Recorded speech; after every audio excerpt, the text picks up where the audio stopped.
Excellencies, ladies and gentlemen, our government has embarked on a historic journey to undertake universal suffrage elections in Somalia for the first time in 57 years. Somalia was Africa's first democratic nation in the 1960s, and we are proudly returning to that path of inclusive governance once again. Today, our national election registration process is ongoing, and more than 40 independent political associations have registered to participate in the upcoming elections.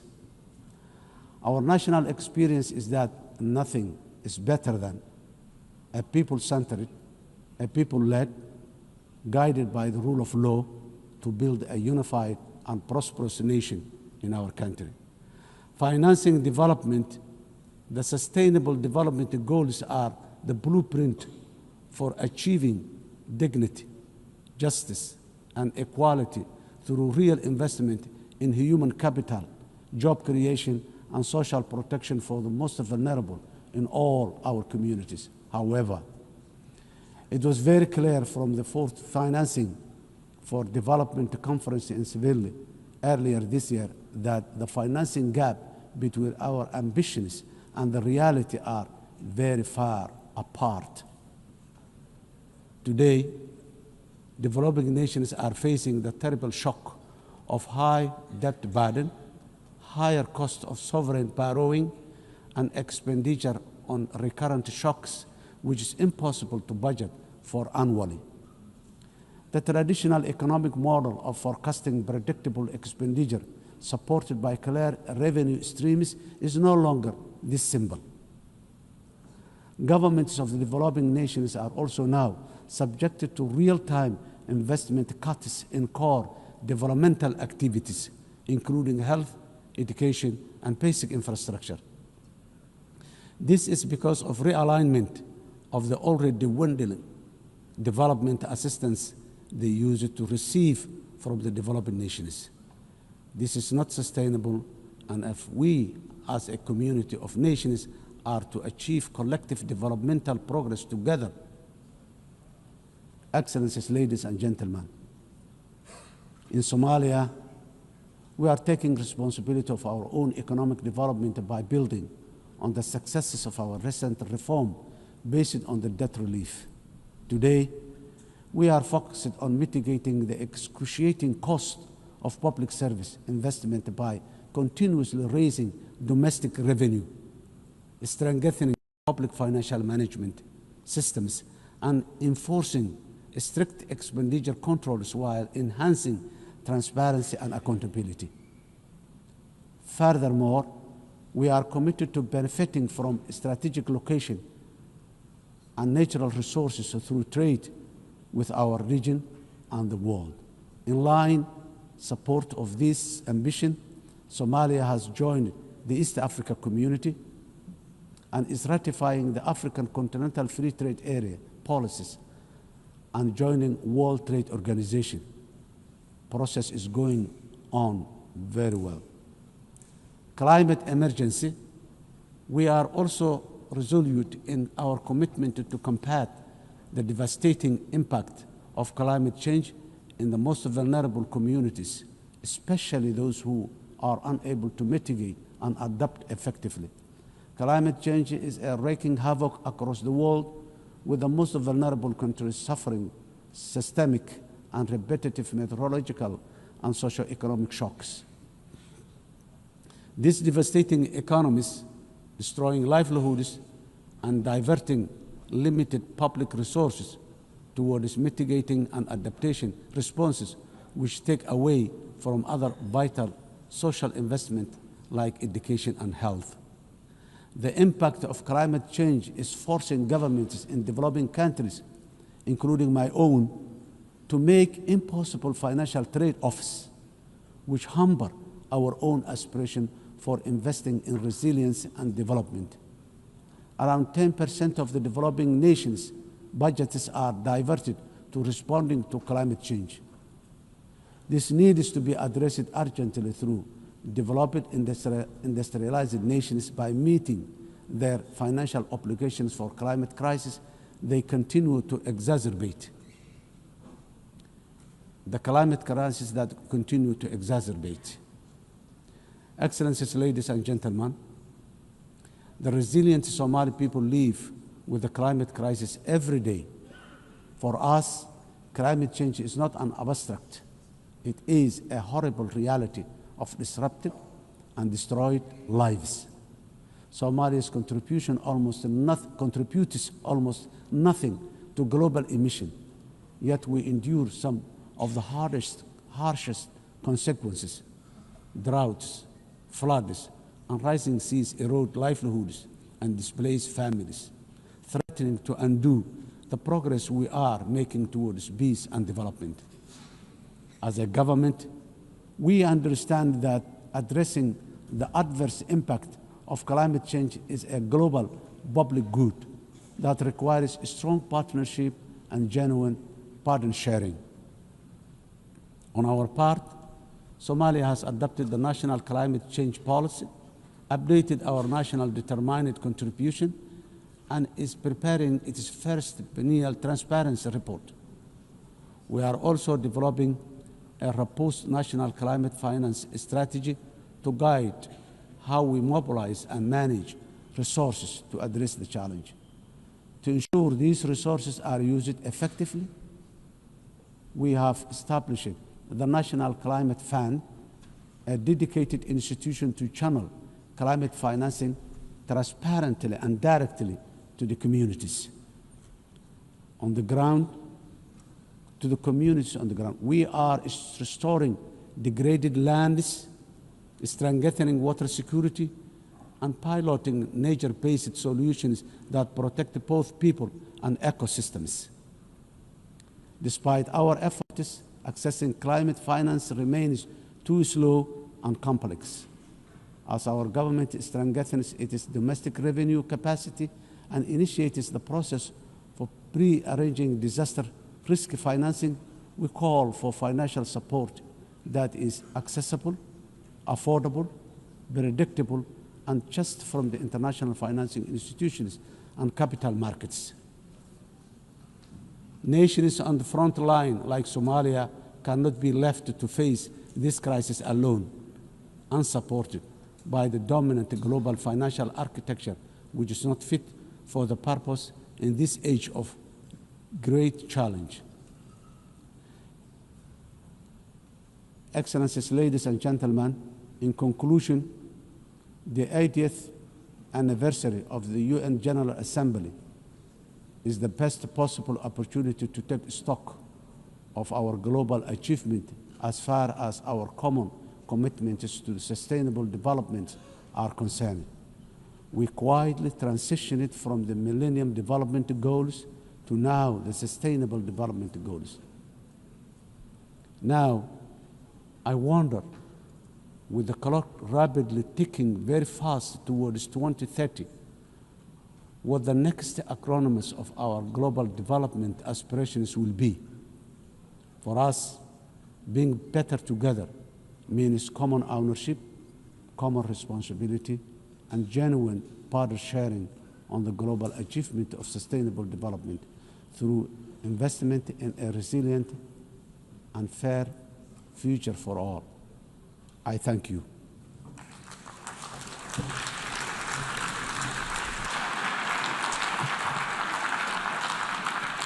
On behalf of the Assembly, I wish to thank the President of the Federal Republic of Somalia.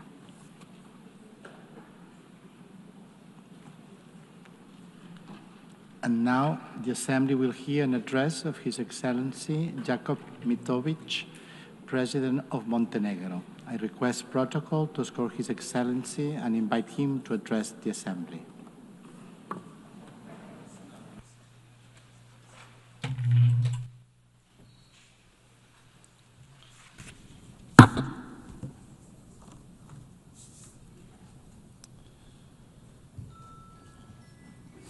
Mr. Speaker, Excellencies, ladies and gentlemen, allow me to convey my warmest congratulations to Her Excellency Annalena Baerbock on her election as the President of the 80th session of the General Assembly.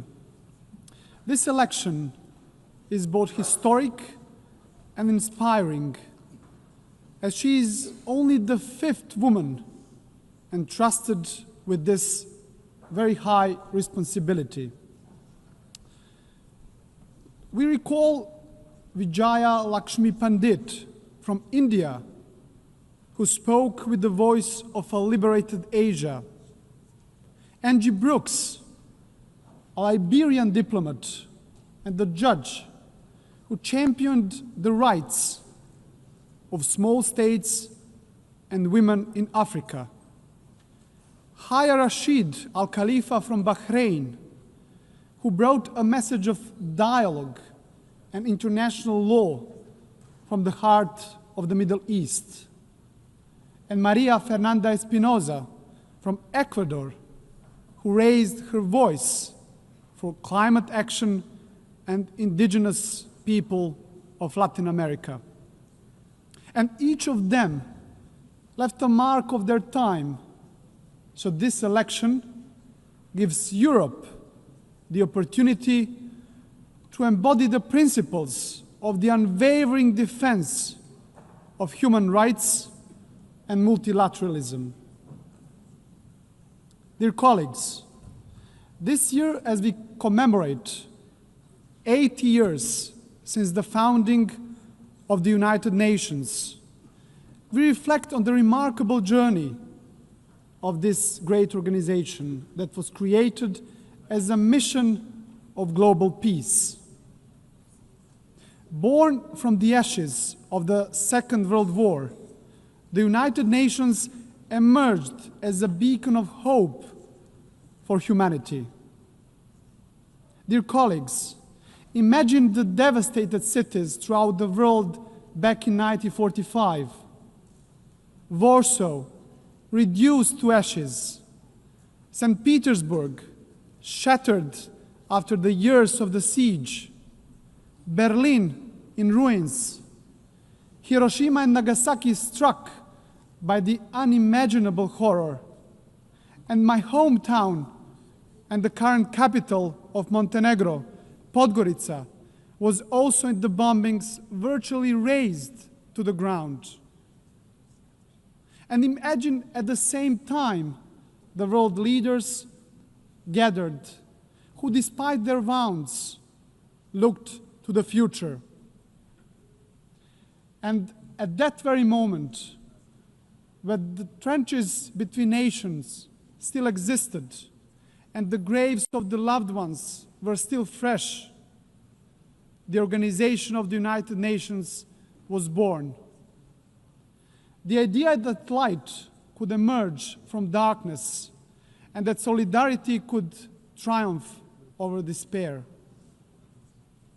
Despite the unprecedented destruction, the idea of peace and unity triumphed over division and hostility. The leaders of that time understood the urgent need for a strong global organization capable of preventing all future wars and fostering cooperation among nations. As part of the former Yugoslavia, Montenegro was among the founding nations of the United Nations.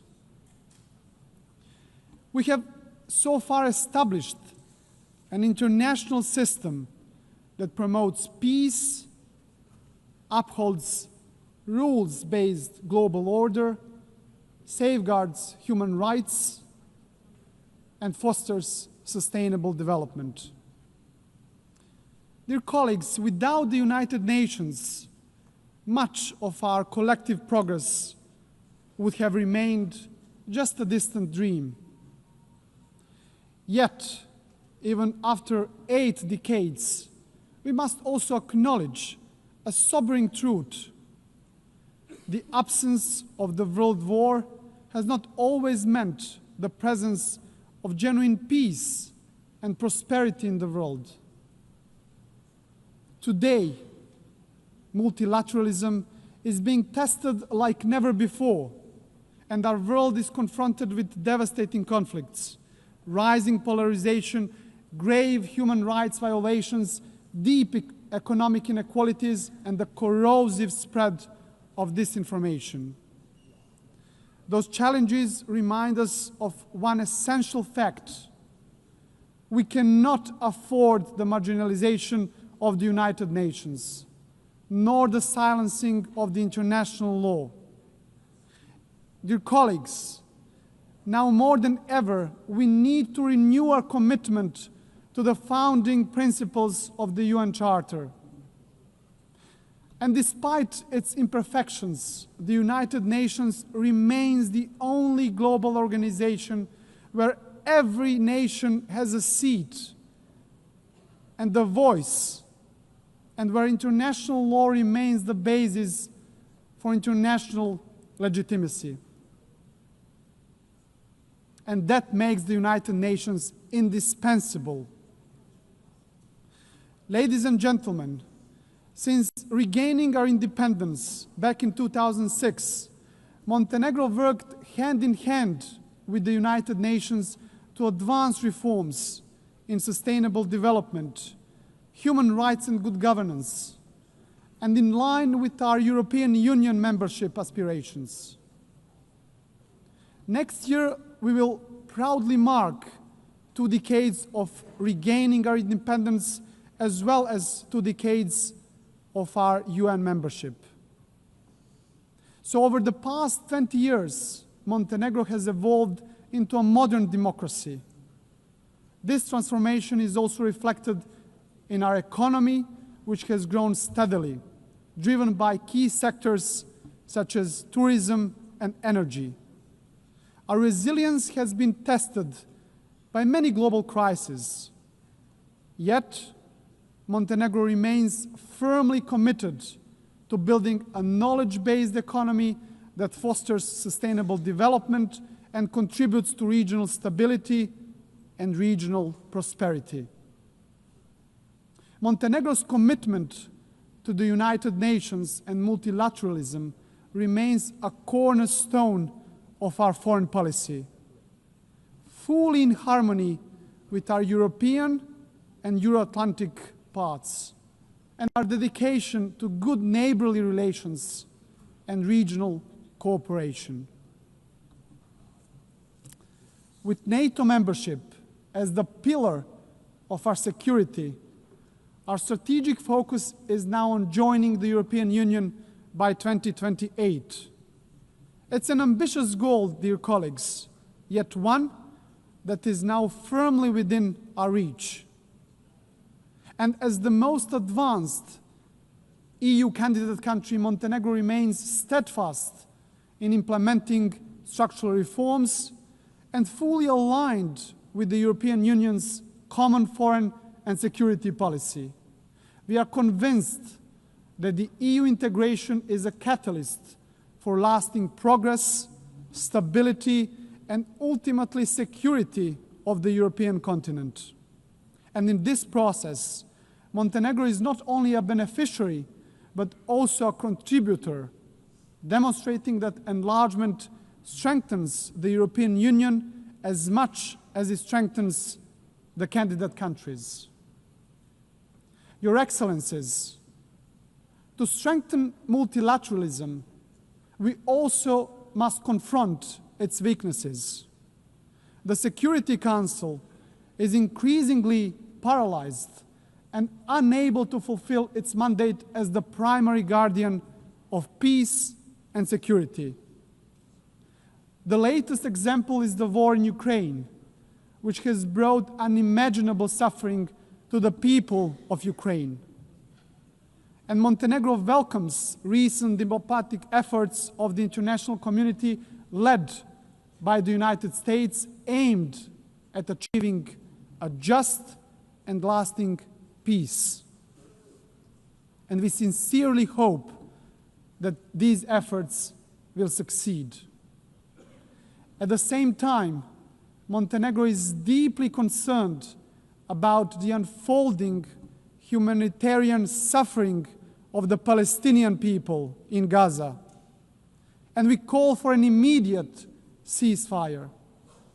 Montenegro also strongly condemned the horrific terrorist attack by Hamas on October the 7th, 2023, and calls for unconditional release of all hostages. Montenegro has consistently supported a peaceful resolution of the Israeli-Palestinian conflict based on the two-state solution in full accordance with international law and relevant United Nations resolutions. And this is why we also endorsed the New York Declaration on the peaceful settlement of the question of Palestine and the implementation of the two-state solution. Dear colleagues, dear delegates, Montenegro fully supports the implementation of the UN Pact for the Future, as well as the Seville Compromise, a renewed global commitment for financing sustainable development, as important steps in strengthening our collective capacity to respond to global challenges. And we also believe that the upcoming second World Summit for Social Development must move decisively beyond reflection and analysis and deliver concrete, tangible solutions that will improve lives of people across the globe. Ladies and gentlemen, back in 1991, Montenegro proudly became the world's first ecological state, a milestone that proclaimed our commitment to the highest principles of environmental protection, the preservation of nature, and the pursuit of sustainable development. UN Agenda 2030 remains our guiding light for sustainable development. And Montenegro takes pride in being among the first countries in the world to integrate all the SDGs into its national framework almost a decade ago. A further important step in advancing the implementation of the 2030 Agenda was the creation of the SDG Acceleration Fund, a powerful mechanism for financing SDG goals. Ladies and gentlemen, for Montenegro, the priority is clear, which is to create conditions that will enable our young people to build their future at home, offering them equal opportunities to thrive. And by insisting on the value of knowledge and ensuring equal access to education, we strive to reduce inequalities and empower our citizens to reach their full potential. Ladies and gentlemen, climate change must be tackled globally and urgently. And it is no longer just warnings from the scientists. It is floods that swallow villages and cities, fires that destroy forests, fields, and homes, and delaying a more decisive action on the international scale means gambling with the lives of those who live today, but also of the future generations. Dear colleagues, rapid technological change, and particularly the rise of the artificial intelligence, must be harnessed in a safe, responsible, and inclusive manner. Technology should be an evolutionary gift to humanity, developed, founded, and guided with social responsibility, serving the greater good. Ladies and gentlemen, globally, human rights and fundamental freedoms continue to face serious challenges. And while significant progress has been achieved in advancing women's rights since the adoption of the Beijing Declaration, much remains to be done. In this regard, Montenegro is fully committed to gender equality. We have harmonized national policies with the best international standards strengthened our institutions dedicated to the protection of women's rights, and promoted women's leadership in all spheres of our society. Your Excellencies, as we celebrate today 80 years of shared achievements, our collective task is to reform the United Nations and prepare it for the challenges and opportunities of the future. Criticism of the UN reflects not just on the organization itself, but on all of us as member states. For it is we who have created it, who guide it, and who bear responsibility to strengthen it. This is why Montenegro strongly supports the Secretary General's reform initiative, UN 80. It must not be seen as a mere bureaucratic exercise, but embraced as a commitment, a solemn commitment that the United Nations of tomorrow will be more agile and more efficient. And at the heart of these efforts must remain the UN's three key pillars: peace and security, sustainable development, and human rights, as the bedrock of all United Nations action. To conclude, dear friends, Montenegro is firm in its conviction that the United Nations must remain the cornerstone of peace, international law must prevail over force, and the rule-based order must be further strengthened. For without these principles, there can be no trust among nations, no true security, and no hope for a just and lasting peace in the world.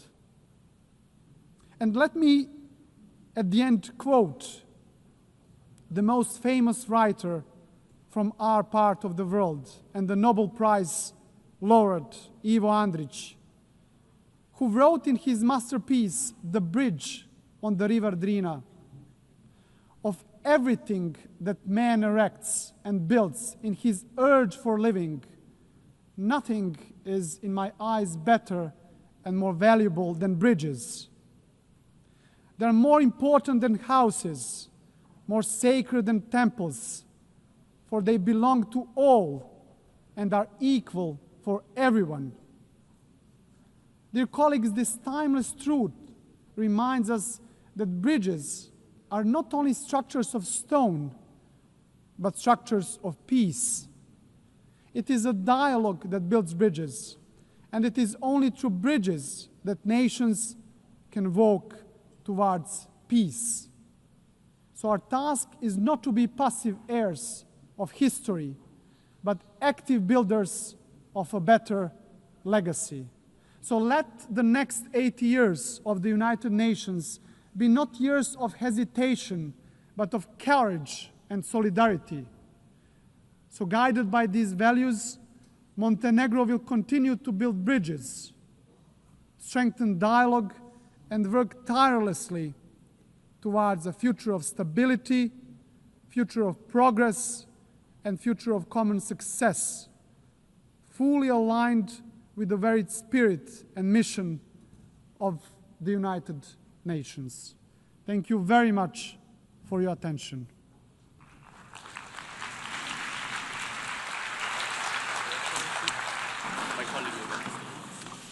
On behalf of the Assembly, I wish to thank the President of Montenegro.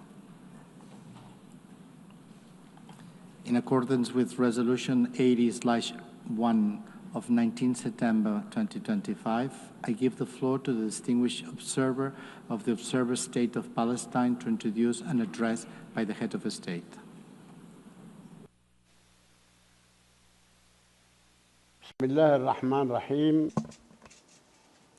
In the name of God the Merciful, the Compassionate, Her Excellency Annalena Baerbock, President of the General Assembly, His Excellency Antonio Guterres, Secretary General of the United Nations, Your Excellencies, Highnesses, and Heads of Delegations, may the Mercy and blessings of God be upon you. I speak to you today after almost 2 years in which our Palestinian people in the Gaza Strip have been facing a war of genocide, destruction, starvation, and displacement waged by the Israeli occupation forces, in which they killed and injured more than 220,000 Palestinians, the majority of whom are unarmed children, women, and the elderly. A war in which they displaced hundreds of thousands and prevented the entry of food and medical supplies and caused the starvation of 2 million Palestinians. They imposed a stifling siege on an entire people and destroyed more than 80% of homes, schools, hospitals, churches, mosques, facilities, and infrastructure. What Israel is carrying out is not merely an aggression. It is a war crime and a crime against humanity that is both documented and monitored, and it will be recorded in history books and the pages of international conscience as one of the most horrific chapters of humanitarian tragedy in the 20th and 21st centuries. In the West Bank, including East Jerusalem, the capital of the state of Palestine, the extremist Israeli government continues to implement its settlement policies through illegal settlement expansion and developing projects for annexing settlements. The latest was the construction plan for E1, which would divide the West Bank into 2 parts and would isolate occupied Jerusalem from its surroundings and would undermine the option of the two-state solution in a blatant violation of international law and relevant Security Council resolutions, specifically Resolution 2334.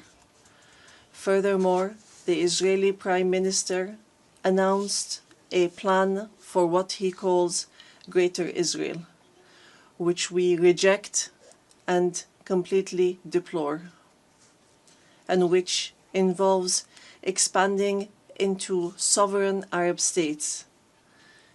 In addition to the brutal attack against the sisterly state of Qatar, which we condemn and see as an escalation that is grave and a blatant violation of international law, which requires a decisive intervention and deterring procedures and measures for such expansionary plans. With official support and through increasing facilities, the terrorism of settlers increases. They burn homes and fields, they uproot trees and attack villages and attack unarmed Palestinian civilians. In fact, they kill them in broad daylight under the protection of the Israeli occupation army. Furthermore, the Islamic and Christian religious sites in Jerusalem, Hebron, and Gaza Strip have not been spared the attacks which have damaged the mosques, churches, and cemeteries in a blatant violation of the historic status quo and in a clear violation of the provisions of the international law. Despite all what our people have suffered, we reject what Hamas carried out on the 7th of October. These actions that targeted Israeli civilians and took them hostages, because these actions do not represent the Palestinian people, nor do they represent their just struggle for freedom and independence. We have affirmed, and we will continue to affirm, that the Gaza Strip is an integral part of the state of Palestine, and that we are ready to bear full responsibility for governance and security there, Hamas will not have a role to play in governance. Hamas and other factions will have to hand over their weapons to the Palestinian National Authority as part of a process to build the institutions of a one state, one law, and one legal security forces. We reiterate that we do not want an armed state. Ladies and gentlemen, our wounds are deep and our calamity is great. 7 million Palestinians are still living the tragedies of the Nakba and displacement since 1948. Our people in the West Bank, including East Jerusalem, and in the Gaza Strip, are still living the tragedies of the Israeli aggression and occupation for decades. Years that our people have spent under occupation, killing, arrests, and settlement, and the theft of money, property, and lands.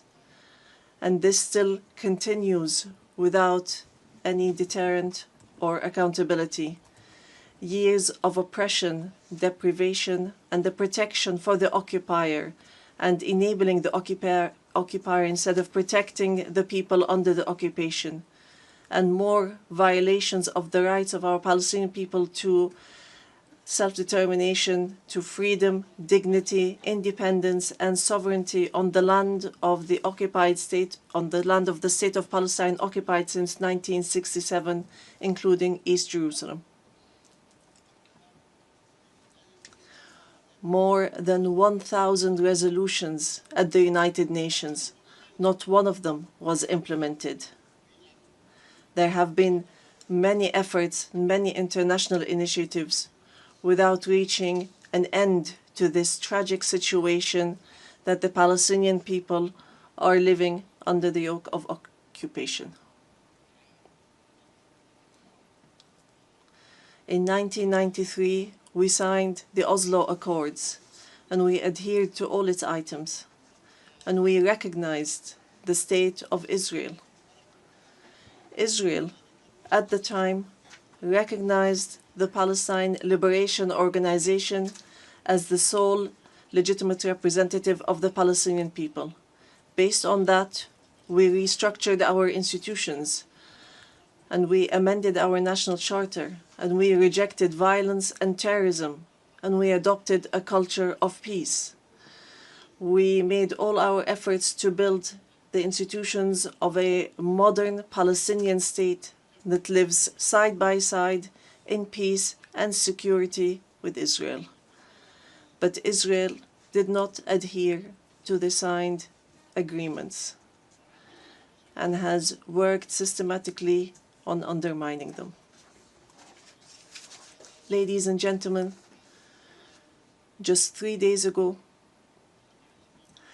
we met at a high-level international conference in New York under the joint chairmanship of France and the Kingdom of Saudi Arabia, with wide-scale international presence and united positions that expressed a genuine international will to put an end to this historic conflict by recognizing the state of Palestine, ending the occupation, and returning hope to both the Palestinian and Israeli people. And here I would like to, on behalf of the Palestinian people, to express our gratitude and appreciation to all the states that recently recognized the state of Palestine and those that intend to recognize the state of Palestine soon. We urge all the states that have not done so yet to recognize the state of Palestine. We call on supporting Palestine obtaining full membership in the United Nations. It should be noted that we have already recognized Israel's right to exist in 1988 and in 1993, and we still recognize this right.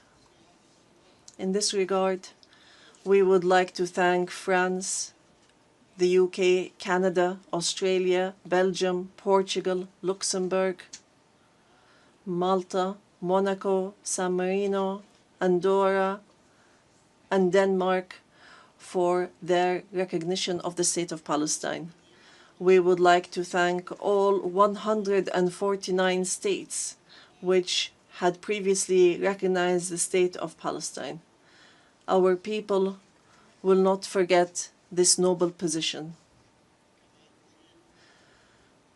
We would also like to commend the role of the chairmanship of this conference, the Kingdom of Saudi Arabia and France, and also the United Kingdom. We would also like to thank all the states that headed the various working groups and those which participated and continue to participate in the International Alliance for Peace.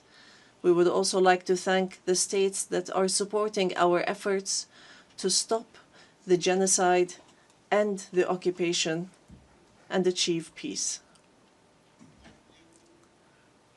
We highly appreciate all the peoples and organizations around the world who protested in support of the rights of the Palestinian people to freedom and independence and to stop the war, destruction, and starvation.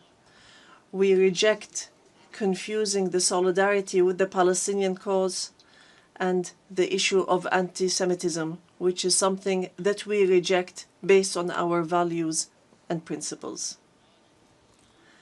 Within the framework of welcoming the outcomes of the International Conference for Peace, we reiterate today before the General Assembly the following points. First, the need for an immediate and permanent end to the war in Gaza. Second, the entry without conditions of humanitarian aid through United Nations organizations, including the UNRWA, and to stop using starvation as a weapon.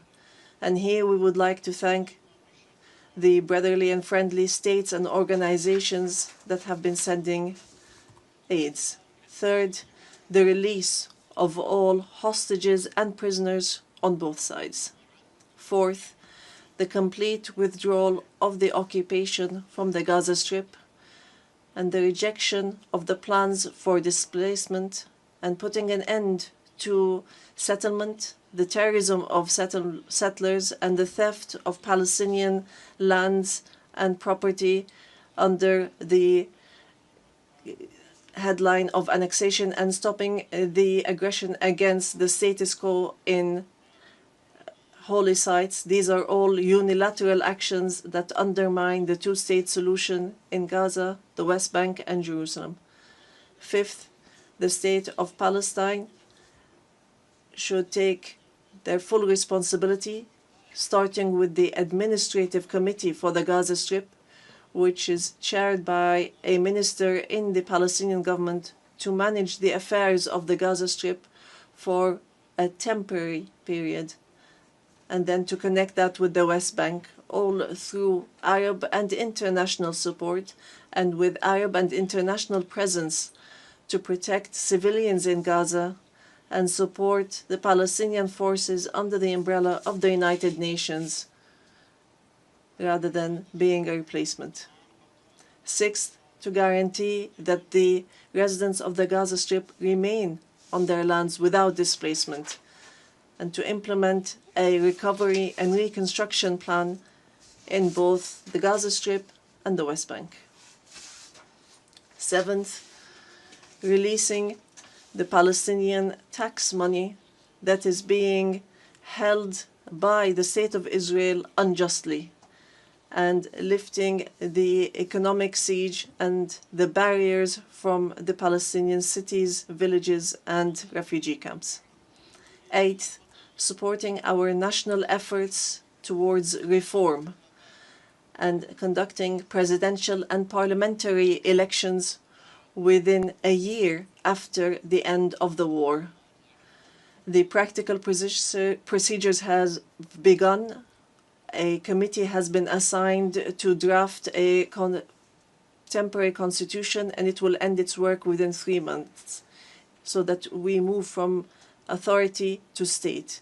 We want a modern and democratic state that abides by international law, the rule of law, and multilateralism, and the peaceful transition of power. And we are extremely keen to empower women and the youth.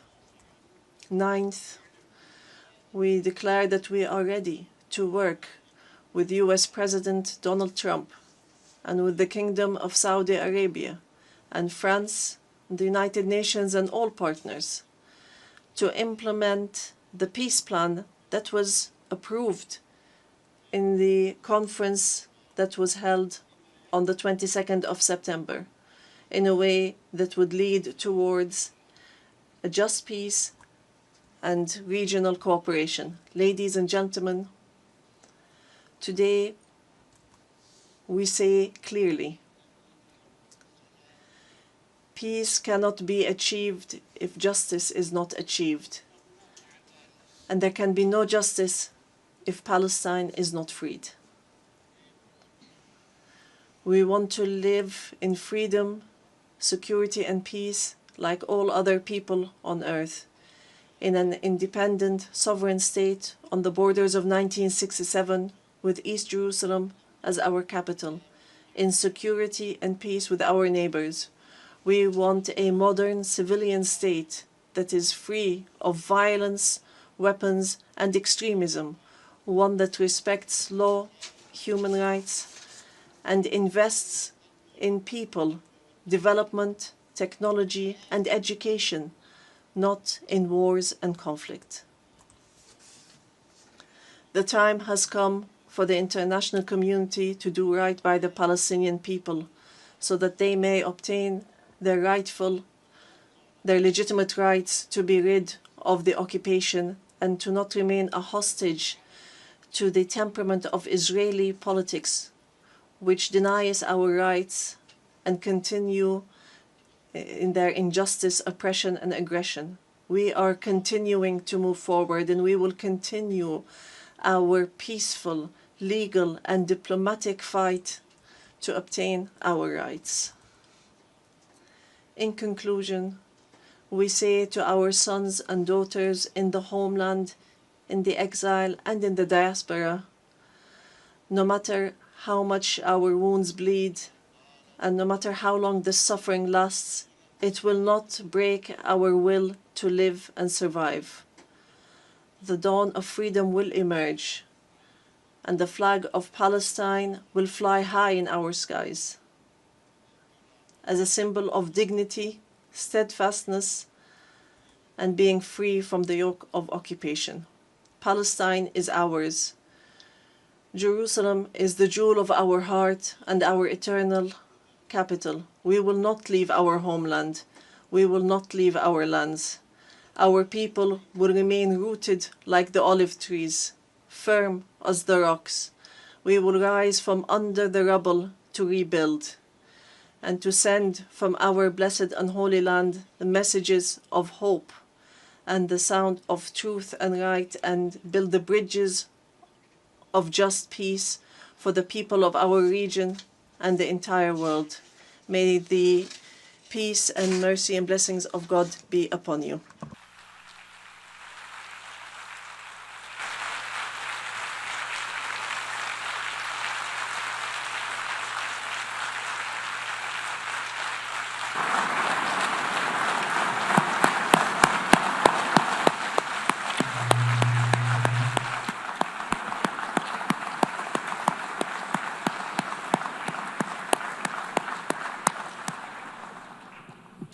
On behalf of the Assembly, I wish to thank His Excellency Mahmoud Abbas, President of the State of Palestine.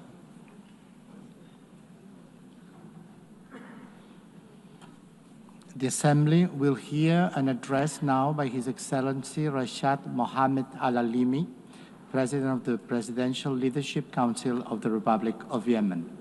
I request protocol to escort His Excellency and invite him to address the Assembly.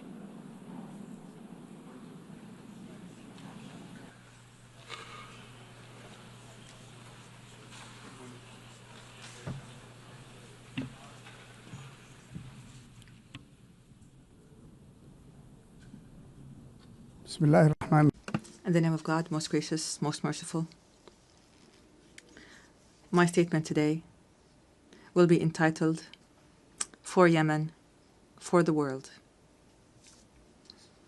Your Majesties, Your Excellencies, Your Highnesses, Madam President of the General Assembly of the United Nations, Mr. Secretary General, ladies and gentlemen, distinguished delegates.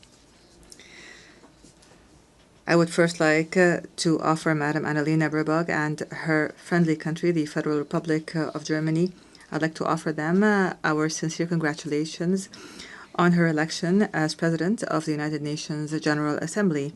I wish her success in leading this session, which we attach great importance to as under the slogan, Better Together for Peace, Development and Human Rights. I would also like to commend the efforts of the Secretary General of the United Nations, Mr. Antonio Guterres. We look forward to working with these two leaders of the United Nations to champion peace and human rights in Yemen and to offer protection to the relief staff that have been kidnapped by the terrorist Houthi militias that are backed by the Iranian regime. I also take this opportunity to offer our sincere congratulations to our great Yemeni people who tonight are celebrating the anniversary of the overthrow of the racist Imamate regime 63 years ago and the birth of the republic that is based on the principles of liberty, justice, and abolishing differences and class discrimination and encouraging the participation of women and guaranteeing rights and liberties. Ladies and gentlemen, within this organization, which was built in the aftermath of a horrific war, humanity 8 decades ago pledged that no people would be left alone to face dictatorship or chaos or famine without the backing of the international community. You pledged, and we pledged along, that this organization will safeguard human dignity and the rights of peoples to live in dignity, security, development, and peace. And today, after all these years have passed, we pose to you the same fateful question from the Yemeni people, whether these values and principles continue to exist or not, or else what would it mean for our country to be left hostage to the Iranian regime's expansionist schemes and its militias that use hunger as a weapon, religion as a tool, and maritime passages as a means of blackmail? What does it mean for this country with an ancient history to become one of the most dangerous hotspots of terrorism, cross-border terrorism in the world? Therefore, we are here today not simply to speak of the epic confrontation of the Yemeni people against the most violent and arrogant of terrorist organizations at all. Rather, we are here to build on what was achieved and to call on the world once again to take action and not simply to take note, and to achieve the salvation that we have promised our people, not simply a repetition of statements of the past. Ladies and gentlemen, Yemen today is not simply a domestic crisis. Rather, it is a test of the credibility of the international organization. After a decade has passed to the coup that was orchestrated by the Houthi militias supported by the Iranian regime against the national consensus, our people are living one of the gravest humanitarian crises, facing security threats that transcend our borders and spread to the region and the entire world. The Houthi militias are no longer a rebel group in a remote area in the country. Rather, the Houthi militias are an international terrorist organization armed to the teeth with an advanced Iranian arsenal, including ballistic missiles and drones and booby-trapped boats and sea mines and fissile projectiles and other qualitative weapons that are internationally banned. In addition, this outlaw group supports networks that smuggle drugs and utilize new technologies to disrupt communications and guidance systems in an attempt to transform Yemen into a laboratory to experiment with the weapons of its supporters. These are not simply tools of war. Rather, this is a scheme to redraw the map of Iranian influence in the region. And those who are lenient with this group today must imagine how tomorrow will be when the Red Sea and maritime passengers fall prey permanently to this terrorism. Therefore, ladies and gentlemen, the past years have proven that the policy of conflict management, by offering more incentives, has only brought more disaster and destruction. Moreover, the policy of containment has given the Houthi militias the time and the resources to further expand its arsenal. The United Nations was unable to protect its own staff who were kidnapped in Sana'a, unable to protect the oil installations and the commercial ships. It has become clear that the peace we seek cannot be asked for, but must be imposed by force. Ladies and gentlemen, it has become incumbent upon the world today to reconsider its position on the Yemeni situation. On the one side, there is a widespread national front that believes in international legitimacy and adopts the values of partnership and democracy and maintains local diversity and popular participation and works on building the institutions of a state. This is the front that I represent today, myself and my brothers, the members of the Presidential Council and the government, which is a member of the United Nations and represents all Yemenis, men and women alike. In return, we have an exclusionary, sectarian, fascist organization that does not believe in the principles of international legitimacy and which conducts cross-border terrorism and adopts an authoritarian theocracy that is opposed to human rights, which is embodied by the Houthis and their supporters.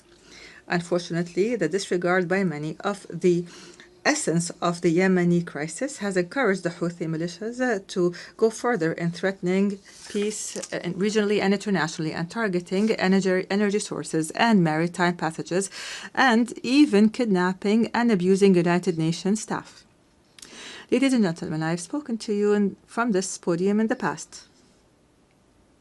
And at the time, I asserted that the government of the Republic of Yemen is always ready to embrace a comprehensive peace, even if that includes making painful concessions, as long as they come in the interest of the Yemeni people.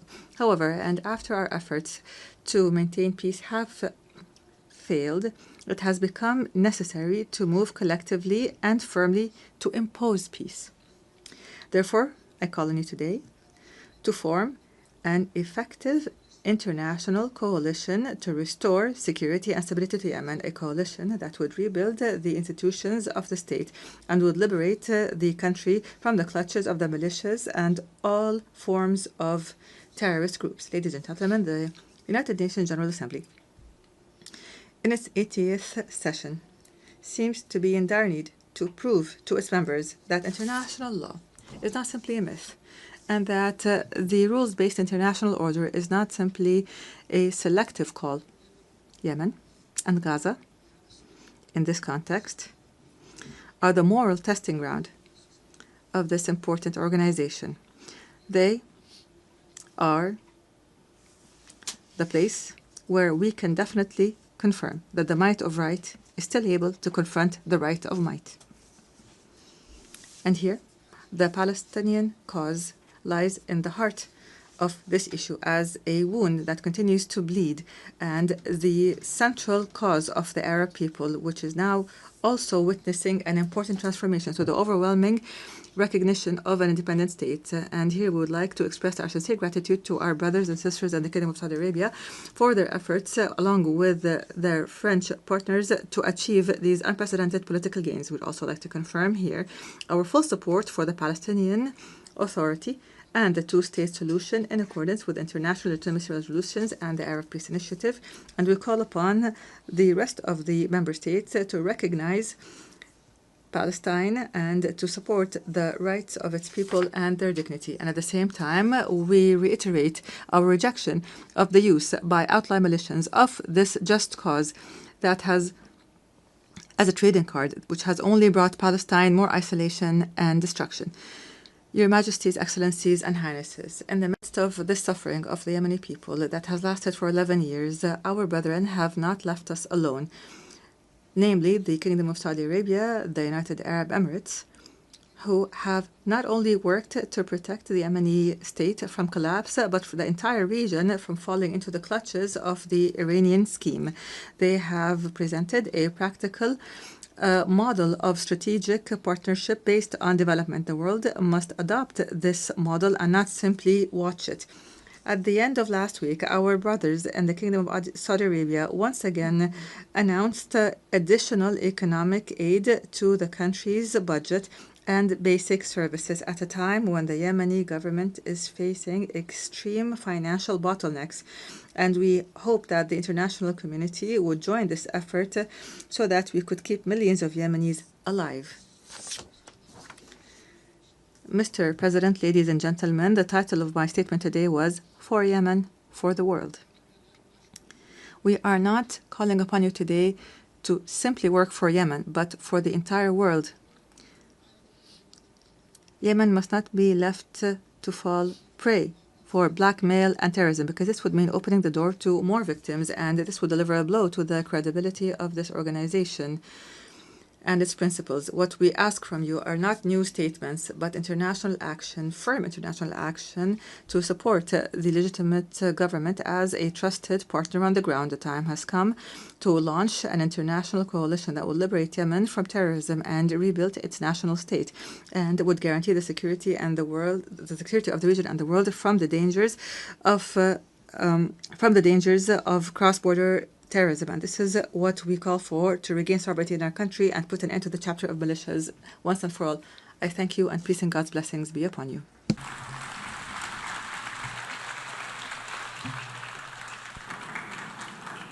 On behalf of the Assembly, I wish to thank the President of the Presidential Leadership Council of the Republic of Yemen. The Assembly will hear now an address by Her Excellency Gordana Dzizhanovska-Davkova, President of the Republic of North Macedonia. I request protocol to escort Her Excellency and invite her to address the Assembly.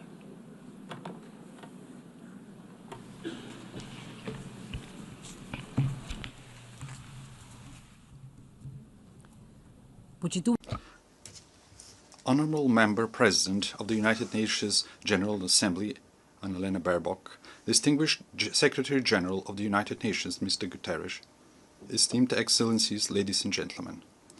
Being the foundation of international law and multilateralism, the United Nations have prevented another world war and numerous conflicts and have alleviated the consequences of many humanitarian crises. They have helped many nations embark on the path to sovereign equality, lifted millions of extreme poverty, and educated entire generations. They have inspired a global movement for rights and freedoms, for social justice and equality. They have raised awareness of environmental protection and mobilized humanity in the fight against climate change. For these and many other achievements, the United Nations, its agencies and leaders, have won no less than 12 Nobel Peace Prizes. Nevertheless, the United Nations today face a geopolitical and geoeconomic earthquake that is shaking the foundations of the post-World War II order. Today's crises stem from deep tectonic shifts, undermining the principles that shaped the world for the past 80 years. A new geopolitical era is emerging before our eyes. Instead of acting together on the urgent challenges such as peace and security, climate change and environmental destruction, artificial intelligence and growing inequalities, we seem to be heading towards a post-Hobbesian state of war of everyone against themselves. Instead of a single international order, parallel orders seem to be emerging, each with its own rules, values and interests, often directly against one another. Being paralyzed and isolated when most needed, I wonder if the United Nations is turning into the League of Nations. The signs are all around us. Instead of creating a sense of shared future, humanity is facing wars and loss of humanness. with international humanitarian law increasingly ignored, hunger is weaponized and humanitarian workers are targeted. Amid everyday violence, the world is oscillating between nihilistic pessimism and hedonistic escapism, between hopeless lamentation and heartless indifference, as in the first decades of the 20th century. The tremors of the international order have opened deep geopolitical fault lines. One of the most active is in Ukraine, where war has been raging for 3.5 years. Russia's aggression is a flagrant violation of the Charter of the United Nations and a direct threat to international peace and security. We also express our deep concern of the recent violations of the airspace of Poland, Romania and Estonia, every one of them a NATO member state. We supported the joint statement of September 12 and call for immediate de-escalation, full respect for international law, and use of preventive diplomacy to reduce tensions and preserve peace. Your Excellencies, the geopolitical fault line also runs through the Western Balkans region.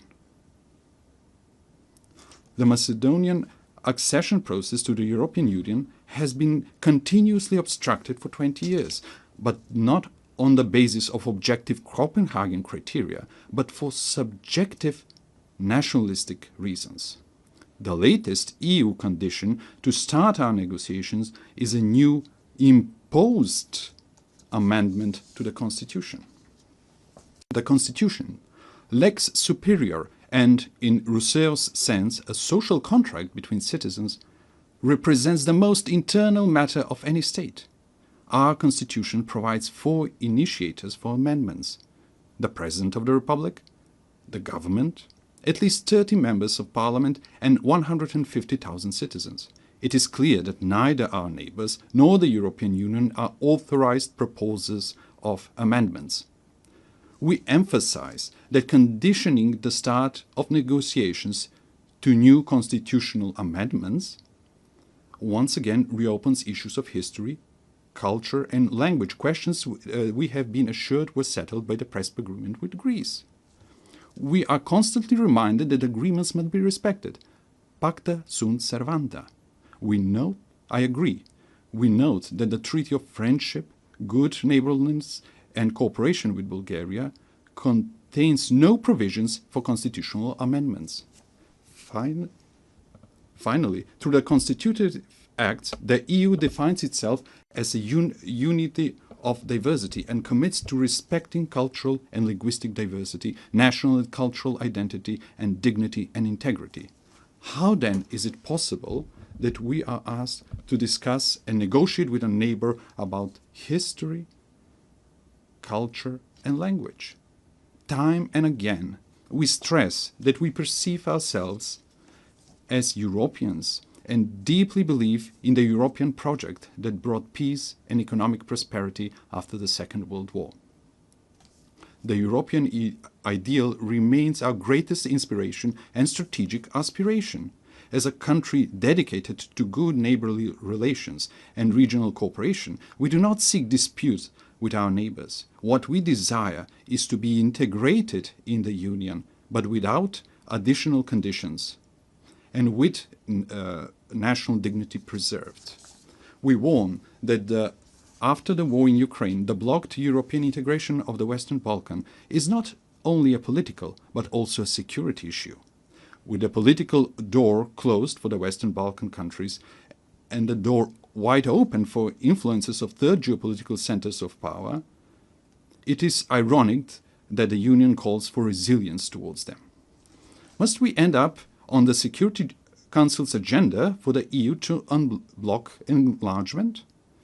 If the European Union wants to be a geopolitical union, it must not leave the Western Balkans in a geopolitical vacuum. As the President of the European Commission has noted, the European Union must break the armor of consensus as soon as possible if it wants to complete the reunification of Europe and become a strong geopolitical factor again. Madam President, esteemed Excellencies, finally, I cannot but not address one of the most geopolitically volatile regions, the Middle East and Gaza. The Middle East has an ancient and rich tradition of inter-religious and inter-ethnic coexistence. History has shown that diversity, when respected, can be a source of cultural enrichment and long-term peace. But also history teaches that violence, regardless of its origin, deepens divisions, prolongs human suffering, and distances the parties from a just and comprehensive solution. We are convinced that sustainable peace in the Middle East can only be achieved through dialogue and diplomacy, in accord with international law. The inviolability of human life and dignity must be respected, even in times of war, in accord with international humanitarian law. In that spirit, we reaffirm our support for international efforts aimed at de-escalation, inclusive dialogue, and direct negotiations. Esteemed Excellencies, these geopolitical fault lines and tensions point unequivocally to the following. Without multilateral institutions and procedures, without international law and principles that would tame the strong and protect the weak, we will reenact the Thucydides Melian dialogue, with the strong doing what they can and the weak what they must. Consider how repeated violations of the United Nations Charter were tolerated, clearing the path for new ones. Remember the General Assembly resolutions left unenforced, the International Court of Justice's judgments disregarded and its opinions ignored, and the peace initiatives obstructed in the Security Council. Facing with the dysfunction of the current international order, some realists advise forgetting international treaties and conventions as a needless burden and seeking shelter in regional blocs and alliances. For them, the fastest and best way to resolve crisis is outside the United Nations without a Security Council mandate. However, departing from universal principles and mechanisms in favor of pragmatic opportunism and reaching for ad hoc measures pushes us towards an uncertain future of growing geopolitical and geoeconomic competition and even confrontation in the race for resources. Is that the harsh world we mean to leave to our posterity? The alternative is to try to revitalize multilateralism and make its institutions more resilient to these systemic shocks. Respected Madam President, respected attendees, young generations have the right to a renewed charter, to a reformed and strong United Nations that will enable them to live in peace among nations and peace with nature.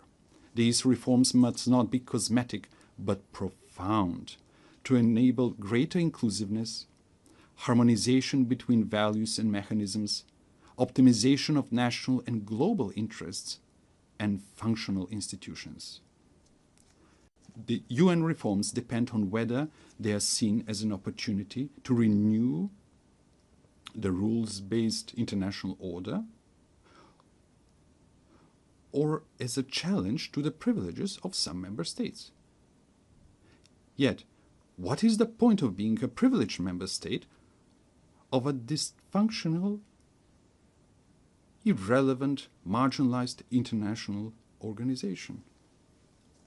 For effective United Nations, it is necessary for the Security Council to be reformed, to be more inclusive, accountable, and responsible for maintaining international peace and security. The General Assembly must evolve into a representative policy-making body rather than a debate club. The implementation of International Court of Justice judgments must become mandatory for all member states, ensuring the rule of international law. Reform is needed not only for all challenges, but also for new ones. Artificial intelligence brings enormous opportunities, but also incalculable risks for our civilization. It is not just a technological leap. Its impact may be greater than the industrial and digital revolutions. Aware of this, my country and I support the proposal to make artificial intelligence a priority of the 80th session. Next year, we will elect a new Secretary General of the United Nations. We need a person with leadership skills, with rich diplomatic experience, and ability to bring differences and build consensus, but also deeply humane and committed to the vulnerable. The next top diplomat of the world must possess knowledge, patience, and tact. After 8 years, it is high time for a woman to be a Secretary General of the United Nations. In a world dominated by strong men, often with weapons, we need strong women with wisdom and empathy. I believe that women who are, along with their children, are the greatest and most numerous victims of wars, have an inalienable right and obligation to prevent them. The anarchic international order is a threat to all, but especially to small states. It is natural for small and medium-sized states to be the greatest supporters of the United Nations reforms. Distinguished Excellencies, let me share with you what we are doing in this regard. We supported the adoption of the Pact for the Future as a new global social contract. Living in one of the most climate-vulnerable regions in the world, the Mediterranean, Macedonian citizens are already experiencing the consequences of the climate crisis, such as extreme weather conditions. That is why we supported the implementation of the Paris Agreement at COP29 in Baku. We supported the Seville commitment on financing for development and integrated the Sustainable Development Goals in our National Development Strategy 2024-2044. At the third UN Ocean Conference in Nice, we committed to strong international ocean governance supporting the action plan. We are making great efforts to promote women's leadership and the implementation of the Agenda on Women, Peace and Security. We signed the new 2026-2030 framework for cooperation with the United Nations to ensure inclusive social and human development, sustainable economies and decent work, resilient and green societies and ecosystems, the rule of law and good governance. Esteemed Excellencies, we are standing in front of a great test. Either we will guarantee an international order based on visionary principles, or we will rush towards a catastrophe of unimaginable proportions for humanity. Former Secretary General Dag Hammarskjöld reminded us that the United Nations was not created in order to bring us to heaven, but in order to save us from hell. We should recognize the United Nations for what it is: an admittedly imperfect but indispensable instrument of nations in working for peaceful evolution towards a more just and secure world order. Let's give them that chance. Thank you.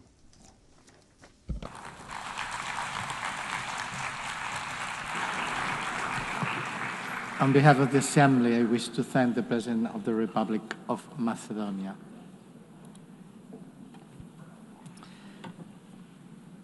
L'Assemblée va entendre l'allocution de son... The Assembly will now hear the statement of His Excellency, Mr. Anthony van Laurent Saint-Cyr, President of the Presidential Transition Council of the Republic of Haiti.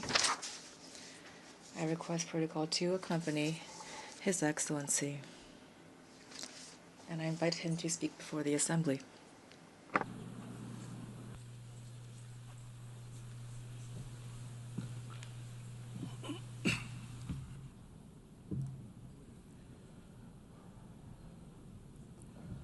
Madame la Présidente de la... Madam President of the General Assembly, Secretary General, distinguished heads of state and government, distinguished heads of delegation, distinguished delegates, it's with a sense of gravity and a great deal of hope that I convey the voice of Haiti and the greetings of a dignified and resilient people, which, despite hardships, is claiming for itself and for all of humanity 3 universal promises: development, respect for human dignity, and peace. Peace, which is now an absolute imperative for the Haitian people. On behalf of this people, Madam President, I would like to warmly congratulate you on your election as President of this Assembly. I also would like to thank Secretary General Antonio Guterres for his unwavering commitment to our organization and his constant and multifaceted support for the Republic of Haiti. Ladies and gentlemen, the theme of this session, Better Together, 80 Years and More for Peace, Development, and Human Rights, honors the outstanding work carried out over the past decades. It also recalls the importance of remaining unified and resilient in the face of the unprecedented crises threatening the future of the planet, as well as international peace and security. Today, hunger is threatening millions of lives. Armed conflicts are multiplying and extreme poverty is deepening, causing forced migrations that jeopardize international stability and that put the solidarity between nations to the test. In addition to these challenges, we also are dealing with climate change, a rise of terrorism, mass atrocities, transnational crime, the erosion of human rights, and disinformation. We cannot turn a blind eye to the urgent need to strengthen our healthcare systems, to ensure a just energy transition, and to promote gender equality and youth inclusion. These issues require us, the world leaders, to shoulder our responsibility to build a UN that is better adapted to the challenges of today and the hopes of tomorrow. We must ensure that all of our actions, including technological breakthroughs such as artificial intelligence, foster peace, development, and human dignity. Ladies and gentlemen, just a 4-hour plane ride from here, a human tragedy is unfolding, one of the most devastating of our hemisphere. Every day, innocent lives are extinguished by bullets, fire, fear. Entire neighborhoods are disappearing, forcing more than 1 million people into internal exile and annihilating memories, investment, and infrastructure. Thousands of children have been deprived of their fundamental right to education. Thousands of young people are condemned to despair. Hundreds of women and girls have been raped, and they will forever carry the scars of this violence in their bodies and souls. Almost half of the population is facing acute food insecurity. The healthcare system is collapsing. Hospitals are being vandalized, burned, or forced to shut down. Doctors are fleeing. Lives are being lost due to a lack of treatment. Even the treatment for persons living with HIV and tuberculosis is under threat. This is the face of Haiti today, a country at war, a modern-day Guernica, a human tragedy at the doorstep of America, only a 4-hour flight from here. It's important to say this. Haiti is experiencing war, a war between criminals that want to impose violence as their social order and a population, an unarmed population that is fighting for human dignity and freedom. The response must be firm and determined. Today, the international community must stand alongside Haiti and take large-scale measures, not half steps. A strong, coordinated, and immediate action is needed. Silence and inaction are not an option. We must act quickly to protect lives, to protect the innocence of children, to provide youth with a future, and to allow citizens to decide their own future at the voting booth. Every minute lost means human lives sacrificed and an erosion of democracy. Haiti wants peace. Haiti expects peace. Haiti has the right to peace. Yes, ladies and gentlemen, peace today is the most pressing need of the Haitian people. It is the raison d'etre behind our tireless battle, the battle between our security forces, led by our security forces and the multinational security support mission. Many policemen and soldiers have fallen in the war against criminal groups. We pay tribute to these heroes, Haitian and Kenyan, who have laid down their lives for their commitment to restoring peace and security in Haiti. Today, out of the 2,500 troops initially required and promised, there are only 1,000 members of the multinational mission on the ground. Their courage, combined with our own efforts, have not been sufficient to contain the security crisis.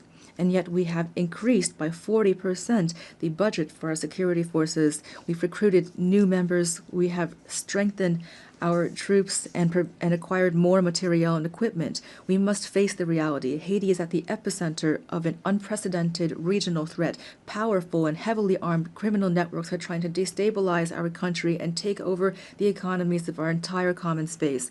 The new front lines of this battle are in our country, in Haiti. If we lose this battle on our soil, it will be futile to try to contain it in the rest of the region. That is why we must show the same determination, the same resolve, and the same unity that we showed in the fight against terrorism. Haiti could never overcome this challenge single-handedly. Today, it is crucial to mobilize a strong force with a clear mandate and with adequate material, logistical, and financial resources. In this regard, the lessons of the MMS and recommendations of Haitian experts must be taken into account. We also need heightened international cooperation based on intelligence sharing and on rigorous border control to curb the flow of arms, ammunition, drugs, and financing toward these gangs. Peace cannot be restored unless our regional partners take concrete measures to ensure their territories do not serve as a starting point or a transit hub for this kind of trafficking. Approaches that failed yesterday will not save Haiti today. It is critical to listen to the voice of the Haitian people, to try new solutions that are stronger and more adapted to the realities on the ground. In this regard, we fully support the efforts made to transform the multinational security support mission. We also call for solidarity from the entire international community, especially for the commitment of members of the Security Council for a vote in favor of the resolution establishing a gang suppression force. That is why I would like to express on behalf of the Haitian people my profound gratitude to the United States and to Panama for this initiative, the implementation of which will mark a turning point in our fight against insecurity, which is suffocating our nation. I thank the administration of President Trump for the efforts made to provide support and resources in our common fight against the gangs, these enemies that are threatening both Haiti and the entire region. Today, the complexity of the Haitian crisis cannot serve as a pretext for endless talk, for drawn-out negotiations, or for stalemates caused by geopolitical considerations. Every day that we hesitate, criminal groups benefit.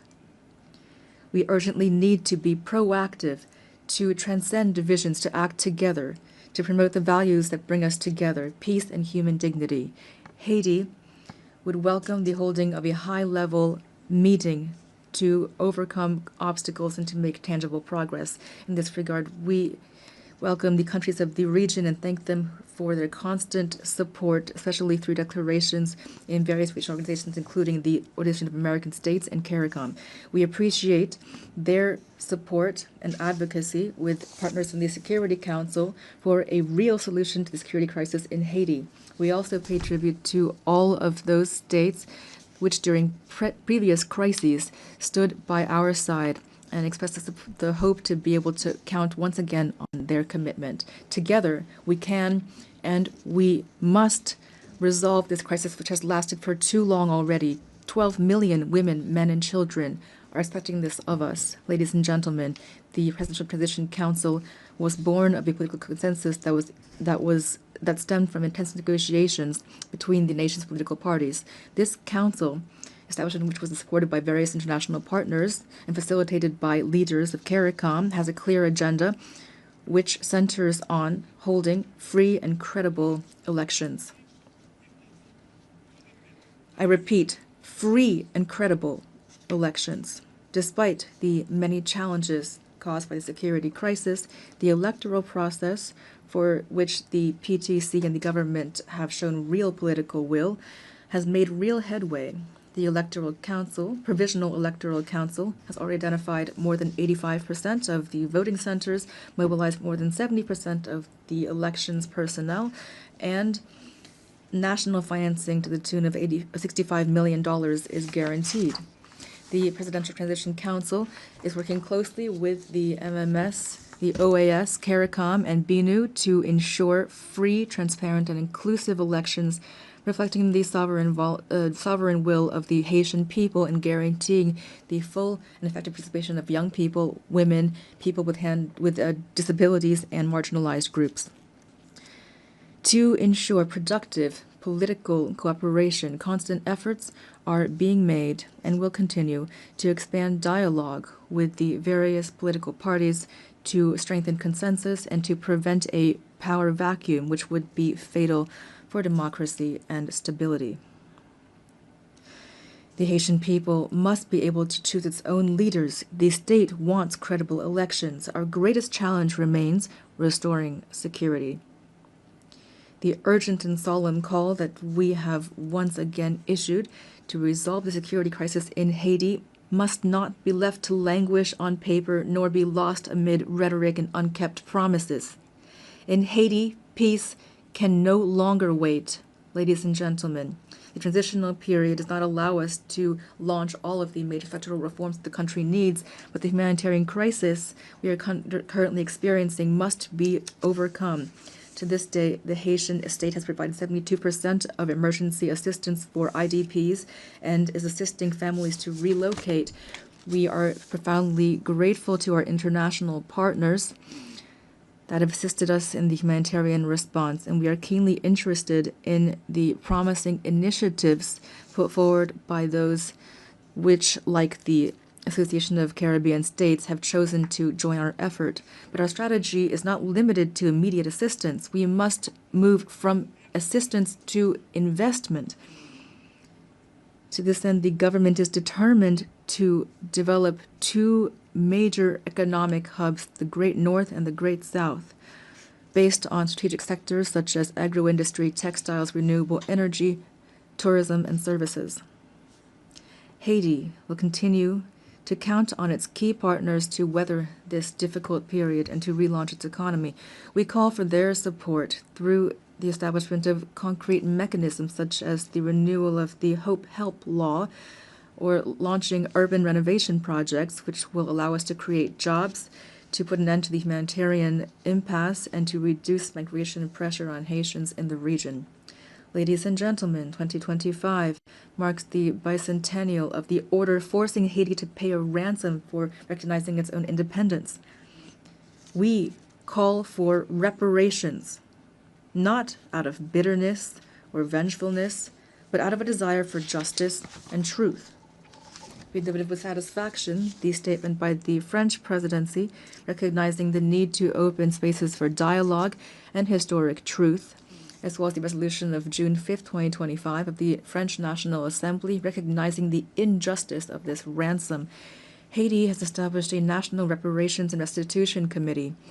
We call for this progress to be accompanied by concrete action. France, which is the cradle of human rights, today has the opportunity to write a new chapter in its history with Haiti by honoring the ideals of freedom, equality, and fraternity that unite us.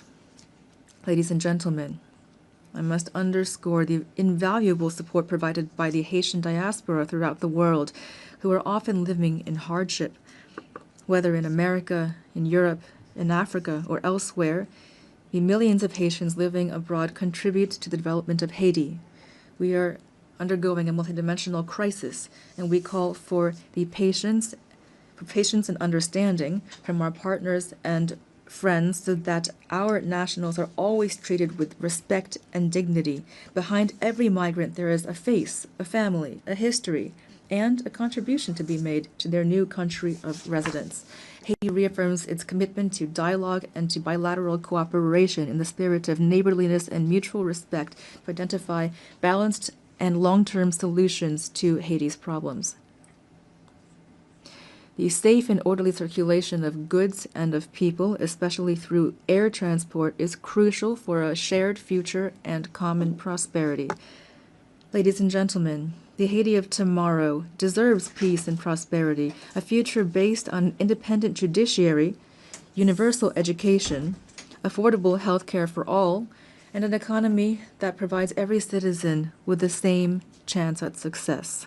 This future also requires bold reforms, independent justice, and an end to impunity. On April 16, 2025, we enacted a decree establishing two specialized judiciary bodies, one to litigate crimes and complex financial infractions, and another to prosecute mass atrocities and sexual violence. We're making progress toward making these bodies operational. We are prepared to continue down this path. This is not the time for Haiti fatigue. The international community does not have the right to turn away from Haiti's situation.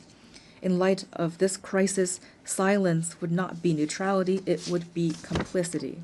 Ladies and gentlemen, allow me to pay tribute to the Haitian people. Representing them here is the greatest honor of my life. Beyond my functions as president of the Presidential Transition Council of Haiti, I am a real, active Haitian citizen with a profound love for my homeland, a land of freedom and dignity, a land of courage and talent. Haiti is not a nation that has given up. We are a great people, a people that stands together, men and women who have sacrificed for their homeland and for humanity. Haiti is not a playground for armed criminals.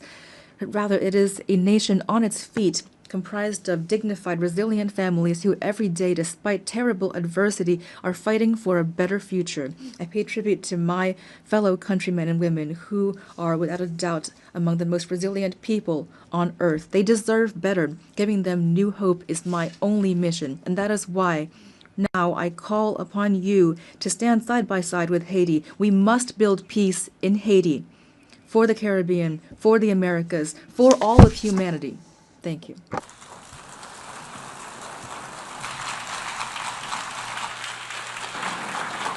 Au nom de l'Assemblée générale, On behalf of the General Assembly, I wish to thank the President of the Presidential Council of the Transition of the Republic of Haiti. An address by His Excellency Mikhail Kabalashvili, President of Georgia.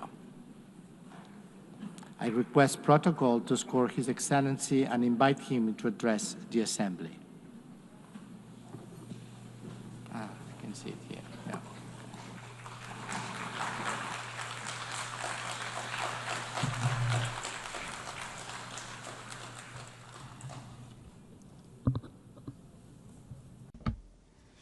Madam President, Mr. Secretary General, distinguished colleagues, ladies and gentlemen, I represent a country with a 3,000-year history, the cradle of one of the world's most ancient civilizations and the brave Georgian people, filled with pride and dignity, a country that possesses a unique alphabet, an ancient language, and 17th century-long Christian traditions.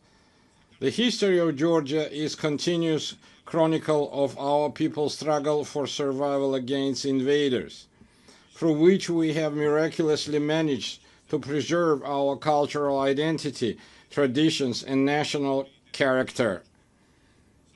Despite centuries of continuous warfare with invaders, the cultural environment in Georgia has always been distinguished by exceptional humanism, tolerance, and compassion for others.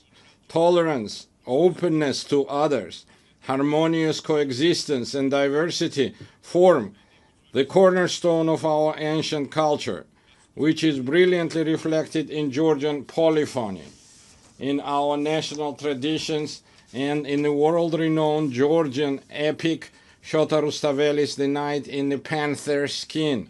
Georgia is a place where, throughout history, no human has ever been oppressed or persecuted on ethnic or religious grounds. Quite the opposite. We have always been known for our profound sense of justice. I represent the Georgian people, who know both the cost of war and the value of freedom and peace, a people who cherish their rich history and traditions, while at the same time facing with resolve the challenges that lie before our country. Amid a rapidly changing geopolitical landscape and unprecedented global challenges, such as ongoing conflicts, climate change, ideological polarization, cultural alienation, and war-driven humanitarian crisis, Georgia stands firmly as a guardian of dialogue, peace, stability, and sustainable development. Despite the many challenges surrounding us, we have managed to ensure the security of our people. The fundamental philosophy of the Georgian government remains to preserve peace, and no matter the cost, to spare our people from war.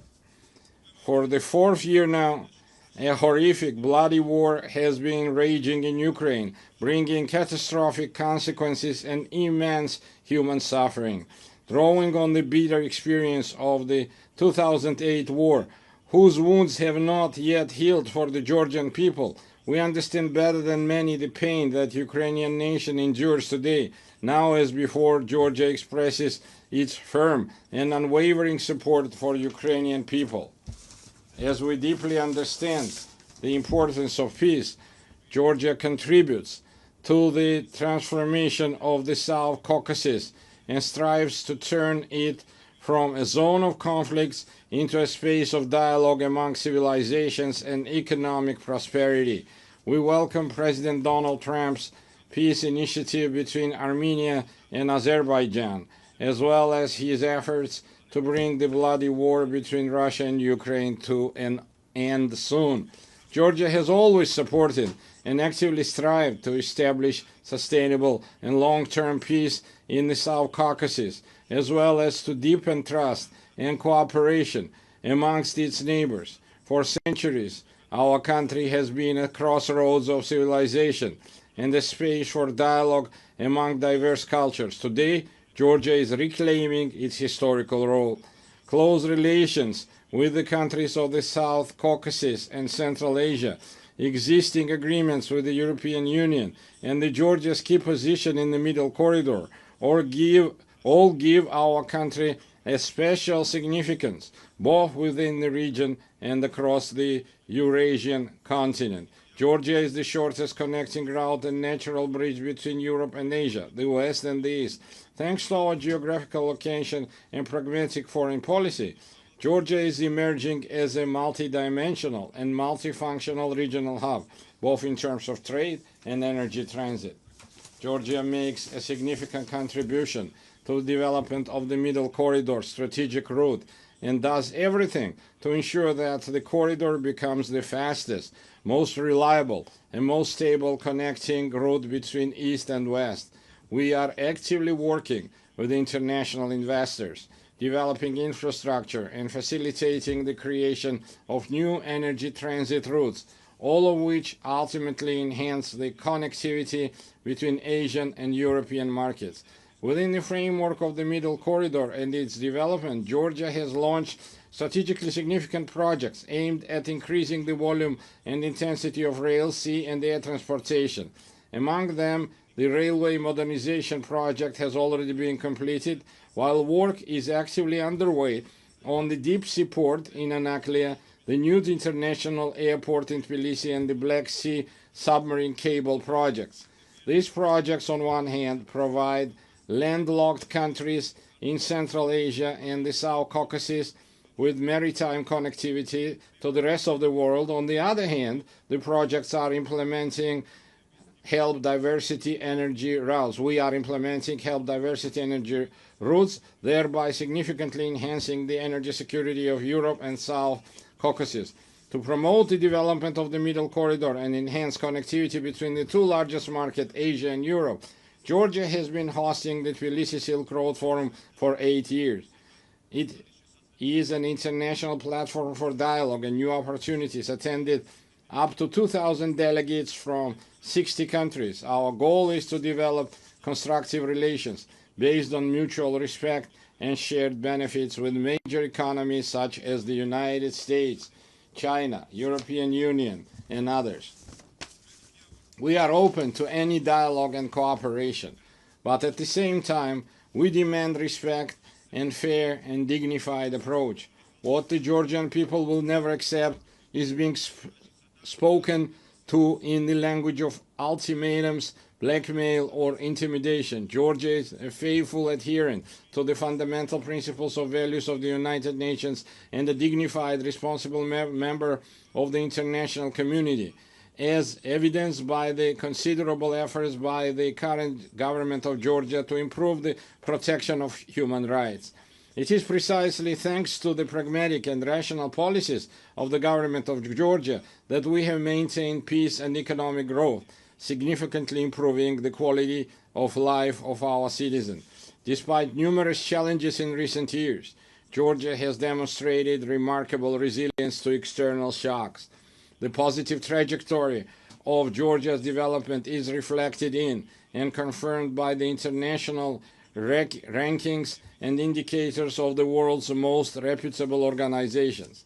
Despite 20% of Georgia's territory remaining under occupation, we continue to pursue development and progress with great energy and determination. We are entrusted with the mission that our children may live in a stronger, dignified Georgia and peaceful world.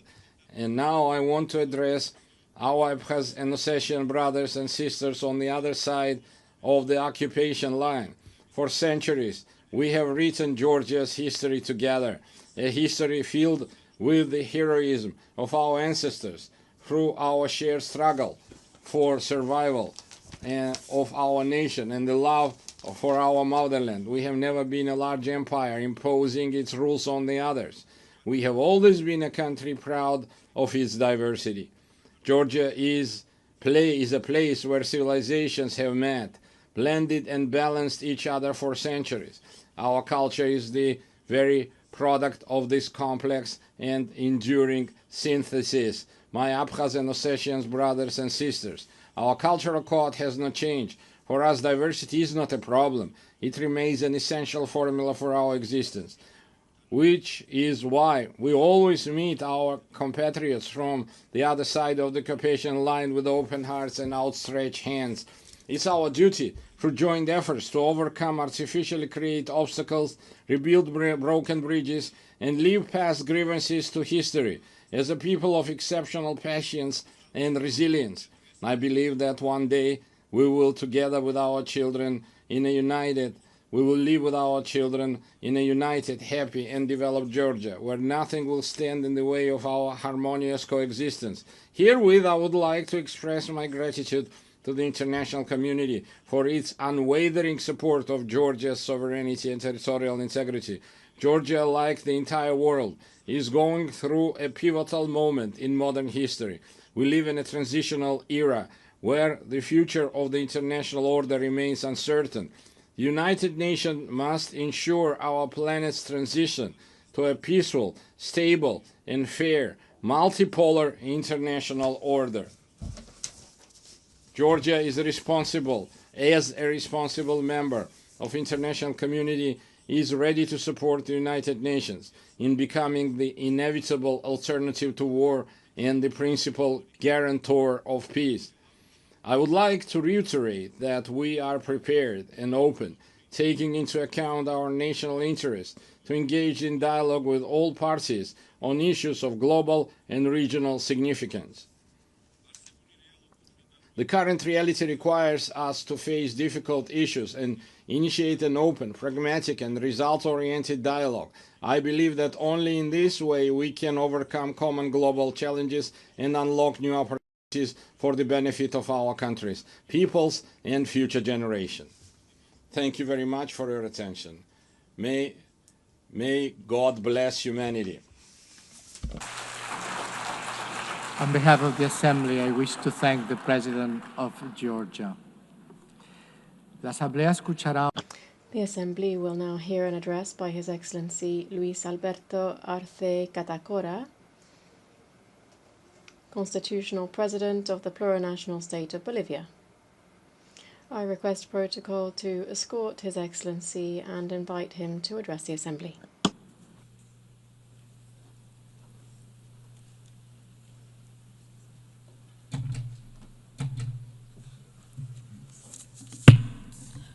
Muy buenos días. A very good morning to all of you. Allow me to express brotherly greetings to the President of the General Assembly of the United Nations, Annalena Baerbock, and through her to the entire Assembly. The 80th session isn't just any other date. It is a space for a historic time which invites us to stop and to look back, to remember why this organization was born and why it has seen the results that humanity was waiting for after the 2 world wars in which the fight for wealth and areas of influence left in its wake millions of dead, displaced and wounded. We are living with a wound that we're trying to overlook. Over 8 decades, in the concert of nations, we have seen the development of narratives that, using the skill of the great powers with long-standing experience in the international community, have camouflaged deep wounds and the devastating memories of humanity. They've done so using smart normative texts that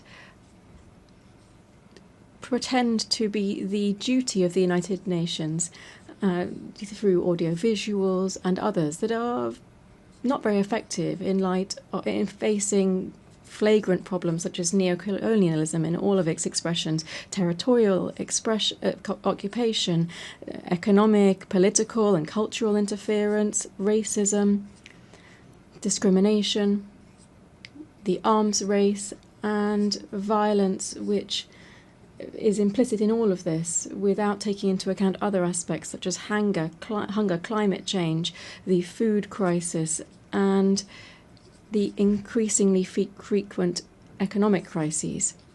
The effects of these realities are clear to all. Confrontations and discourse that promotes hatred and division between kindred states, inequality, exclusion, poverty and inequality and injustice, still produced within institutions that were created to protect the rights of the weakest. And we're not even talking about economic, social and the cultural rights of people, and even more if you look at the rights of indigenous peoples. A sincere assessment leads us to confirm that in 80 years we have not met the expected results. Consequently, we are not in a good position. The world remains divided and confronted against itself more than 80 years ago. Today in the world there is greater inequality in the distribution of wealth than there was 80 years ago. The poverty figures, inequality and injustice, rather than being curbed, is on the increase. The risk that any remaining peace should disappear and the Third World War would overtake the entire planet is very close if we don't react in time. The danger here is that the unstoppable force of capitalism with the misuse of artificial intelligence would increase the climate change, would liquidate the planet and would convert the immense majority of the population into unnecessary beings is also something that we can't completely rule out. We're not in a good place. The UN was established on the basis of the foundations of the skeletons of the Holocaust and the not only physical but also moral ruins left by the fascist racism and also increasing neocolonialism with the use of 2 atomic bombs. One of the goals that gave rise to the United Nations was to not repeat the barbarity of war. Today we hear the echoes of the drums of war on all continents. We see the practice of genocide on the sole decision of two countries. We deny the right to be free and sovereign to a people. Sophisticated weapons are used against a sovereign country, and increasing militarization is being promoted within a region with double standards in combating the war on drugs. And at the same time, we maintain a criminal blockade against its people and the state for the sole crime of having claimed its own independence more than 6 decades ago. Wars are not the same as we had 80 years ago. Wars now are multidimensional. They use economic, financial, media, information, cyber warfare, without even taking into account military warfare, which now encompasses biological warfare, war from space, and other technologies that continue to be developed with impunity on the basis of technology of war. It would be nothing new to have climate wars that would have an impact on sovereignty and food security, jeopardizing strategic resources such as water. We are putting at risk the very survival of the human race on Earth and of life itself on the planet. Just taking off the mask from all of these tragedies, we can see that the cause of all of this is the wild capitalist system that places the greed of the few over the rights and lives of the majority on the planet. The cause of this is the current capitalist development, which tries to resolve its own crisis and ends up returning to the original forms of accumulation and increasing rates of profit. Capitalism and its imperialist face is once again using the deployment of violence, plundering natural resources from sovereign states, and with bloodletting to lead to the political and economic power and take that away from another. Added to that, we have a third cause of the current wars, which is more immediate. That is the obsessive zeal of the new Trump administration to give the United States back its position as a hegemonic power at the cost of the liberal system, free trade, globalization, and to cause pain and death. Why? For what? To take ownership over natural resources, to take control over commodities for the benefit of an imperialist system, and to subordinate the majority of countries for their insatiable thirst for privilege and wealth, and to try to maintain a unipolar order at any cost.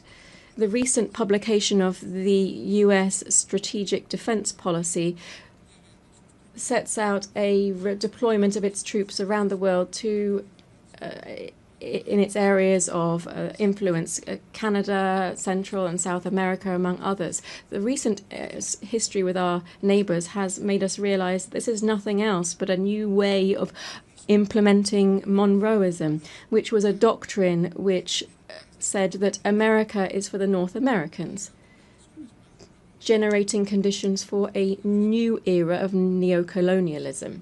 Madam President, distinguished heads of state and government, from the indigenous in Latin America and the Caribbean, we can say that we are a zone of peace, and we did so at the second summit of CELAC in Havana in 2014. The nations in our region are complying with this mandate that we set ourselves, still bearing in mind our political and ideological differences on various topics and with regard to border and territorial occupation-based disputes that remain ongoing. We can say,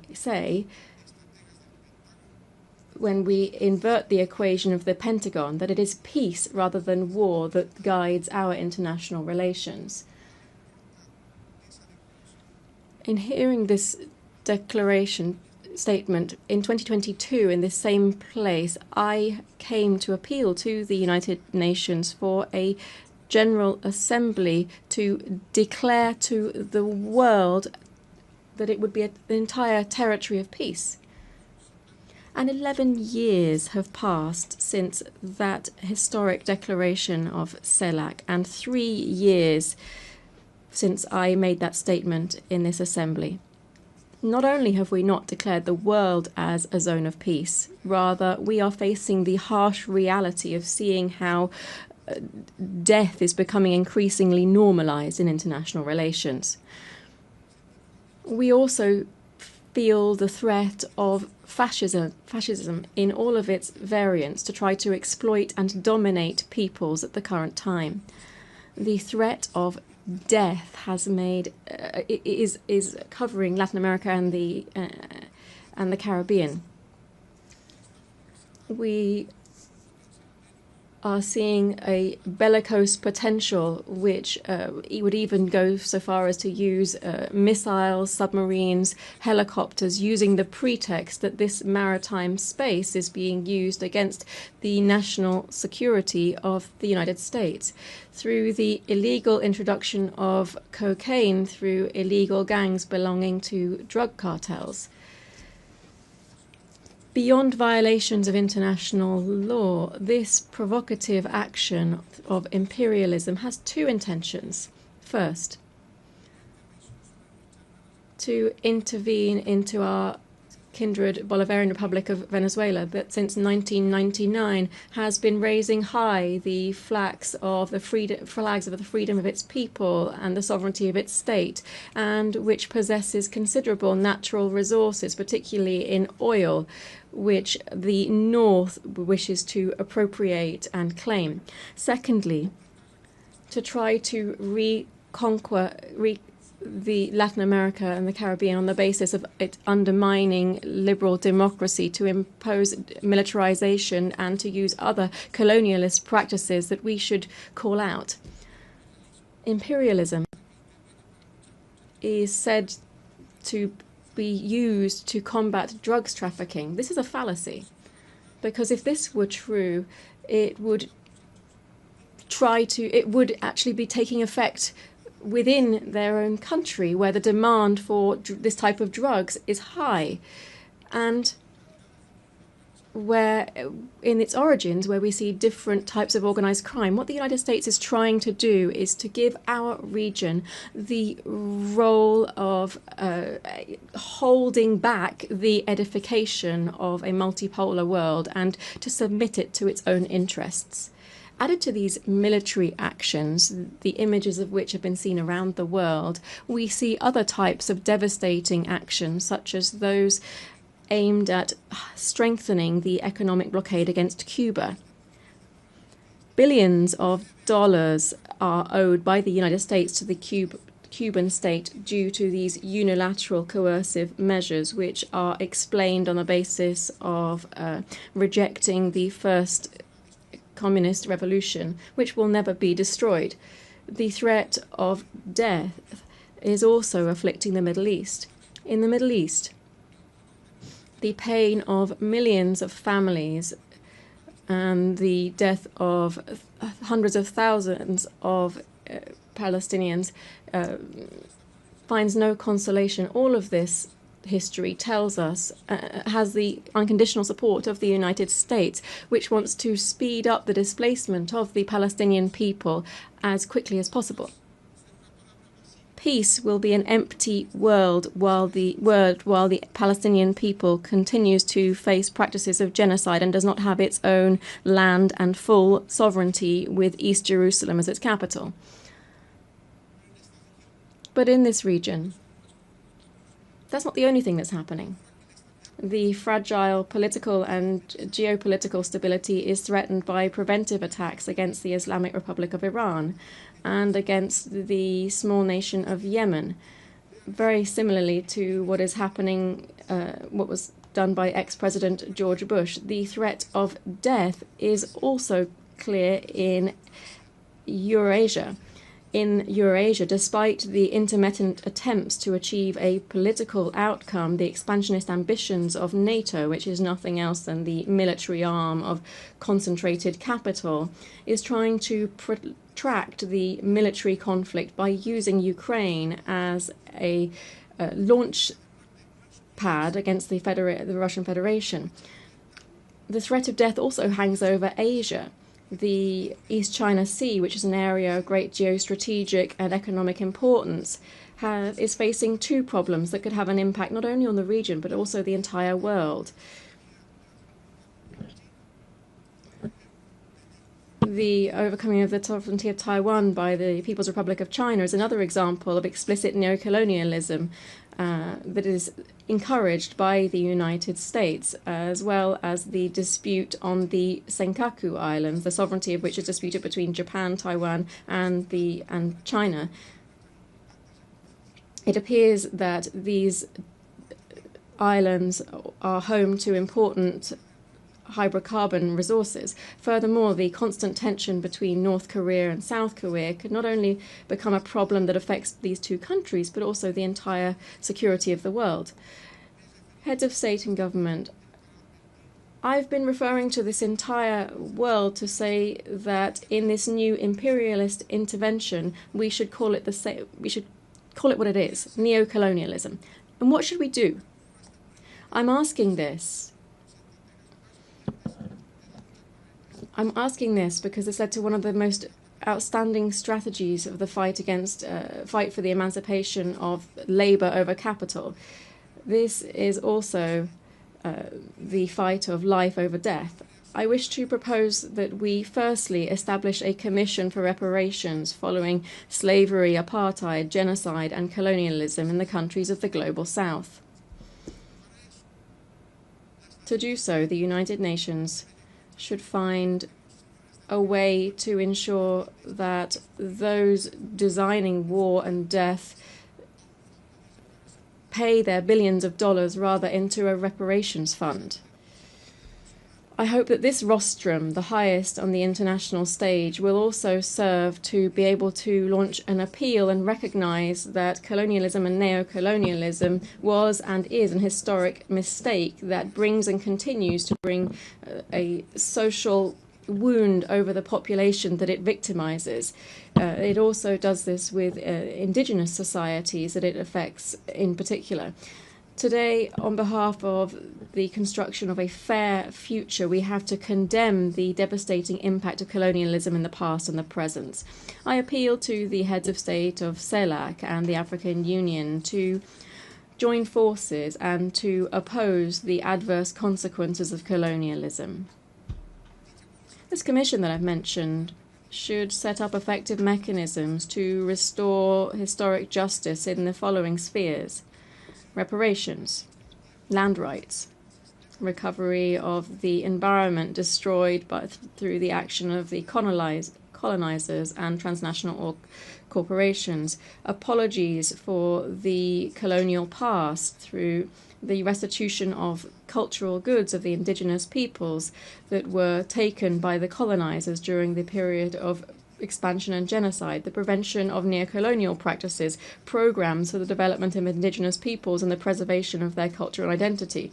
We should also provide compensation to people who have resisted the military occupation of their territories and those that are suffering under unilateral sanctions and economic blockades. Secondly, we should convert the UN General Assembly into a body with binding power so that it can be an effective voice for all peoples and not a space where we simply realize the will of the most powerful. We need this forum to be an ethical nucleus, a political heart, and the living spirit of a new era guided by the culture of life. We need the resolutions adopted within the UN General Assembly to not be vetoed by any superpower and to be truly complied with.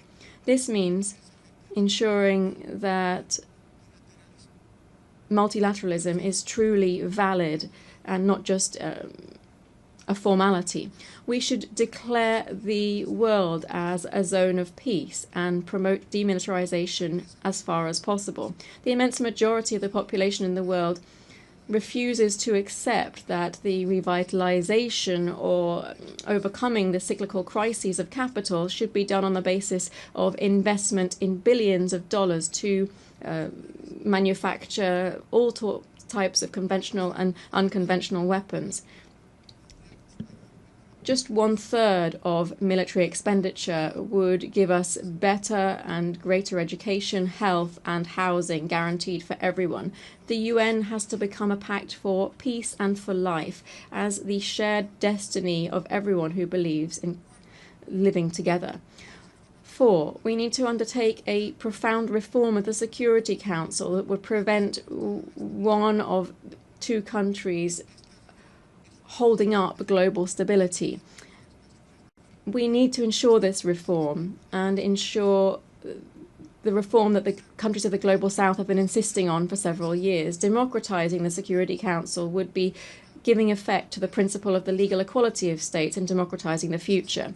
It would be to ensure that the voices of Africa, Latin America and the Caribbean, Asia and the historically marginalized peoples would also count.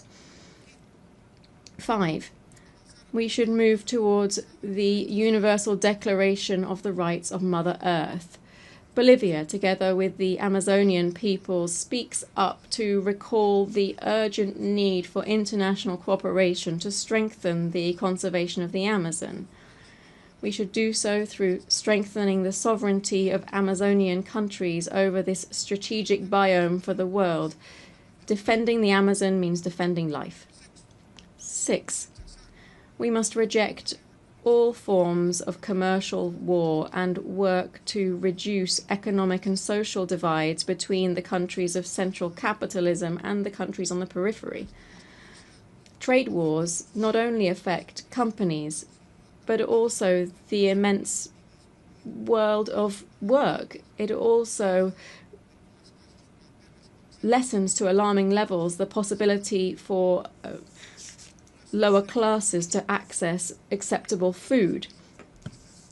The hegemonic and capitalist interests don't have any right to overtake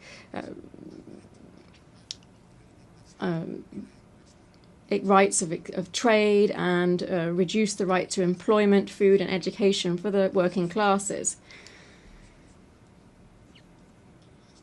Dear guests here at the 80th session of the UN General Assembly, I'm very grateful that on this occasion of the 80th anniversary of the establishment of the United Nations, having listened to the analysis and the outlook of the plurinational state of Bolivia over critical problems facing us today, and as we look ahead to working together for peace, development and collective human rights, the Bolivian people, to whom we have guaranteed a democratic transit as that we have not seen in 28 years in our country, is looking forward to seeing the changes that we must see within the United Nations in order to guarantee global peace. Thank you very much. Gracias. On behalf of the Assembly, I wish to thank the Constitutional President of the Plurinational State of Bolivia. The Assembly will hear an address by His Excellency Brice Clotaire Oligui Nguema, President of the Gabonese Republic, Head of State and Head of Government. I request protocol to escort His Excellency and invite him to address the Assembly.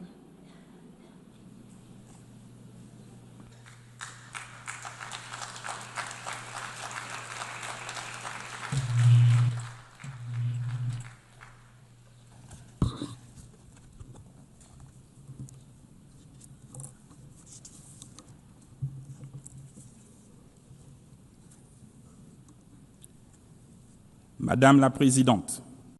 Madam President of the General Assembly, distinguished heads of state and government, distinguished Secretary General of the United Nations, distinguished delegates, ladies and gentlemen, at the outset, I would like to most warmly and sincerely congratulate Her Excellency Annalena Baerbock on her election as President of this 80th session of the General Assembly of the United Nations. Madam President, your experience, I am sure, will allow you to effectively carry out the missions of your august post. Rest assured of the full cooperation of my country. To His Excellency Philemon Yang, your predecessor, I pay tribute to the outstanding work carried out during his term. And lastly, I would like to once again commend His Excellency Antonio Guterres, Secretary General of our organization, for all of the efforts that he has constantly made since he took up his office. Gabon, my country, is keenly interested in the UN 80 initiative, which aims at ensuring operational efficiency in the face of global challenges, as well as to optimize mandates within the UN system. Madam President, 1 year ago, before this prestigious assembly, as the President of the Transition of the Republic of Gabon, I presented the political process begun in my country after the liberation coup which took place on August 30th, 2023. After the presidential election of April 12th, 2025, for which the process and outcomes were unanimously endorsed by the international community, this transition culminated with my inauguration on May 3rd, 2025, as the first elected president of the Gabonese Republic, thus establishing the foundations of democratic order. As you know, Gabon has undergone a peaceful and exemplary transition that included all of the political parties in our nation. This smooth transition led to an inclusive national dialogue and a constitutional referendum in accordance with the agreed-upon timelines, and it will continue through the holding of legislative, local, and senatorial elections that are free and transparent. To this end, the first and second round of combined legislative and local elections will take place on September 27th and October 11th, 2025. With regard to the election of senators, this will take place on November 8th, and the second round is scheduled for November 29th, 2025, with a view toward a definitive restoration of constitutional order by January 2026. We believe that this peaceful and historic process can serve as a lesson and a model in many other spheres. The people of Gabon have drawn this success from its history, its culture of peace, and its shared vision of the future. Here I would like to express, on behalf of the Gabonese people and on my own behalf, our sincere gratitude to the United Nations for its multifaceted assistance.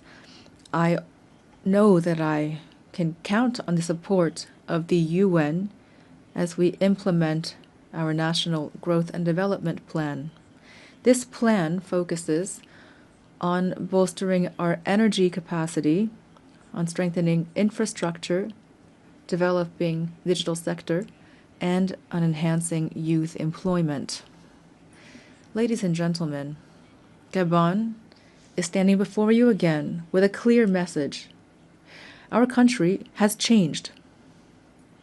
After decades of tensions and political and economic missteps, the Gabonese people has chosen the path of reconciliation and renewal. thus becoming the symbol of and testament to the transformation of hardship into hope, of dependency into dignity, of division into unity, and all without bloodshed. Today, Gabon is no longer a country in limbo. It has returned to stand alongside other states, upright, dignified, and ready to take up its rightful place in the community of nations. The new Gabon, the exemplary Gabon that my compatriots are calling for, also means that the state in Gabon must serve its people from now on. But our national rebirth would be futile without a change in the international order. It is no longer acceptable for African nations to remain relegated to the role of providers of raw materials for which others set the price and from which others profit.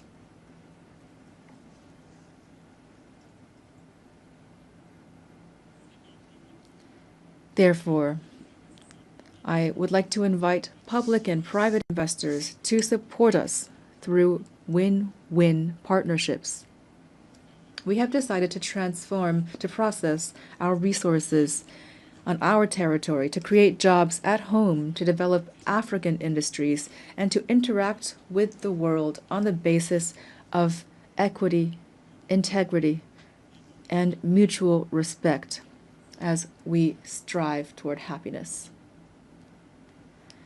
In its path toward development, Gabon, a country of peace and opportunity, will continue to welcome all those who commit to upholding our laws, our Republican values, and to contributing positively to our national rise. Distinguished delegates, ladies and gentlemen, this 80th session of the General Assembly has the theme, Better Together, 80 Years and More for Peace, Development, and Human Rights. It takes place in an international context characterized by economic, environmental, and security crises that call for more sustained and more staunch collective engagement. This is an urgent call to tackle these concerns in accordance with the spirit and the values of the UN Charter. Ladies and gentlemen, today the world has a radically different face. Humanity has never had so much technological prowess to ensure its well-being, and yet international peace and security have never seemed so fragile and so under threat. It is high time that peace reign on earth, and especially in Africa, which has so long suffered under conflicts that have been stoked and financed from outside the continent. Let the guns at last fall silent in the DRC, in Sudan, in the Horn of Africa, and in the Sahel. In this regard, instead of constantly stigmatizing and condemning the states of the Sahel, the international community would benefit from supporting them in their battle against the many-headed threat of terrorism. Ladies and gentlemen, on December 12, 1988, Gabon officially recognized the state of Palestine. Then, as now, we support the two-state solution, the only way, in accordance with UN resolutions, to guarantee a just and lasting peace between Israelis and Palestinians, as well as to guarantee international security. In this vein, Gabon must reaffirm its position in favor of lifting the embargo imposed on Cuba due to its negative effect on the well-being of Cuba's people. we solemnly reaffirm our full support for international efforts carried out throughout the world to achieve peace. These efforts must be centered on humans, especially women and youth. Through the Pact for the Future of 2024, the UN must continue to encourage and support the crucial action of women, stemming from the Declaration and the Beijing Declaration and Program of Action, of which we're celebrating the 30th anniversary this year. Madam President of the General Assembly, Secretary General of the United Nations, the triple planetary crisis of climate change, biodiversity loss, and pollution is an existential threat for humanity. And yet, the efforts of the international community to address these challenges remain drastically inadequate. The Treaty on Biodiversity Beyond National Jurisdictions, which we have just ratified, fills a legal gap and provides an ambitious framework for equitable and sustainable governance of biodiversity. Together, we have a real opportunity to make this treaty a true driver of transformation for present and future generations. Gabon is the guardian of part of the Congo Basin, the second largest green lung of our planet. This extraordinary heritage must not be sacrificed to financial rapacity. We call for an equitable global partnership in which the protection of our forests is accompanied by fair compensation for the ecological services these forests provide to humanity. Ladies and gentlemen, the new global order is underway. The changes taking place in our societies are inevitable and cannot be overlooked. International peace and justice can only be guaranteed by a revitalized multilateralism, in particular through Security Council reform that takes into account the African claims enshrined in the Sirte Declaration and the Eswatini Consensus, to which Gabon is firmly committed. I wish every success to our work, and I wish a happy birthday to our organization. Thank you.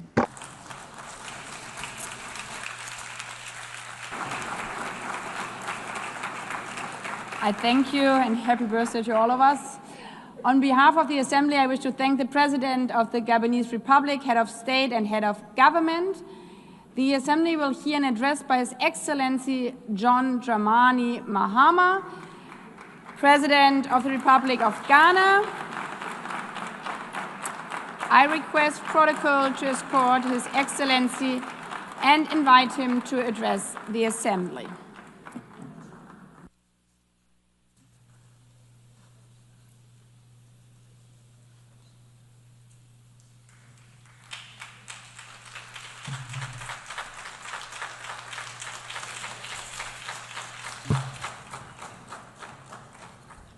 Thank you, Madam President, Mr. Secretary General, Excellencies, ladies and gentlemen. At this 80th session of the United Nations General Assembly, I'd like to speak about Africa's role in the future of this organization. However, it's impossible to do that without first considering the collective role that Africa played in its founding, which was small and relatively insignificant. Of the 51 member states involved in the founding of the United Nations in 1945, only 4 were African: Egypt, Ethiopia, Liberia, and South Africa. It is important to point out that the United Nations came into being in the aftermath of World War II because of the inability of its predecessor, the League of Nations, to avert a large-scale global conflict, which had been its guiding purpose when it was founded in 1920 at the end of the First World War. Out of the 42 founding member states of the League of Nations, only 3 were African: Liberia, the Union of South Africa, and Ethiopia. Egypt was to join later in 1937. Africa's overall participation in the organization's founding was minimal and relatively unimportant. That's because before all the other talks and meetings, representatives from a group of 14 nations gathered in Berlin for a series of discussions that began in 1884 and which led to the partitioning and formal colonization of the African continent, which is also called the Scramble for Africa. It has famously been written that past is prologue. Well, in the past, the majority of the 54 nations that now comprise Africa were never offered a seat at the table where plans for a new world order were being drawn. But, Madam President, as fate would have it, the tables are turning, and Africa's role in the authorship of whatever is yet to come for this world is going to be huge, and it will be consequential. According to this organization's own projections, by the year 2050, more than 25% of the world's population is expected to come from the African continent. Additionally, by 2050, 1/3 of all young people aged between 15 to 24 will be residing on the African continent. So you see, the future of this world is African. Allow me to say this once again a little louder for those of you in the back. The future is African.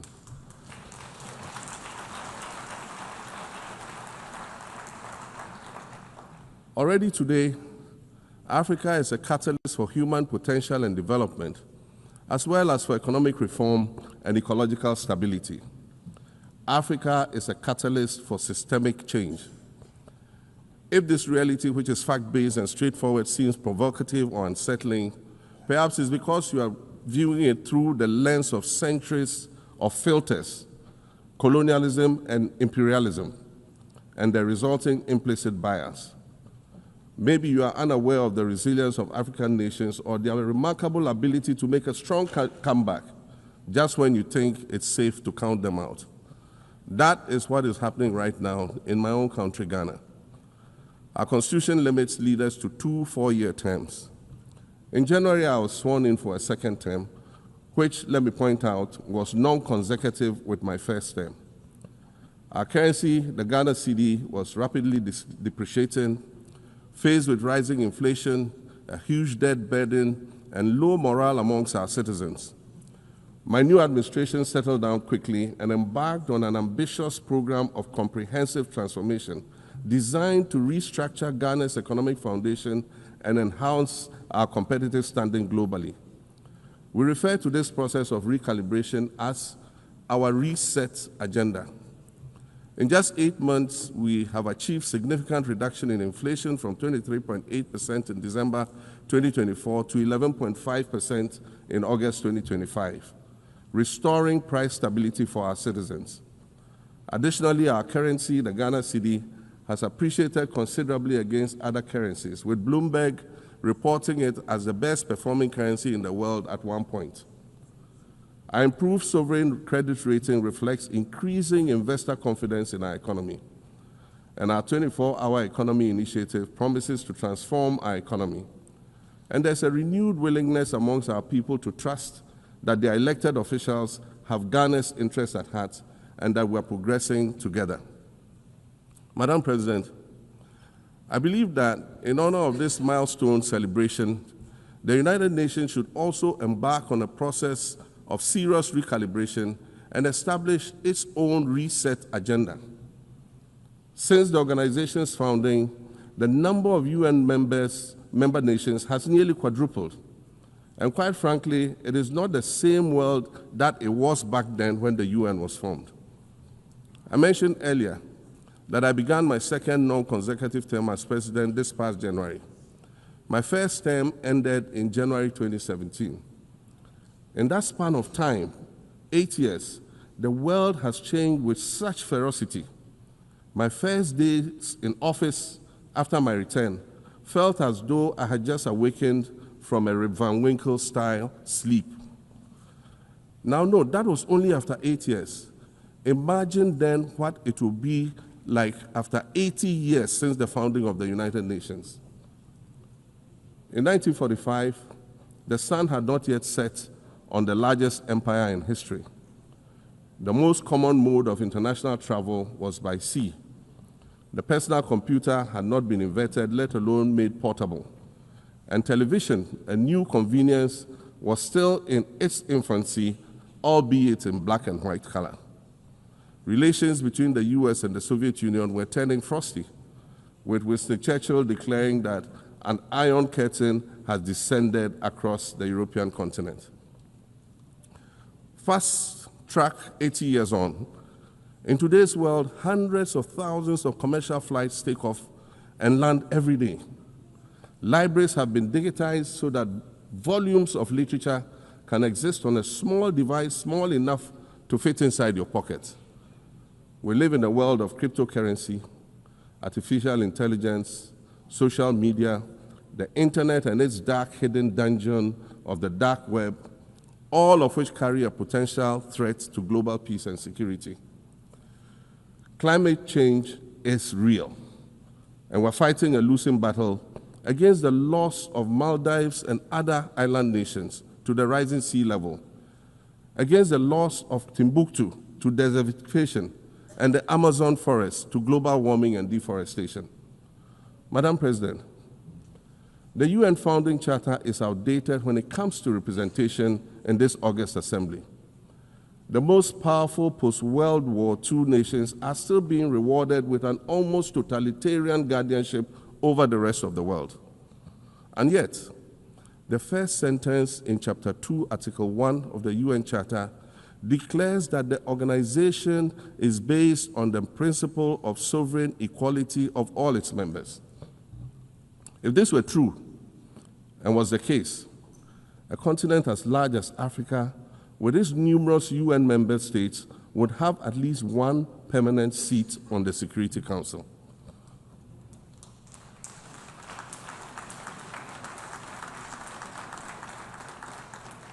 Furthermore, we believe that veto power should not be restricted to only 5 nations, nor should it be absolute. There must be a mechanism in this House for the General Assembly to challenge a veto. No single nation should be able to exercise an absolute veto to serve its own interests in a dispute.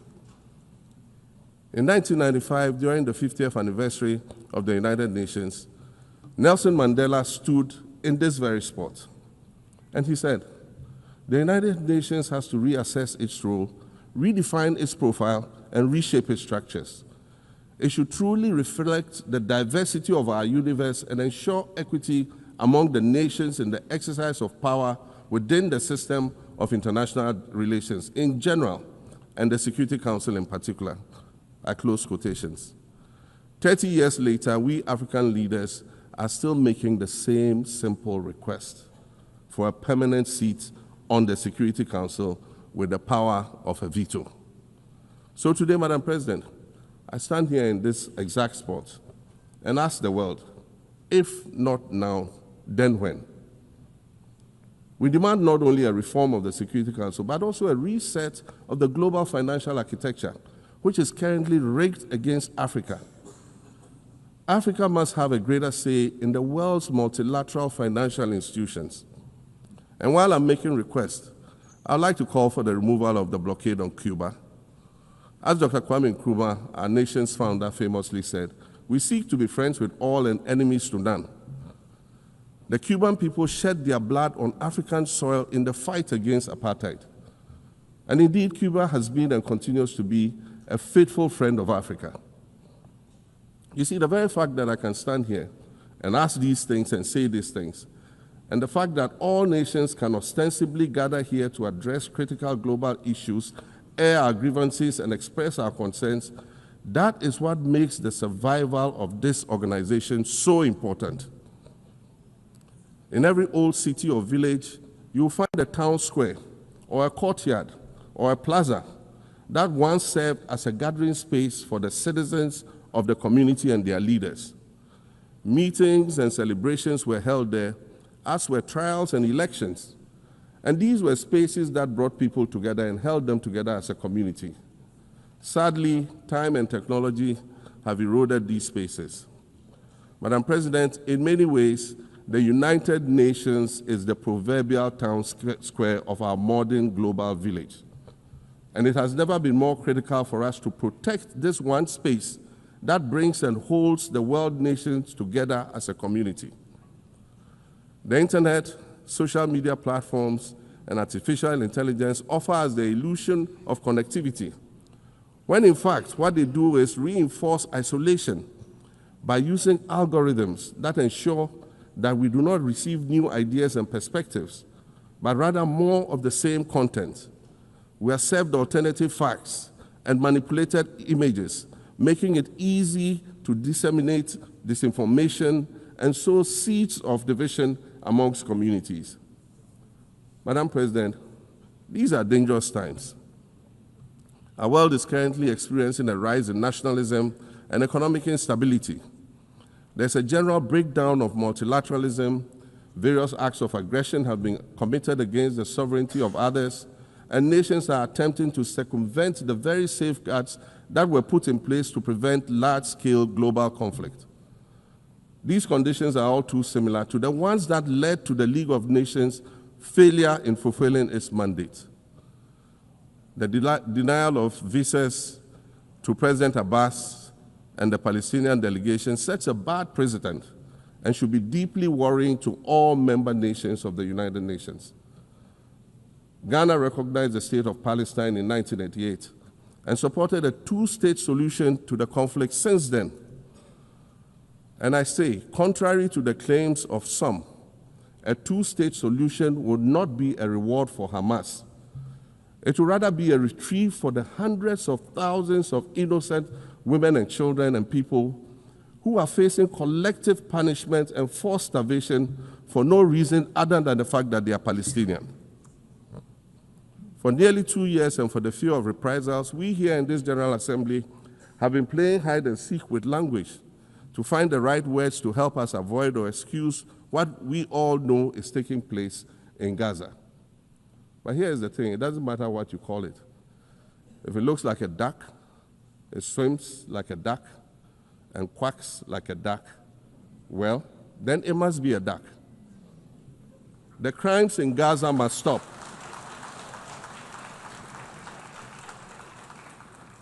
The crimes in Gaza must stop.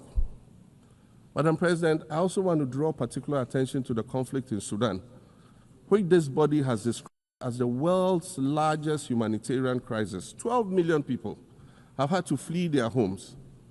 And when we speak of migration, we refer to the 12 million new Sudanese refugees, whom we as a global community should be willing to assist in much the same way that many member nations readily assisted new refugees coming out of Ukraine. Let's dispense with the euphemisms and dog whistles and speak frankly. It is not a mystery that when leaders of Western nations complain of their migration problems, they are often referring to immigrants from the global south. But many of those immigrants are climate refugees. And interestingly, the global north emits 75% more greenhouse gases than the global south. However, the effects of climate change are more severe in the global south because we lack the resources to address them effectively. And so when the desert encroaches on our villages and towns and they become unlivable, we are forced to flee. Warsan Shire, a Somali-born prophet, a Somali-British poet born in Kenya to Somalian refugee parents, was London's first youth poet laureate. She writes in her poem titled Home. And it says, you have to understand that no one puts their children in a boat unless the water is safer than the land. No one bends their palms under trains beneath carriages. No one spends days and nights in the stomach of a truck feeding on newspaper unless the miles traveled mean something more than just a journey.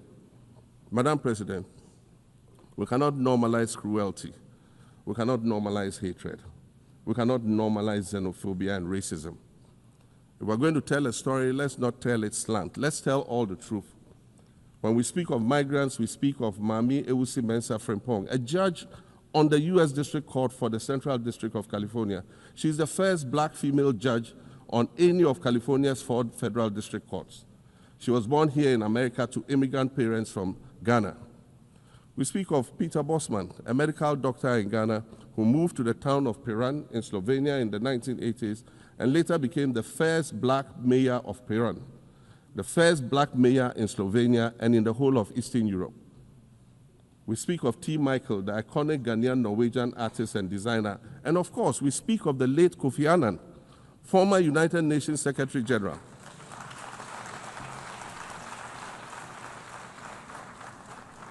Former United Nations Secretary General and Nobel Peace Prize recipient, who was born in Ghana but spent his adulthood in various places in America and Europe.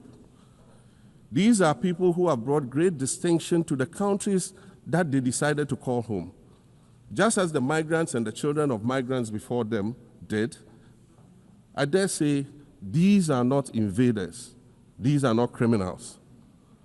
Madam President, the slave trade must be recognized as the greatest crime against humanity.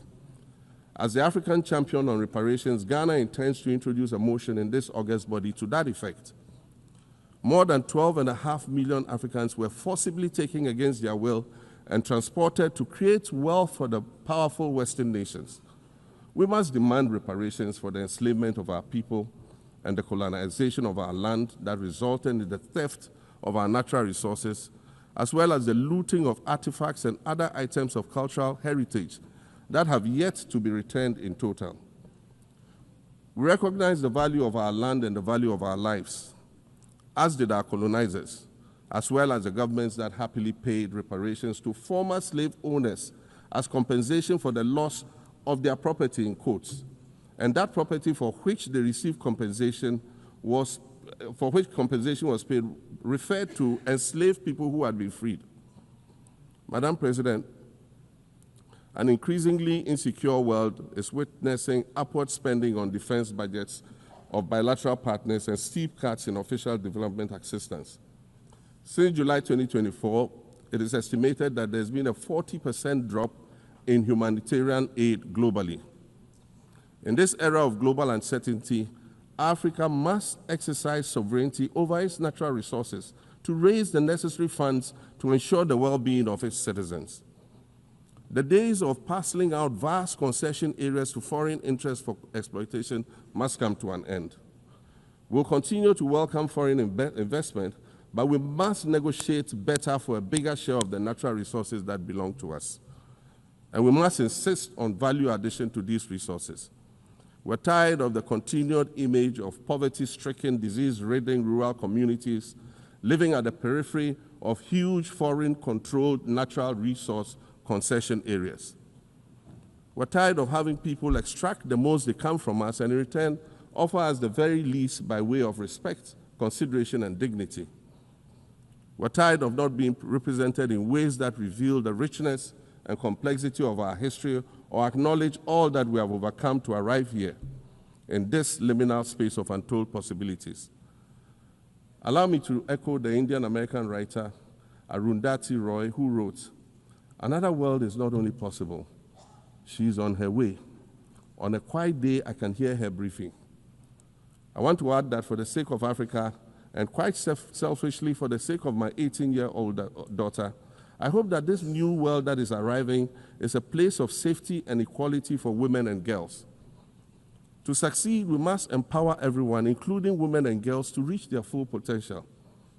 In closing, Madam President, I'd like to congratulate you on your election to preside over this historic 80th General Assembly and on being the 5th woman to hold this distinction.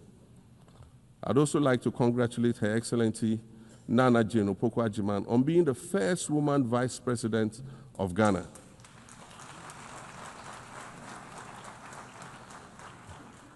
Now every Ghanaian girl knows the heights to which she can ascend. Words matter, but issues of representation matter even more, which is why Ghana looks forward to the appointment of a woman as Secretary General of this organization in the near future. Madam President, Your Excellencies, I thank you for your kind attention.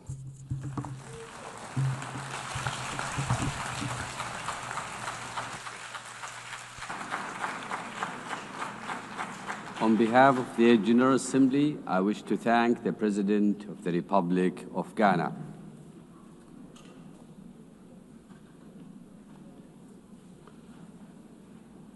The Assembly will hear an address by His Excellency Omaho O.C. Sokang Embalo, President of the Republic of Guinea-Bissau. I request protocol to escort His Excellency and invite him to address the Assembly.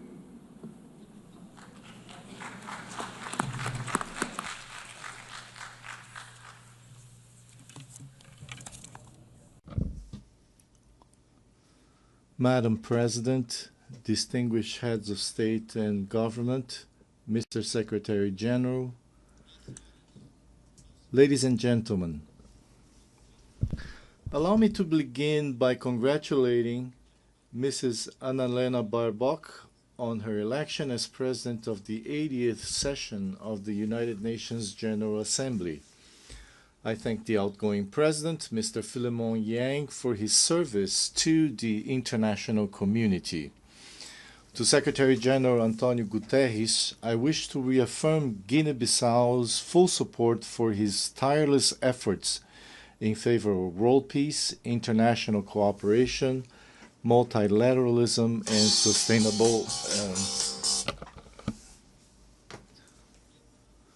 80 years ago, the founders of the United Nations pledged to save succeeding generations from the scourge of war. That promise, unfortunately, has not yet been fully fulfilled. Yet this commitment, undertaken by each member state upon joining the UN Charter, remains valid and continues to be honored through the dedication of every UN peacekeeper and every humanitarian worker who often make the difference between life and death in conflict zones or following natural disasters. UN agencies such as WHO, UNESCO, UNICEF, FAO, WFP, UNHCR, and UNDP, among others, provide treatment, education, vaccines, food, and protect every day millions of human beings and contribute to the fight against poverty and discrimination against women and girls all over the world. The United Nations remains relevant, especially in these times of deep global uncertainty and crisis.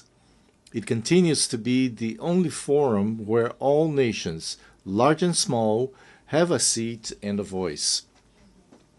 Excellencies, ladies and gentlemen, we live in a world confronted by multiple crises. We are witnessing what Secretary General Antonio Guterres has called polycrisis.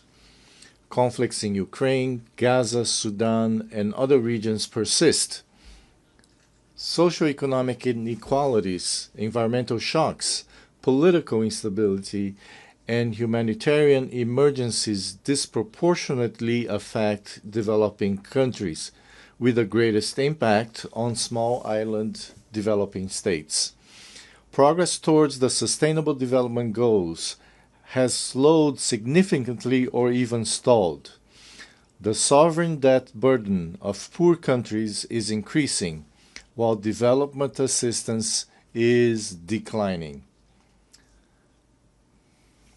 Guinea-Bissau welcomes the UN 80 initiative, and we hope it will contribute to strengthening the organization, especially in promoting peace, international security, and the achievement of the SDGs. The Pact for the Future offers a roadmap and an action plan that must not remain on paper. Madam President, Excellencies, ladies and gentlemen, last July, Guinea-Bissau hosted the 15th Conference of Heads of State and Government of the Community of Portuguese-Speaking Countries, CPLP. I have taken on the presidency of the CPLP for the 2025-2027 term. The CPLP places high importance on its cooperation with the United Nations and its specialized agencies. During our term, we will continue to work with all partners and multilateral organizations toward the implementation of global commitments, especially concerning the Paris Agreement on Climate Change, the 3rd UN Ocean Conference, and the 4th UN Conference on Financing for Development, held last June-July in Seville. We are convinced that 2 major international meetings scheduled for November, namely COP30 in Belém, Brazil, and the 2nd World Summit for Social Development in Doha, Qatar, will serve as key platforms and opportunities to strengthen our cooperation and to advance our shared goals. Madam President, Excellencies, ladies and gentlemen, Guinea-Bissau is scheduled to hold presidential and legislative elections on the 23rd of November this year. All necessary conditions are being put in place to ensure that these elections are held peacefully, freely, transparently, and credibly. Over the past 5 years, I have prioritized dialogue, inclusion, political stability, and the consolidation of the democratic rule of law. I am confident that these upcoming elections will reaffirm the irreversible nature of citizenship and democratic values in Guinea-Bissau. Madam President, Excellencies, ladies and gentlemen, allow me to conclude by saying that in an increasingly interdependent world, we need, now more than ever, a world order grounded in the principles enshrined in the United Nations Charter, in respect for international law and in peaceful coexistence. In this regard, Guinea-Bissau reiterates our call for an end to the economic, commercial, and financial embargo and other forms of restrictions imposed on Cuba. 80 years after the creation of the United Nations, the world has changed. We are no longer just the 51 countries who signed the UN Charter in 1945. Today, the United Nations is all of us, the 193 member states, plus observer states, NGOs, civil society organizations, and other actors represented in this great assembly hall. To meet the challenges of the 21st century, the UN must undertake urgent reforms, reforms that reflect today's geopolitical realities and global power balances, reforms that expand and democratize the Security Council, reforms that provide a place and a voice to the Global South, reforms that restore confidence in the multilateralism and international cooperation. The UN continues to be a unique multilateral space where dialogue is still possible, even when diplomacy and good offices fail elsewhere and in other circumstances. The legitimacy, strength, and future of the UN lie in the inclusion and full participation of all of us in deliberations and decision-making. Its core details, peace, dignity, equality, poverty eradication, cooperation, and peaceful resolution of conflicts remain alive and continue to inspire the purposes of the international community and the March of Humanity. Thank you very much.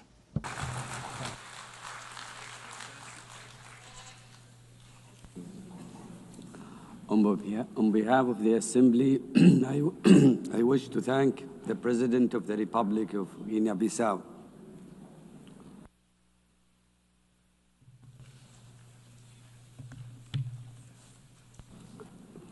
The Assembly will hear an address by His Majesty King Mosawati III, Head of the State of the Kingdom of Eswatini. I request protocol to escort His Majesty and invite him to address the Assembly.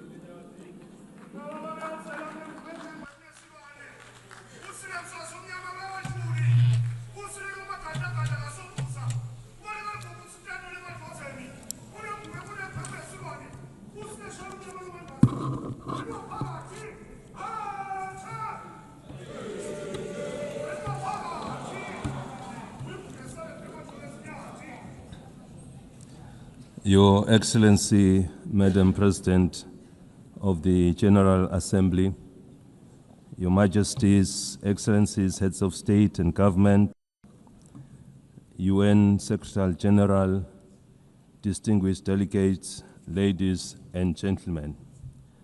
It is a great pleasure to address the 80th session of the United Nations General Assembly under the theme Better Together, 80 years and more for peace, development, and human rights. At the outset, we wish to assure you, Madam President, of Eswatini's unwavering support during your tenure. We also commend the UN Secretary General and the Secretariat for their steadfast leadership in navigating our world through unprecedented challenges. As we gather today, mankind is confronted with many challenges, including conflicts around the world. We must remind ourselves that when the United Nations was established in 1945, it was during a time of widespread global strife. Its founding fathers resolved that no country or people should endure suffering due to conflict. The UN Charter and structure were designed to be clear and resolute. Now is the time to ask ourselves what has gone wrong and what steps must be taken to correct these challenges and restore the UN's mission of fostering peace. The question we must ask ourselves further is, what is the UN doing to address these issues effectively? I propose that the United Nations establishes ad hoc committees to tackle global conflicts and promote peace. These committees should have equitable representation in dealing with the relative conflicts in the diverse regions of hotspots, including Africa, the Middle East, Europe, and beyond, ensuring that all affected nations have a voice. Supported by the Secretariat of the United Nations, these ad hoc committees would visit conflict zones, engage with local communities, and work towards peaceful resolutions. For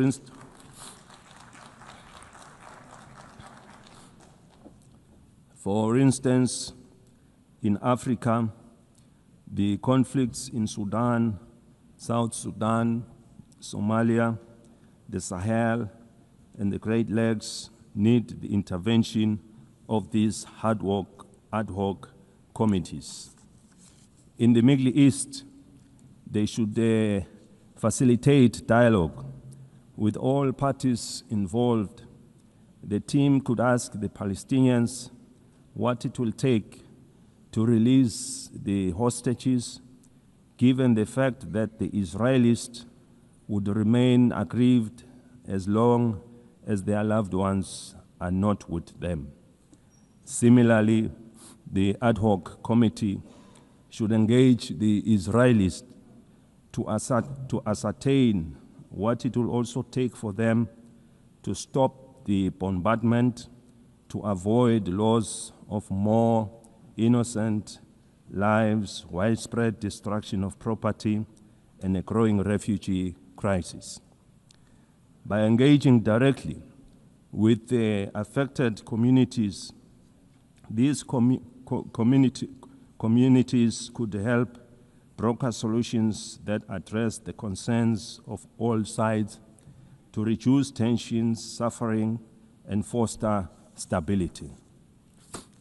In the conflict between Russia and Ukraine, These ad hoc committees could mediate discussions to identify pathways to peace.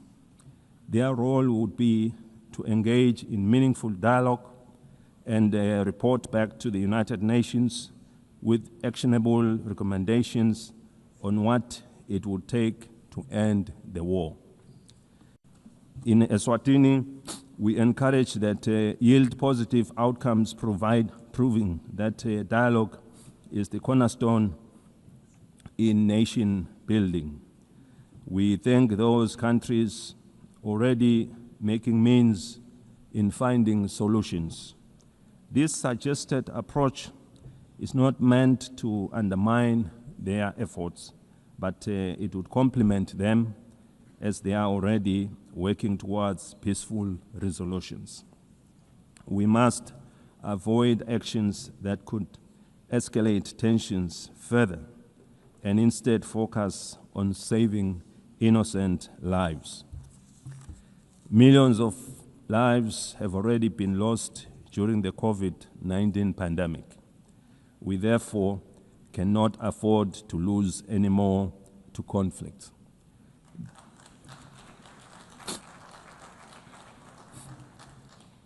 The UN must now focus on supporting the building of economies of the world to address issues of poverty and the global financial crisis which we experienced after the COVID-19 pandemic. By investing in these areas, we can create conditions for lasting peace. We therefore need one another in building and supporting our development initiatives in our respective countries. The time for action is now. The UN was established in pursuit of international law and peace, and its mandate dates back decades. In 2025 and onwards, we must renew our commitment to this mission. By forming these ad hoc committees and making informed, inclusive decisions, we can work towards a world where peace prevails and no nation or people suffer needlessly. We have been calling for the restructuring of the United Nations as a body representing all member states. It must lead with decisions that are inclusive and widely respected, as no one will question the process taken. These reforms should be fully representative of all countries through the regions of the world in the Security Council to create an all-inclusive structure. Without such reform, the legitimacy and effectiveness of this body will remain incomplete. We have been encouraged to witness UN high-level meetings prior to the General Assembly being held to address various issues. These include the Seville and Awaza declarations on financing for development and socio-economic challenges faced by landlocked countries. We are aware that for any growth to take place, nations must have enough resources to achieve sustainable development goals. As we convene to advance international cooperation and to uphold human rights and fundamental freedoms for all, we are reminded that our work is both urgent and indispensable. The theme Better Together underscores the imperative of delivering on the United Nations Sustainable Development Goals and reinvigorating global cooperation. Eswatini continues to believe that working together remains our most powerful tool for addressing global challenges that transcend borders. The world stands at a critical juncture in pursuit of Agenda 2030. With only 5 years remaining, we must face the reality that progress on the SDG is far off track. This is a sobering reminder that our collective efforts must be redoubled and that international solidarity, cooperation, and shared responsibility are more urgent than ever before. Through my national call to all Eswatini, to all Emaswati of Ngwe, for a greater sense of agency in the pursuit of sustainable development, the Kingdom has made important strides in advancing Agenda 2030, particularly in the areas of the economy in various sectors, health, education, and gender equality, to mention a few. Furthermore, the country's literacy rates have improved, reflecting our investments in education, while the nation continues to be empowered through targeted programs that strengthen their role in our society and economy. These achievements demonstrate what is possible when determination and partnership come together. While we have witnessed the GDP growth of our economy, we remain with a number of challenges to address, and we count on the UN for support to become one of the advanced economies of the world. We have implemented initiatives to grow our economy and attract new investments by opening trade opportunities with other countries that give access to regional and international markets. Your Excellencies, the global economy remains fragile. Persistent inflation resulting in rising food and energy prices, as well as tightening financial conditions, have eroded physical space for many developing nations. Across sub-Saharan Africa, countries spend on average 12% of government revenues on debt servicing, diverting resources urgently needed for social cohesion programs. Eswatini also advocates for trade facilitation and economic diversification, simplifying customs procedures, reducing regulatory barriers, and enabling greater participation in regional and global value chains. In this regard, the African Continental Free Trade Area has the potential to boost intra-Africa trade by up to 52%, drive industrialization, and create millions of jobs. For countries like Eswatini, the AfTA offers more than market access. It provides a pathway to overcome geographic constraints through regional integration, cooperation, and efficient trade corridors. In an increasingly connected world, the Kingdom of Eswatini is actively striving for digital transformation as a catalyst for sustainable development. Eswatini is open for business in technology and looks forward to partnering and sharing experiences with other developed countries in advancing our technologies. Eswatini is proud of the significant progress achieved under Sustainable Development Goal 3. We welcome the progress made in the ratification of the Pandemic Treaty. This landmark agreement is essential for strengthening preparedness and resilience against future health emergencies, fostering effective and equitable cooperation. We remain deeply concerned about the decline in bilateral and multilateral support for global health priorities. Weakening our joint efforts threatens to erode decades of progress in this sector, as health is a global security.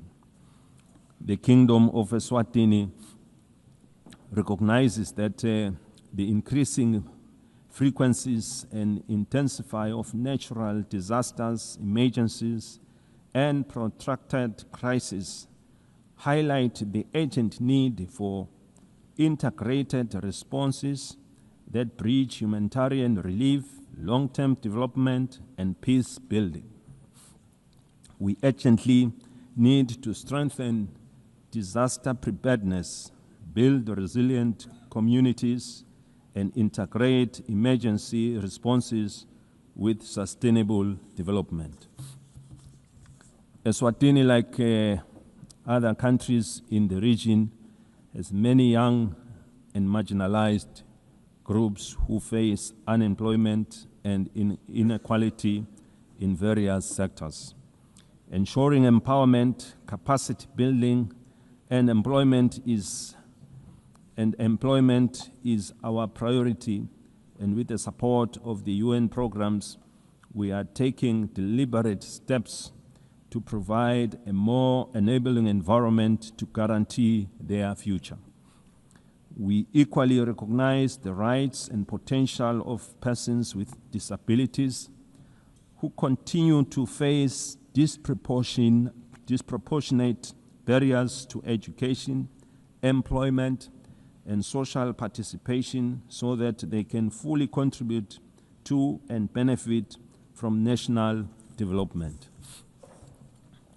The United Nations General Assembly Resolution 2758, adopted in 1971, did not address the issue of Taiwan's representation in the United Nations, and it does not preclude their participation in the UN system. The United Nations must seek suitable ways of including Taiwan so that she can better contribute to realizing the UN Sustainable Development Goals. In that way, this will fulfill the UN mandate to ensure that no country is left behind.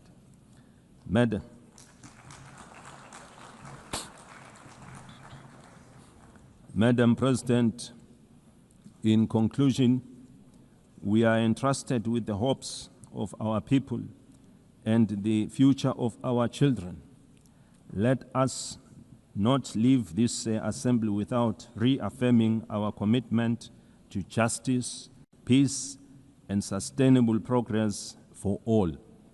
The Kingdom of Eswatini stands ready to play its part.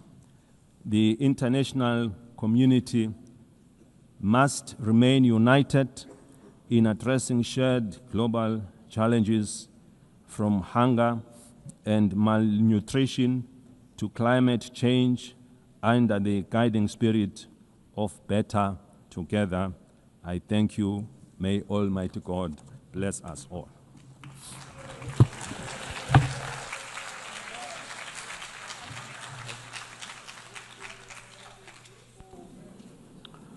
On behalf of the Assembly, I wish to thank the head of the state of the Kingdom of Eswatini.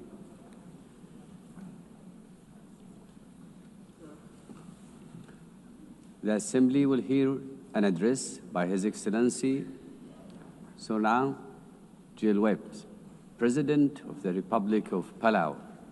I request protocol to escort His Excellency and invite him to address the Assembly.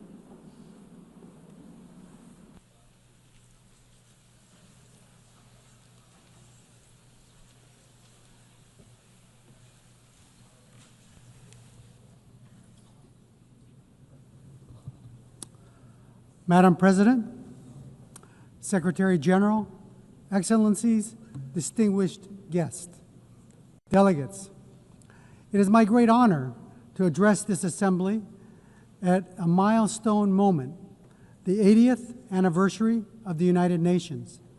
80 years ago, nations scarred by war came together to say, never again. They built this organization on the belief that cooperation, not conflict, could guide humanity forward.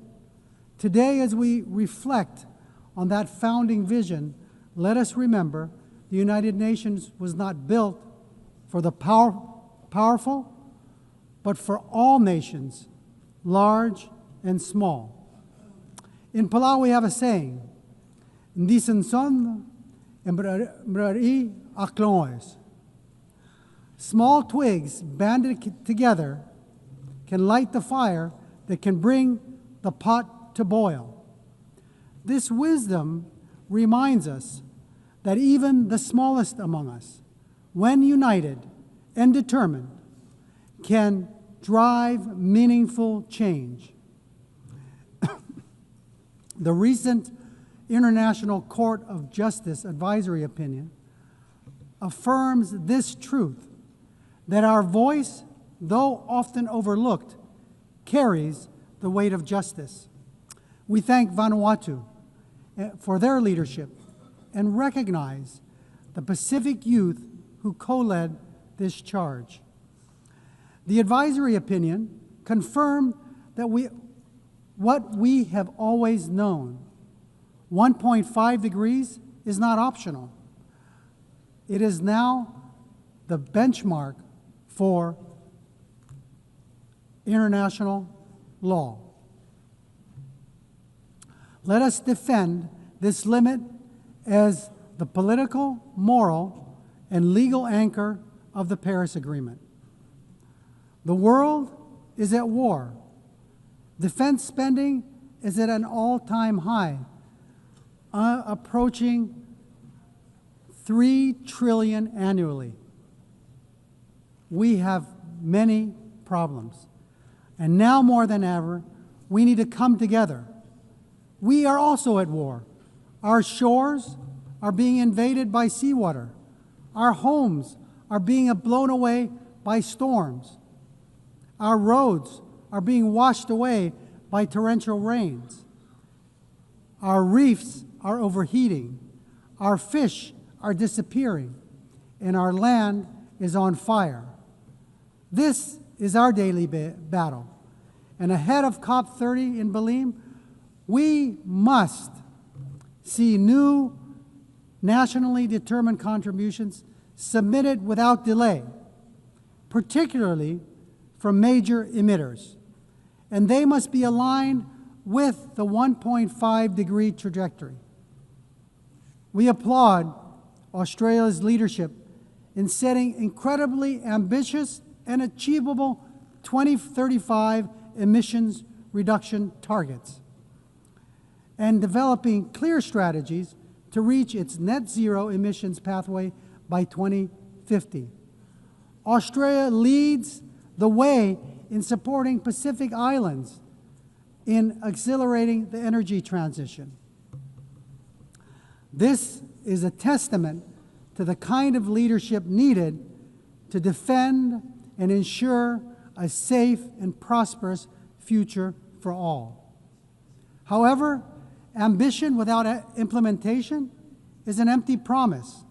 For SIDS, the fight depends on climate finance. Too often, our countries are trapped in systems that are overly complex, slow, inaccessible. Finance must be predictable and adequate. It should not create new debt. It should free us to implement our NDCs, adapt to climate change impacts, and address loss and damage.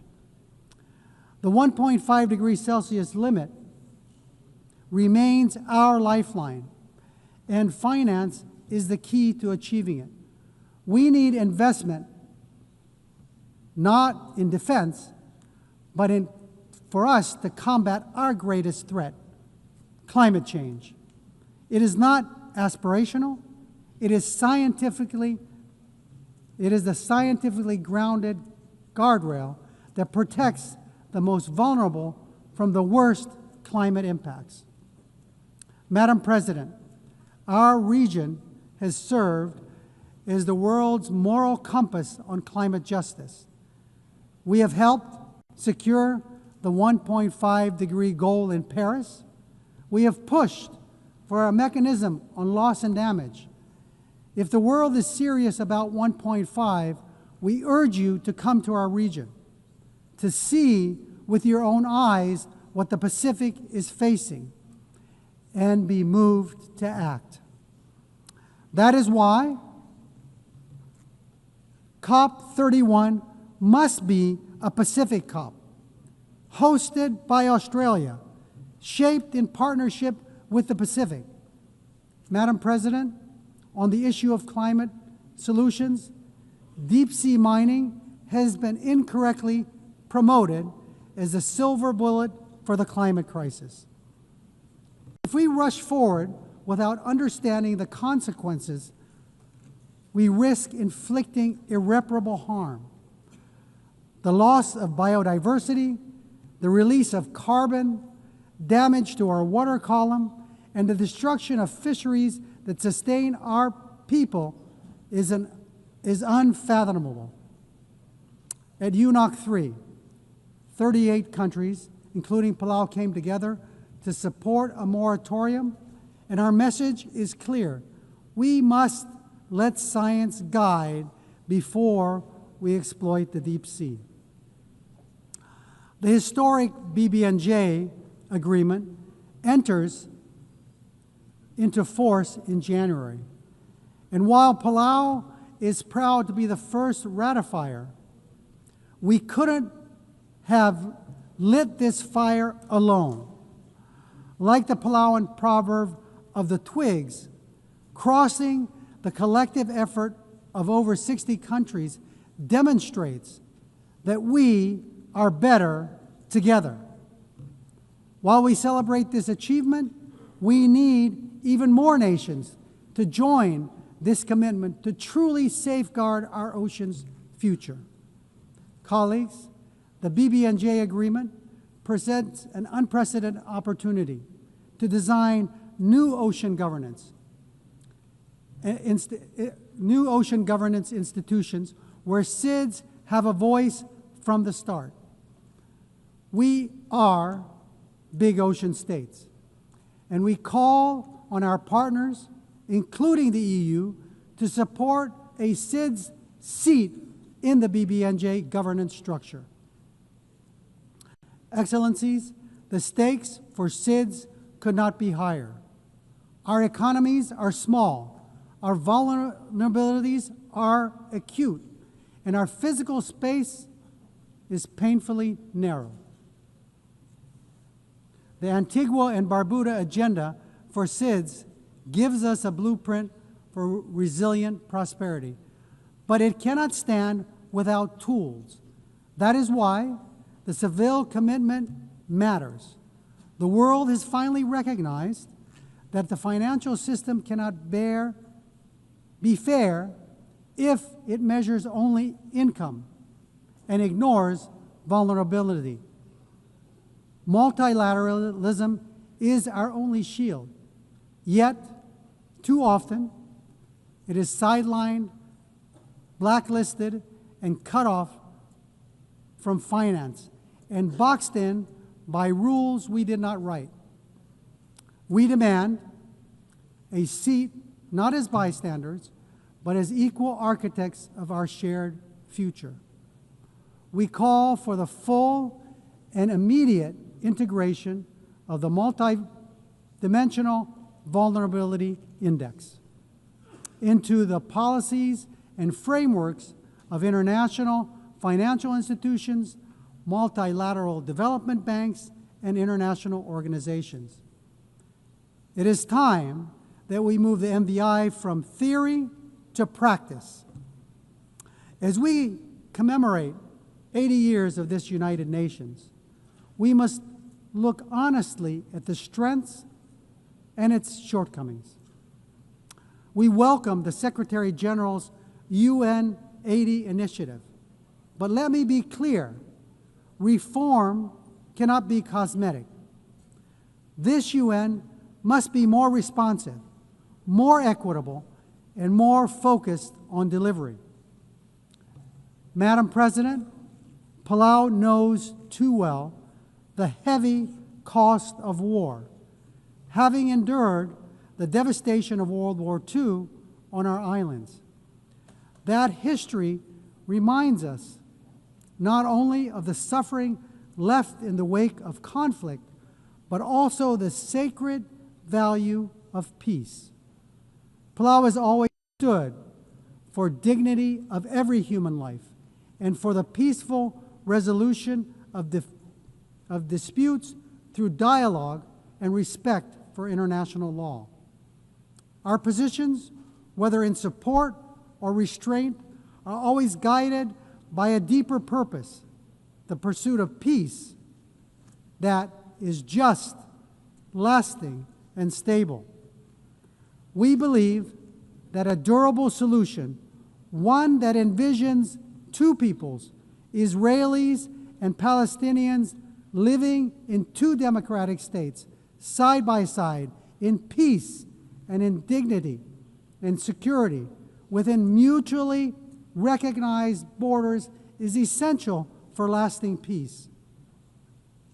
Russia's unprovoked war against Ukraine is a stark reminder that when international law is disregarded, peace everywhere is placed at risk.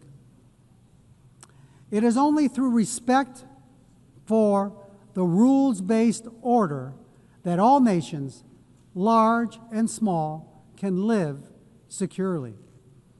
Continuing in that spirit of respect for life and stability, I must raise an important issue of principle. Years ago, China wrongly interpreted UNGA Resolution 2758.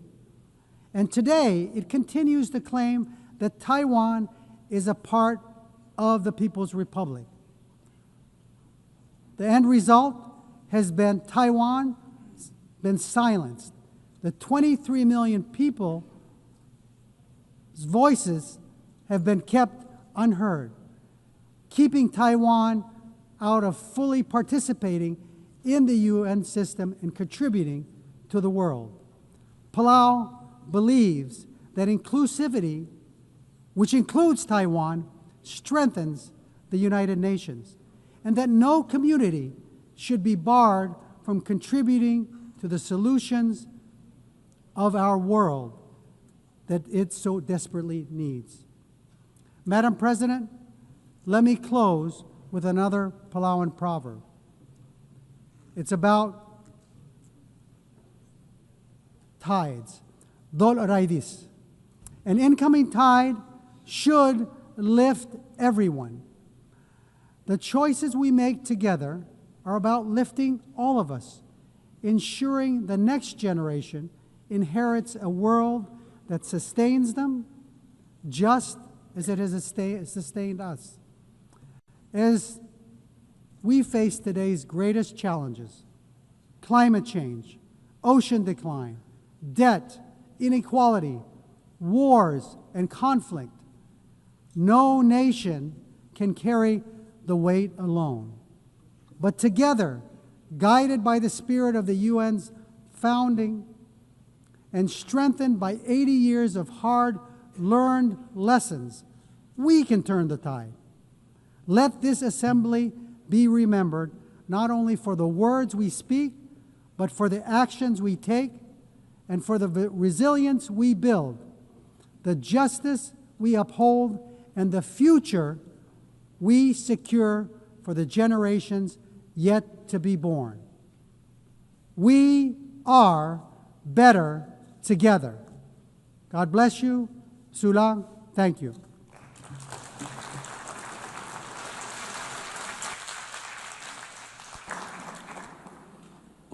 On behalf of the Assembly, I wish to thank the President of the Republic of Palau.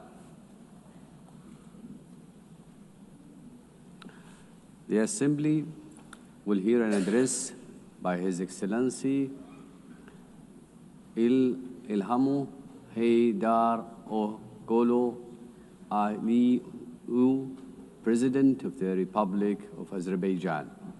I request protocol to escort His Excellency and invite him to address the Assembly.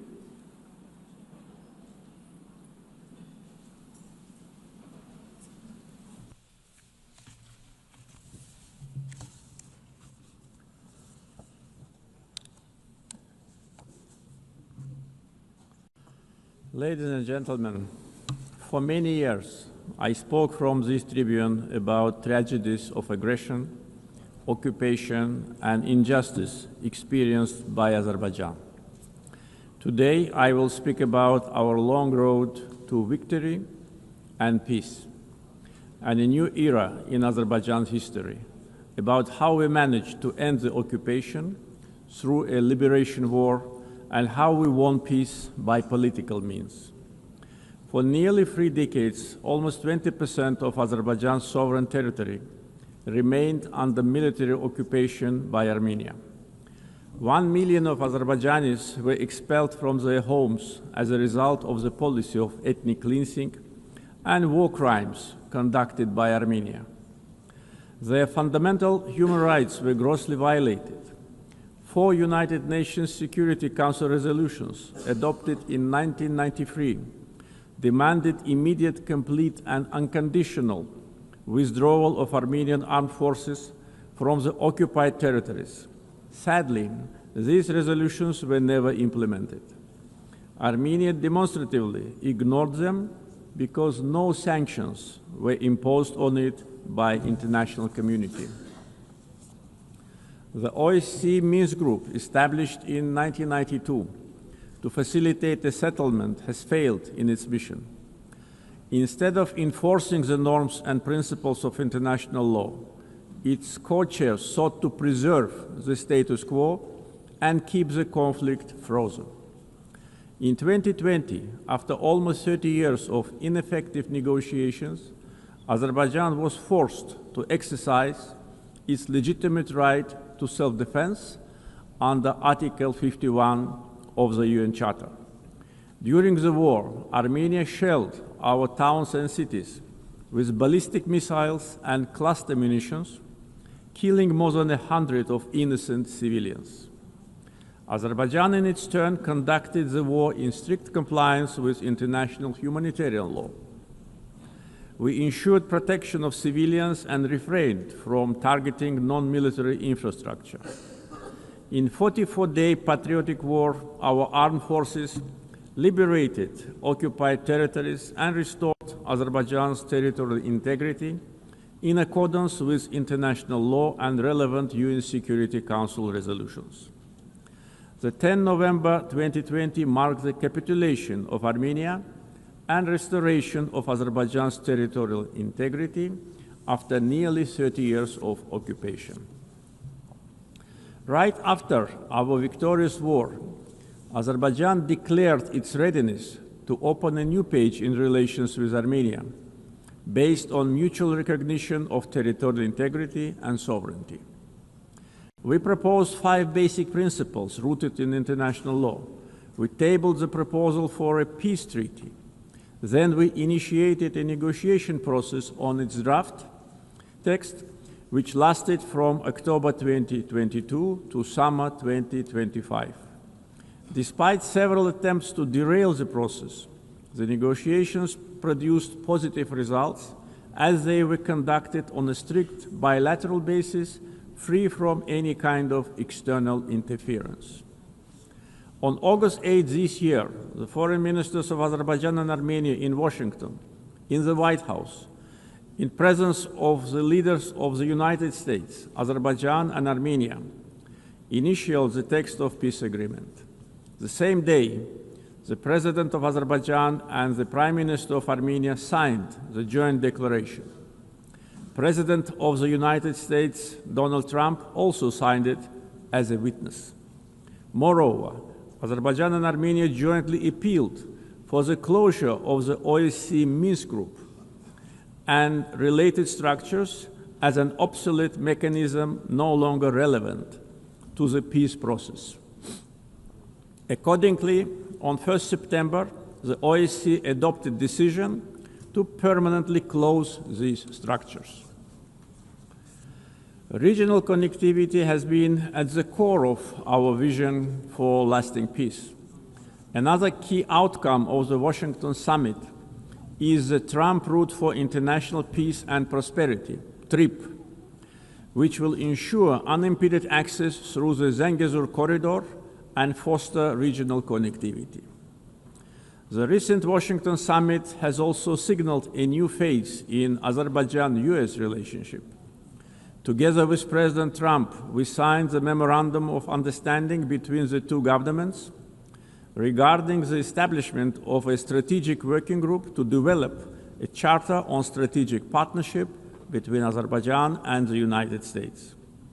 It opens new horizons for partnership in political, economic, energy, regional connectivity, defense, security, and other fields. The waiver by President Trump of the sanctions imposed on Azerbaijan in 1992 in the form of the Section 907 of the Freedom Support Act is a historic step as well. The permanent removal of Section 907 by the US Congress would eliminate a legacy of double standards and help strengthen trust and cooperation at a time when Azerbaijan is contributing to global security and stability. Overall, the agreements reached during my August visit to the United States carry historic significance.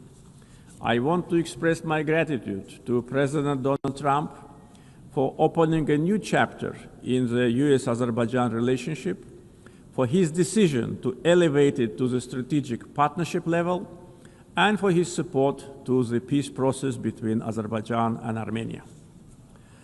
Right after the victory in the Patriotic War of 2020, Azerbaijan started large-scale reconstruction program in the liberated territories. During the time of occupation, Armenia leveled to the ground hundreds of Azerbaijani cities and villages, deliberately ruined 65 mosques. That was a policy of Armenia which was ruled by war criminals for almost 30 years. We are rebuilding villages and cities razed to the ground. Under the Great Return Program, already more than 50,000 people live, work, and study in the liberated territories. One of the gravest humanitarian challenges facing Azerbaijan in the post-conflict period is landmine contamination during the time of Armenian occupation. Since November 2020, more than 400 Azerbaijani civilians and military personnel were killed or seriously injured by landmine explosions. This massive contamination obstructs the safe return of displaced persons and delays reconstruction projects. Similarly, the tragic fate of nearly 4,000 Azerbaijanis who went missing during the Armenian aggression and occupation since the early 90s continue to require close attention and action.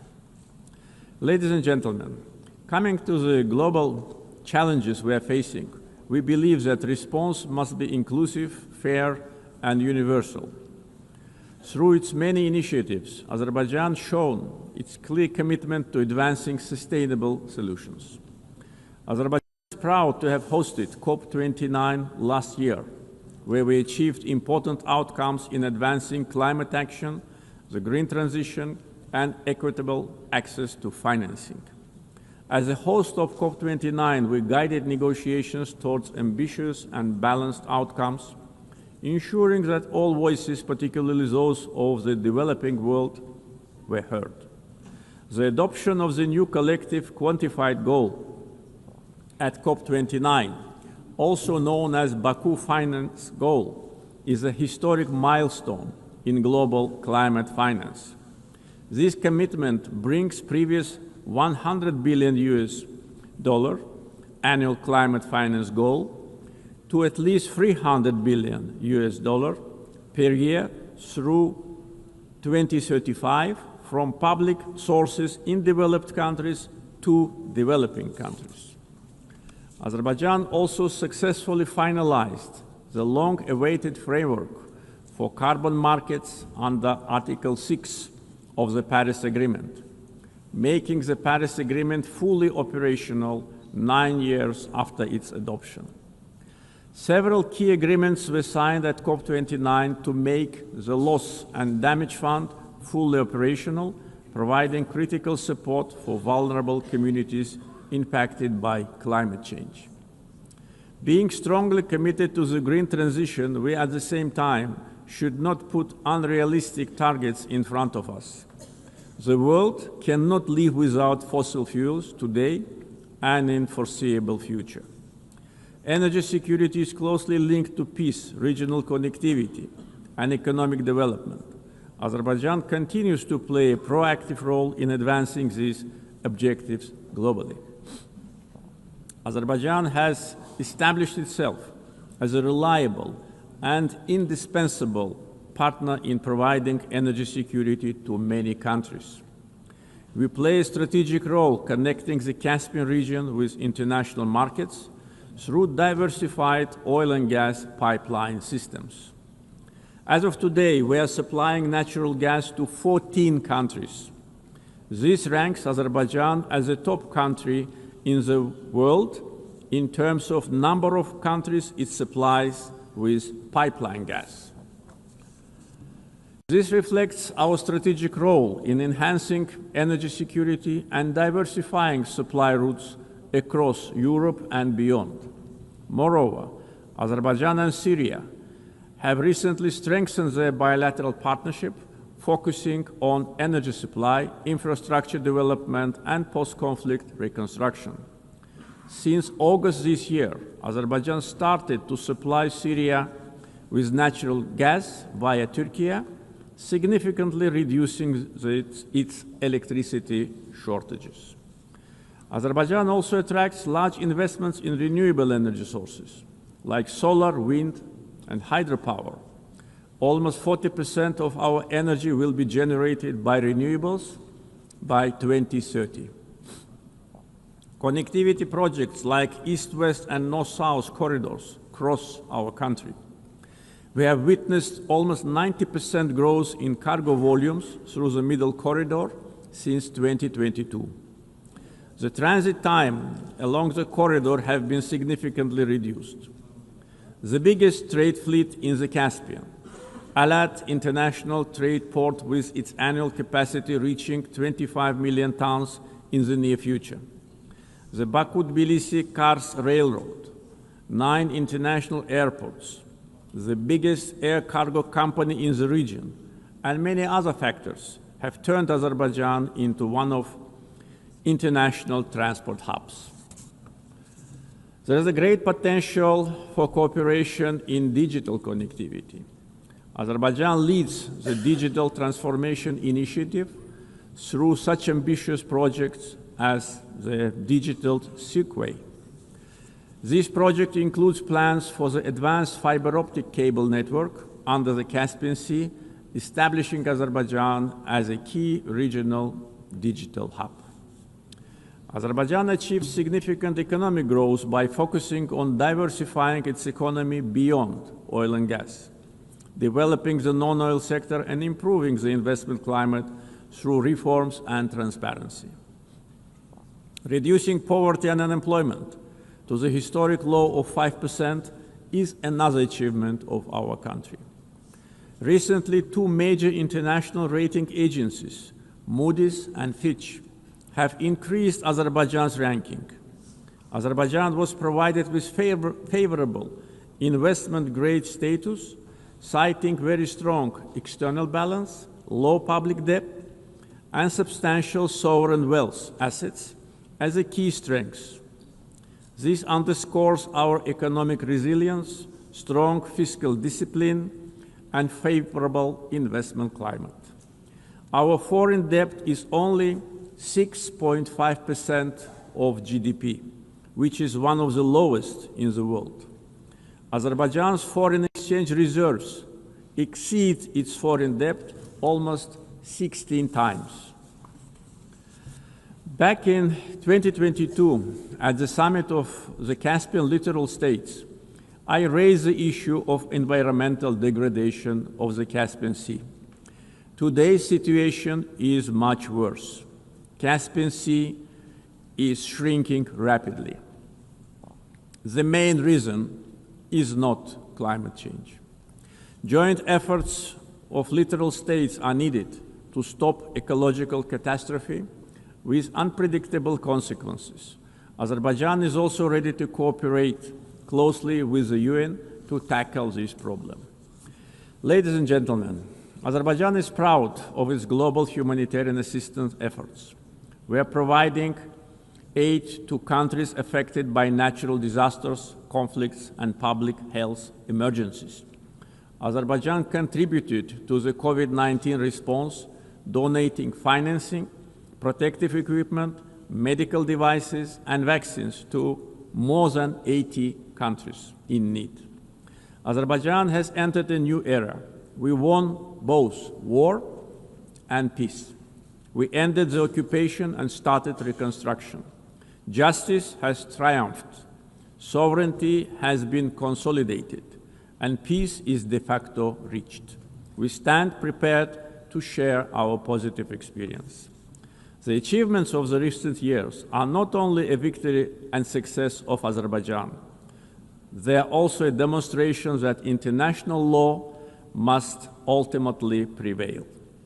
Our vision is clear: peace and development based upon international law, non-interference in internal affairs of states, mutual respect and cooperation. Let us together build a world without double standards, where justice is not selective, the rule of law is respected, and peace is achieved not through words alone, but through actions. Thank you.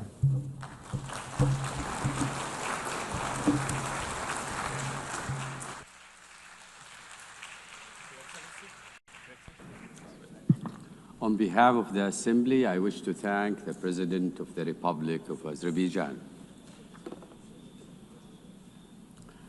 The Assembly will hear an address by His Excellency Zirkol Kohesic, Chairman of the Presidency of Bosnia and Herzegovina. I request protocol to escort His Excellency and invite him to address the Assembly.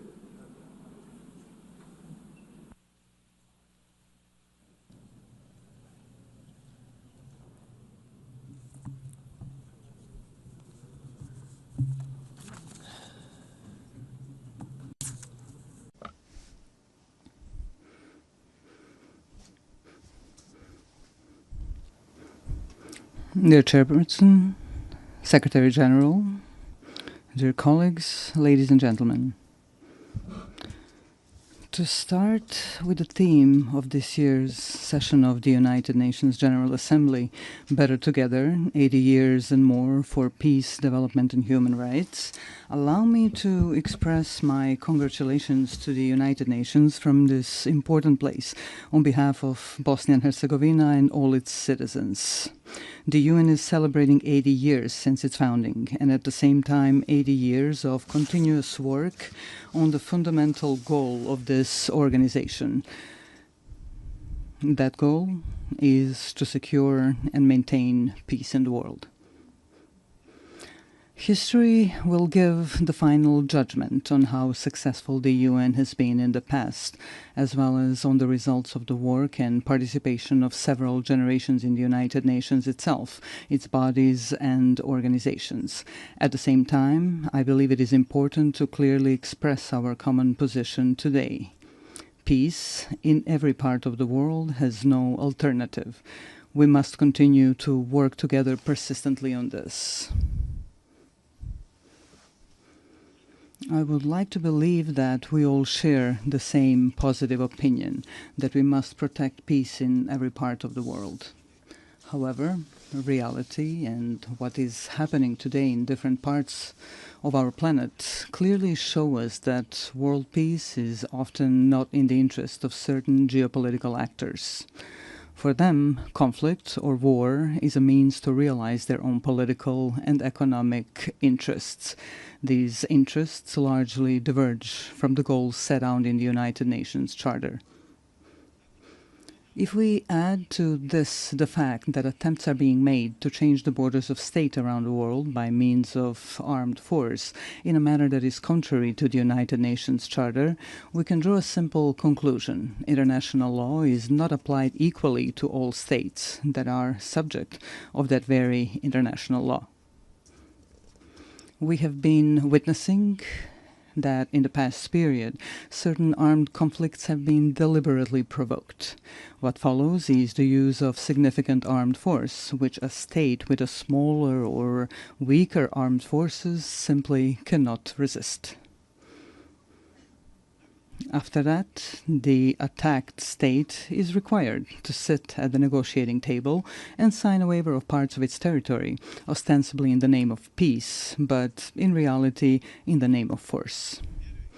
I believe that all of us in this room know that the United Nations Charter allows for the changing of state borders. However, this can only be done by voluntary agreement between states. Armed forces or political pressure backed by armed forces cannot be used. However, if armed force is used to force the other side to agree to an imposed agreement in which it loses part of its territory, then there is no good and sincere will. Only coercion is present, which is contrary to several acts of international law. In this particular case, I'm speaking of Ukraine and the pressures it is under as a sovereign state. These pressures require Ukraine to give up parts of its territory in order to achieve a supposedly lasting and sustainable peace. Are we, in this particular case, participants in a change in the world order? In such an order, peace is not set as the ultimate goal. On the contrary, war and armed force appear as a legitimate means to achieve the political goals of major geopolitical actors. Changing international borders through the use of armed force creates political pressure to force a state to give up parts of its territory. This creates a dangerous precedent in international law, which can easily become the rule. Ultimately, it means living in an unstable world in which peace no longer has value. This is certainly not the desired outcome. Such a thing cannot be justified by any provision of the United Nations Charter or other acts of international law. Today, we have an equally unwanted situation in the Gaza Strip. There, such violence is perpetrated against the local population, which in its form indicates the existence of several elements of genocide, as established in the Convention on the Prevention and Punishment of the Crime of Genocide. Let us recall, in addition to the fact that genocide represents the physical liquidation or removal of a national, ethnic, racial, or religious group from a certain territory, it can also be committed in the event that such difficult living conditions are consciously imposed on that same national, ethnic, racial, or religious group that threaten to ultimately destroy that group completely in a certain territory. Ultimately, such an aggressive genocidal approach is used as a means to forcibly occupy and take over territory. Under international law, these territories cannot belong to those who initiate and produce aggression. However, this is exactly what is happening in the Gaza Strip today. In Gaza, the people of Palestine face these two elements of genocide prescribed by the aforementioned Convention on the Prevention and Punishment of Genocide. A part of the world's political public closes its eyes and keeps silent about this extremely terrible fact. And there is no political interest or even economic interest motivated by the intention to exploit natural resources, such as oil or natural gas in that part of the Mediterranean, which could justify such a high level of genocidal violence against the local Palestinian population. Such violence is unjustified and unacceptable. Equally unacceptable is the silence and occasional approval that comes from various political circles around the world. What kind of peace, development, or protection of human rights can we even talk about if this kind of violence is allowed? Violence with forms of genocide against the Palestinian people. Does something like that mean that the political interests of individual countries or the interests of corporate capital are stronger and more important than our common obligation to protect peace in every part of the world and the human rights of every individual in the world? This obligation is a prerequisite for the development and self-sustainability of various societies. This is a major challenge that we are facing today, and we cannot run away from that challenge. We must not continuously silence this interest for the sake of some higher opportunistic interests. Let us just remember the phrase, silence is actually an expression of either cowardice or approval of cowardice. Dear sir, allow me to briefly say something about my country, Bosnia and Herzegovina. A little more than 30 years ago, Bosnia and Herzegovina was faced with aggression coming from neighboring countries. At that time, the United Nations formed a peacekeeping military force called UNPROFOR, with the participation of countries that expressed interest in such endeavor. The role of UNPROFOR was such that they were, to a large extent, mere observers of a series of war crimes, ethnic cleansing, and ultimately genocide committed by the aggressors of Bosnia and Herzegovina. Of course, there were also positive examples of UNPROFOR's activities, which should certainly not be forgotten, and we are sincerely grateful for that. Unfortunately, a stain remains on that United Nations mission. Certain UNPROFOR commanders did not want to activate airstrikes in order to prevent ethnic cleansing, especially the genocide committed in Srebrenica in July 1995. Unfortunately, genocide was committed in Srebrenica. Hundreds of thousands of citizens throughout Bosnia and Herzegovina lost their lives during the aggression. Many more were injured, and more than 1 million citizens of Bosnia and Herzegovina were displaced around the world. I would like to briefly remind you that the International Criminal Court in The Hague, established by these very United Nations, has found the guilt of several individuals for committing genocide, as well as the existence of a series of joint criminal endeavors. They all had the same goal, ethnic cleansing with the creation of ethnically pure parts of the territory in Bosnia and Herzegovina, in order to separate these parts from Bosnia and Herzegovina and annex them to neighboring states. A little over a year ago, here at the United Nations, we worked together on the adoption of the resolution on the genocide committed in Srebrenica. I consider that a major step forward and an important document not only for Bosnia and Herzegovina but also more widely. The strength of that resolution lies in its intention to prevent the possible commission of some new genocides, which could happen anywhere in the world.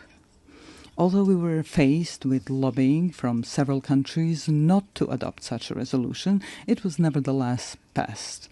This created a new environment of preventive action through a culture of remembrance, so that genocide, the most terrible war crime, would never happen again. This is when we realized that there were states that, for their own political reasons or political convenience, were not ready to support the text of that resolution. That text is based on the rulings of the International Criminal Court in The Hague, which, I repeat once again, was founded by the United Nations. May such a refusal to support the text of the resolution serve to honor of those who lobbied against its adoption and those who did not give clear support to the resolution. I would like to remind you that during that period, in the 90s, the international community, through the United Nations, imposed an embargo on Bosnia and Herzegovina on the purchase of defensive weapons. This prevented the defense of our country from double aggression. In any case, defense would significantly shorten the duration of the war, and many lives would have been saved, because a peace agreement would be reached much sooner. A necessary condition for a peace agreement was the creation of a balance of military power between Bosnia and Herzegovina and the two neighboring countries that committed the aggression. Due to that embargo, the aggression against Bosnia and Herzegovina lasted for almost 4 years, and a large number of human lives were unnecessarily lost. Such a war ended with the signing of the Dayton-Paris peace agreement. That agreement brought the necessary peace, and we are grateful for that. However, at the same time, it created such a sui generis political system in Bosnia and Herzegovina, which today, 30 days after its creation, poses a problem for the normal functioning of the state of Bosnia and Herzegovina. Such a political system does not contain democracy, but a deviant form of democracy, a form that is unheard of in practice anywhere in the world. Ethnicity is put to the fore, and basic human rights are completely denied. At the same time, democracy is undermined to such an extent that it almost no longer exists. We can call this political system an incident political system, which is constantly destabilizing the state of Bosnia and Herzegovina. Why am I even mentioning democracy right here? For at least two reasons. The first reason is that states that opt for democracy and its principles should have the opportunity to fully implement that democracy within their own borders. We must be fully aware that there are a number of states that, for their own reasons, be it historical, cultural, or religious reasons, do not want democracy and its principles. Bosnia and Herzegovina has clearly opted for democracy and the transition from the previous political system to a new democratic political system. However, this is continuously being prevented in reality through elements of the political system established by the Dayton-Paris peace agreement. The second reason I mentioned is that after facing an embargo on the import of defensive weapons during the 90s, Bosnia and Herzegovina is now facing an embargo on democracy. Some actors from the international community are trying to ensure this through their political and diplomatic activities and resources. So after we had an embargo on defense, today we have an embargo on democracy and democratic development of Bosnia and Herzegovina. How else to explain such activity by that part of the international community? They're trying in various ways to ensure this incidental political system in which the minority governs the majority. This undermines one of the fundamental principles of democracy, which requires a system in which the political majority should actually govern the state. That is not the case in Bosnia and Herzegovina. The aforementioned actors describe this as an alleged distribution of political power between ethnic communities in Bosnia and Herzegovina. However, that undermines democracy so much at its root that it almost no longer exists in my country. What does exist, however, is something simply called ethnocracy, in which a political minority rules the state. This current deviant political system makes this possible. Are such actors of the international community trying to ban or impose an embargo on democracy in Bosnia and Herzegovina because of its demographic picture? Are they trying to create a situation to reopen talks on Bosnia and Herzegovina with an uncertain outcome for its existence within its current borders? These questions remain open. I would like to remind you here that without democracy, there is no rule of law. Without the rule of law, there is no protection of individual human rights. An argument for such action by a part of the international community may be the so-called Kovacevic case before the European Court of Human Rights. This case is unknown to you, perhaps unimportant to you, but it is extremely important to us in Bosnia and Herzegovina. This is a case in which the appellant sought simple, justified, and logical protection of his active rights to vote, which was denied to him. The case was resolved in favor of the appellant, Mr. Kovacevic, in the first instance. The court also found the existence of ethno-territorial discrimination. However, a part of the international community invested enormous diplomatic and financial efforts in its attempt to annul the verdict during the second instance proceedings. One of the countries, which is completely incomprehensible and unacceptable, made a financial donation to the European Court of Human Rights. That country later came forward in the same case as an interested party. This is an expression of classic political corruption. Because of all this, a logical question arises here. Can the judgments of international courts be bought? Are they for sale? The High Representative of the international community in Bosnia and Herzegovina actively participated in overturning that verdict. Also, he was not given such powers by the Dayton Peace Agreement. He also invested enormous financial resources from unknown sources. He did not have the necessary consent of the Peace Implementation Council for such actions. So, a completely identical situation occurred as with the adoption of the resolution on the genocide in Srebrenica. Some countries tried to negate the judgment of the International Criminal Court in The Hague by lobbying against the resolution.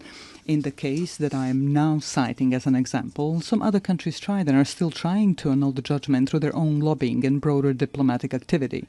This leads us to the conclusion that there is a part of the international community that simply does not allow democracy in Bosnia and Herzegovina.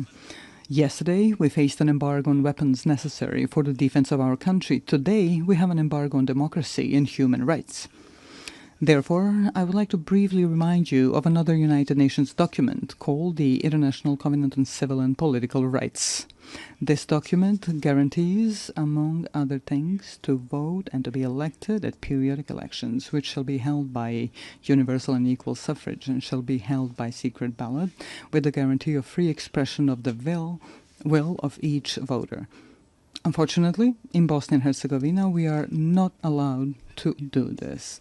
The international community is making great efforts to preserve discrimination and to deny democracy. The result is the lack of the rule of law, as well as insufficient and almost no protection of individual human rights.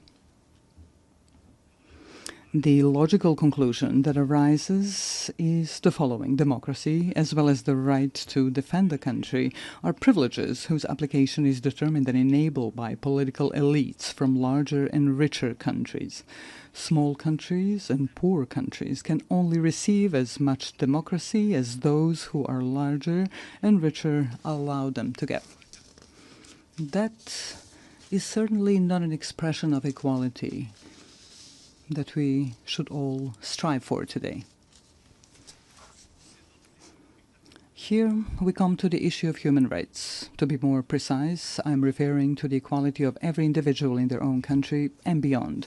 This particularly concerns the right of every person to participate equally and as they wish in every aspect of social life in their country. We have a whole series of documents of acts of international law that guarantee such rights. This, therefore, raises an open question. Are we prepared to be consistent or persistent in protecting individual human rights in any part of the world, using the tools that the aforementioned international documents provide us with? Every issue of human rights protection begins with a fight against discrimination or any form of inequality of individuals in all their rights guaranteed to them by international law. The logical continuation of this are the documents or laws in different countries. Discrimination in any form is prohibited by international law. Unfortunately, very often we encounter situations where discrimination is silenced and even encouraged. Speaking from the perspective of Bosnia and Herzegovina, we have 5 judgments of the European Court of Human Rights that establish the existence of discrimination against citizens of Bosnia and Herzegovina based on their ethnic origin or place of residence. Some of the political elites in Bosnia and Herzegovina, as well as part of the international community present in Bosnia and Herzegovina, do not want to accept these verdicts or implement them through constitutional amendments. Therefore, the 5 aforementioned judgments of the European Court of Human Rights have not been implemented. The aforementioned sixth judgment in the case seeking the rejection of ethno-territorial discrimination was overturned thanks to pressure, donations, and similar actions by certain countries. The person who was authorized by the peace agreement to implement that very peace agreement and to protect all aspects of that agreement also participated in this. This includes all acts of international law that speak of human rights. All of this leads us to difficult questions and even more difficult answers. Are human rights and the protection of the same privileges of the larger and wealthier societies and states, while those that are smaller and poorer are consciously and internationally bypassed in the protection of human rights? It starts from the right to life all the way to the right to equality and democracy. Finally, let me emphasize that we can only respond to all three open questions, which are the subject of this session of the United Nations General Assembly, through consistency and principled insistence on the protection of peace. Only in this way can we create the conditions for the unhindered development of societies in the member states of the United Nations and act together as active protectors of human rights in all parts of the world. Without that consistency on those issues, we will once again be just a group expressing concern over deviant phenomena in the world, such as wars, violent border changes, genocide and war crimes, denial of human rights. In fact, we will do nothing more than express our concern. The consistency I'm referring to means complete determination to confront various deviant phenomena in the world through the tools provided to us by international law. We must be resolute and unwavering in our intentions to protect the fundamental values of the United Nations without making any distinction between states as subjects of international law. Within this determination, I call upon you to do the following. Let us not differentiate between ourselves, dividing us into large and small countries, rich and poor. Together, as an organization, let us actively seek and facilitate solutions to all the outstanding issues that arise in the world. Peace is not a privilege. Peace is an obligation of all of us, which we must ensure at all times and in all places. Likewise, human rights are not a privilege. Human rights are a permanent civilizational obligation, which we must continuously fulfill. This is certainly an ongoing challenge, one that generations before us have faced and that generations after us will keep facing.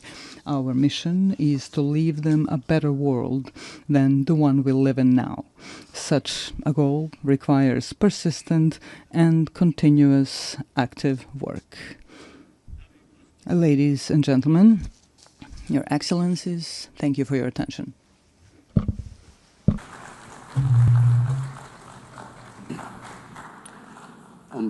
On behalf of the Assembly, I wish to thank the Chairman of the Presidency of Bosnia and Herzegovina. We shall now continue the general debate. The Assembly will hear an address by His Excellency Teodoro Ngoma Obiang Mangui, Vice President in charge of National Defense of State Security of the Republic of Equatorial Guinea. I request protocol to escort His Excellency and invite him to address the Assembly.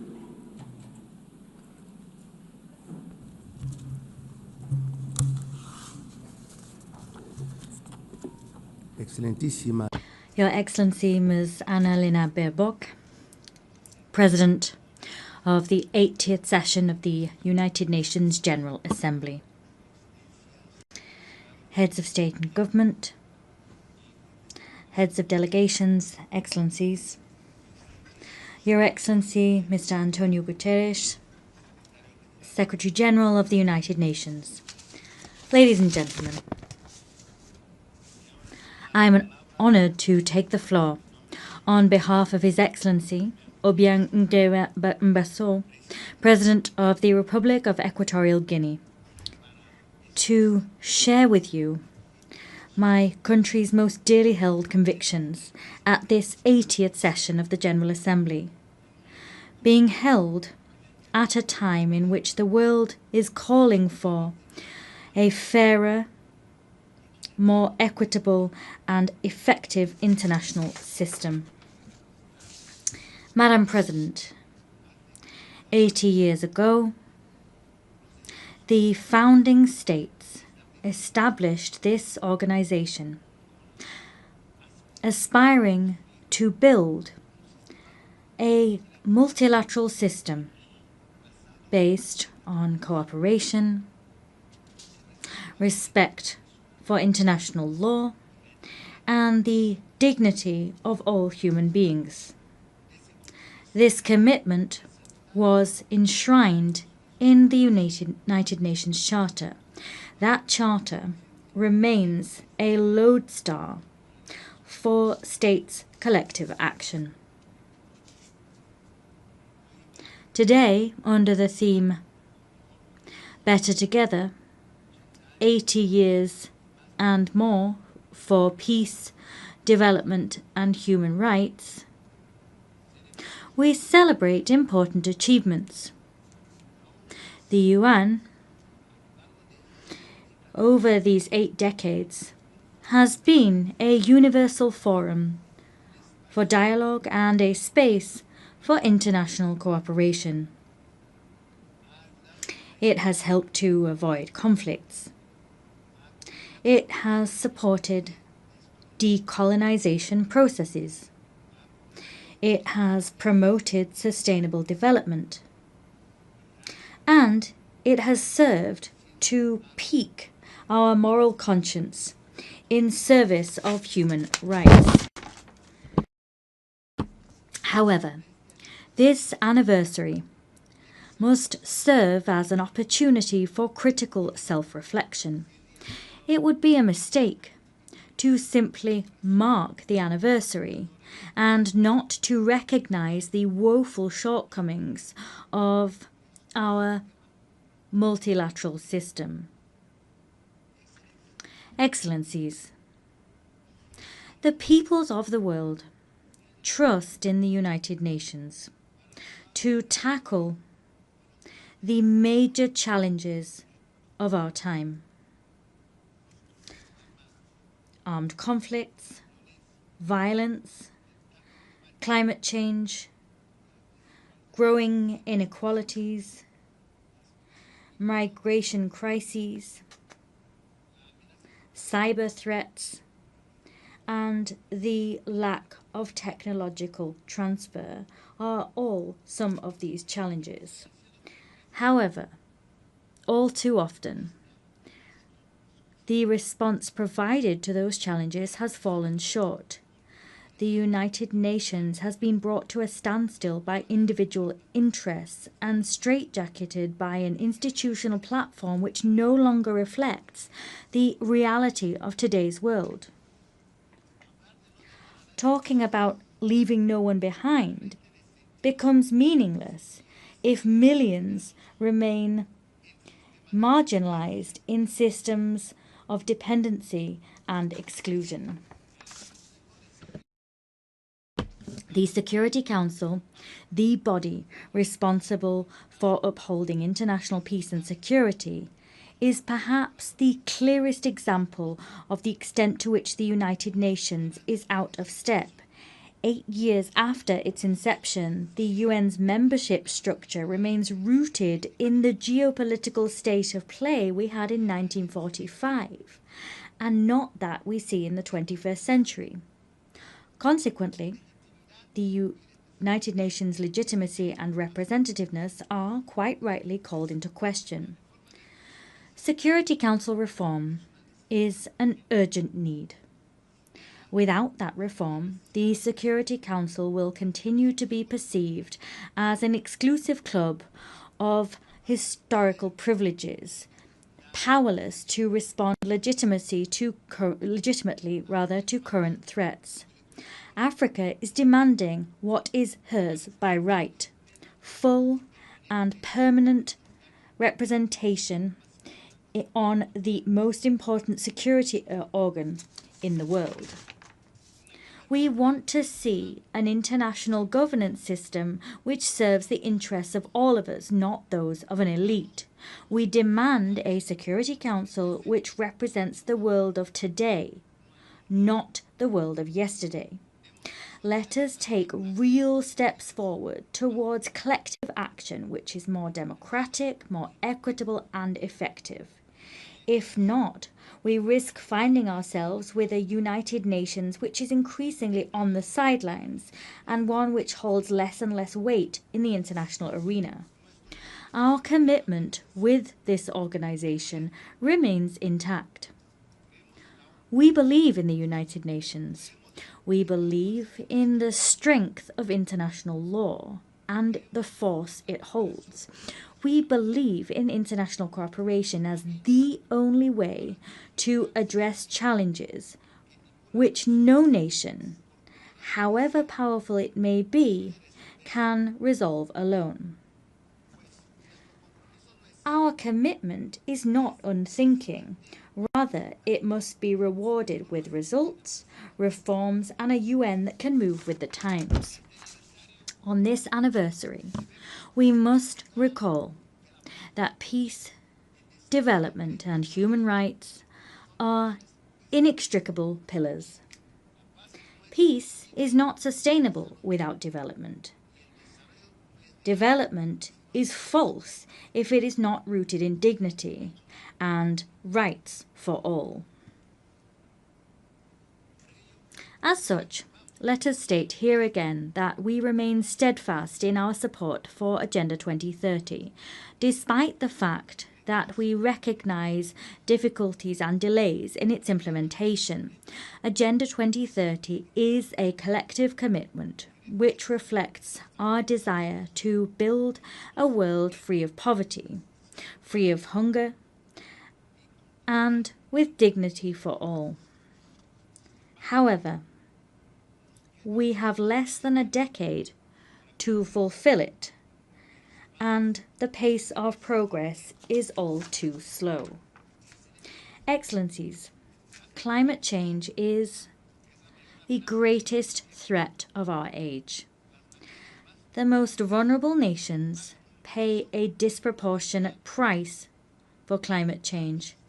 At the same time, major emitters drag their heels with commitments. Climate justice is not a token gesture. It is a moral and legal obligation. Equatorial Guinea also defends the principle of sovereignty between states. Every people has the right to design its own development model, free of interference and arbitrary sanctions, which undermine their independence.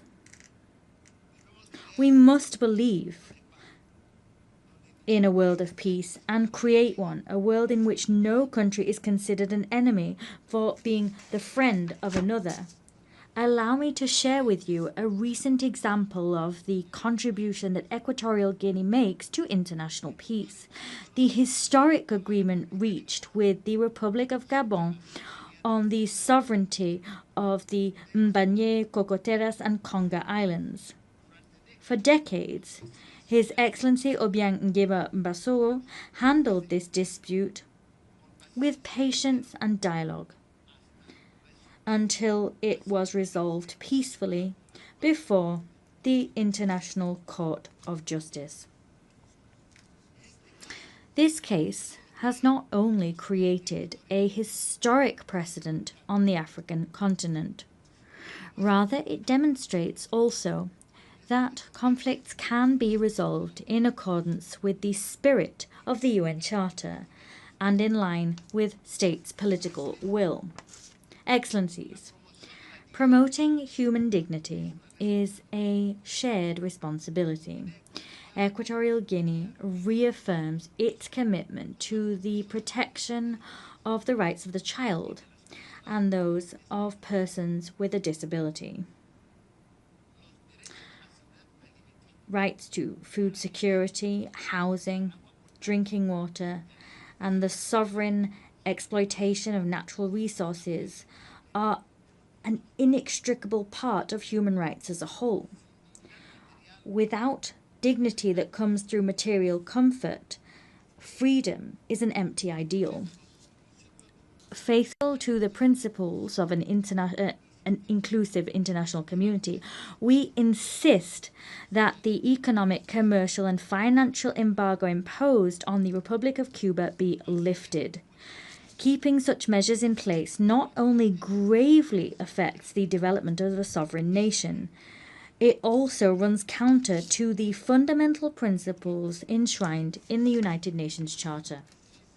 Excellencies, to conclude, allow me also to address businessmen and women. I wish to invite them to come and discover Equatorial Guinea as a safe destination and one which is very attractive for investment. Our country offers a climate of political stability, fiscal incentives, and a clear vision of the future through our 2035 development agenda. We encourage you to accompany us on this journey, a journey which will not only generate shared dividends, but which will also consolidate the inclusive and sustainable development of our nation. I thank you.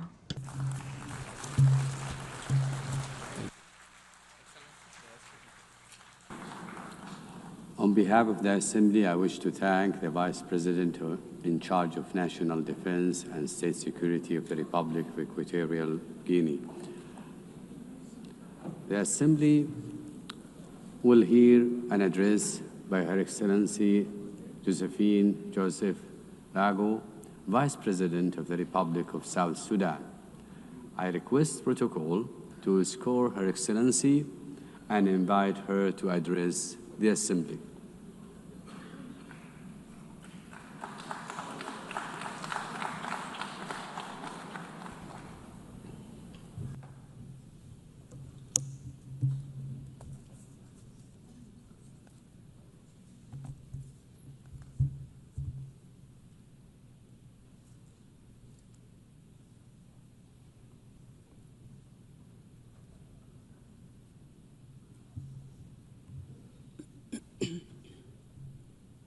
Madam President, Excellencies, heads of states and government, distinguished delegates, ladies and gentlemen.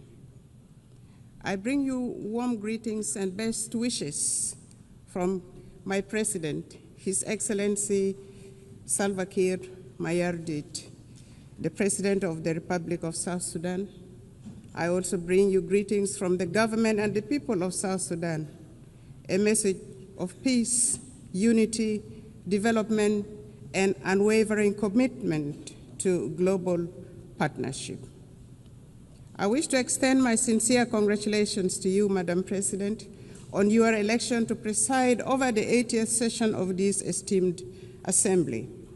I also express appreciation to the General Secretary, Antonio Guterres, for his steadfast commitment to advancing the principles and objectives of the United Nations.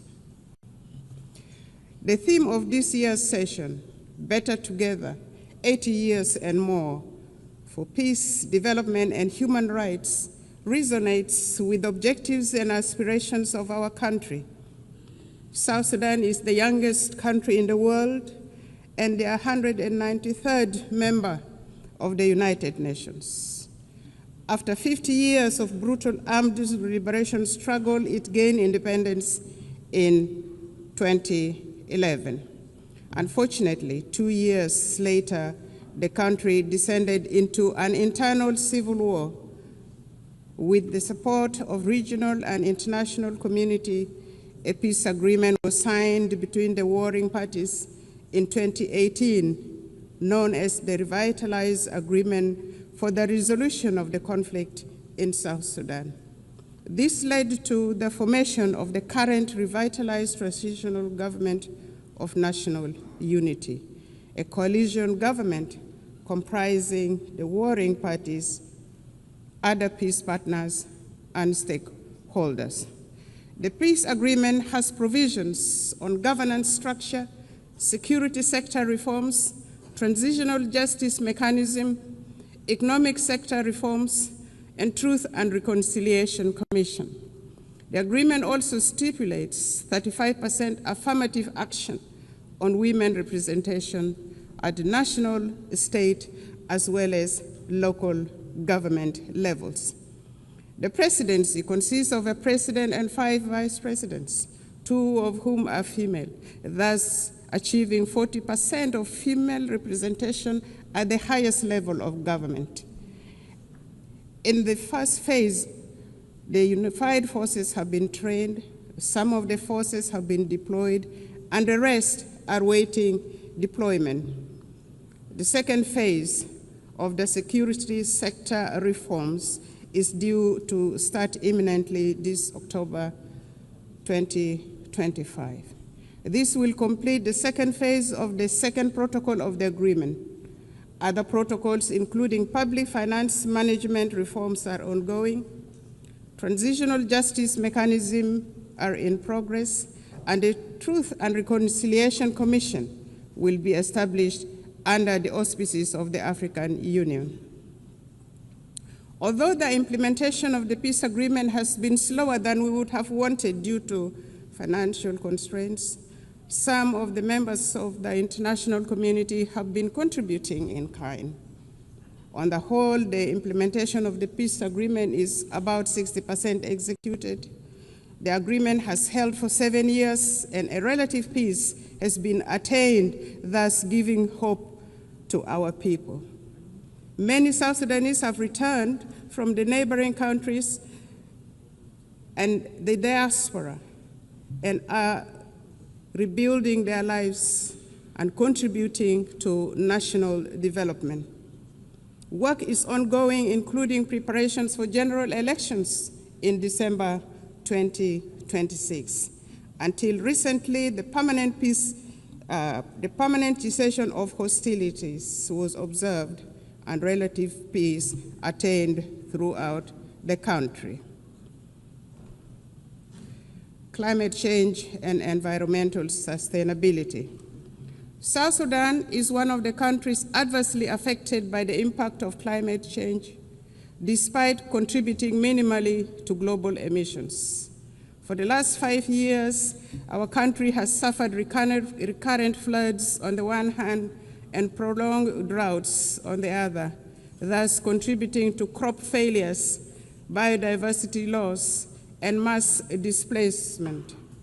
These challenges intensify food insecurity, undermine livelihood support, and threaten social stability. In this regard, the government of the Republic of South Sudan calls on equitable and predictable climate financing to strengthen adaptation and resilience. The Paris Agreement and subsequent COP summits made commitments which must be honored. South Sudan requires support in technology transfer, capacity building, and foreign direct investment in national frameworks such as the South Sudan Development Plan, nationally determined contribution, and national adaptation plan.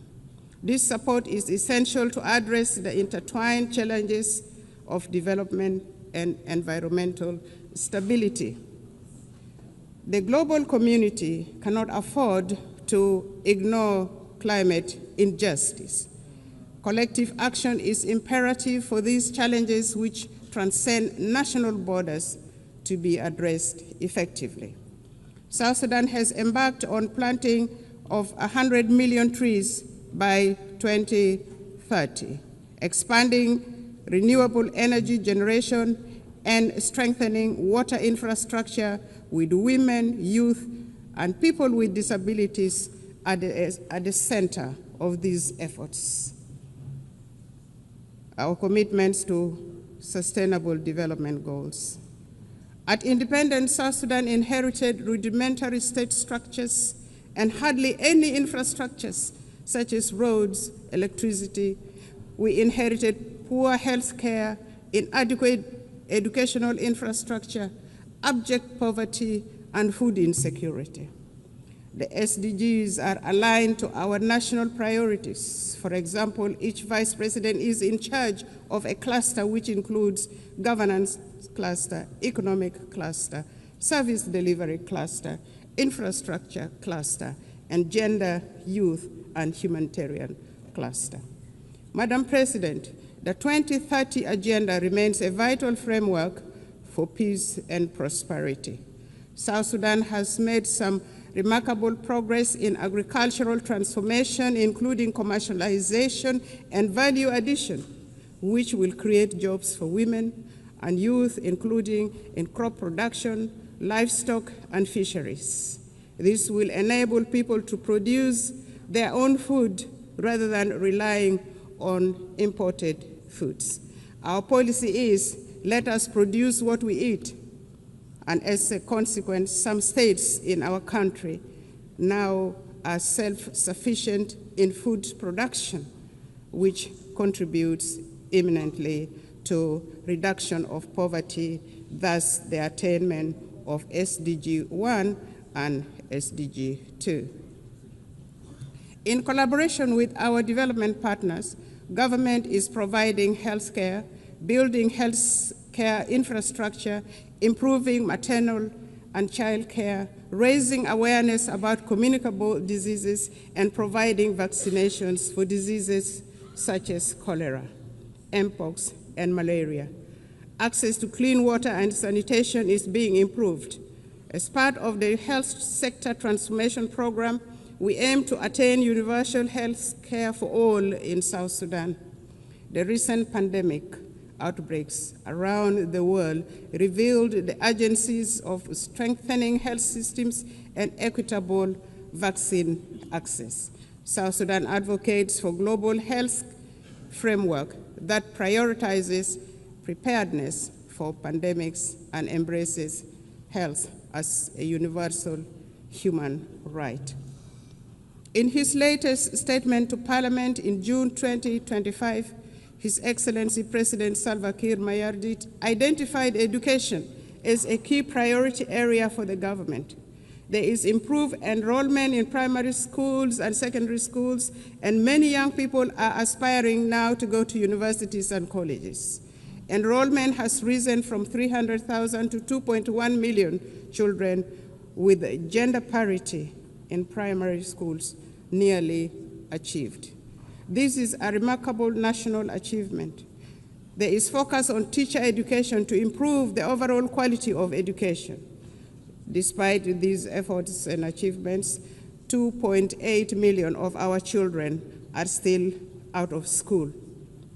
South Sudan has expanded programs to promote girls' enrollment and retention in schools while investing in technical and vocational skills training for women and youth. Our government would like to take this opportunity to appreciate all those countries that have offered scholarships for our young people to study in their countries, and those supporting girls' education in particular and vocational training to provide employable skills for our young people. But more clearly needs to be done. South Sudan is a young population. Over 60% of the population is under the age of 30 years. In any society, the youth are the future of the country and the future of the society. Our youth are a source of great pride. South Sudan's recent participation in the Olympics Games in Paris last year was a unifying moment for the people of South Sudan and Africa at large. South Sudan athletes showcased talent, discipline, and resilience, embodying the spirit of a nation determined to rise. Sports have become a powerful force for unity, inspiring hope, and bringing communities together across our young nation.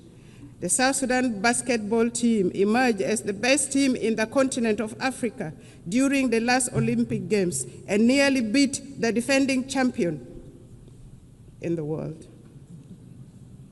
Since independence, and in line with the Transitional Constitution 2011 as amended, we have taken steps to integrate gender equality into our governance and development agenda. Notably, South Sudan has enshrined 30% of women participation in public life at all levels of government. In addition to the two female vice presidents, our cabinet, the national cabinet, and state cabinets comprises of 30% of female representation. And our speaker, the Speaker of the National Transitional Assembly, is also a female.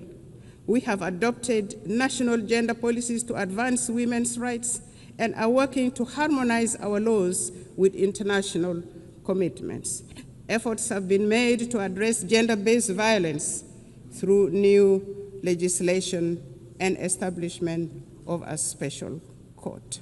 We have mainstreamed gender into the National Adaptation Plan and nationally determined contributions for climate change. We are committed to advancing women's economic empowerment by improving access to land rights and credit facilities while creating opportunities for women entrepreneurs. To achieve the SDGs, we must shift from commitments to action, emphasizing multilateral cooperation, fair trade, debt relief, and tailored support for fragile and conflict-affected states. South Sudan has been advocating for debt cancellation and the support of the international community to complement these efforts will be appreciated. Financing for development. Transforming aspiration into results require adequate financing. We urge developed nations to scale up contributions to the International Development Association, which plays a central role in protecting vulnerable populations, reducing poverty, and financing sustainable development in fragile states. South Sudan supports reforms of international financial institutions to enhance the representation of developing nations, ensuring that financing mechanisms align with objectives of development priorities. Together, we can build a more inclusive and just global financial system. Internal peace and security. We acknowledge the delays in implementation of the revitalized peace agreement. However, the government has renewed its political will and is accelerating key benchmarks, including the deployment of the unified forces, electoral legislation, and launching of national civic education campaigns. His Excellency President Salva Kiir Mayardit announced on several occasions that he will not take this country back to war. And this became a theme of our engagement to restore peace and stability in the country. We reaffirm our commitment to world peace and security. In South Sudan, peace and stability remain our highest priority. Since the 2018 revitalized peace agreement, government has been working to consolidate peace through implementation of the peace agreement, transformation of the governance system, and security sector reforms. Additionally, government is also engaged in promoting peace building at subnational and community levels using the principles of people-to-people peace initiatives. The civil society, women's group, youth group, and faith groups are all actively involved in peace-building activities supported by UNIMIS, the United Nations mission in South Sudan, among others. The security sector reform is progressing well. In phase one, the first batch of unified forces are already trained, as mentioned earlier. The second phase is ongoing. At the same level, the governments at state levels are disarming civilians to bolster security. The aim is to have one national army under one commander-in-chief, contrary to the current state of affairs where the country has several commanders-in-chief, which in itself is a source of insecurity. In general, there has been relative peace and security throughout the country, with the exception of the recent attack by the White Army militia associated with the first Vice President, Dr. Riek Machar, on South Sudan People's Defense Forces in Nasir, which led to his detention and the detention of the co-accused. This matter is now being handled legally, and it will take due process, with assurance of a fair trial in a competent court. The government is committed to following due process to achieve justice in this matter. It should be noted that the arrest of the first Vice President, Dr. Riek Machar, and his co-accused was not politically motivated, but had endangered the peace process and constitutional order in the country. Notwithstanding the legal proceedings, Dr. Riek Machar and others have been formally charged and presented to court. Their legal rights have been respected, including granting access to their legal team, and they appear on their behalf in court. South Sudan remains open to meaningful dialogue with other holdout groups. In this regard, the government is considering resumption of the Tumaini Peace Initiative and welcomes facilitation from regional and other partners.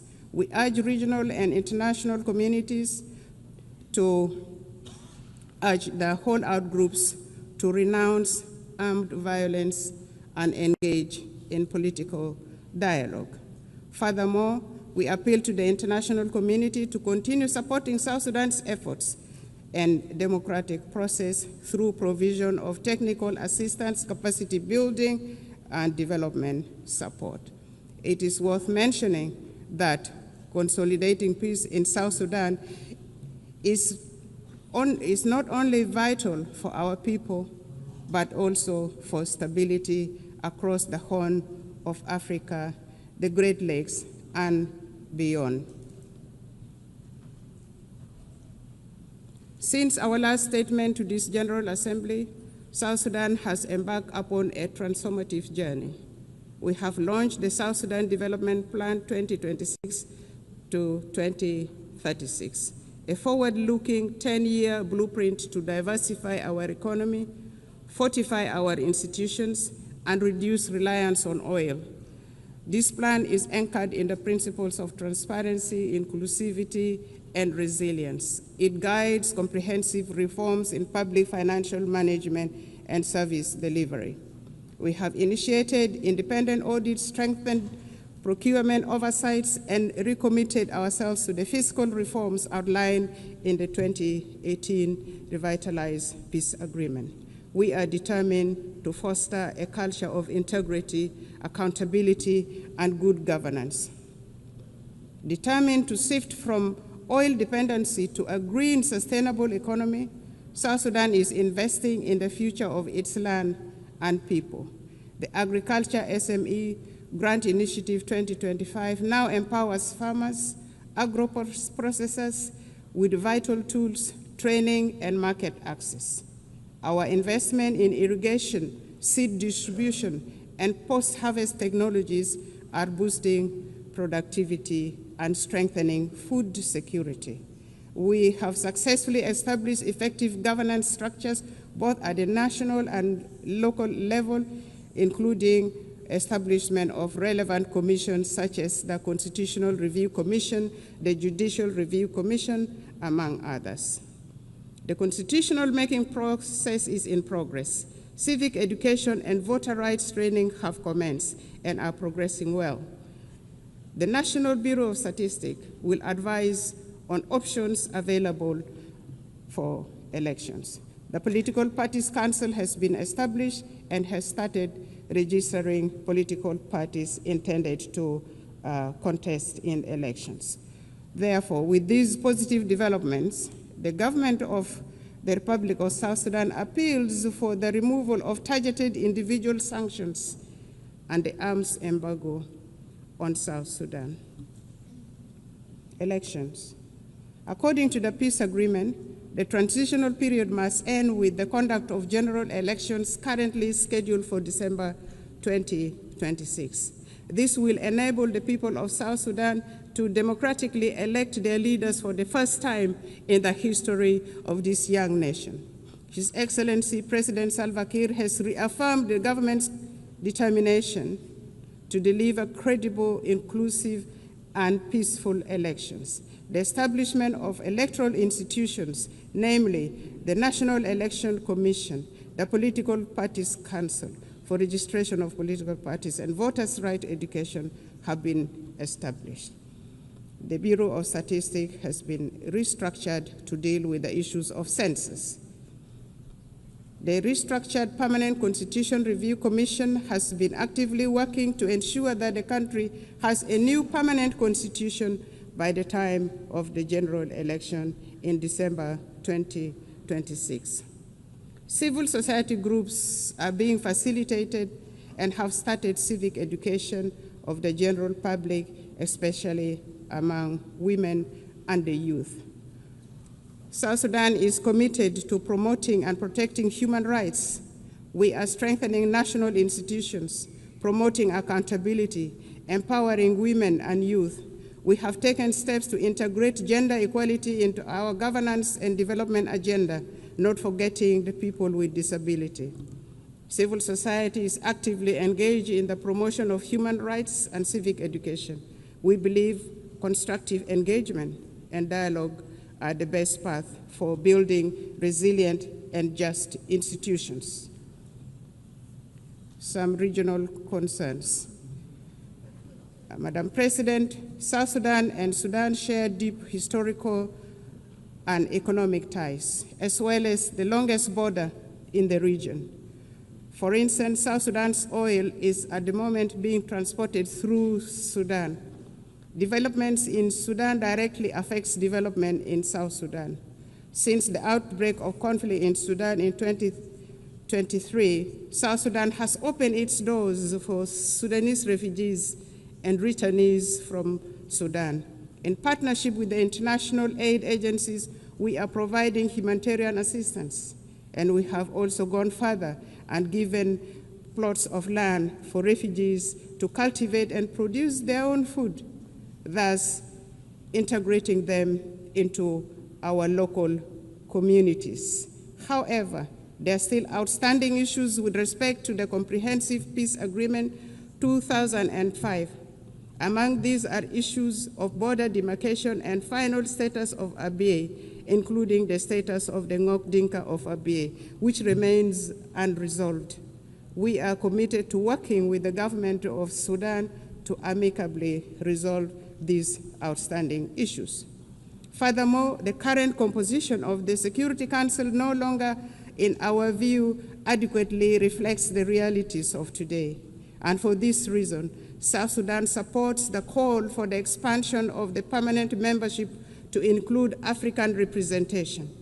Furthermore, we advocate for the removal of sanctions and arms embargo on South Sudan and other sisterly countries. Madam President, at independence, South Sudan inherited rudimentary state structures, hardly any infrastructures. The government is now working simultaneously on nation building, state building, provision of services, including healthcare, education, capacity building, poverty reduction, and food security. South Sudan is seeking to transition from humanitarian aid to development aid. What we are asking for is for the international community to continue supporting South Sudan, a country with immense potential, abundant natural resources, and a young population.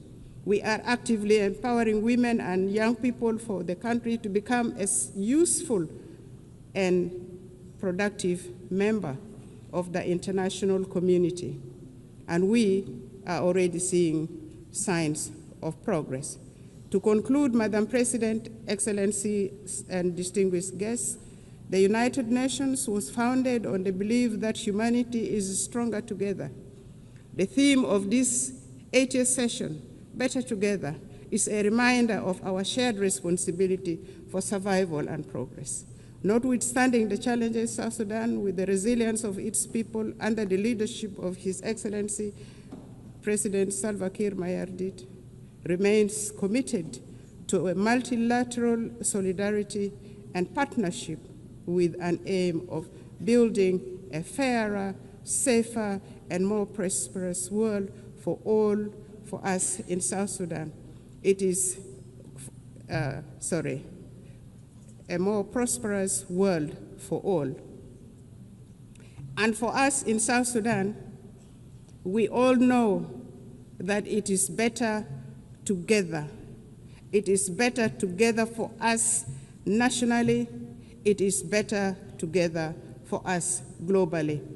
Permit me in closing to reaffirm our unwavering faith in the principles of the United Nations and the possibility of a better world, built upon solidarity and shared purpose.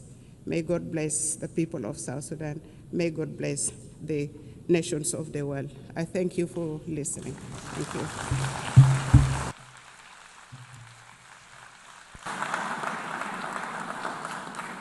On behalf of the General Assembly, I wish to thank the Vice President of the Republic of South Sudan. The Assembly will hear an address by His Excellency Mohamed Jao, the Vice President of the Republic of Gambia. I request protocol to escort His Excellency and invite him to address the Assembly.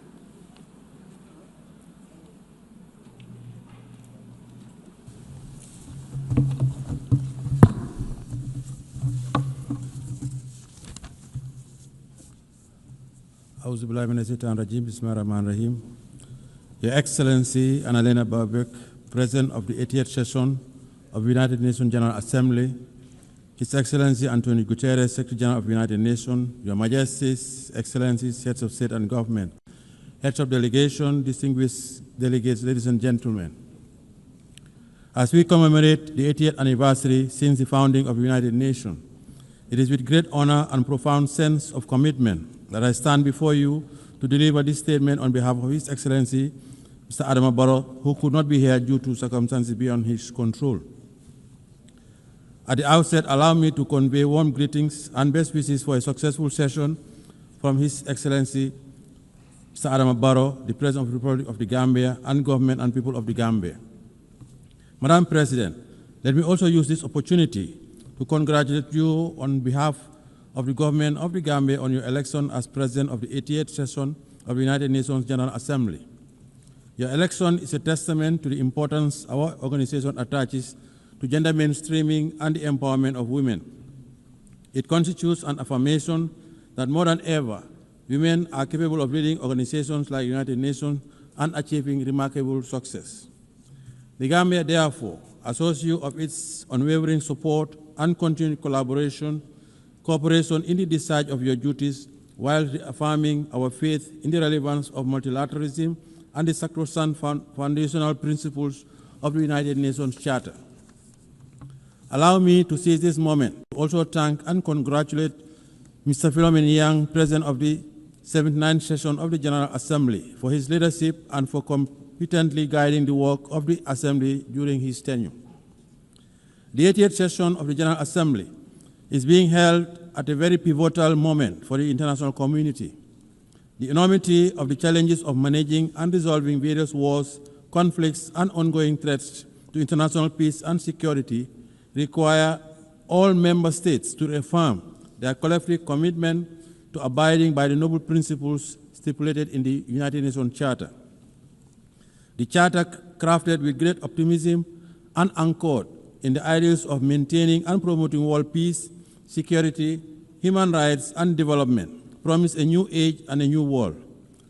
A world that comes together to reverse the hurdles of the past and define a common destiny premised on our shared humanity. Let us rekindle the ethos of solidarity through more multilateral engagement with all states, small or big, developed or developing, fight poverty, and address climate change.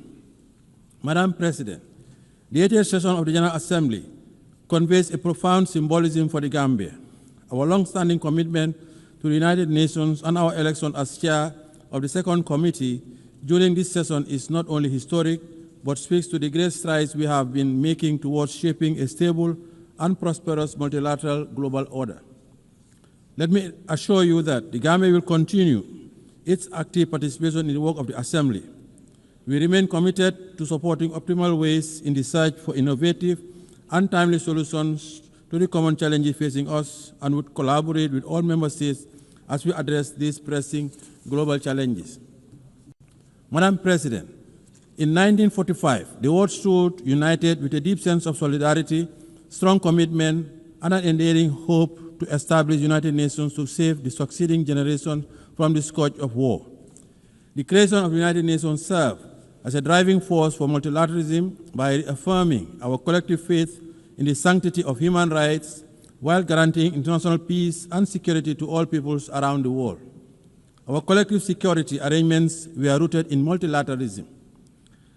Our commemoration of the founding of the United Nations this year is a clarion call to the future, a reaffirmation of its fundamental role as the premier global institution entrusted with the destiny of humanity towards prosperity, peace, security, and human rights.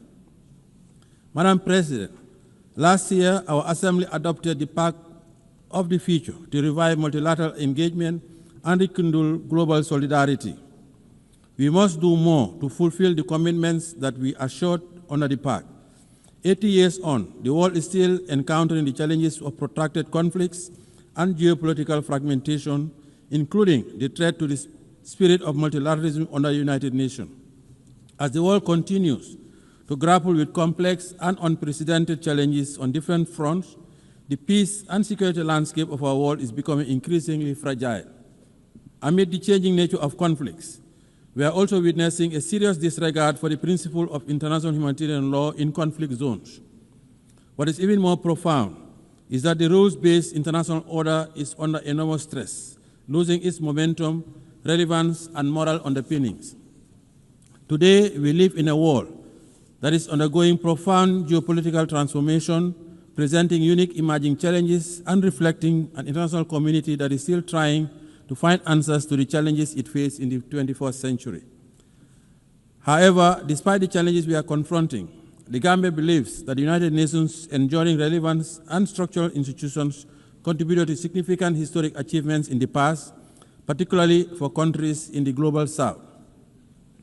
The United Nations holds forth the hope for global stability and good governance by translating ambitions into actions and championing issues of immense international importance. In the case of the Gambia, the United Nations used its convening power and preventive diplomacy through the Peace-Building Commission to support a democratically elected government that assumed power in 2017. The support was key to upholding the will of the Gambian people as they assured in the present government and launched our transitional justice system to promote the rule of law and respect for human rights. Madam President, as we assemble and reflect on this important and timely theme for this 88th session, Better Together, 80 years and more for peace, development, and human rights, we must admit that the daunting challenges we are facing today require us to deliberately invest in sustainable development, climate action, peace, and security. We must equally continue to foster resilience and growth for the realization of inclusive development and shared prosperity for all. Since the change of government in 2017, the administration of His Excellency President Adam Barrow had strived towards a path of development, peace, and respect for fundamental rights and freedoms. 8 years ago, we set out to build a stable and viable country, making sure that the needs of our people are placed high on our national development agenda. With our current reform agenda that is inclusive, the Gambia is eyeing a future without the realm of immense potential and possibility. By addressing the grievances of the past through the implementation of recognition of the Truth, Reconciliation, and Reparations Commission. In the past 8 years, the government has also organized several elections in a credible, impartial, and transparent manner, in line with domestic laws and international norms and standards, and plans are on for holding presidential elections next year. We are committed to consolidating participatory democracy, sustainable development, and good governance, as we have done for the past 8 years. Madam President, in our drive for greater reform, the government of the Gambia will continue to take the appropriate people-driven and informed policy decisions to strengthen institutions and design processes aimed at promoting and protecting human rights as well as addressing past violations. As we look forward to consolidating, building strong state institutions and reinforce the never again principle, the government is ushering in legislative reforms and expanding the scope of our criminal jurisdiction to prosecute international atrocity crimes. Since reforms include the enactment of the Special Prosecutor's Office, Act 2024, giving that office the mandate to deal with offenses that constitute international crimes and serious rights violations, and for the first time, the enactment of an Anti-Corruption Act, a significant step towards the organization of an Anti-Corruption Commission. These are all part of our national efforts to deliver restorative and transformative justice, build a clear path towards nation building, and lay a foundation for social justice, as well as prevent impunity. Our goal is to consolidate and nurture a more national culture of accountability and respect for human rights in fulfillment of our domestic and international obligations. To support our national development ambitions as enshrined in our National Development Plan, we continue pursuing a national budgeting mechanism that is grounded on human development, fiscal stability, education, and building critical infrastructure to promote development and investment. Madam President, our primary social contract with the Gambian people is to meet the demands of our socio-economic challenges whilst at the same time encourage citizen participation and engagement in democratic governance. This propels us to ensure that our democracy continues to thrive, respect for fundamental rights robust, expansive, and comprehensive, and the building of institutional mechanisms. In building a peaceful society, we continue to recognize the integral role of women and their representation and participation in political affairs and public life. We also continue to promote media freedom and the right to assembly and freedom of expression as guaranteed inherent rights through coordinated and sustained actions. As a government, we encourage constructive engagement with our citizenry, particularly the young people, and respect their rights to participate in democratic functioning of the state. In view of our own experience with governance challenges, we value the need for addressing the consolidation of democracy and good governance in our neighborhood. It is in this spirit, the Gambia recently hosted the Sahel Governance Forum, which seeks to galvanize a multi-stakeholder convergence to address the governance challenges that continue to hamper regional peace, stability, and development. We are confident that such forum will provide the right opportunity for systematic discussion on finding definitive solutions to the rising tide of violence, insecurity, and instability of the Sahel. Madam President, with its strong commitment to the promotion and protection of international peace, security, and human rights, the Gambia continues to be a member of the African Union Peace and Security Council, the United Nations Human Rights Council, and a police and troop contributing country to UN, AU, and ECOWAS peacekeeping missions around the world. By serving on this important council of the continent and taking part in peacekeeping operations, the Gambia continues to prioritize the maintenance of international peace and security, including the consolidation of political and democratic governance and strengthening partnership for African security. It is significant that the African Union and the United Nations continue to work together to address regional peace and security matters, including the recalibration of our preventive diplomacy tools for maximum impact.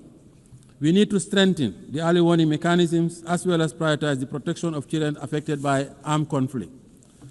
Madam President, by echoing the mantra of the Africa we want and an Africa at peace with itself, the Gambia believes that more needs to be invested towards conflict prevention as part of efforts to respond robustly to challenges of insecurity and underdevelopment, particularly through resilient building.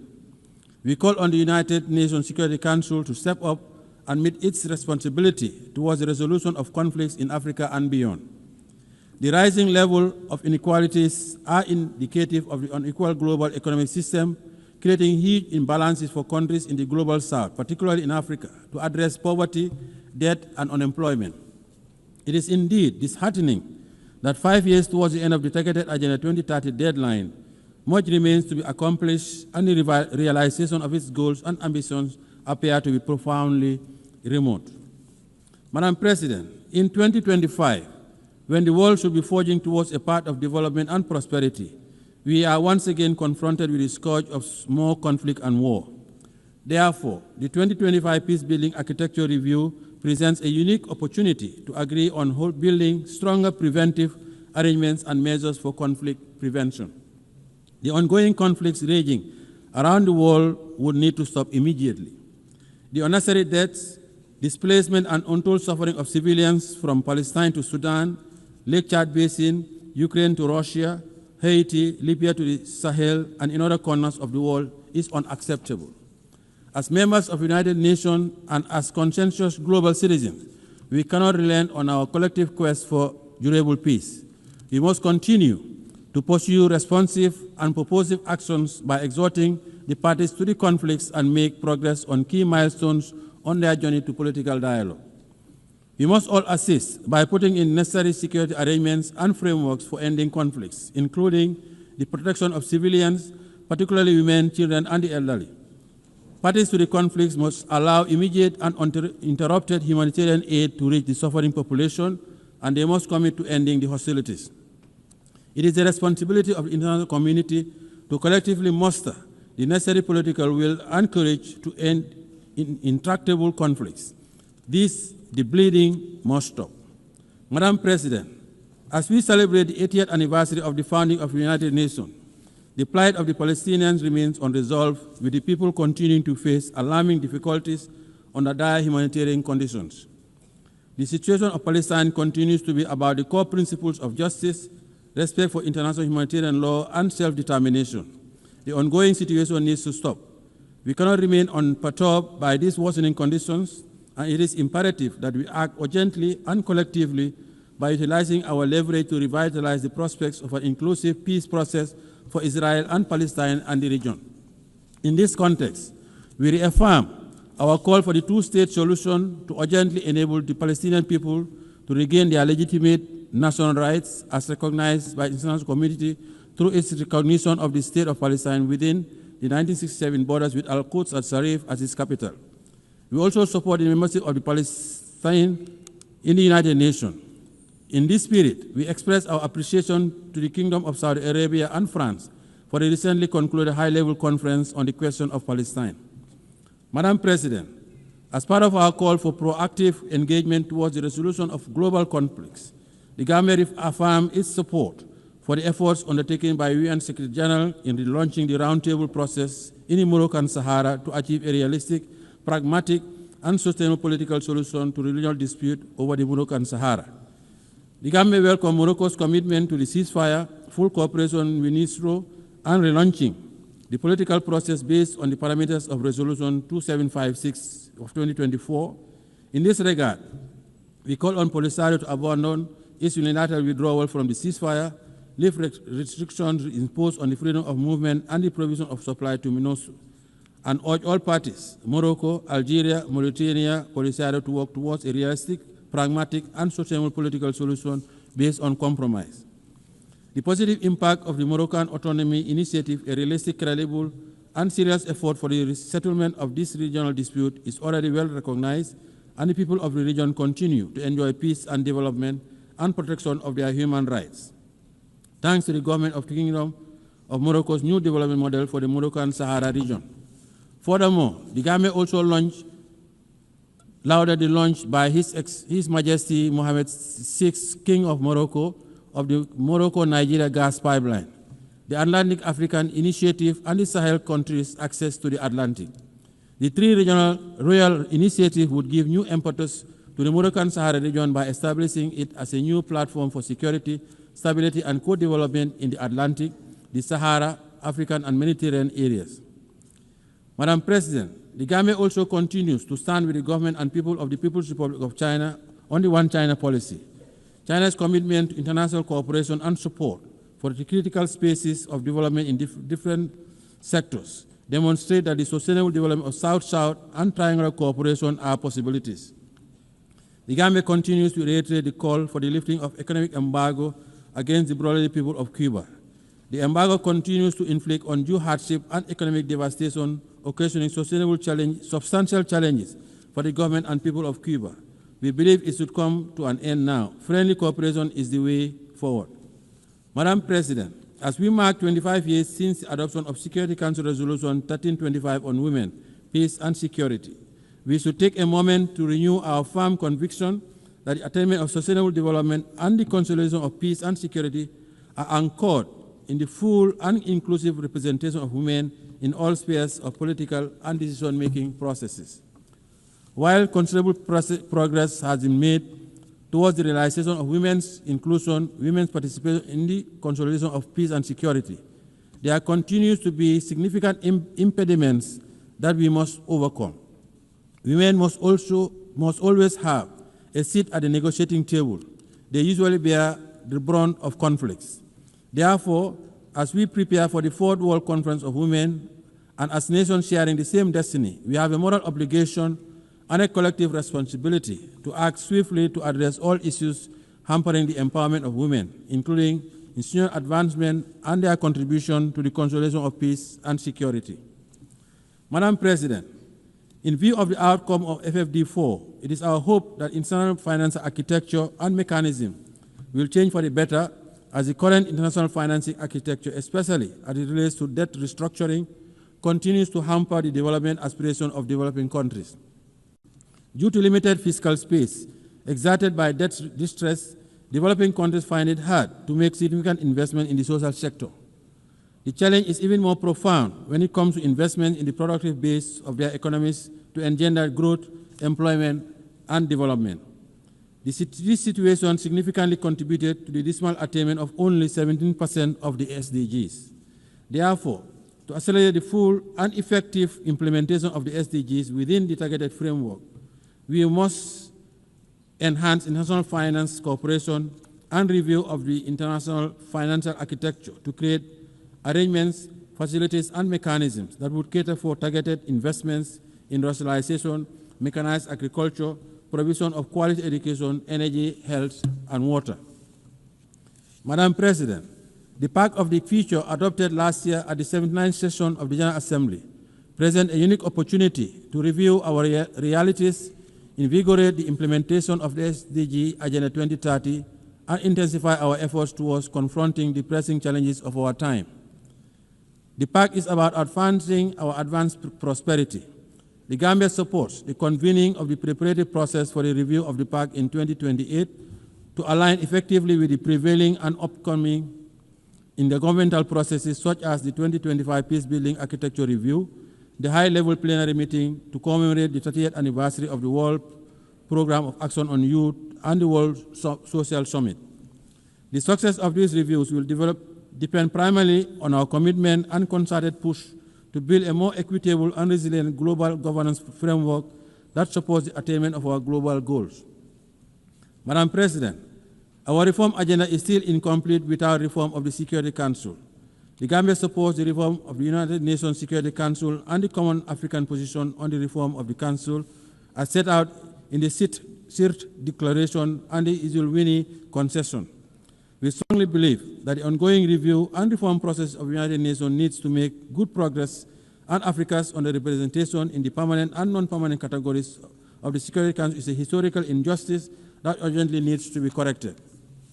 Africa has always contributed to global peace, and Africans also paid the ultimate price during the two world wars. Hence, the Gambia believes that the time has come for the international community to support Africa's call for meaningful representation in the Security Council.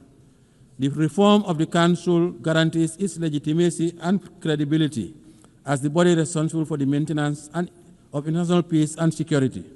We commend the AU Committee of 10 heads of state and government on the United Nations Security Council reforms, chaired by His Excellency President of the Republic of Sierra Leone, for their leadership in this legitimate quest.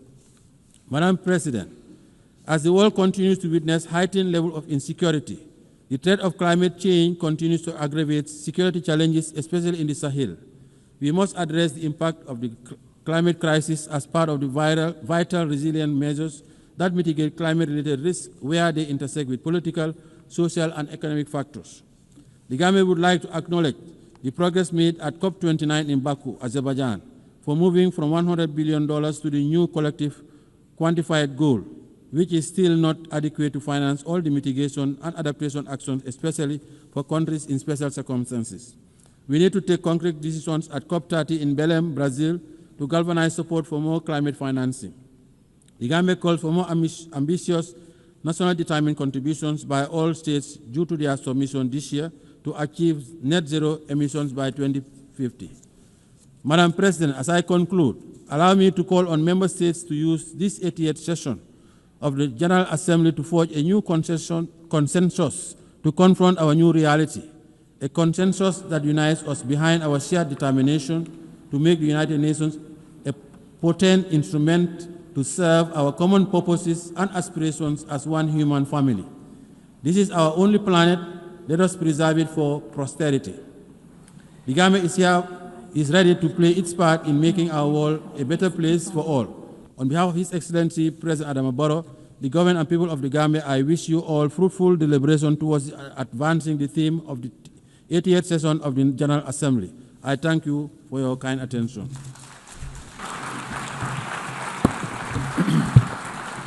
En nombre de la Asamblea. On behalf of the Assembly, I wish to thank the President of the Republic of Gambia.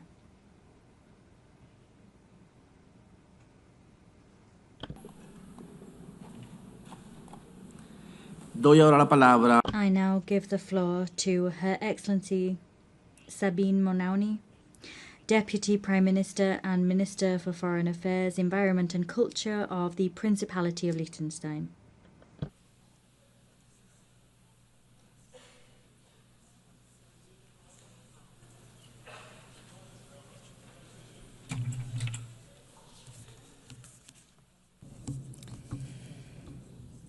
President, ladies and gentlemen, let me begin by saying how happy I am to see a woman preside over this assembly. For only the 5th time in the history of the United Nations, and for the first time by a woman from our region. It is my hope that this is also a good sign for the selection process of the next Secretary General, a position in which no woman has ever served over 8 decades, and which will be conducted under your leadership. It is a distinct honor and pleasure for me to address this assembly for the first time as a foreign minister, continuing a very long tradition of female foreign ministers in Liechtenstein. The United Nations is a key building block of our foreign policy, which is guided by a strong belief in international law, cooperation, and multilateralism. We are gathering at a landmark moment in the history of the United Nations.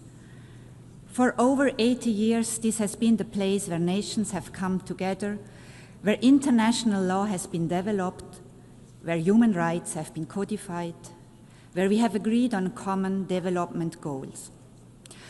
Of course, it has also been the source of many disappointments. Too often people around the world have been looking to this assembly and at the Security Council chamber next door in the hope of decisive action to secure peace.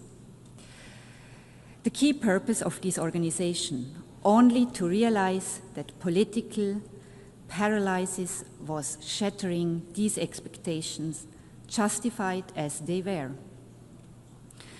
In Ukraine, our system has allowed the aggressor to veto collective action supported by the vast majority of the House. In Gaza, we have become bystanders, despite the fact that the two-state solution was one of the first decisions of the United Nations many decades ago. We are merely witnesses to the unprecedented and unjustifiable suffering of civilians in spite of our pledge to end and prevent atrocity crimes. The people of Sudan must have concluded that indifference is the guiding principle of our rare discussions, and that the outrage over a cynical veto wears off after a few weeks, if not days. These challenges to the credibility of the United Nations would be massive enough in and of themselves. But if we are looking at a completely uncertain future for this organization today, it is for largely different reasons. The very foundations of the United Nations are being challenged in a way we have not seen before.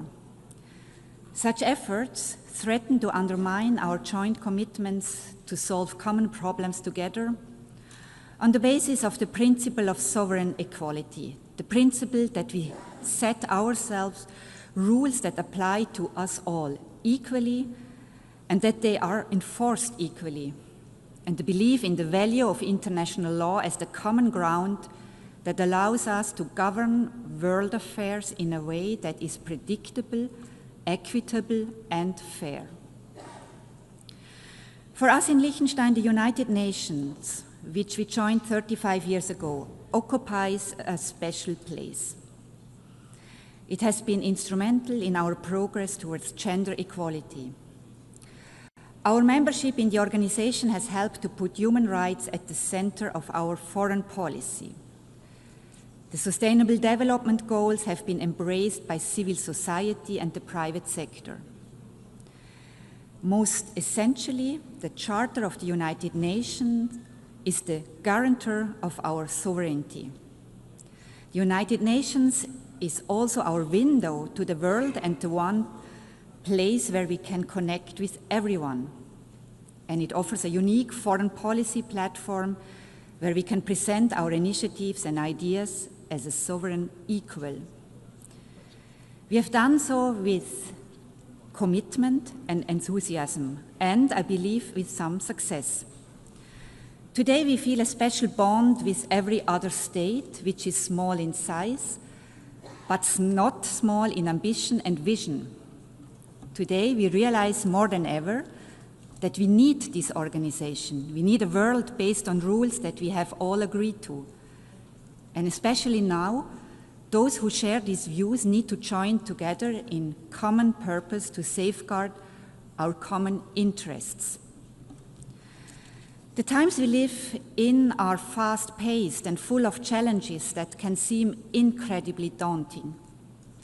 Many years ago, we identified climate change as the biggest threat to us all, big and small, wherever we are located on the globe. And yet, we are ever closer to the climate abyss and ever further away from agreeing on a path away from disaster. Artificial intelligence is developing with lightning speed, largely unchecked, with obvious risks to our social fabric, but without any agreement on rules and boundaries. In my part of the world, priorities have shifted dramatically in the last 3 years. We are now mostly preoccupied with the fallout of the destruction of the European security architecture by the Russian Federation and with preserving our trade relationships, which we had believed were on a firm basis. Liechtenstein is no different to our neighbors in this regard, and any responsible state will prioritize imminent challenges as we have to. But none of this will be meaningful if it is not embedded in a larger vision, if we do not give ourselves the space to tackle the long-term risks and dangers. The place for us to do this is the United Nations, and we are committed to doing this together with all of you represented in this room. President, today the continued existence of the United Nations is at stake. This is a sobering observation, certainly. But we must find the opportunity that lies in this moment of existential crisis. We have allowed a system to grow that is plagued by duplication, inefficiency, and poor governance. The UN 80 process is the chance, the only chance that we will have to make the organization leaner, more effective in its use of resources, and more productive in generating meaningful outcomes. When we adopted the Pact for the Future a year ago, Liechtenstein made a clear call for this organization to embrace its original purpose as the guardian of peace and security, For our people, our parliamentarians, our civil society, the United Nations is a peace organization. We have to find a way to make it effective in fulfilling this task. If the Security Council is unable to carry out its charter responsibility, as is regularly the case due to the veto power of its permanent members, there are ways for us to take collective action elsewhere, beginning in this hall. We are equally committed to the other pillars of the work of the United Nations, development and human rights, which are existential for the dignity and well-being of the people on whose behalf we serve, and pivotal for more peaceful, just, and inclusive societies. President, the rule of law is the guiding principle of Liechtenstein's work at the United Nations.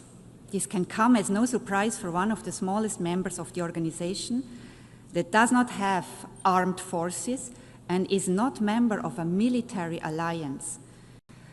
Our sovereignty is protected by respect for international law and by its enforcement through accountability where the law is violated.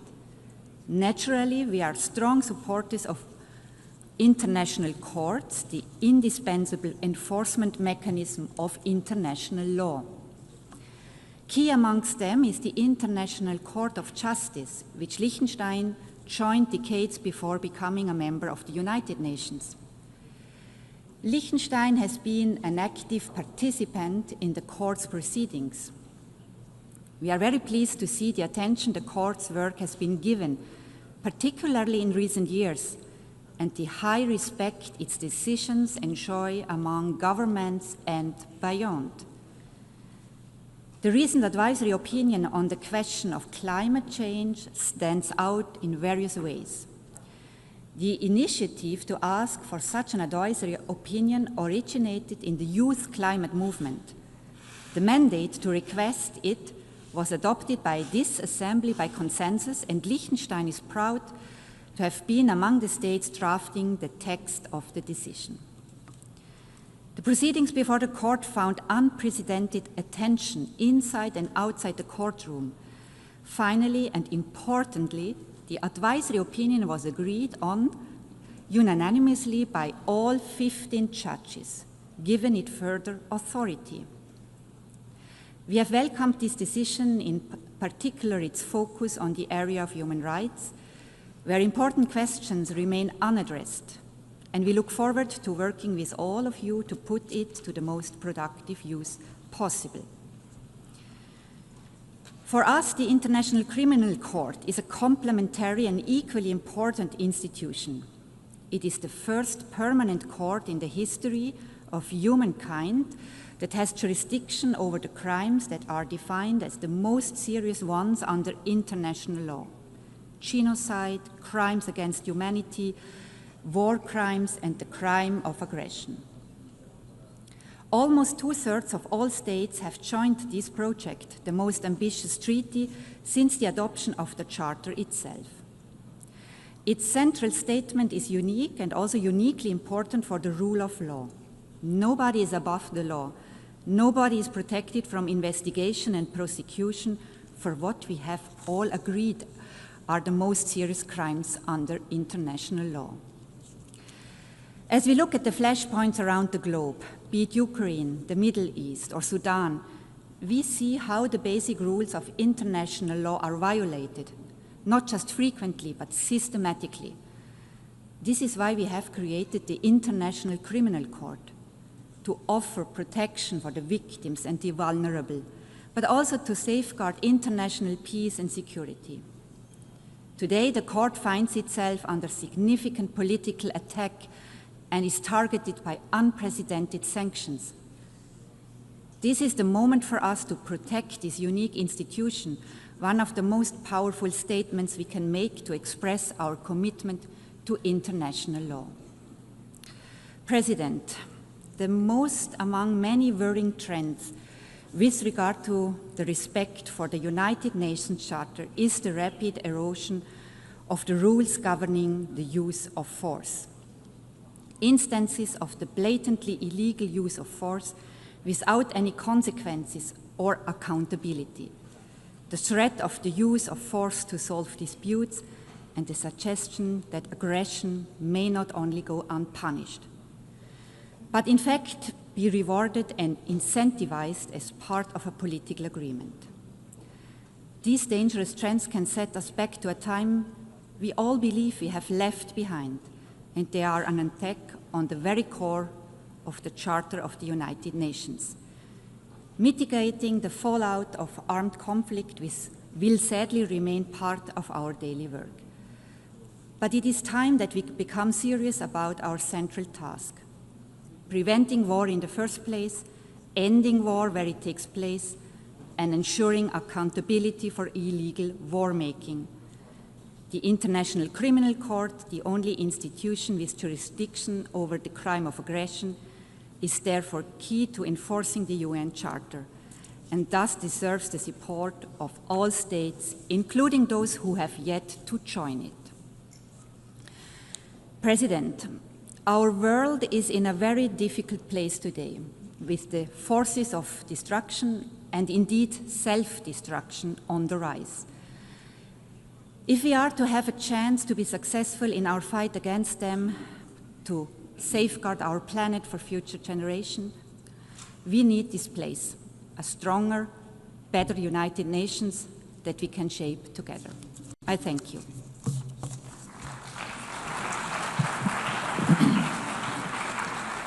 Muchísimas gracias. I thank the Deputy Prime Minister and Minister for Foreign Affairs, Environment and Culture of the Principality of Liechtenstein.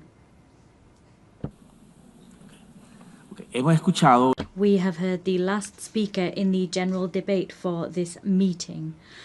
We will continue the general debate at 1500 hours. The meeting is adjourned. And then...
Declaro abierta la The 9th plenary meeting of the General Assembly is called to order. The Assembly will hear an address now by His Excellency Mohammed Yunus Menfi, President of the Presidential Council of the State of Libya. I request protocol to escort His Excellency and invite him to address the Assembly.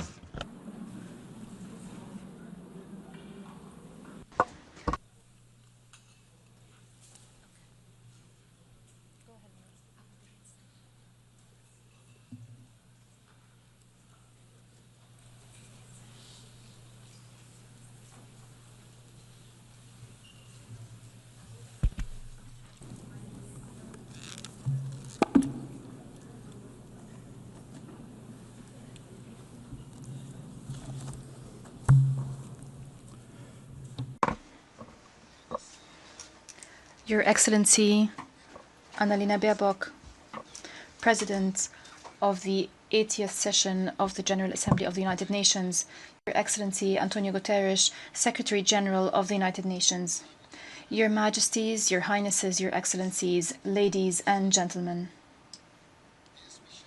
On behalf of the Libyan people, I congratulate you on the 80th anniversary of the establishment of the United Nations.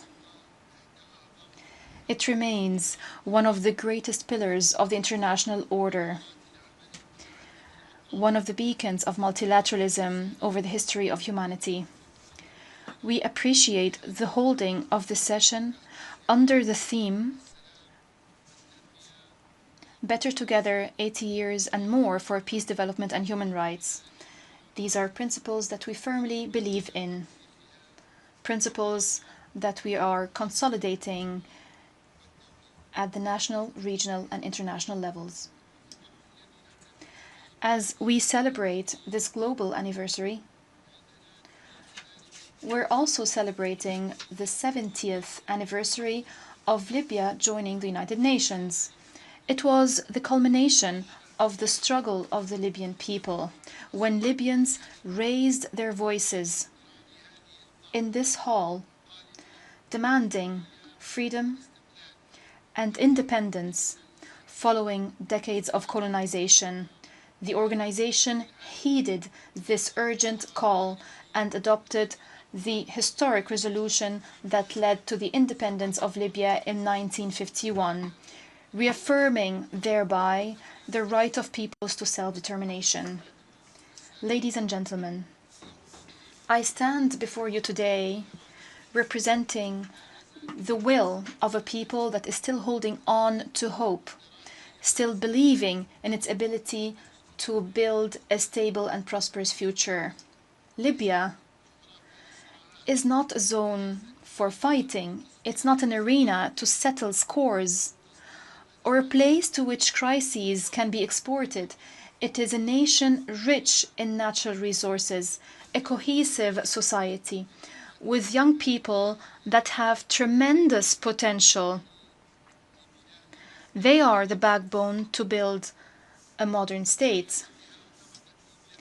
Since the very beginning, Libya's relationship with the United Nations has been based on partnership and mutual respect. And today, at this critical juncture, we look to the United Nations to play an effective and complementary role as it supports us to overcome this crisis towards stability and democracy.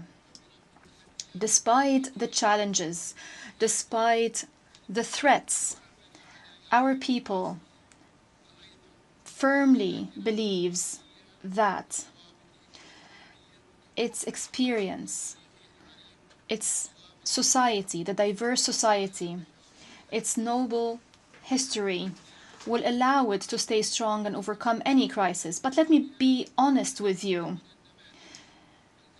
In Libya, multiple models and traditional mechanisms have been exhausted. They have not matched the complexity of the social and political situation. They've adversely affected the trust of Libyans in the proposed solutions. We all now bear a collective responsibility to reconsider these methods and to avoid temporary solutions and narrow understandings that only perpetuated the crisis. We firmly believe that any solution that does not restore the national ownership of the political track, any solution that is not derived from the free will of the Libyan people would be destined to fail, as we've seen in the past. In this context, we present to you a clear political vision based on 4 pillars. First, fully restoring national sovereignty and rejecting all forms of foreign interference, no matter what form it might take and no matter the justifications. Second, reaching an inclusive national consensus. To achieve an inclusive national consensus, I call for holding a sincere and comprehensive dialogue held in Libya with the participation of all stakeholders without exclusion. Third, uniting the sovereign institutions, most notably security, defense, and financial institutions, according to professional mechanisms without polarization and without setting quotas. Fourth, ending the transitional period through a clear constitutional basis, through free and fair elections, allowing Libyans to freely choose who would rule them without tutelage, without an imposition from external actors. Ladies and gentlemen, as we fulfill our political responsibility, and despite the challenges, we were able to maintain the highest level of stability. We were able to prevent a relapse into violence. We stress that the blood of the Libyan people is a red line. The territorial integrity, sovereignty, and social cohesion of Libya are non-negotiable. We have been observing the ceasefire agreement concluded in October 2020, and we've established the Committee on Security Arrangements in the capital, Tripoli. Under my direct supervision, this contributed to enhancing stability, rendering this current phase one of the calmest we've seen in years. Ladies and gentlemen, the Libyan economy, despite the challenges, can significantly contribute to the development of the country. The absence of a single budget and the absence of united institutions have been real impediments to development. We stress that we will support, and we do support, the economic track through the High Financial Committee to consolidate public spending and to enhance the principles of transparency, accountability, and equity in distributing wealth. Ladies and gentlemen, illegal migration is not only a security matter, it is a humanitarian challenge with deep economic roots. We call upon the international community to pursue a comprehensive development approach based on supporting and developing infrastructure and creating job opportunities in the countries of origin, in partnership with the African Union, rather than pursuing narrow security approaches that have proven to be ineffective. In this context, we have been supporting economic projects connecting the north and the south of the African continent to create a development environment obviating the need for young people to emigrate. Projects that restore demographic and economic balance in the African continent. Ladies and gentlemen, our firm position towards the question of Palestine is based on humanitarian principles and based on our commitments towards the Arab and Muslim world. Against this background, we condemn in the strongest terms the countries that are still hiding behind immoral neutrality towards the genocide and flagrant violations of international law to which the Palestinian people are being subjected, especially in Gaza. It was 8 decades ago that the United Nations was established, and the Palestinian people is still languishing under the yoke of occupation. We call for responsible international action that ends the occupation and guarantees the legitimate rights of the Palestinian people. Ladies and gentlemen, despite the crises, despite the conflicts, despite the divisions that Libya had to endure, the Libyan people is still committed to the democratic track, is still believing that the rule of law and democratic institutions are not a dream but a legitimate right. It is time for the world to look at Libya not as a complicated political file, but as a story of resilience and free will, a nation that can be successful with a noble history, cohesive society, promising resources and free people, aspiring to peace, democracy, and prosperity. Democracy is our choice, and peace and reconciliation are our destiny. Our history proves that our people can achieve reconciliation, can promote tolerance and justice. We most certainly can turn the page on the past. National reconciliation is not only a necessity to build the state, it is a national legacy that we cherish. We see the future Libya, a stable state, a sovereign state with united institutions, strong with its people, peaceful, open to the world, and an effective partner at the regional and international levels. Long live Libya, united and independent. Long live the Libyan people, free and dignified. May the peace, blessings, and mercy of God be upon you.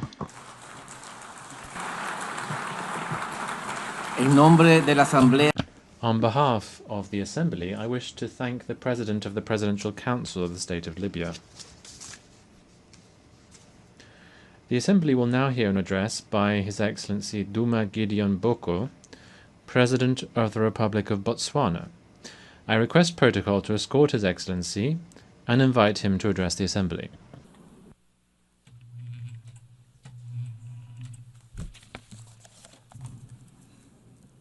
Madam President, Secretary General, Excellencies, ladies and gentlemen, we meet here today and this whole week in these hallowed precincts to remember the overwhelming gravity of the circumstances that gave birth to the United Nations, the ruins of war, a world poised to descend into further mayhem if courageous choices were not made. Leaders of great vision and courage stepped up. They realized that the charms and allurements of our unity trumped any tendencies to divide us, and from their conviction that humanity is better together, this institution was born. Their courage and fortitude merit our recurrent admiration. So I stand on this enchanted spot today to express my thanks and the gratitude of the people of Botswana to our forerunners and to all of you. We must recommit ourselves to the vision, peace, development, and human rights for all people in all nations. I stand here today in the composite capacity of citizen of Botswana and as an African. Yes, I am an African, stamp and root. For Botswana, the ideals of the United Nations are not abstractions. They are the foundation of our identity. Since our independence, we've sought to embody democratic governance, respect for the rule of law, including an international rule-based normative order, and the dignity of every human being. We reaffirm today our commitment to the Universal Declaration of Human Rights and to advancing equality, including the protection of indigenous peoples, women and youth within our borders and across our region. Yet we also acknowledge that the pursuit of justice is an arduous journey. My administration has pledged to reform and strengthen institutions, enhance transparency, and root out corruption. We do so not for accolades, but because our citizens deserve governments that serve them with integrity. We are on a quest for integrity in African leadership. Excellencies, Botswana has been blessed with the gift of diamonds. For decades, this resource has financed schools, hospitals, and infrastructure. But today, we confront the fragility of that reliance. Diamond markets fluctuate. Our people's needs do not recede. Our vision is clear: to diversify our economy, empower our people, and create resilience. We invite global partners to invest in renewable energy, technology, sustainable agriculture, and value-added industries. We extend an open hand to businesses, innovators, and institutions ready to work with us on this journey of transformation. Botswana is a semi-arid country. Our people know the meaning of drought. We know the anxiety of scarce water, of crops that wilt and wither under a relentless sun, of livelihoods eroded by forces beyond our control. Climate change is not a distant threat, it is a present reality. That is why I've joined the Global Center for Adaptation, because adaptation must be at the center of sustainable development. I call on this Assembly to scale up financing for climate adaptation. Let us invest in water infrastructure, early warning systems, and climate-smart agriculture. Let us ensure that the promise of the Paris Agreement is not confined to paper, but realized in the lives of farmers, of herders, and children across the global South. Earlier this year, Botswana faced an acute shortage of essential medicines. This crisis exposed not only the vulnerabilities of our supply chains, but the wider inequities of the global health system. Access to medicines is a human right, not a privilege. We call upon the United Nations, international financial institutions, and the private sector to work with us to build resilient health systems. Together, let us explore local production, regional supply hubs, and fairer mechanisms to ensure that no nation is left to face health emergencies alone. As an African, I stand here as one of the trumpet voices of Africa, a continent all too often treated with affable indifference. Africa's voice is not heard. This United Nations cannot be truly international. It cannot be truly together and will not be better until our continent, home to 1/5 of the population of the world, is afforded an equal voice at the highest body of this organization. Friends and partners in the Permanent Five, it is time to make good on your promise to a continent. Agree a permanent seat on the UN Security Council for Africa for 80 years, the only continent without one. I also appreciate the decision by Britain, Australia, Canada, and France, among others, to give heightened attention and consideration to the Palestinian crisis. The carnage in Gaza, it must prick our collective consciences. We stand in solidarity with the Palestinian people in their pursuit of a home and of dignity. So too, we affirm our support for the sovereignty and territorial integrity of Ukraine. We urge all parties to stop the war and seek a peaceful resolution. Distinguished delegates, the theme of this General Assembly is better together. This is not a slogan, it is a truth. We are better together in combating pandemics, better together in adapting to climate change, better together in securing peace, and better together in ensuring that human dignity is not a preserve of the few, but the inheritance of all.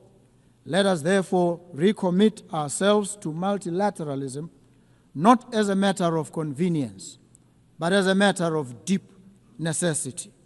For none of us can weather the storms of this century alone.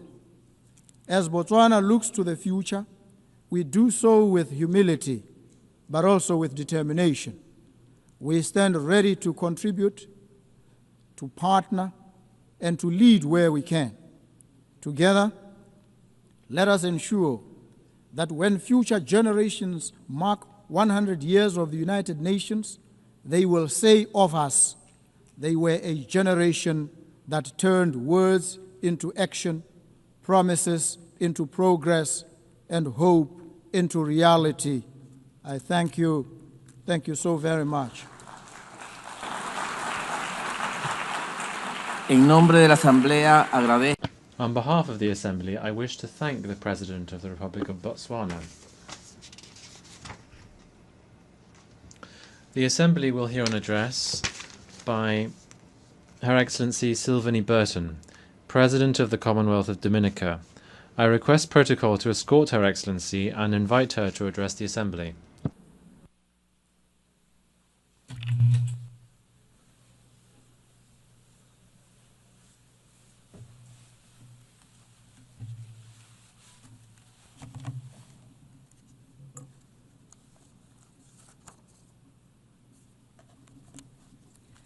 Excellencies, distinguished delegates, ladies and gentlemen, Mabrika, I bring you greetings in my native Kalinago language, the language of the first people of the Caribbean, whom I am proud to call my ancestors.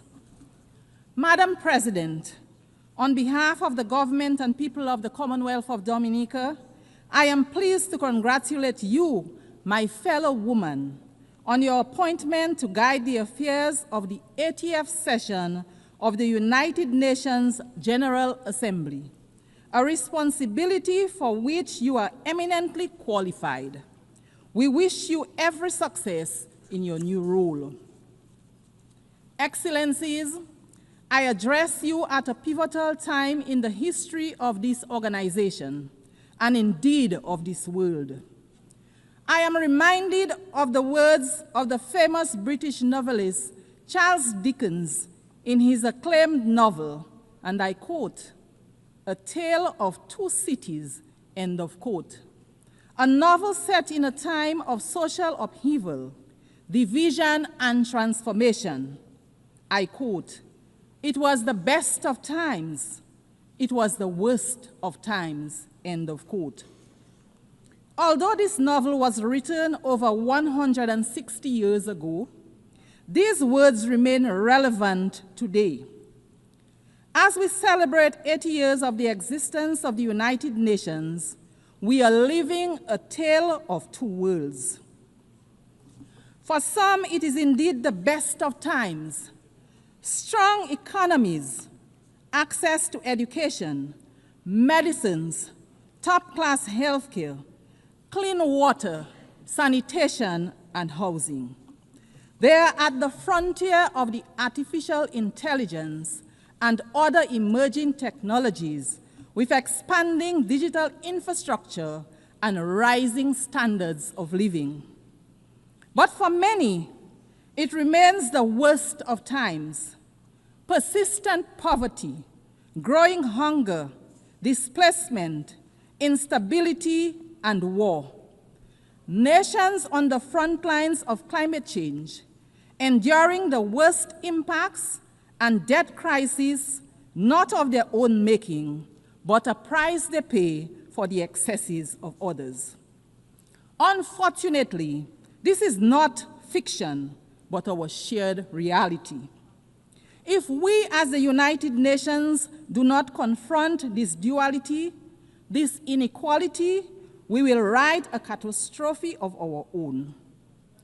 It bears restating that the UN was created 80 years ago to prevent wars, to promote peace and international cooperation based on ideals of mutual respect, human rights, and the rule of law. It has championed multilateralism, recognizing that no one country has the answer for the world's problem, that the world is interconnected, and to maintain peace, we should operate a rules-based and not power-based approach. A Tale of Two Cities portrayed a society where the powerful live in luxury and the oppressed suffer in silence. We can take heed of the warning that we glean from Dickens' work, that injustice should not be ignored, that when powerful nations impose their will on the less powerful without accountability or regard for the rule of law, they plant seeds of discord and future unrest. What have the lessons taught us? What should we ask ourselves as we gather year after year in this chamber? Are we truly listening to the nations that take the podium every year to decry poverty, inequality, climate change, underdevelopment, and conflict? Do we have a system where resources and decision-making are truly being equitably shared, or are we instead operating a system where power protects itself? I am reminded of the old African proverb, and I quote, "When elephants fight, the grass gets trampled," end of quote. We, the small island developing states, we are the grass. In today's geopolitical landscape, we feel the brunt of the impact when global powers engage in political, economic, or military confrontation. Economic sanctions, trade restrictions, aid conditionalities, conflict, and wars, to name a few, affect global supply and the affordability, availability, and transportation of goods and materials. This significantly increases the cost of doing business and the prices of basic foods on our supermarket shelves, putting several goods out of the price range of many. Madam President, we have come here time and time again to advocate for fairness, to advocate for understanding, to advocate for change in respect of matters that concern our very viability as small nations, on matters that affect our very lives and livelihoods. A major area for us is the devastating impact of climate change on our nations.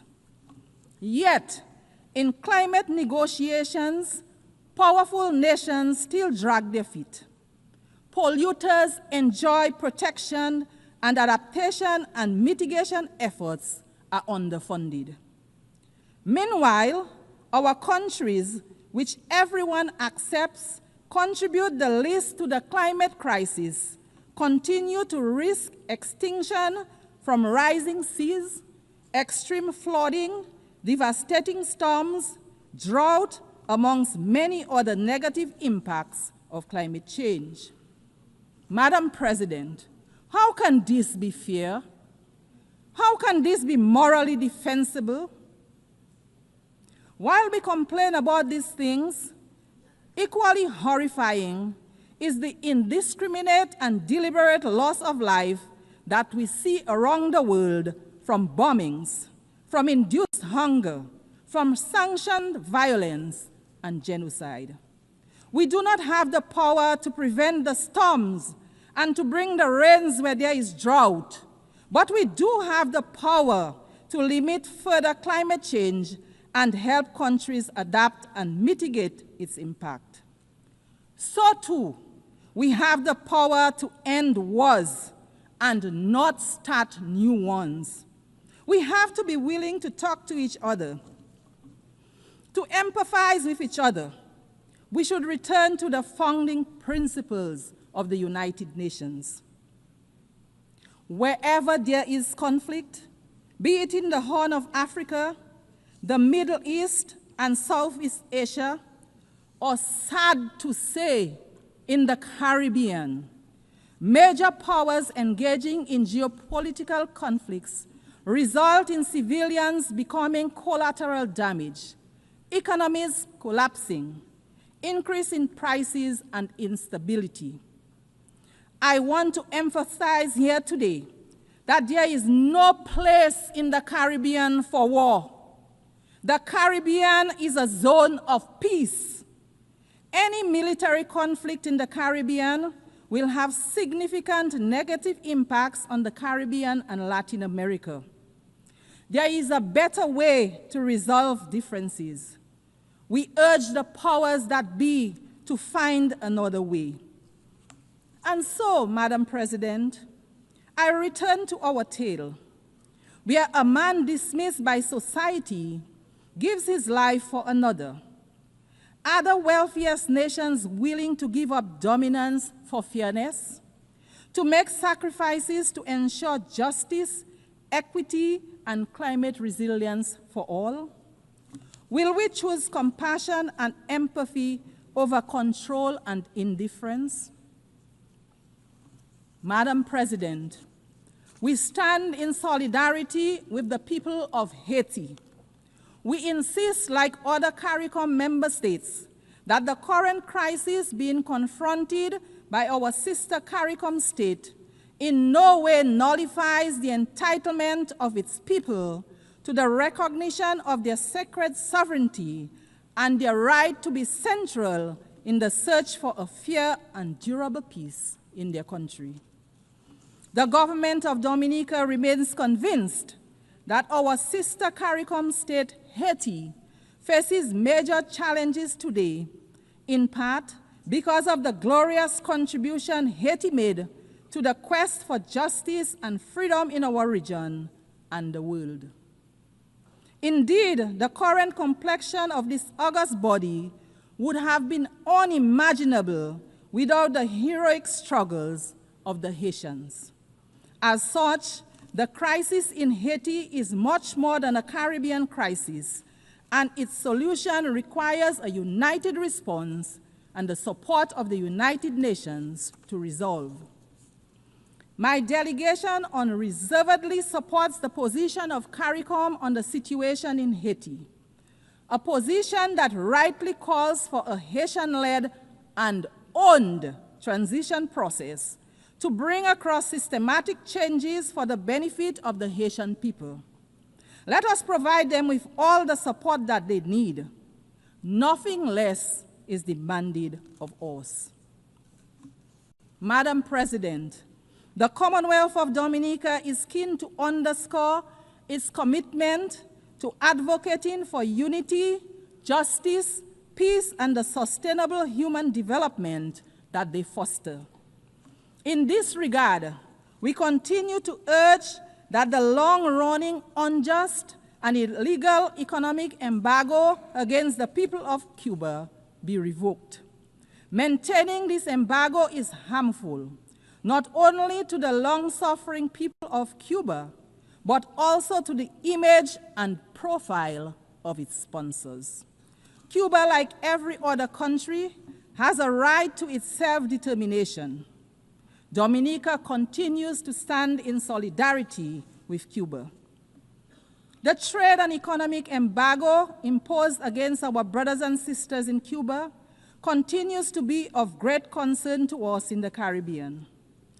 Its lifting grows increasingly urgent. Therefore, the Commonwealth of Dominica once again joins its voices with the voices of the overwhelming majority of members of this global organization to call for the immediate lifting of trade restrictions and export bans imposed on the good people of Cuba. They are unjustified. They are unjustifiable. They belong to a bygone era. They should cease to exist. They fall, in our view, within the grand narrative of yet another Caribbean people's struggle for liberation. It is for these reasons that the government of Dominica strongly urges a radical reconsideration of these actions. Madam Speaker, our steadfast advocacy for respect for the United Nations norms of sovereignty and non-interference impels us as well to urge that the right of the government and people of Venezuela to resolve internal challenges without outside interference be respected. We renew our condemnation of the imposition of sanctions on Venezuela. The resulting hardship forced upon the people of Venezuela needs an immediate and complete end. We also call for restrained and strict adherence to the rule of law as it relates to the presence of U.S. military assets in the blue waters of the Caribbean Sea. The solution to conflict, to challenges, should never be aggression and war. We urge that all diplomatic efforts be pursued to respect the sovereignty of states, preserve the dignity of human life, and promote peace. Madam President, as we celebrate this 80th year of these United Nations under the theme, and I quote, 80 years and more for peace, development, and human rights, end of quote, let it not be just mere words. Let it instead be a call for respect and adherence to a rules-based order that applies to all nations equally, weak and strong, not just when it is convenient to the most powerful. The UN arose out of the ashes of a world torn by devastating wars. Let us not return to those dark days, but instead be guided by law, diplomacy, and shared values. Let us reform the system where small and developing nations have a real seat at the table, that we may have the opportunity to influence decisions that shape global climate policy, security, and economic well-being for all. Let it be where we build solidarity and cooperation, and where power is exercised with humility, compassion, and restraint. Madam President, let the history books say that in this chamber, in our time, we chose a better path. In the words of Charles Dickens, and I quote, "It is a far, far better thing that I do than I have ever done," end of quote. Let those words not only be the end of a novel, but also the beginning of a new era for us, the beginning of our collective resolve, where our actions are guided by the desire for true peace, by respect for others and the rule of law, for upholding the sanctity of human life, of ensuring true development and prosperity for all. Let us judge the strength of our global system, not by how loudly the elephants roar, but by how well we protect the grass beneath them. Excellencies, the challenges before us are too great and complex for any one nation to solve alone. We all need each other. So let us leave this hall committed to action, committed to partnership, and committed to each other. Because the truth is simple, yet profound. We are always stronger, wiser, and better together. Madam President, I look forward to the day when a woman leads this great institution as Secretary General, which to my mind would be a symbol of true equality. I thank you for the courtesy of your attention. Thank you. Muchísimas gracias a la... I would like to thank the President of the Commonwealth of Dominica. The Assembly will now hear an address by His Excellency Wesley Simina, President and Head of Government of the Federated States of Micronesia. I request protocol to escort His Excellency and invite him to address the Assembly.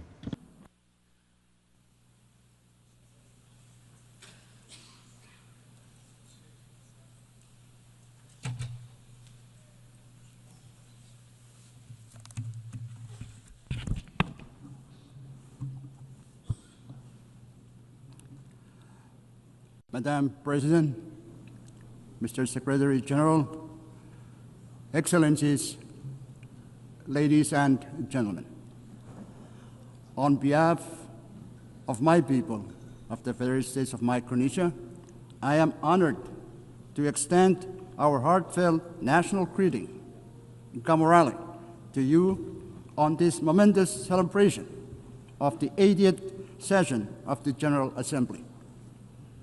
Congratulations, Madam President, on your election to preside over this distinguished assembly. Your leadership and insights will guide us moving forward. I also wish to commend the leadership of our outgoing president. At this time, I also want to express my gratitude to the Secretary General for his tireless and unwavering commitment in guiding our collective work. We are grateful for your dedication and efforts in keeping hope and cooperation alive across our global community. Madam President, Micronesia joins the United Nations in commemorating its 80th anniversary. This milestone calls on us to renew our collective commitment to strengthen multilateralism for the challenges ahead. Reiterating our commitment to multilateralism and inclusive reform, Micronesia emphasizes that any measures taken under the UN-80 initiative must reflect the delicate balance and unique vulnerabilities faced by small island developing states. It is paramount that structural adjustments must enhance, not limit our access to critical support and representation. We urge that reforms ensure the continued resilience, tailored assistance, and participatory voice of small island developing states in the evolving UN system so that no one is left behind. Madam President, the climate crisis is not up for debate. We all know that. The only question now is whether we, as leaders, will act with the urgency it demands. The landmark ICJ's advisory opinion reminds us that climate action is not only a moral imperative, but also a legal one. It affirms that all states, particularly those who are parties to the UNFCCC and Paris Agreement, must do their fair share to limit warming to 1.5 degrees Celsius, and that major emitters carry the primary duty to act and keep 1.5 alive. It also underscores the obligations of developed countries to support the adaptation efforts of countries like mine, who live with the impacts of climate change every day. It confirms that not meeting these obligations can lead to legal consequences under international law. This points to the simple truth that at the core of this climate crisis lies the pursuit of justice, justice for the most vulnerable, justice for future generations, and justice for our shared planet. I call on the General Assembly to adopt a resolution endorsing the ICJ's opinion so that together we send an unmistakable signal that upholding climate obligations under international law is the shared duty of all nations. Pacific Island leaders have spoken with one voice in our recent Pacific Islands Forum communique. Methane mitigation must be a global priority, and methane mitigation across all sectors must be a core objective of every country. Cutting methane now could prevent 0.3 degrees Celsius of warming by the 2040s, slowing ocean heating and buying us time for long-term decarbonization. This is the only scalable near-term solution that can protect vulnerable nations and peoples today, while we build the future of clean energy tomorrow. The COP30 will be the first opportunity since the ICJ's advisory opinion for us to take ambitious and aggressive actions to put the world back on track for 1.5 degrees. There is no time to waste. After 3 decades of COPs, and now with the clearest pronouncement by the ICJ, let us get to work. Madam President, Micronesia remains committed to achieving an ambitious global agreement to end plastic pollution, including the marine environment. Micronesia actively participated in the Intergovernmental Negotiating Committee on Plastic Pollution. We are proud to have stood with over 100 countries, making clear that the pollution emitted from the full life cycles of plastics requires a full life cycle approach to address all pollutions from plastics, from the production and design stages all the way through the waste management and remediation. This pollution, including climate warming greenhouse gases and thousands of other toxic chemicals, severely impacts our health, our environment, and our economies. Despite the failure of the INC to produce a plastics treaty in Geneva, we are not giving up. The plastic pollution crisis is far too dire to ignore. Madam President, the year 2025 is an important year for the ocean.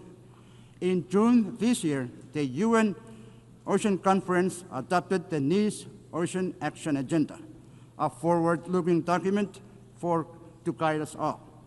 Also, as of today, there are 145 countries that have signed the PB&J agreement and 70 that have ratified. With this development, we are pleased that PB&J agreement will enter into force in 4 months. Micronesia is also participating in the related and critical work of the International Seabed Authority. Micronesia is following a precautionary approach to deep-sea mining. We emphasize the necessity of consolidating comprehensive knowledge, data, and scientific understanding of the marine environment and the impacts of deep-sea mining before any exploitation takes place. Additionally, it is crucial that all stakeholders, including adjacent coastal states, indigenous peoples, and local communities in the Pacific, are consulted and their perspectives considered before any exploitation occurs. In Micronesia, we have taken steps in preparation for exploration and possible exploitation in a responsible manner. We urge the ISA to finalize without further delay all relevant regulations, standards, and guidelines for its mining code prior to any exploitation, as failure to do so risks countries turning to alternative measures. Madam President, small island developing states face unique and heightened vulnerabilities to climate change shaped by geography and scale. Disaster risk reduction and resilience strategies must reflect these realities. That is why the multidimensional vulnerability index is so vital to us. It recognizes our economic, environmental, and social fragilities, and it ensures that support reflects genuine need, not just income levels. The MVI provides a fairer framework for allocating resources. Development partners must base their decisions or 8 decisions on it, pairing it with traditional measures to better target climate and disaster support. Going forward, implementation demands 3 things: adoption by international bodies, continuous technical refinement, and strong commitment from partners to align financial and policy support with the vulnerabilities the MFI reveals. Only then can this tool deliver the resilience our small islands urgently need. Madam President, Micronesia continues to confront a high prevalence of non-communicable diseases, the persistence of emerging and re-emerging infectious diseases, and rising mental health concern. In response, we are reorienting our health systems around primary health care as the foundation for universal health coverage. We are investing in the rehabilitation of primary health care clinics, the development of our health workforce, and the use of telehealth to extend essential services to our most vulnerable and hard-to-reach populations. However, to realize the goal of universal health coverage, additional financial and technical support from the international community is indispensable. Madam President, gender equality and social inclusion are equally central to our development agenda. Our strategic development plan places this at its core, with the objective of ensuring equal access to services, equitable participation, and opportunities for all our citizens to thrive. Madam President, peace and unity are the foundation of our nation. Our FSM Constitution, or Micronesian Constitution, reminds us that we must, and I quote, live together in peace and harmony, to preserve the heritage of the past and to protect the promise of the future, end quote. Today, as conflicts continue to unfold across the world, we hold hope that they may be resolved through leadership rooted in peace. In our region, while we uphold peace and unity as guiding values, we find ourselves navigating the geopolitical and geostrategic competition among major powers. As leaders of the Pacific Islands Forum, we recently adopted the Ocean of Peace Declaration at the 54th annual meeting in Honiara. In doing so, we affirmed that no single member state can face the growing threats to peace and security alone. We must act together as one Pacific family. Madam President, Micronesia co-sponsored the first ever UN resolution on AI alongside 120 member states. While AI holds great promise for economic development, it also carries the risk that must be carefully managed. The inclusive and constructive dialogue that shaped this resolution offers a model for future discussions, including those on peace, security, and the responsible military use of AI. As the digital world advances at an unprecedented pace, global cooperation is essential to ensure that AI systems remain safe, secure, and trustworthy. Micronesia, through our own cybersecurity efforts, is committed to developing national strategies and policies to safeguard our digital data and mitigate the risk of malicious attacks. Madam President, food and water security remain pressing challenges for Micronesia, as fragile freshwater sources and climate extremes undermine agriculture, marine ecosystems, reduce yields of traditional crops, and increase reliance on costly, less nutritious imports. Compounding these challenges, just days ago, I was compelled to declare a national state of emergency due to an ongoing oil leak from a World War II sunken vessel in Chuk Lagoon. This ship, together with more than 60 other wartime wrecks, has rested in our waters for nearly 80 years since the war's end. But now, these remnants of conflict pose new dangers as toxic oil seeps into our ocean, threatening our fisheries, coastal communities, and livelihoods. The scale of this crisis far exceeds Micronesia's capacity to address alone. As we mark the 80th anniversary of the war's end, we appeal to the international community to work with us in transforming this legacy of war into an opportunity for cooperation.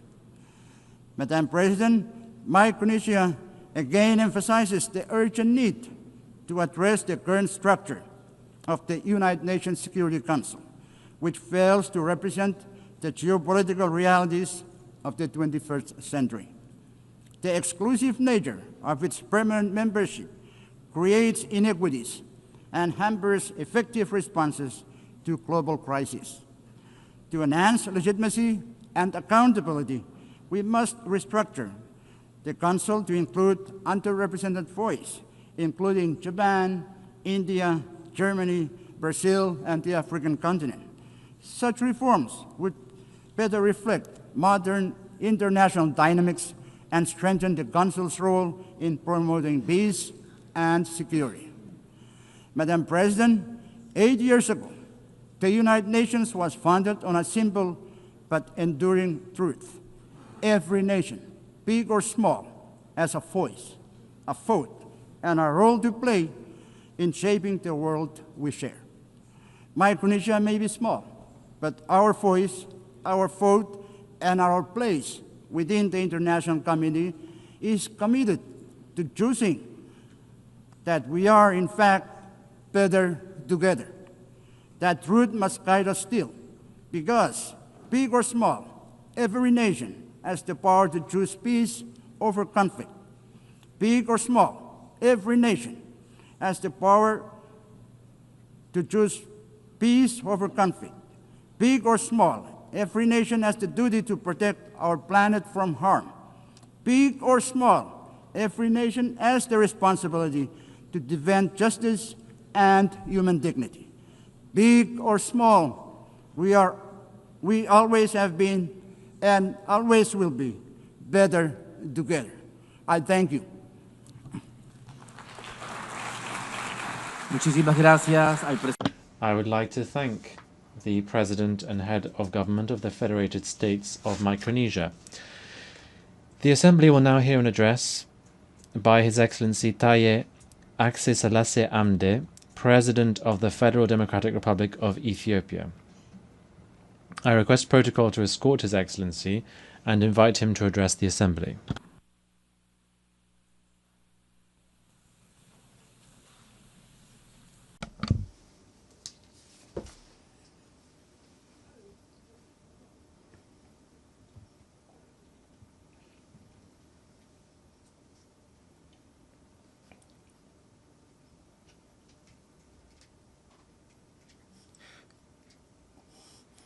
Your Excellency, Madam President,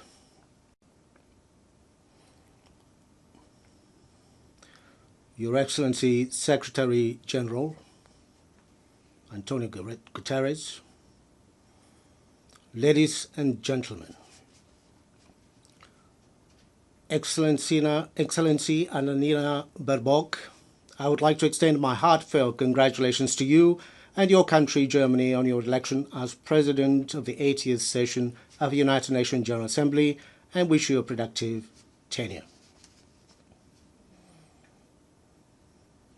I would also like to thank His Excellency Philemon Young, President of the 79th session of the General Assembly, for his able leadership. It is a great honor for me to address this August Assembly, representing my country, Ethiopia, a founding member of the United Nations, on this historic occasion, which marks the 80th anniversary of the organization.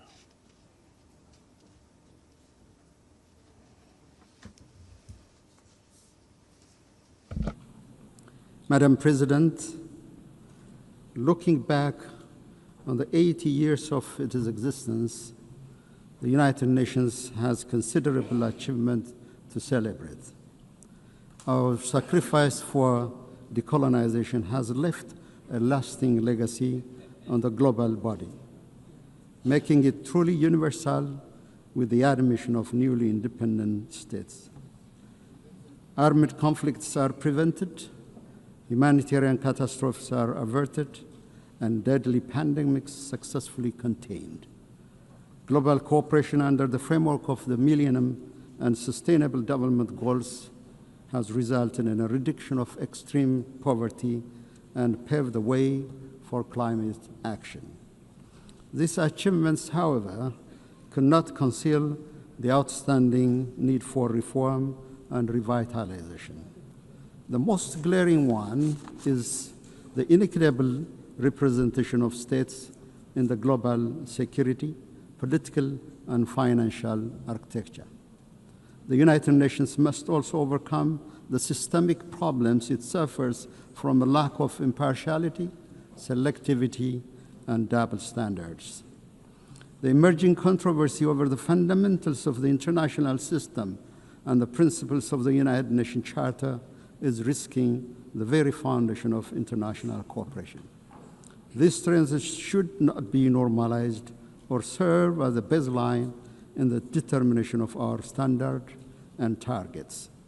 We are also deeply concerned by isolationist policies, unprecedented military buildup, arms race, and the disturbing trend of retraction from development and climate commitments. These worrying trajectories are counterproductive to the collective progress of humanity and undermine the very premises of peaceful interstate relations. It is Ethiopia's conviction that the remedy lies within our reach. No state can single-handedly manage global challenges. We therefore call on fellow member states, especially developed countries that have historical responsibilities, to reverse recent downward trends and intensify efforts towards the collective public good of development and peace. Madam President, Ethiopia supports the peaceful resolution of all conflicts. The path of violence must yield to the power of diplomacy. We affirm our historic position on the right of the Palestinian people for self-determination. Direct negotiation among the warring parties is an immediate necessity. Humanitarian assistance must reach to all the people in need. This is not a political preference, but a moral imperative. As Ethiopia has pronounced in its position during the adoption of the resolutions on the two-state solution, the international community should join hands to end the vicious cycle of violence and stalemate in order to give peace a chance. We wish to underscore any proposed peace and reconstruction plan in the Middle East should not create complications to adjacent countries and regions. More than any time before, the United Nations is indeed called upon to face events that greatly exceeds its powers and capabilities. It was in 1949, at the fourth session of the General Assembly, the Ethiopian delegation forewarned the risks of ineffectiveness and intrusion into the mandates of the General Assembly. This was caused by the excessive number of bodies and mechanisms created. It is in this light that we see the ongoing reform process under the UN 80 initiative as an opportunity to preserve the mandate of the General Assembly by rectifying its dispersion to a multitude of other bodies. Ethiopia reiterates Africa's long-standing call that there should be more decentralization and deployment of institutional and financial capacity to the global south, especially to the African continent, where the United Nations has most of its programs. Madam President, Africa, guided by Agenda 2063, is advancing development as its preferred security policy. The continent is scoring a higher rate of economic growth. Domestic revenue mobilization is on the rise. Africa's climate action in renewable energy development emission reduction, and afforestation is indeed unmatched in any other parts of the world. Efforts to enhance public welfare, combat transnational threats, and decrease inequality are being intensified. Despite these achievements, the global crisis continues to impact Africa's capabilities to deliver on development aspirations. Chief among these is the compounding debt crisis. In line with the Addis Ababa Action Agenda and Civil Outcome document, we emphasize the need to advance an ambitious agenda on development finance. Coercive measures and trade restrictions, in particular those targeting Africa, must be lifted immediately. More importantly, Ethiopia calls for a new global action for debt cancellation, restructuring, and suspension. Madam President, it is our view that the national security of states, especially those in the same region, is indivisible and interdependent. To this effect, we will intensify our efforts to combat global terrorists operating in our region. We call on the international community to extend the required support to the African Union peace missions, in particular the African Union Support and Stabilization Mission in Somalia. Now is not the time to retreat from global action in combating terrorism. Furthermore, we reiterate our call for urgent action to reform the United Nations Security Council. Africa's representation in both categories of membership of the Council must be given priority. There is no shortcut or half solution to this long-standing pursuit for justice. Distinguished delegates, excellencies, I have the distinct pleasure to share with this august assembly recent milestones of great significance achieved by the people of the Nile River Basin. With entry into force of the Agreement on the Nile River Basin Cooperative Framework, the Entebbe-based Nile River Basin Commission is nearing establishment. This year, we also celebrated another milestone.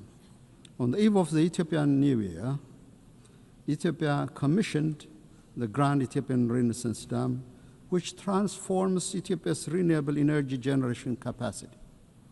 The Grand Ethiopian Renaissance Dam, with an installed capacity of over 5,000 megawatts, signifies our commitment to clean energy for all. Its true meaning is found in the lives it transforms. The Renaissance Dam brings light to 60 million Ethiopians who currently lack access to any form of clean energy. It promises power to Ethiopia's energy demand, which grows by more than 20% every year. It is a symbol of liberation of millions of Ethiopian women and girls, freeing them from the back-breaking search for firewood. The dam will be instrumental in the attainment of all of the Sustainable Development Goals. It boosts our capability to provide clean water to our people who live under chronic shortage, create employment to our youth, and ensure food security.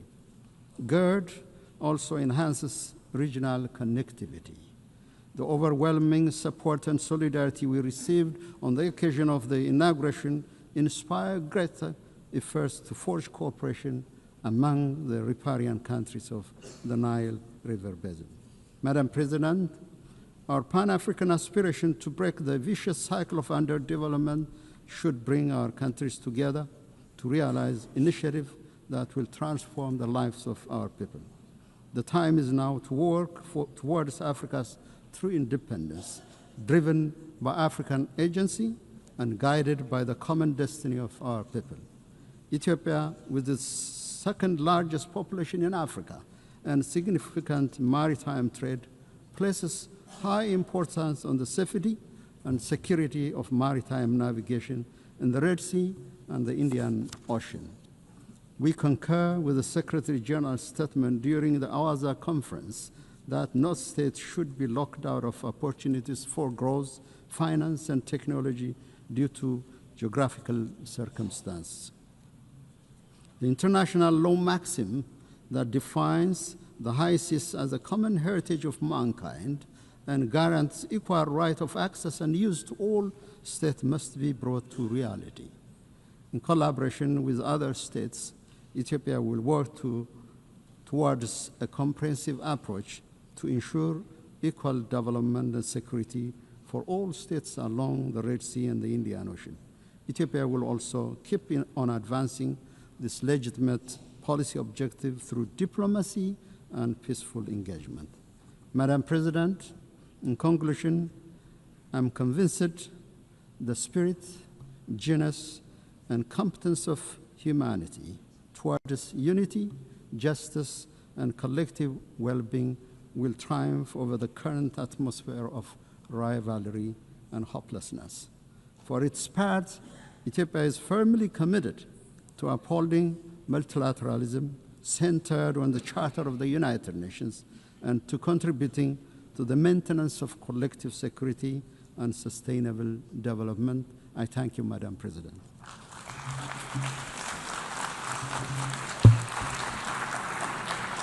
On behalf of the Assembly, I wish to thank the President of the Federal Democratic Republic of Ethiopia.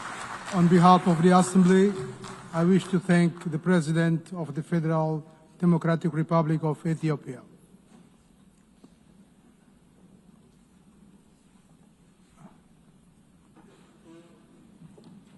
We shall now continue the general debate. The Assembly will now hear an address by His Excellency Antonio Costa, President of the European Council of the European Union. I request protocol to escort His Excellency and invite him to address the Assembly.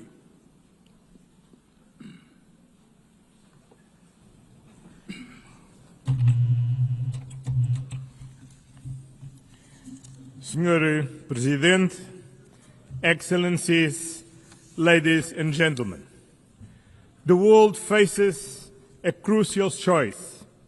Do you want a rules-based international order that upholds multilateralism and the United Nations Charter, or a chaotic world based on unilateralism, violence, and disruption? The European Union knows where it stands. We are a project of peace, of reconciliation, of social justice. We are and will remain a steadfast defender of multilateralism, of the rules international-based order, and of the United Nations Charter.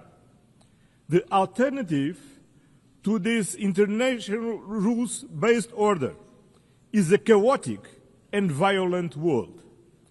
As seen in Sudan, an unreported and devastating conflict with destruction of huge proportions, as seen in Gaza, as seen in Ukraine. In Gaza, where we witness an unimaginable suffering, children starving, families shattered, a humanitarian catastrophe that shocks the world's conscience. The use of starvation as a weapon of war is immoral and one that defies words. The European Union condemns terrorism in all its forms. The horrific attacks by Hamas cannot be forgotten. And we stand with Israel's right to security. Every country, every people have the right to live in security. The hostage must be released immediately. The Palestinian people have also the same right to security and to live in a viable state. A negotiated two-state solution is the only path to peace. Security for both peoples, dignity for both peoples, this is the solution we seek. The European Union has been an indispensable partner in the region. We are the largest provider of humanitarian aid to Palestinians. European funding has kept hospitals, schools, and institutions running. We have been, over the years, the largest supporter of the Palestinian Authority, supporting them in their reform agenda and in their efforts to ensure effective control of all the territory of Palestine. Dear friends, the European Union fully assumes its responsibilities, but we alone cannot stop this humanitarian catastrophe. Peace in the Middle East requires a collective response, and we need everyone to assume their responsibilities. We must act together and demand the unconditional release of all hostages, an immediate ceasefire, full and unimpeded humanitarian access, an end to illegal settlements, a renewed, credible commitment to a two-state solution. This was the strong message from the two-state conference hosted on Monday by France and Saudi Arabia, to which the European Union is fully committed. In Ukraine, a sovereign nation was brutally attacked by a permanent member of the Security Council, in clear violation of the United Nations Charter, a clear violation of sovereignty, territorial integrity, the respect of internationally recognized borders, and the right to choose its own destiny. Principles that bind all the members of the United Nations. This aggression threatens not only Ukraine, it threatens every nation in this assembly. If we accept Russia's invasion of Ukraine, no country will ever be safe. There is only one root cause to this war: Russia's refusal to accept Ukraine's right to choose its own destiny. For over 3 years, this war has claimed innocent lives, destroyed cities, and fueled global insecurity. Our collective security is tied to Ukraine's resilience.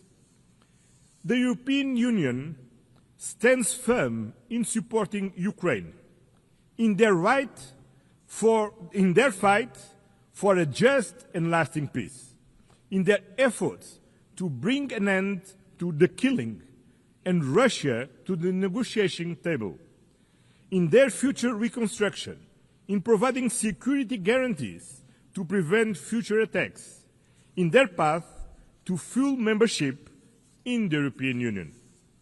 We will continue to apply pressure on Russia to end this war. We call for meaningful negotiations and an immediate ceasefire and a just and lasting peace. This is not Ukraine's fight alone. It is a fight for the principles we all hold dear. Excellence. Your Excellencies, the European Union is determined to build a world founded on the fundamental values that we share with the United Nations: peace, human rights, and sustainable development. Human rights are the foundation for global peace and stability. Social protection, decent jobs, gender equality, and the fight against poverty are not optional. Rather, they are the guarantees of human dignity, of social stability, and of lasting peace between nations. The European Union defends freedom, democracy, and human rights, values which today are threatened by disinformation and by the abuse of digital technologies. We need to have global standards for transparency and accountability mechanisms. They also need to be as dynamic as the technologies that we are trying to regulate, to make sure that digital technologies give citizens means to act, and not autocrats or the new technology oligarchs. The European Union is in favour of a human-centred approach to artificial intelligence. We are at the forefront of the first global regulatory framework in the world for responsible AI, and we are calling for an equivalent level of ambition in the international domain. We are doing this based on our fundamental values: dignity, democracy, and the rule of law. Excellencias. Your Excellencies, climate change is not fake news. It is a scientifically proven fact that is affecting our present and our future. Destruction and deaths brought about by fires, floods, and hurricanes are not an invention. We're talking about something all too real. In addition, investing in decarbonization is key for the energy sovereignty of every country, for innovation, and for the competitiveness of our economies. And that is why the European Union fully shoulders and fulfills its commitments undertaken in the context of the Paris Agreement by reducing its emissions by 55% by 2030 and by achieving climate neutrality by 2050. We will continue actively promoting the protection of our oceans, which are lungs and the lifeguard for our planet. We welcome the ratification of the UN Treaty on the High Seas to safeguard biodiversity beyond national jurisdiction. Sustainable development also means building alliances, not dependencies. We are at the forefront of the fight against climate change. Through the European Union's Global Gateway programme, some 300 billion euros are being mobilized by 2027 in sustainable investments and connectivity throughout the world. This is a decisive contribution to help attain the Sustainable Development Goals. In addition, the European Union, together with its member states, accounts for some 42% of global development assistance. We are the main donors to the World Health Organization, UNICEF, and the United Nations Development Programme. We lead, and we will continue to lead, global solidarity, even at these times of major budgetary restrictions affecting the United Nations system. Lastly, we need to make headway in reforming the international financial architecture and in the management of debt. The international financial system needs to be fairer, more inclusive, and more tailored to current challenges, so that it can also help us to close the financing gap for development by following the path that has been set by the Seville commitment. Excellencies, the European Union is a global partner. The European Union and its member states are staunch political supporters and the largest collective donors to the United Nations. As the pillar of the multilateral system, we are working closely with other regional partners. That is why we are building stronger trade and industrial partnerships across the globe. We are advancing deals with Mercosur, Mexico, India, Indonesia, the Philippines, and Thailand. not just to boost trade, but to increase global predictability and resilience. The trade and investment agenda based on fairness, sustainability, digital innovation, labor rights, and climate alignment. Because trade deals, not tariffs, deliver real benefits for all countries, companies, and citizens. In the multipolar world, we are building a powerful global network of partnerships with Africa, Latin America, and the Caribbean, United States and Canada, the Arab world, Asia, and the Pacific, as well with our European neighbors. In today's multipolar world, there is no global south or global north. Both are plural. And the European Union will continue to work with all partners in the spirit of global solidarity and meaningful partnership, because multipolarity needs an effective multilateral system, a rules-based international order under the United Nations Charter. And this commitment stems from our own history. Europe rebuilt itself from the ashes of World War II through peace, through reconciliation, and through integration. We know these principles work because they worked for us. At a time when international cooperation is being tested, the value of reliable partnerships has never been greater. The European Union is a reliable and predictable partner and stands firmly with the United Nations. We will defend its principles, support the reforms of the United Nations Secretary-General António Guterres, work to make the United Nations more inclusive, more representative, and more effective, with the UN Haiti Reform Initiative and the implementation of the Pact for the Future. At a time when multilateralism is under threat, let me leave you with one simple promise. You can count on the European Union. Count on us to stand for peace, for multilateralism, for justice, for human dignity, for sustainability. The time has come to choose clearly: peace over war, law over force, accountability over impunity, solidarity over division, sustainability over crisis, justice over inequality. The European Union has no doubts about where we stand, and you cannot have any doubt about where we are. Thank you very much.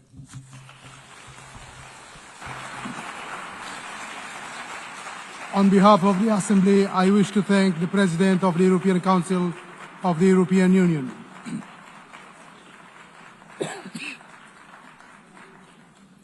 The Assembly will now hear an address by His Excellency Philip Isidore Mpongo, Vice President of the United Republic of Tanzania. I request protocol to escort His Excellency and invite him to address the Assembly.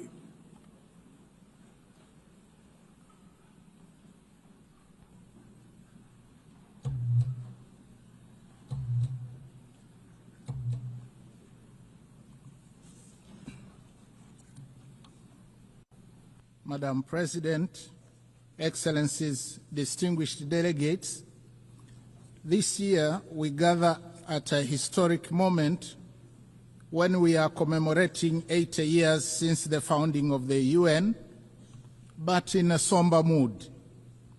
The theme of this general debate, that is better together, 80 years and more for peace, development and human rights, reminds us that determined cooperation remains our best vehicle for addressing urgent global challenges of this century and beyond.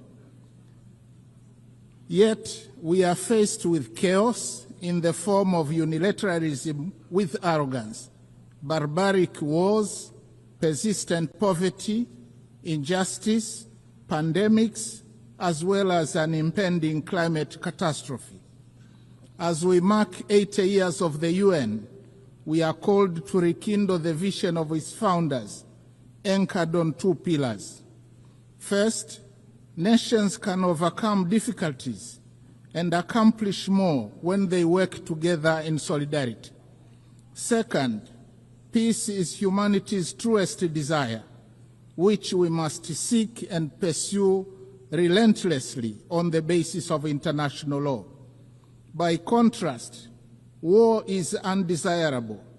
It is a senseless path to resolving conflicts on which everybody loses, and its bitter fruits include unspeakable loss of innocent lives, too many orphans, widows, and refugees, as well as wanton destruction.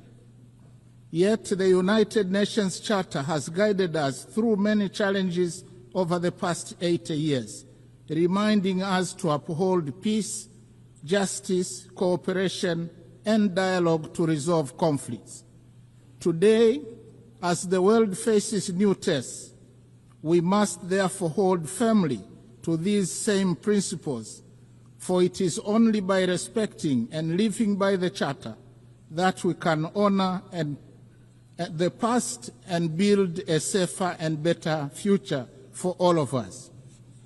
Excellencies, the past 8 decades also remind us that change is the only constant in our world.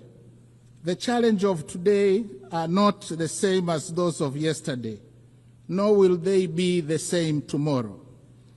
Thus, for the UN to remain relevant and is true to its noble mission, it must embrace change. Tanzania welcomes the UN 80 reform initiative unveiled in March this year, which seeks to enhance efficiency across the UN system and strengthening effectiveness. My country stresses the importance of upholding the principles of transparency, equity, and objectivity in the process, so as to renew trust and foster inclusive global governance. We thank the Secretary General for engaging member states in this endeavor. Nevertheless, Tanzania reiterates Africa's position on redressing the continent's underrepresentation in the Security Council and calls for admission of at least 2 permanent seats for Africa with veto power, as articulated by the Eswatini consensus. Tanzania also joined other countries of the Global South in demanding urgent and comprehensive reform of the global financial system. While we support the outcomes of the 4th International Conference on Financing for Development held in Seville, Spain this year, we renew the call for scaling up long-term concessional financing, revising sovereign credit rating frameworks, and rethinking debt sustainability assessments in order to unlock capital for investment in infrastructure, education, health, and climate adaptation. We reiterate our demand for increased voice and representation of Africa in the governance structures of the IMF and the World Bank. These noble demands have gone unheeded for a very long time and must be addressed now. Excellencies, SDGs remain our common plan for a better world. Yet, with only 5 years left before 2030, it has been established that over 80% of the targets are off track, with progress on more than half of the goals being weak and insufficient. The big elephant in the room, suffocating progress, is an estimated financing gap of $4 trillion per annum. Nevertheless, Tanzania remains committed and has made strides in implementing the 2030 agenda, with overall performance estimated at 60%. Examples include SDG 3, where maternal mortality declined from 750 deaths per 1,000 live births in 2000 to 104 in 2022. For SDG 6, access to clean and safe water increased in both rural and urban areas from 32 and 55% in 2000 to 79.9 and 94% respectively by 2024. On affordable clean energy, SDG 7, the number of villages connected to electricity increased from 8,587 in 2000 to 12,318 in 2024. Only 15 villages remain without electricity. However, significant challenges remain, especially on environmental sustainability, that is SDGs 13, 14, and 15. Going forward, we urge the international community to strengthen collective response to climate change, seizing the opportunity presented by COP30 in Belém, Brazil, prioritizing delivery on the pledges for climate action, including capitalization of the Loss and Damage Fund. We call for increased long-term concessional financing, technology transfer, and fairer trade terms to complement our zeal in domestic revenue mobilization, reversing capital flight, and pursuit of win-win partnerships in the exploitation of our natural resources. I am glad to inform the Assembly that in June 2025, we launched the Tanzania Vision 2050 that articulates our long-term development aspirations and dovetails quite well with the SDGs agenda. Excellencies, peace is not a bonus. It is a prerequisite for socio-economic development. We must therefore seek and pursue peace tirelessly. We commend the efforts of the UN Secretary General, world leaders and organizations that are active in conflict mediation and resolution in countries and regions such as Eastern DRC, Sudan, Russia, Ukraine, and the Middle East. As we commemorate the Beijing +30 and celebrate the progress made in promoting gender equality and the empowerment of women, we call for full involvement of women in the quest for peace. In this regard, I must say Her Excellency Dr. Samia Suluhu Hassan, the first woman president of Tanzania, has shown the way in articulating policies and actions that strengthen the role of women across all sectors of our society. Regionally and internationally, she has been a champion of peace, justice, security, and clean cooking.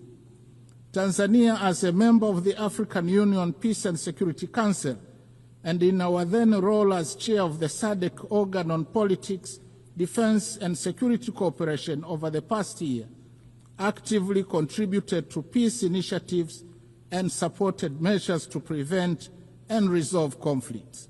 In this spirit, Tanzania announces its candidacy for a non-permanent seat on the UN Security Council for the term 2029-2030, reaffirming our commitment to global peace and security.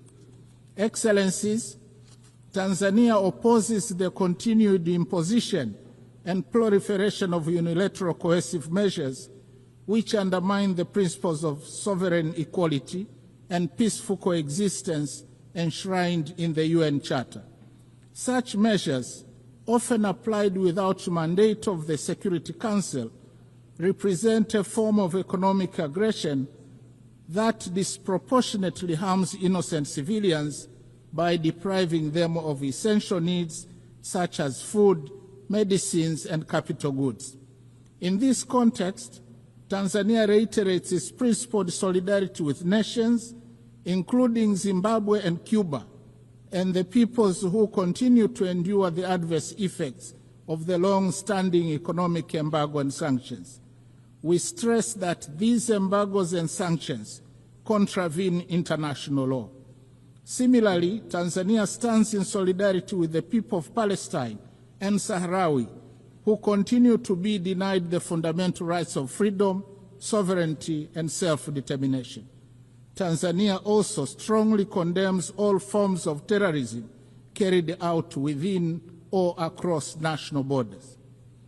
Madam President, Excellencies and distinguished delegates, in his last speech to the United Nations General Assembly prior to retirement in 1985, Mwalimu Julius Nyerere, the founding president of my country, articulated the principle that, and I quote, "To be silent when we see danger, to refrain from attacking policies which are seen as contrary to the interests of peace and justice, to do these things would be to surrender our freedom and our dignity.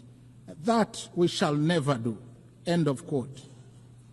Following the same principle, Tanzania considers unilateralism and misuse of military might, as well as shameful incapacity of the international community and global powers to bring an end to bloodshed and horrific wars raging in many places around the world to be unacceptable. Similarly, Tanzania condemns the resurging use of the law of the jungle as a means of resolving conflicts, as well as committing atrocities that cast shame on the whole of humanity, particularly extreme violence against children, women, the sick, and the elderly in conflict situations, as well as imperial attitudes, including that of regarding Africa as a free mine to be exploited and ample land to be plundered. The hypocrisy and scandal of international companies, some of which are state-sponsored, to continue to prosper from the exploitation of Africa's natural wealth while causing or supporting conflicts should be brought to an end now. Instead, Africa needs win-win partnerships in the exploitation of our natural wealth. Tanzania also reminds the international community that increased military spending on research and manufacture of weapons for money is tragic and morally wrong. It obstructs the quest for peace in the world and takes away an enormous amount of resources that could have been used to propel sustainable development and prosperity for all humanity. I thank you.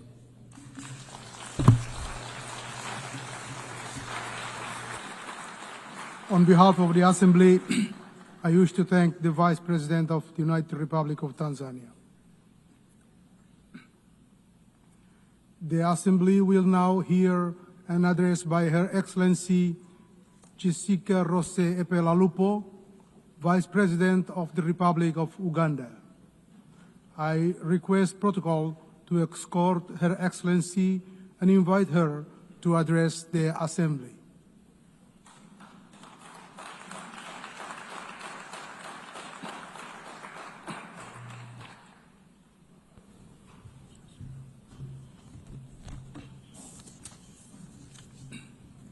The President of the UN General Assembly, Excellencies, Heads of State and Government, distinguished delegates, ladies and gentlemen, I bring you warm greetings from His Excellency, General Yoweri Kaguta Museveni, who could not be present personally on this and on whose behalf I am privileged to address this 80th session of the UN General Assembly.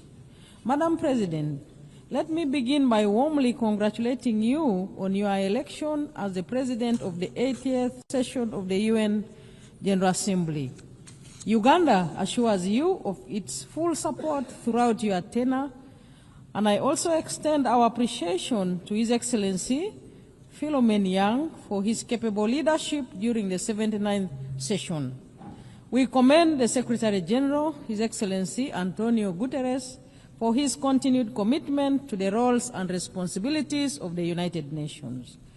This year marks 80 years since the founding of the United Nations, born out of the devastation of the Second World War, with the aim of preventing future wars and promoting global cooperation. This anniversary is timely and is a reminder of our shared responsibility to uphold multilateralism and strengthen global solidarity in addressing common challenges. The theme of this year's General Assembly better together, resonates well with our national objectives. Uganda firmly believes that multilateralism remains an essential framework for building collective solutions to global problems. We reaffirm our commitment to the Charter of the United Nations as the cornerstone of multilateralism, international diplomacy, and cooperation with the global mechanisms to promote and support the intertwined values of humanity, namely peace and security, human rights, and shared prosperity.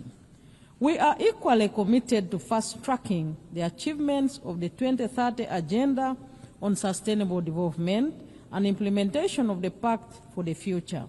Madam President, Uganda continues to play an active role in advancing peace, stability, and security within our region, e.g. in Somalia, South Sudan, DRC, and the Sudan. Uganda remains committed to the peaceful resolution of regional conflicts. We remain the largest troop contributor to the African Union mission in Somalia since 2007, which has been succeeded by the African Union Transition Mission in Somalia, and now the African Support and Stabilization Mission in Somalia. As a country, we have invested both human and financial resources in promoting peace and stability unreservedly. These efforts require reliable and predictable funding. We therefore call on the international community to commit adequate resources for peace-building and peacekeeping missions to ensure that their sustainability, effectiveness, and success becomes a reality. In South Sudan, Uganda continues to support the peace process as one of the guarantors of the Comprehensive Peace Agreement, contributing to efforts aimed at restoring stability and unity in the country. On the peace efforts in the eastern part of the Democratic Republic of Congo, Uganda has been working with regional leaders on the Nairobi and Rwanda processes aimed at finding a lasting solution, and we also remain supportive of other complementary efforts by the international community. Madam President, we urge greater international support for regionally led peace-building and stabilization initiatives, recognizing them as vital foundations for inclusive and sustainable development. We also call for enhanced global cooperation in tackling the root causes of conflict, including inequality, climate change, pandemics, new technologies, transnational crime, and terrorism. Madam President, Uganda calls for the comprehensive reform of the United Nations Security Council to address the imbalance in its current configuration and make it more equitable, just, and democratic. We demand for Africa's representation on the Council as a special case, as a matter of urgency in both the permanent and non-permanent categories, in line with the common African position enshrined in the Eswatini Consensus and SATE Declaration. Africa must have 2 seats in the permanent category with all rights and privileges, and 2 additional seats in the non-permanent category. On the question of Palestine, we urge the international community to give renewed priority to the realization of the internationally endorsed 2-state solution. We appeal to the United Nations Security Council to play a decisive and just role in resolving the Palestinian issue, which is crucial for lasting peace in the Middle East and central to global peace and security. We join the international community in the long-lasting call to end the embargo on Cuba that has been tightened recently with unfair designation as a state sponsor of terrorism. Uganda is recognized globally for its progressive refugee policies. Madam President, we host the largest number of refugees in Africa, currently standing at 1.9 million. Uganda allocates land to refugees and integrates them into our national systems, sharing public services such as education and healthcare, etc. However, this model is under serious pressure due to declining international support amidst rising global geopolitical tensions. The drop in partner funding has strained our already limited resources, affecting both host communities and our ability to meet national development targets, including SDGs. Uganda remains committed to upholding its obligations, but we cannot do this alone, as it diverts vital resources from our national development needs. Madam President, we therefore urge the international community to meet its obligation and support host countries like Uganda. Refugee hosting should not become a debt burden. Uganda should not be expected to borrow money to care for displaced population fleeing conflict. Madam President, with just 5 years remaining to achieve the 2030 Agenda for Sustainable Development, progress in many developing countries remains far off track.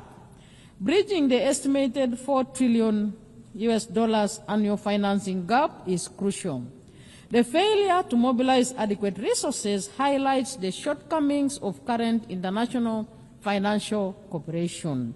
We call on the international community to fully implement existing commitments, including the Sevilla Commitment, the 2015 Addis Ababa Action Agenda, the 208 Doha Declaration, and the 202 Monetary Consensus.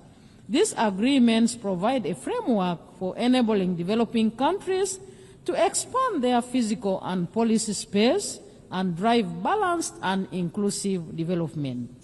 Accelerating the SDGs requires renewed commitment to multilateralism, global solidarity, and the strengthening of international cooperation mechanisms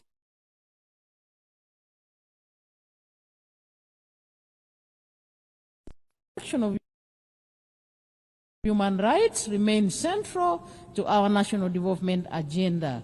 Our Constitution guarantees civil and political rights, freedoms of association, assembly and expression, and the right of every citizen to participate in democratic governance. Since the introduction of multi-party democracy, Ugandans have enjoyed regular, free and fair elections at all levels in Uganda. Madam President, Uganda was the first country in the sub-Saharan Africa to introduce universal free primary education in 1987 and universal free secondary education in 2007, an endeavor which has enabled our children to attain basic education and has improved the literacy and numeracy levels in our country, and all the associated benefits and multiplier effects. Health remains at the core of our development strategy. Uganda is scaling up investments in primary health care and deploying digital health solutions to improve service delivery and accountability. Our HIV/AIDS response remains a global model of political will and community engagement. Under the Presidential Fast Track Initiative, Uganda has reduced HIV prevalence to 5.5%, achieved 96% treatment coverage among those diagnosed, and over 90% viral suppression. Madam President, as the current chair of NAM, Uganda is committed to advancing the principle of unity, peace, and solidarity among its members. We support stronger collaboration between NAM and the UN in promoting the interests of developing countries. In this context, we call for accelerated progress on the adoption of the long overdue Covenant on the Rights to Development. Uganda looks forward to welcoming honorable ministers of NAM member states and observers at the 19th Midterm Ministerial Conference scheduled to take place in Kampala between 15th and 16th October 2025. Madam President, as I conclude, the United Nations has stood as a pillar of development, a pillar of peace and human dignity for the last 8 decades. It remains indispensable. It would be impossible to imagine the world today without the United Nations. Uganda acknowledges the UN's many achievements, its legitimacy, convening power, and normative influence. Madam President, more must be done to adopt and adapt and strengthen multilateralism. We must redouble our efforts to uphold international cooperation and ensure that the United Nations system is reflective of the current realities and capable of addressing the intertwined global challenges of peace and security, human rights, and sustainable development. Let us commit to leaving no one behind. Better together. I thank you. On behalf of the Assembly, I wish to thank the Vice President of the Republic of Uganda.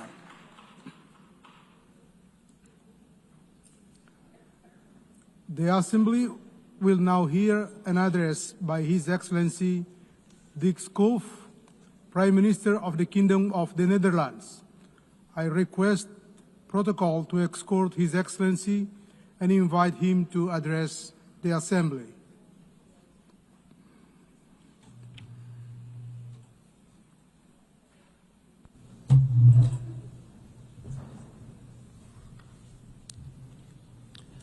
Mr. President, Your Excellencies, ladies and gentlemen, back in 1947, a 7-year-old boy, a Dutch boy called Dirk Salemans, and his father made a long car journey to the German city of Cologne. When they arrived, Dirk couldn't believe his eyes. It was a shocking sight, he said in a recent newspaper interview. Rubble everywhere, people living in abject poverty, the entire city flattened by bombing. Today, almost 80 years later, those images are still seared in Dirk's memory, and that was precisely his father's intention. He wanted to show me what war can do to a city, Dirk recalled in the interview. At the same time, he added, we were also hearing radio reports about the establishment of the United Nations in New York, and all my father's hope was invested in that.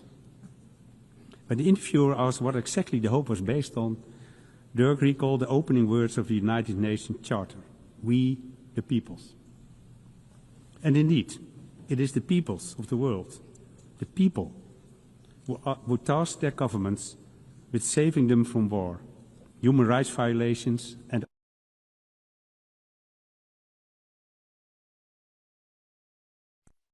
inspired Dirk Salemans to embark on a career as a UN diplomat that spanned almost 30 years.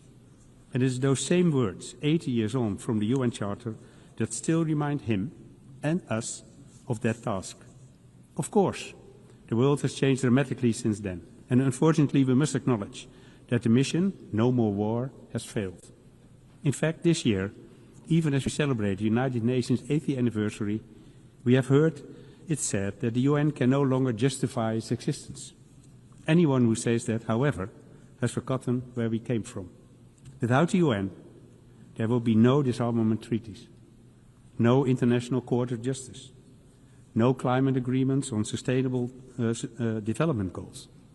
Without the UN, which is often the only organization capable of supplying aid in the toughest places on the earth, millions of people would be deprived of food, clean water, and medical aid.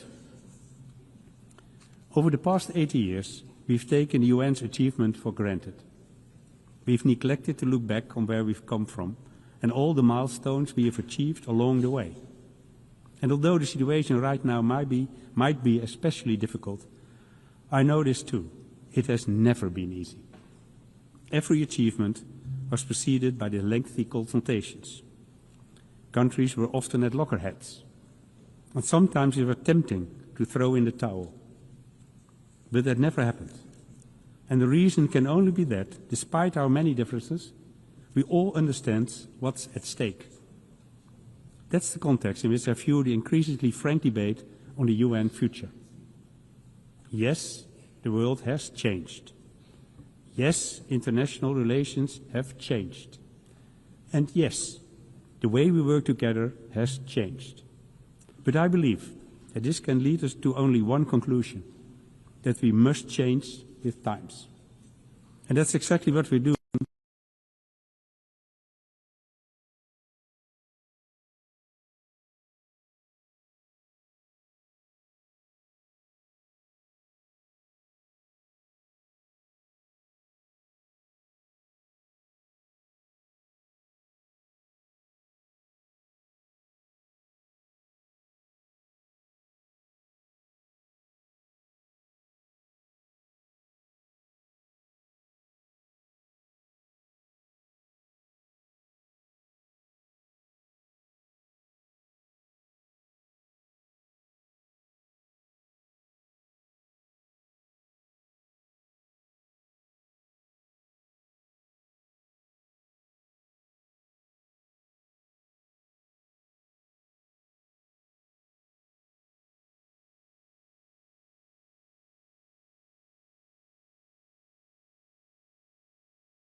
Ladies and gentlemen, as I come to the end of my remarks, I realize, as I'm sure you do too, how much work still needs to be done.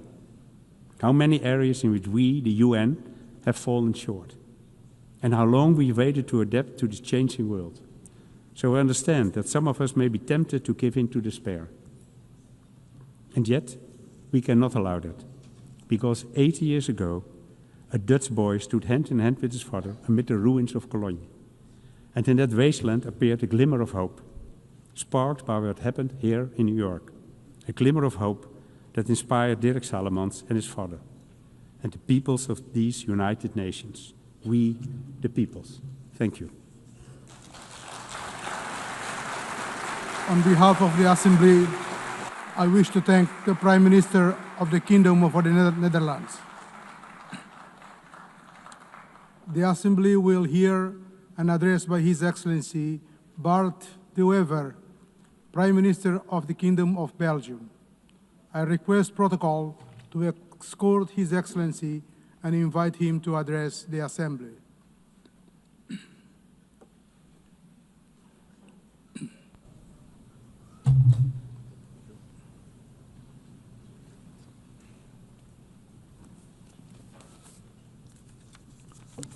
Mr. President, esteemed colleagues, ladies and gentlemen, it is the first time that I stand before you. I am 54 years old, which means that I was a teenager in the 1980s, when Ronald Reagan was president of this great country, a man that I admired and that I still admire. Today, I'm nostalgic of that time, because then I truly believed that the Western world was bound together by shared values and mutual respect. And I also believed that these values would eventually rule the entire world. Today, we are reminded of the Melian dialogue of the Greek historian Thucydides. He described how envoys from Athens forced the small neutral island of Melos to choose sides in the Peloponnesian War. If Melos refused, Athens would destroy it. Thucydides captured the brutal logic of power in one single sentence. The strong do what they can, and the weak suffer what they must. He may have been right about human nature, but that is not the world we want to live in today. Civilization means striving to be better than our basic instincts, to rise above them. The United Nations was born out of the most destructive war in human history to embody precisely that aspiration. And yet today, international organizations are under pressure. International law is under pressure. Respect for sovereignty is under pressure. Geopolitics often boil down to sheer ego politics, and I regret this deeply. That is why I stand before you today to advocate for a world anchored in mutual respect, a world of free and fair trade, a world of strong partnerships, respect and cooperation, a world based on international law, a world that tackles climate change, a world of peace, prosperity and progress. The United Nations remain crucial in pursuing that ambition. The United Nations are far from perfect, and this is why we support the UN 80 reform agenda, because the challenges we face are immense. And I would like to highlight two domains in which we urgently need to move forward: our security and our prosperity. First, security. All who cherish freedom must work to build resilient and vigilant societies. We face new forms of imperialism, new military threats, and violent conflicts that destabilize entire regions. This is not the path we choose, but neither can we afford to be naive. Those who wish for peace must be prepared to defend it. That is why we stand firmly with Ukraine. We must erect a barrier against those who look at us the way the Athenians looked at Melos. Belgium is therefore assuming its full responsibility, investing more in defense. Together with our European partners, we are striving for greater integration of our armed forces and defense industry. At the same time, we must strengthen ties with all countries committed to peace and stability. We must also confront the rise of international organized crime. Criminals know no borders. Criminal networks exploit the gaps between police forces and legal systems. They fuel terrorism, human trafficking, and the illegal arms trade. But there is hope. Across Europe and in Latin America, I have witnessed a new willingness to deepen cooperation. And I am convinced that many African and Asian countries struggle with the same problems. Together we can make our societies open for business, but closed for crime. Because the security of our citizens must always remain our first responsibility. That is the first great challenge we must tackle. Another major challenge we face is to ensure as much prosperity as possible for as many people as possible. The world today is once again gripped by protectionism. And yet, the evidence of history is clear. For over 2 centuries, free and fair trade has been the only true engine of progress. It has decimated extreme poverty. It has dramatically increased life expectancy. It has enabled medical breakthroughs that defeated once devastating diseases.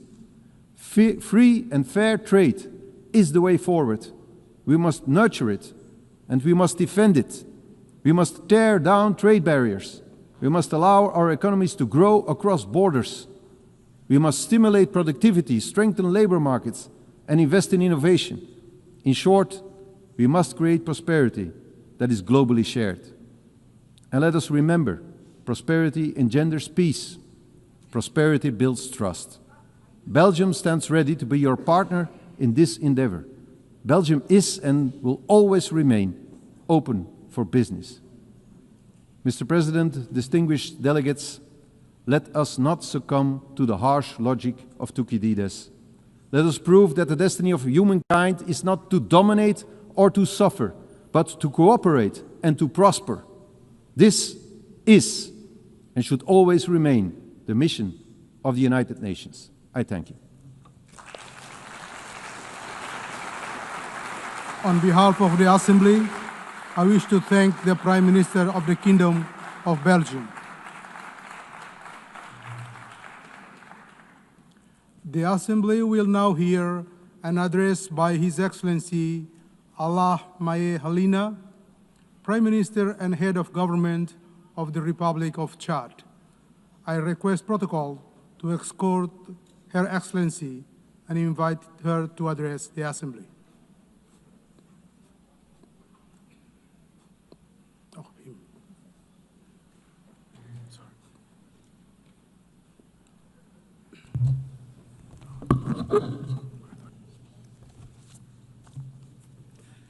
Madame la Présidente, Madam President of the General Assembly, ladies and gentlemen, heads of state and government, Secretary General of the United Nations.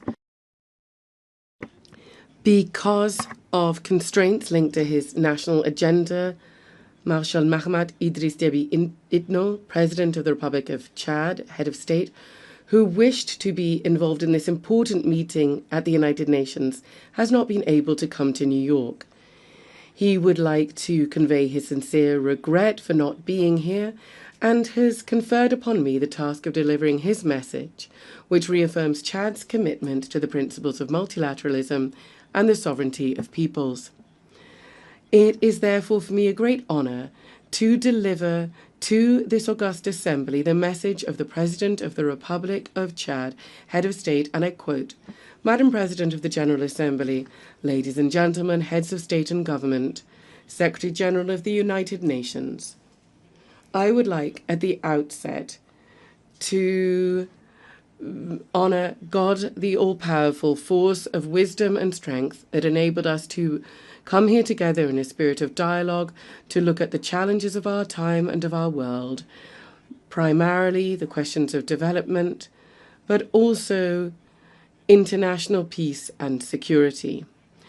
I would like to convey our congratulations to Madam Annalena Baerbock, President of the 80th session of the General Assembly, on her election and assure her of the full support of my country in carrying out her mandate. By the same token, I would like to express our sincere thanks to Ambassador Philemon Yang, outgoing President, for his outstanding leadership of the previous session.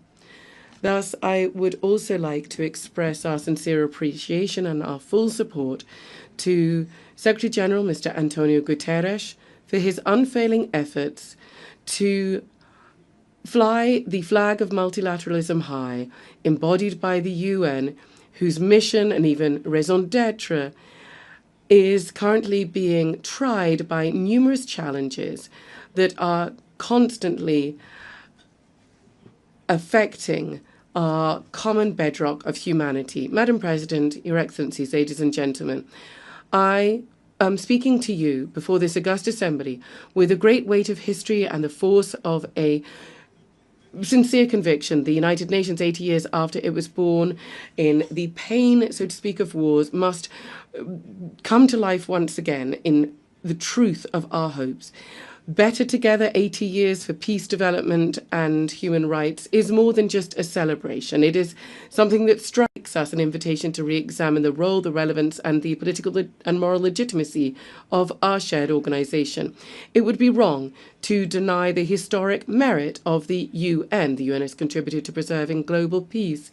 It has helped decolonization. It has fostered human rights and provides a multilateral cooperation framework. Nonetheless, we need to underscore that 80 years after it was established, the UN is still far from having accomplished the aims that were conferred upon it by the Charter. Despite undeniable progress that I have mentioned, we have to note that the UN has never disappointed as much as it is today, in particular because of its inability to stop bloody conflicts that continue to prevail in several areas of the world, in Africa, in Asia, in South America.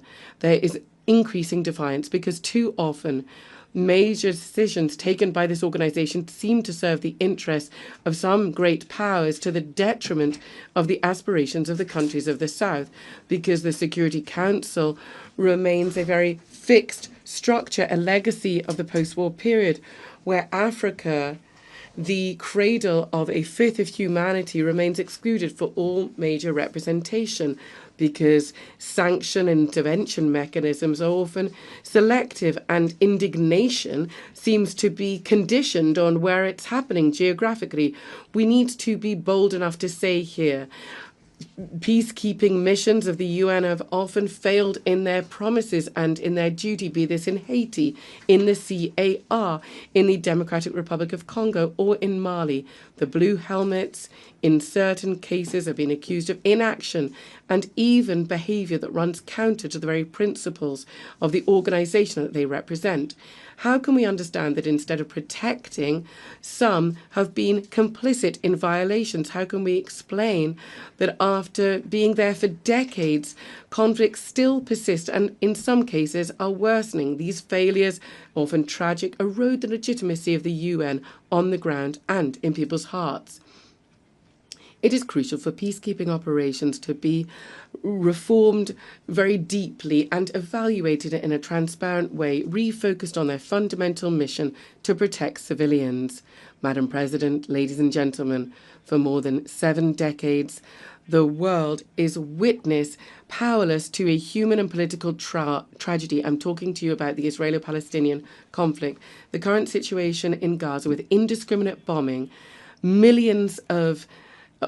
thousands of civilian deaths, and the systematic destruction of vital infrastructure is a collective failure of the international community.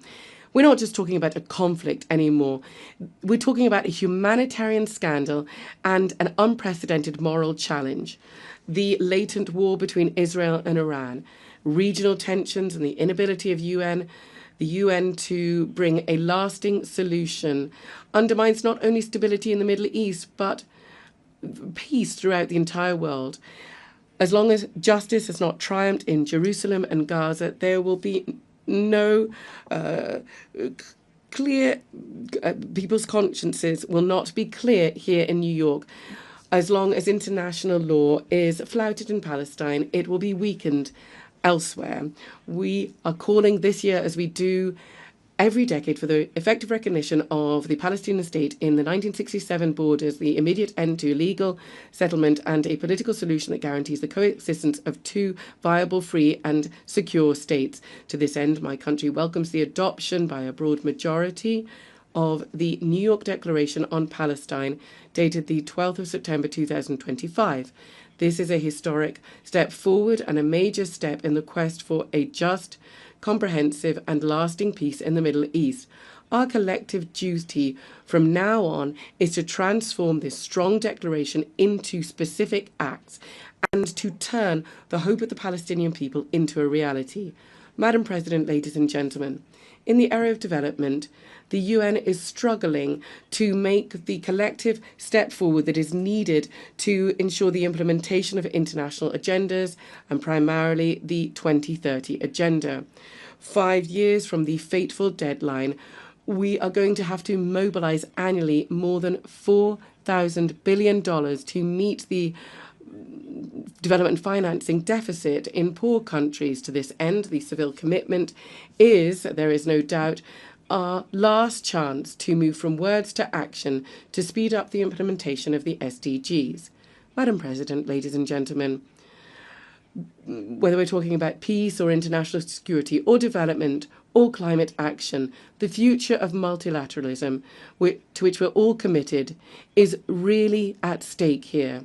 For this, we need unfailing commitment, relentless determination, and more solidarity-based collective action and robust action to implement the common goals that we've established, such as the 2030 Agenda, the Seville Commitment, the Paris Agreement, the Pact for the Future, or the Doha Plan of Action for LDCs, the Antigua and Barbuda Plan of Action for small island developing states, and the Awaza Plan of Action for landlocked developing countries. Yes, the success of the UN will be judged in the light of our collective ability to help vulnerable countries such as African countries and countries in special situations, their ability to meet the challenges to ensure that no person be left behind. Madam President, ladies and gentlemen, despite these legitimate frustrations with the UN and given the challenges that are increasing and becoming more complex from day to day, it is crucial that the world really needs the UN and it needs multilateralism, because the world's challenges can only be addressed through cooperation and collective action. The aspirations of the peoples of the world for a peaceful life, a healthy planet, and equal opportunities, access to well-being and prosperity, all whilst human rights are upheld, are valid, as are everybody's right to live in a just, fair and safe society. But they can only be ensured through multilateralism. Therefore, we have the Pact for the Future and the Seville Commitment. And these are exciting because they really translate this thirst, this desire for the UN. So it cannot disappoint or betray the legitimate aspirations of the people of the world. We cannot go it alone. We cannot stop this collective impetus.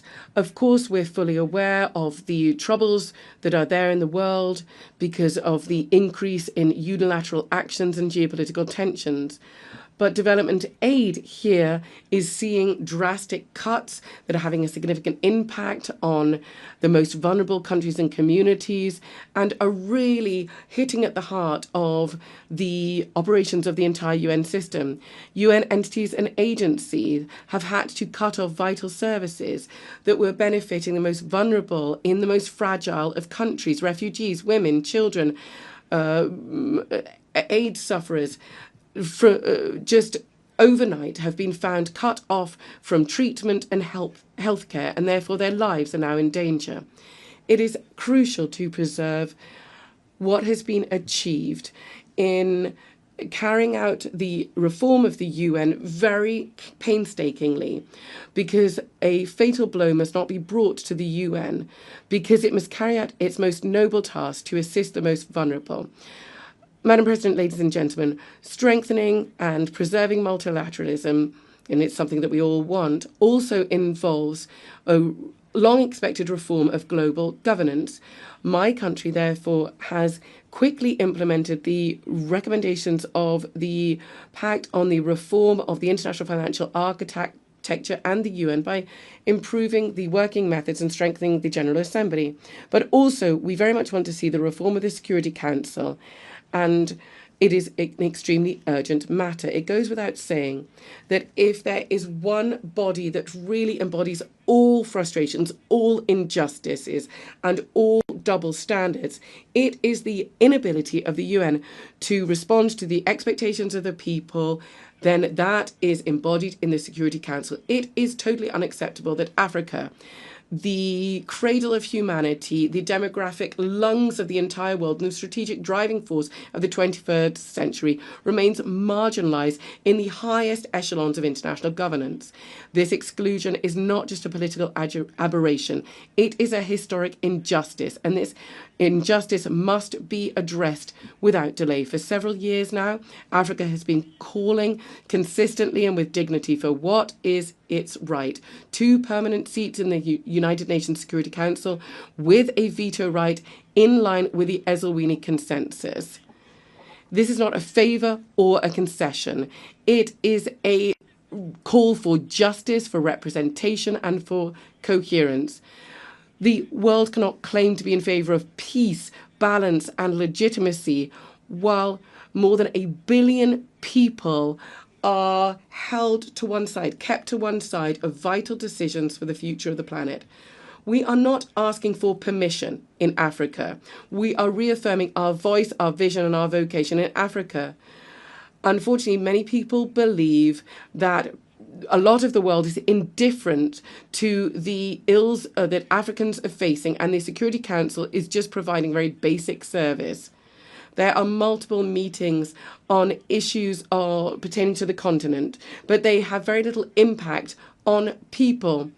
The facts can attest to this. For example, 14 years have passed and Libya is still in a political impasse, and so it is pushing peace back into the annals of history. In Sudan, civilians have been abandoned to their sad fate because the Security Council has not been able to or has not wanted to shoulder its responsibility by bringing the warmongers to cessation of hostilities and to ensuring and bringing about a peaceful settlement of their disputes. This inability of the Council to fully play its role as the guarantor of international peace and security is a reason to speed up its reform, to adapt to the reality of today's world, and to make it more inclusive, more representative, more democratic, and therefore more effective. Ladies and gentlemen, Madam President, in a world that is constantly changing, where there is increasing interdependence and challenges transcend borders, my country, Chad, would like to reaffirm from this rostrum a fundamental truth. State sovereignty is the bedrock of international order. Sovereignty is not a privilege or a concession. It is an inalienable right enshrined in the United Nations Charter. It guarantees that each people can take ownership of their own destiny. It ensures the free determination of its political, economic, and cultural choices and the respect for its own identity. In this body of nations, each state is one particular note bringing about global harmony. Nobody should be silenced. Nobody should be constrained to be uniform. Sovereignty is the very precondition for dialogue, peace, and international justice. This is why we are calling for more fair global governance, where the states of the South, emerging nations, voices that have long been marginalized, can fully enjoy their rights to speak, to take part in decisions, and to enjoy dignity.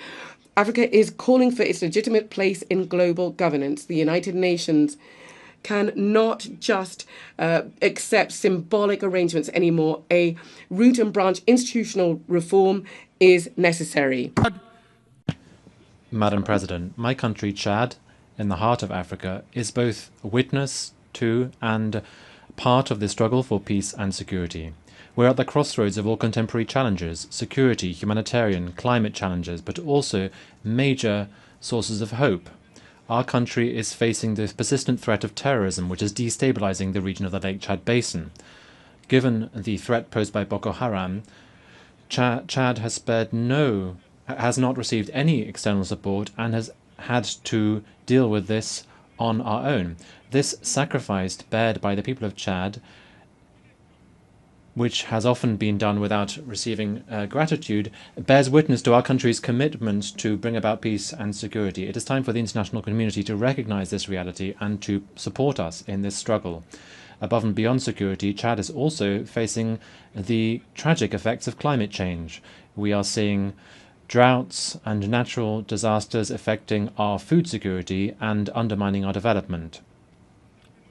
We are calling for heightened solidarity to provide equal access to financing, to green technologies and vaccines, which are critical to build resilient and fair societies. In this context, we urgently need to step up efforts to preserve our ecosystem, notably around the Lake Chad Basin, where the retreat of this lake is directly threatening the life of millions of people. Chad and many other countries in Africa have virtually no greenhouse gas emissions, and nevertheless they are bearing the brunt of a crisis that they did not cause. That is why we're calling for fairer global governance, where Africa can have its legitimate place. We're calling for effective climate justice and equal access to financing, to green technologies and vaccines. Madam President, distinguished ladies and gentlemen,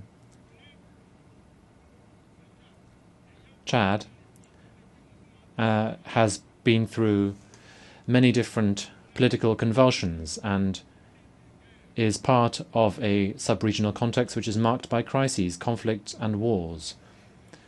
But we were able to overcome this transition, holding our head high. Our country has been able to overcome the most pessimistic predictions, and we have been able to make progress based on dialogue, which has been part and parcel of this transition. From this rostrum, I would like to express our gratitude to God and to the people of Chad who have made this success possible. We would like to thank our partners, and in particular the UN, for their decisive support. Thanks to this multifaceted support, Chad has been able to take decisive steps forward towards democratic and inclusive governance. I'm certain that my compatriots will continue with this momentum and that we'll be able to overcome the remaining challenges. And in so doing, we will continue dialogue and national reconciliation to bring about peace and national unity, to defend our territory, and to overcome the challenge of achieving socio-economic development. All of these measures are part and parcel of the political program which led to my election in May of 2024. It is in this context that the government has just adopted the new National Development Plan for 2025-2030, which is the Chad Connection 2030. This focuses on 4 key domains, and it aims to carry out significant changes in our economy and in our society. In order to realize this ambitious program, Chad is intending to mobilize $30 billion US, of which 46% are expected to come from the private sector. I'd like to take this opportunity to invite all our partners to the roundtable for the mobilization of resources, which is scheduled for the 7th and 8th of November in Abu Dhabi in the UAE. As concerns the situation in Sudan, we'd like to express our deep concern about the war which is devastating that country and which is affecting the entire region with incalculable humanitarian, socio-economic, environmental and security consequences. When it comes to the humanitarian domain, for instance, the situation to the east of Chad is deeply alarming. Ladies and gentlemen, the impact of this crisis on people is also significant. We are seeing that the number of refugees from Sudan into Chad is more than 2 million, of whom 1.5 million have arrived since the 15th of April 2023. In the east, the west and the south, refugees, notably from Sudan, Nigeria and Cameroon have been coming in significant numbers. We have a sense of humanitarian duty, and we will continue to open our doors to welcome our brothers and sisters, notably from Sudan. But we cannot bear this significant burden for humanitarian assistance alone, and that is why I call upon the international community to help these people and to help Chad to overcome this challenge with support. In the military domain, the continuation of hostilities in Sudan will only extend the suffering of civilians from Sudan and exacerbate the humanitarian situation in combat areas and also in neighbouring countries such as Chad, who continue to see the further influx of refugees. Chad regrets the fact that the numerous appeals for a ceasefire have not been heard, and we urge the parties immediately to cease hostilities, to facilitate humanitarian access, and to engage once again in political dialogue. We are convinced that the current crisis in Sudan cannot be resolved through weapons, but rather through peaceful means, through inclusive inter-Sudanese dialogue, so that lasting peace can be achieved. Chad, which has a position of strict neutrality vis-à-vis the conflict in Sudan, and which has always supported efforts to bring about peace in Sudan, reaffirms its commitment to peace in Sudan and its availability to contribute to any initiative that can promote dialogue between the protagonists to end this war which has lasted too long. On the situation in the Central African Republic, Chad welcomes the positive momentum towards bringing about peace, to achieve national reconciliation and socio-economic progress, which are all still ongoing in that country. We welcome the policy that His Excellency Faustin Archange Touadéra of the CAR has been rolling out, thanks also to the mediation that Chad has had the honour to be part of. We reaffirm our commitment to the peace and stability of the CAR, and we are willing to further make efforts to support peace and reconciliation in that country. Ladies and gentlemen, beyond our region, Africa as a whole remains a continent that crystallizes all attention, in spite of our marginalization in global governance. If the UN wishes to survive the next few decades, it must once again become the house of the people and not just that of the powerful. The UN must speak to young people in the Sahel, mothers in Gaza, to farmers in the Amazon, to displaced persons in Sudan, refugees in Ukraine and Burma, with one voice, that of shared humanity. Better together, that means recognizing our failures so that better to overcome them in the future. That of shared humanity. Better together, that means recognizing our failures so that better to overcome them in the future. Better together means admitting that no one has a monopoly on truth or pain. Better together means finally building an international system where every nation counts and where every human life has the same value. We therefore call on the UN to once again find its soul and its moral power. Madam President, ladies and gentlemen, Chad believes in peace. Chad believes in the UN. But even more than this, Chad believes in humanity, because Chad is the cradle of humanity, because we are convinced that together, united in diversity, we can overcome the challenges of our time. We can change the world. We can protect fundamental rights. We can ensure that peace wins out, and we can bring about sustainable development for all. The words of Idriss Déby Itno, the President of Chad. I thank you for your kind attention. On behalf of the Assembly, I wish to thank His Excellency Prime Minister and Head of Government of the Republic of Chad.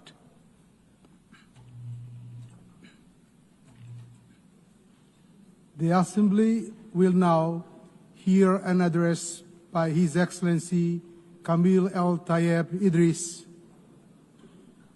the Transitional Prime Minister of the Republic of Sudan.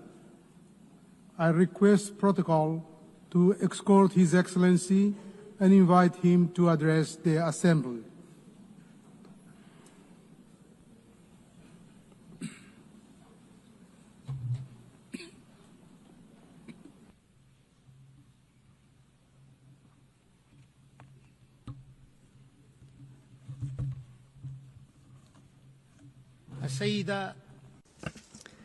Madam Annalena Baerbock, President of the General Assembly, His Excellency Antonio Guterres, Secretary General of the United Nations, Your Excellencies and Majesties, Kings and Heads of State and Government, Your Excellency, Ministers, ladies and gentlemen, heads of delegations, peace and God's blessings be upon you. I congratulate Ms. Annalena Baerbock on her election as President of the General Assembly's 80th session. I also congratulate Mr. Philemon Yang on his presidency of the General Assembly at its previous session. And we appreciate his good performance and the efforts that he made for the cause of peace.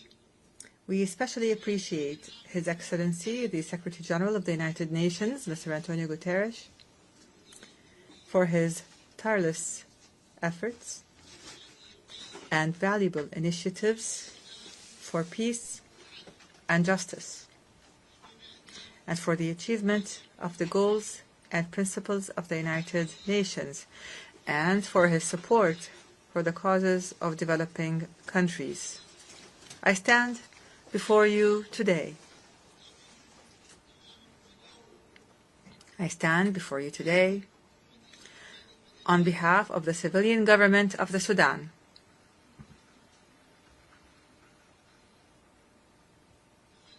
I stand before you today on behalf of the civilian government of the Sudan and on behalf of the proud Sudanese people to fulfill the pledge made by His Excellency President Abdel Fattah al-Burhan, Chairman of the Sovereignty Council, at this August Global Forum, a pledge to appoint a civilian prime minister with independent powers to consolidate the values of civilian governance and democratic transition. I stand before you from the banks of the Nile, from the land where history runs as deep as the river itself, from where the deserts know the footprints of ancient kingdoms, ancient civilizations, and from where, in this present hour,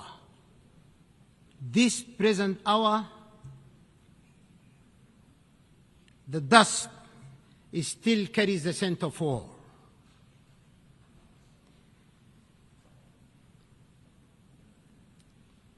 Sudan has bled. Our villages and cities have fallen silent under the shadow of unprecedented war, unprecedented invasion in the history of mankind.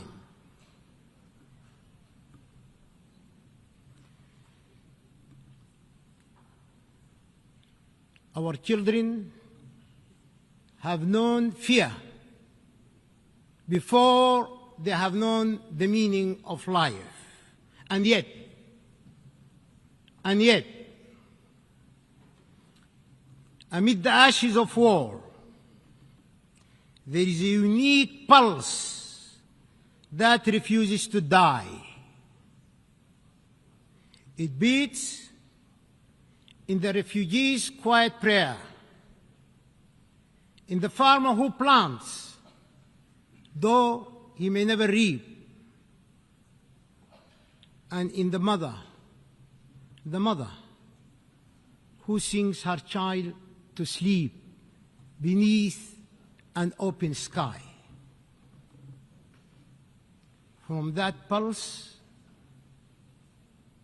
distinguished leaders of the world, from that pulse, I share with you these words. Amalun. Hope, reborn of our unity, and strength emanating in our peace.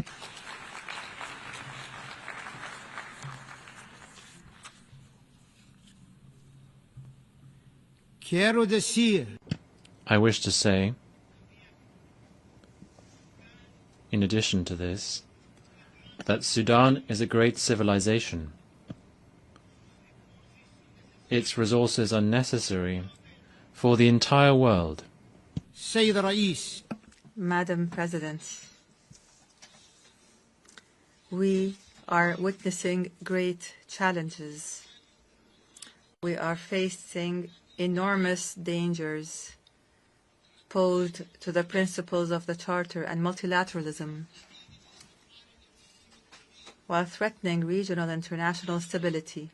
Meanwhile, the norms of international law are being eroded as the crimes of genocide, aggression, and the employment of foreign mercenaries to occupy the territories of states and slaughter their peoples.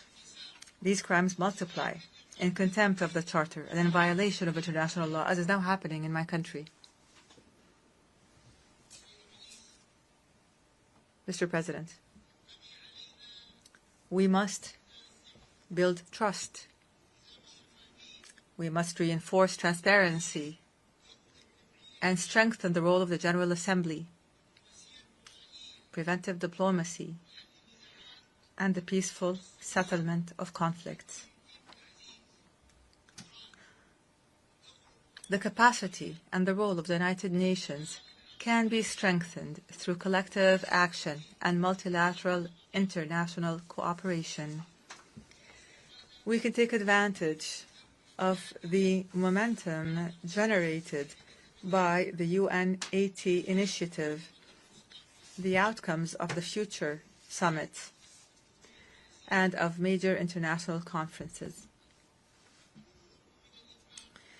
Despite the international consensus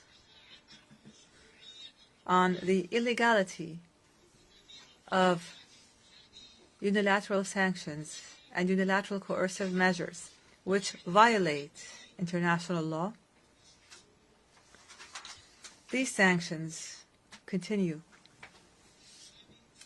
They are imposed for political reasons, which threatens the values and bonds of international cooperation, international relations, and the rights of peoples to development, well-being, and the enjoyment of human rights, especially in developing and least developed countries. We are concerned over the political exploitation of human rights and their use as a means to pressure our country without considering the economic aspects of human rights that are affected by these unilateral sanctions and measures. We renew our rejection, our absolute rejection of hate speech, racism, extremism, Islamophobia, and all forms of discrimination and racial supremacy that threaten humanity as a whole. Mr. President, during the past 3 years, the people of the Sudan have been subject to existential dangers and threats as a result of the crimes perpetrated by the rebel Rapid Support Militia. The people of Sudan have been forced out of their homes and of their homeland to flee systematic killing and torture and looting and rape and humiliation and the savage destruction of all the components of life, the basic components of life. These actions were deliberate. These actions were part of an integrated project to control Sudan, to plunder its wealth, and to change the demographics of its population. Preserving the sovereignty of the state and its well-established national institutions is a top priority.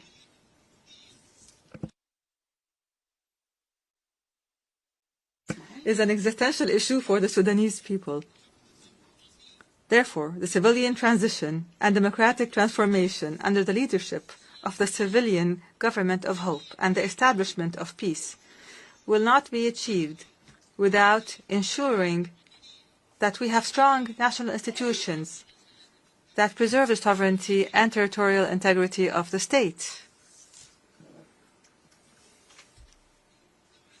The international community, and you are the leaders of this international community. You are the entire international family. The international community must work to stop the flows of lethal weapons, advanced ones, to the terrorist militia. It must condemn the militia, criminalize it, and classify it as a terrorist group, and must stop the flow of mercenaries.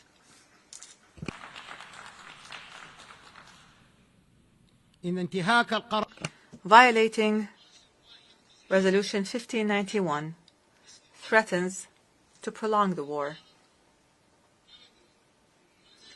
and prolong the suffering of civilians with it. It decreases the chances of peace and threatens the safety, unity, and stability of Sudan and the entire region.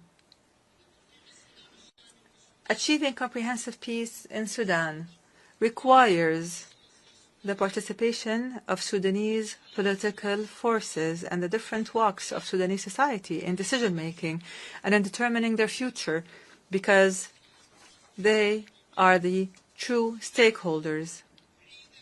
There must be no foreign interference or pressure, no hasty partial solutions, and no support for ethnic political extremism that plots to destroy Sudan. We affirm from this podium the commitment of the government of Sudan to the roadmap,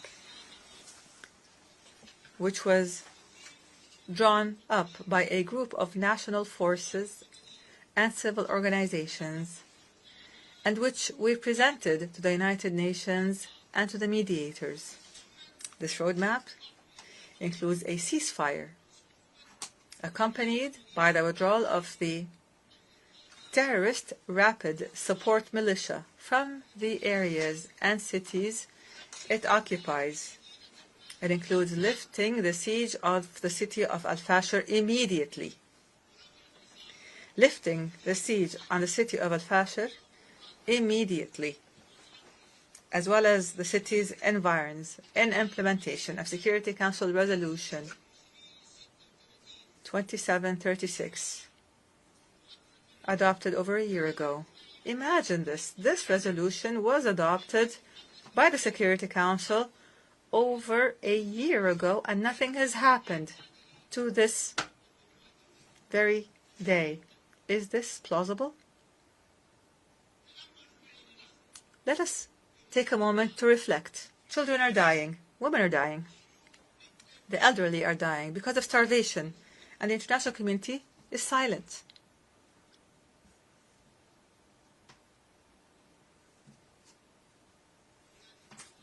All of these measures include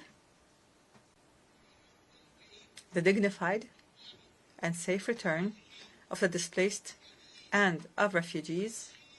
It includes facilitating humanitarian access to the needy and affected, and continuing with the transitional political process towards democracy.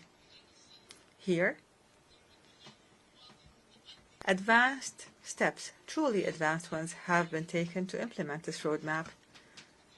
I have formed a civilian government of technocrats that will engage in a Sudanese national dialogue that includes all political and societal forces to lay the groundwork for elections that are free and fair,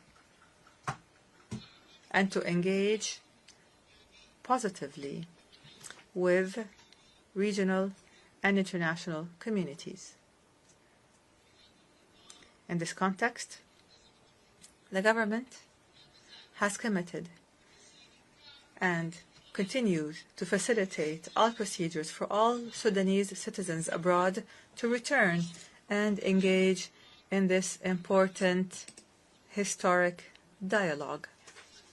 Mr. President, one of the priorities of the civilian government of hope is to work to achieve objectives that include the following: achieving peace as a top priority, establishing the rule of law, a state based on the rule of law, fighting poverty and corruption in all its forms, activating transitional justice, accountability, ending impunity, adopting a balanced foreign policy, engaging positively with international and regional organizations, providing services such as electricity, water, security, pensions, revitalizing rural development, providing national health care, and laying the groundwork for comprehensive national elections with regional and international observers. We will work to remove the remnants of war, to return to the capital, the national capital, Khartoum, and start reconstruction efforts, raise the quality of the health sector, and increase the participation of women and youth in the national dialogue for peace. Mr. President, the government of the Sudan affirms its commitment to humanitarian international law. The government of Sudan developed a comprehensive national plan for the protection of civilians that it submitted to the Security Council and the Secretary General of the United Nations. The plan covers all aspects of protection, including the establishment of a national mechanism of protection and a mechanism that facilitates humanitarian access and supports United Nations humanitarian efforts and the rule of law, accountability, and action to halt the proliferation of weapons and combat violence against women and children. This plan addresses issues of displaced persons and the refugees and seeks to achieve a comprehensive peace. Moreover, the government has signed a cooperation framework with the United Nations. And in this regard, the government renews its commitment to facilitate, protect, and secure the passage of humanitarian aid through all the agreed-upon crossings identified by the government of Sudan. The continued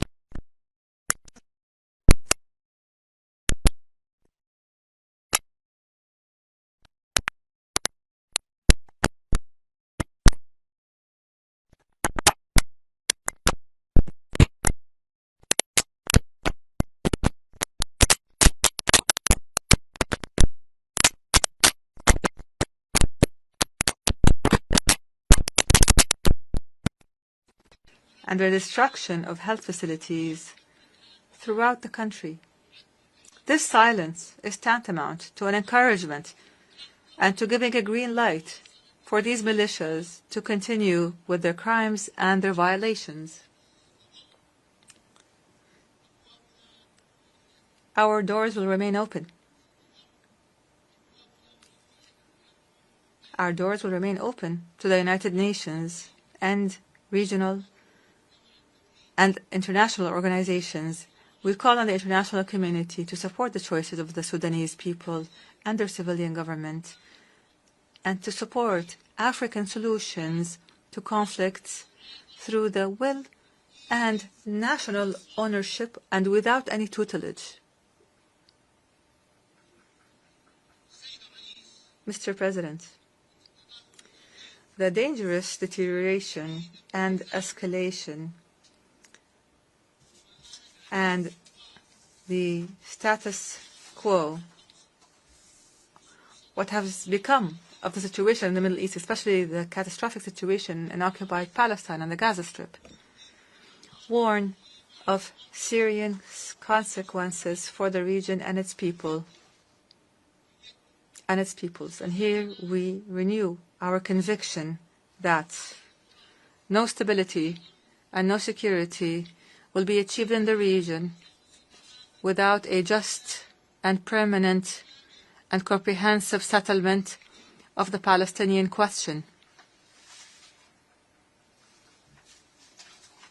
That would allow for the establishment of an independent, sovereign Palestinian state with Al-Quds as its capital on the borders of June 1967 in accordance with international legitimacy resolutions.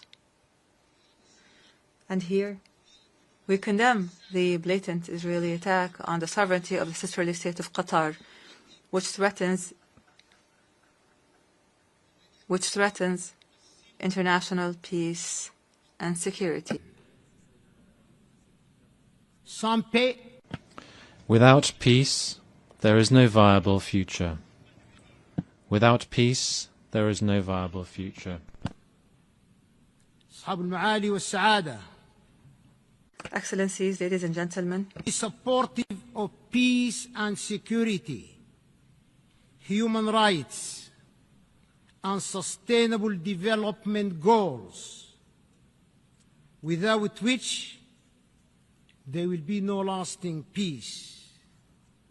However, let me say it clearly and openly, our sovereignty and territorial integrity are red lines.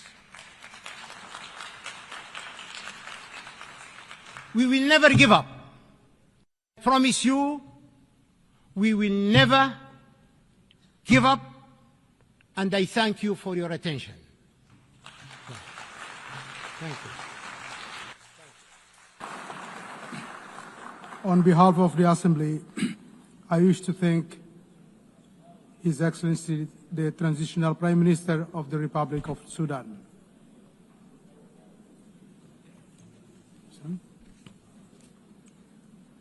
The Assembly will now hear an address by His Excellency Américo de Oliveira dos Ramos, Prime Minister and Head of Government of the Democratic Republic of Sao Tome and Principe. I request protocol to escort His Excellency and invite him to address the Assembly.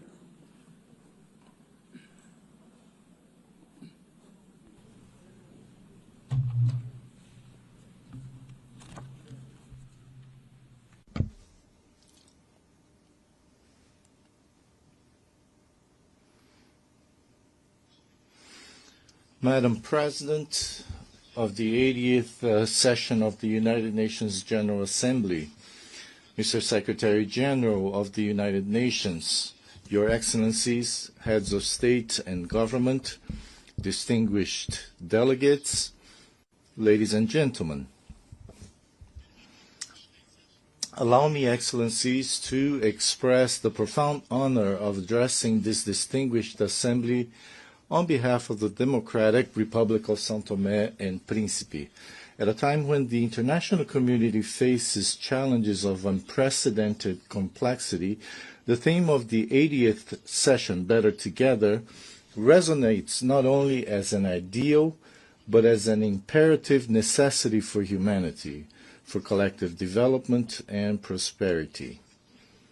On this solemn occasion, we express our solidarity with all nations that, in recent months, have endured natural disasters, conflicts, and humanitarian crises. Here we speak not of mere statistics, but of real human lives, of broken families, of entire communities forced into suffering. Your losses are felt by us all, and your resilience inspires us to redouble our efforts in pursuit of a safer and fairer world. In the same spirit, I take this opportunity to warmly congratulate Your Excellency, Madam President Annalena Baerbock, on your election to preside over this august and historic session. Your vast diplomatic experience and commitment to multilateralism are guarantees of wise and effective leadership. I assure you, Madam President, of the full support of Sao Tome and Principe in the fulfillment of your mandate. Likewise, I extend warm congratulations to the outgoing President, Philemon Yang, for his very successful leadership of the previous session, which greatly honored the legacy of all those who came before him. I could not fail to pay a well-deserved tribute to the Secretary-General Antonio Guterres, whose tireless and persistent voice in defense of peace, human rights, and sustainable development continues to serve as a moral compass for our organization. His visionary leadership has contributed to revitalizing the United Nations and adapting it to the pressing challenges of the 21st century. Madam President, heads of state and government, excellencies, Sao Tome and Principe comes before this assembly with a message of hope and a call to action. In recent years, our country has made remarkable progress in consolidating democracy, promoting peace, and defending human rights. We are an example that even with limited resources, it is possible to build an open, pluralistic, and tolerant society and to sow the seeds of a better future. The privileged geographical position of Sao Tome and Principe in the heart of the Gulf of Guinea grants us an added responsibility in promoting regional stability and security. Our country has sought to establish itself as a natural bridge between continental Africa and the Atlantic island communities, facilitating dialogue, cooperation, cultural and economic exchange, combating piracy, and promoting safe trade routes that benefit the entire international community. Our democratic journey, which has become a reference in our sub-region, is marked by the regular holding under existing law of free and transparent elections, by the active participation of political actors and civil society, and by the guarantee of freedom of the press. We believe that democracy is a fundamental pillar of sustainable development and lasting peace. Domestically, the Sao Tomean state has responsibly undertaken reform processes in the fiscal, economic, judicial, and public administration sectors, implementing public policies aimed at improving human development indicators. Yet we recognize that the progress achieved remains fragile and constantly under threat. Excellencies, the recent graduation of Sao Tome and Principe to the category of middle-income country in December 2024, becoming the 8th to achieve such milestone, constitutes without a doubt a significant achievement and a just recognition of the efforts made by our people. This graduation is the fruit of concrete and measurable gains that attest to our progress.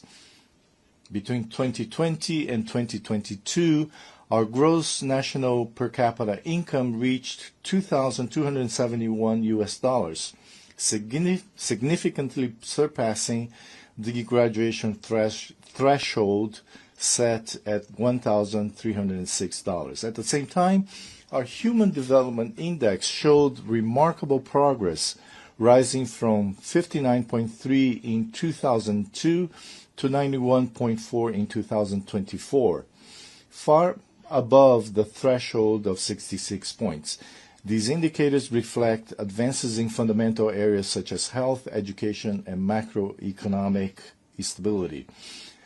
Nevertheless, while this achievement honors us, it also places us before new and demanding challenges that require appropriate responses. It is in this context that we appeal to the international community to ensure that this transition is carried out gradually and harmoniously, accompanied by continuous and transformative support, so that we may advance in the economic and productive sectors, preserve the gains achieved, and prevent our hard-won progress from being undermined.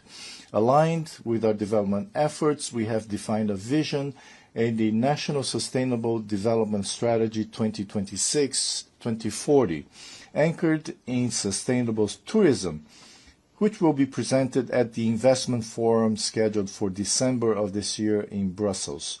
On this occasion, we appeal to and invite our bilateral and multilateral development partners to participate actively in this important event, which represents a unique opportunity to establish lasting strategic partnerships. This forum will provide a privileged platform to present our national priority projects, attract foreign direct investment, and consolidate alliances that will accelerate our transition to a green and resilient economy. The implementation of the SDGs remains our primary priority. Despite challenges, we have made significant progress in areas such as health, education, and access to energy. However, the impacts of the recent global health crisis, coupled with the ensuing global economic crisis and the reduction of development financing, reflecting a decline in solidarity and new donor country priorities, have slowed our progress toward the SDGs. This requires a joint and redoubled effort from our country. Sao Tome and Principe remains firmly committed to the 2030 agenda. Our current performance places us 112th among 167 countries with a score of 64, reflecting the significant challenges we still face, notably in Sustainable Development Goal 8, decent work and economic growth. This highlights the urgency of diversifying our economy and creating more opportunities for our youth, the fundamental pillar of our future. We are fully aware that we still have a long road ahead. With satisfaction, we recognized our best performance in Sustainable Development Goal 14, Life Below Water, which constitutes tangible proof of our unwavering commitments to marine protection and the sustainable management of our ocean resources. Excellencies, Sao Tome and Principe reaffirms its commitment to the biosphere and to the protection of biodiversity, promoting public policies for the preservation and sustainable use of natural resources. We also note the conclusion of our rotating presidency of the Community of Portuguese-Speaking Countries, exercised under the theme Youth and Sustainability, which reflected our vision of a future built on inclusion, youth empowerment, and collective responsibility for protecting the environment. Sao Tome and Principe is proud to be a pioneer in global biodiversity conservation, with the island of Principe having been recognized by UNESCO in 2010 as a World Biosphere Reserve, an acknowledgement of the exceptional nature of our ecosystems and of our exemplary commitment to environmental preservation. We now look forward with equal anticipation to the conclusion of the ongoing process that will, at the 5th World Congress of Biosphere Reserves, designate the island of Sao Tome as a World Biosphere Reserve, along with the creation of 8 marine protected areas. Once completed, these initiatives will make Sao Tome and Principe the first country in the world with its entire national territory designated as a World Biosphere Reserve, alongside extensive marine biodiversity protection areas. This will represent an unprecedented milestone in global conservation history and position our archipelago as a living laboratory of sustainability and global model for a small island developing states. I also highlight the decision of the Economic Community of Central African States to establish in Sao Tome and Principe the regional headquarters dedicated to the blue economy. This initiative reflects our vision of sustainable development that balances economic growth with the preservation of marine ecosystems, a vital heritage for all humanity. Ladies and gentlemen, as a small island developing state, we face one of the greatest injustices of our time. We are among the main victims of climate change, despite not contributing to this global scourge. Our greenhouse gas emissions are practically negligible on the global scale, yet we suffer from heavy rains, floods, the destruction of infrastructure, displacement of populations, and social problems, all consequences of climate change driven by the irresponsible actions of the world's largest polluters. In light of this reality, we need new approaches to financing mechanisms that incorporate multidimensional vulnerability criteria, integrating environmental, climate, and structural risks that do not focus solely on per capita income. We require financial instruments that are more predictable and accessible, with concessional conditions, lower interest rates, and repayment terms compatible with our real capacity, as well as simplified procedures for accessing multilateral climate funds, namely the Green Climate Fund and the Adaptation Fund, whose current administrative complexity excludes countries with limited institutional capacity. These reforms are essential to ensure that international financing translates into tangible resilience and sustainable development for small island developing states. Excellencies, development requires a context of peace and security. We are deeply concerned by the proliferation of conflicts in various regions of the world, from Ukraine to Sudan, including the Sahel, the Great Lakes, and the Horn of Africa, causing immense human suffering and undermining development efforts in those regions of the continent.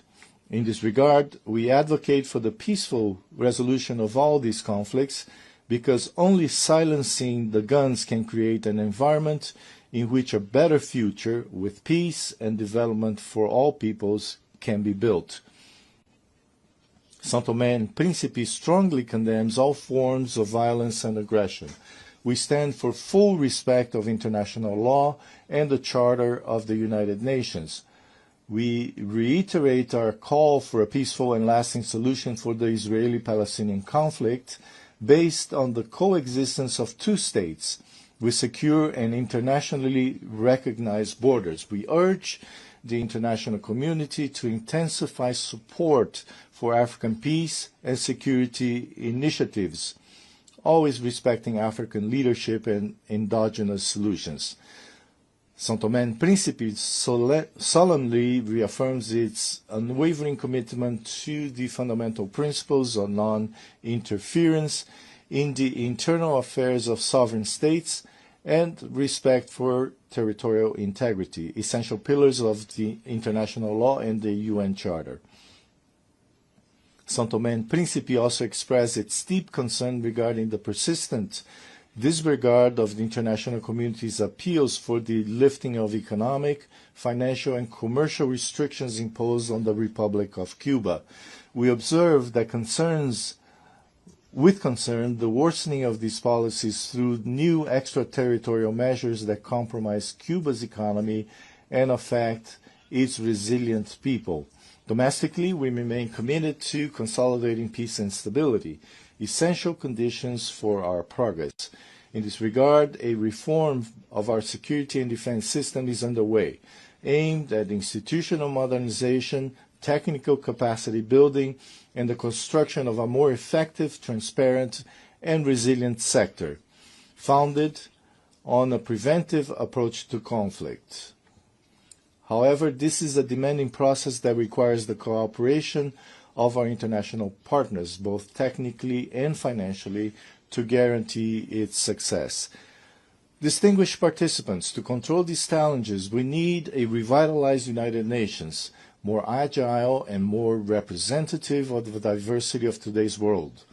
We support reform of the Security Council so that it reflects 21st century geopolitical realities and includes at least one permanent seat for the African continent. It is equally crucial to reduce bureaucracy within the UN system so that our organization can respond more rapidly and effectively in global crises. We need a UN that is closer to the people it serves, more transparent, more inclusive in its decision-making, and more accountable for its results.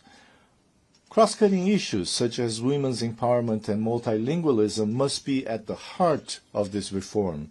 Sao Tome and Principe has made significant progress in promoting gender equality, with women occupying leadership positions in government, parliament, the judiciary, and the private sector. We cannot build a sustainable future without the full participation of women at all levels of decision-making. Sao Tomean women are the pillars of our society, leaders in their communities, and agents of change in their families.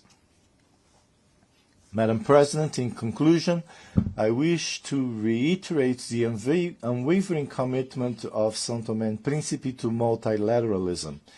In an increasingly polarized world, we believe that cooperation and solidarity are the only weapons capable of overcoming the challenges that threaten us all. As a small island, our voice may be modest, but we bring a message of great significance to the world. Our strength lies in the unity of peoples and in our capacity to converge efforts toward a common destiny. Our hope is nourished by the conviction that, united, we can build a more just, sustainable, and harmonious future for all, and by our resolve truly to be better together. In this spirit, I cannot fail to congratulate the United Nations on its 80th anniversary. 8 decades of tireless service to peace, human dignity, and sustainable development have made this organization a symbol of hope for all humanity.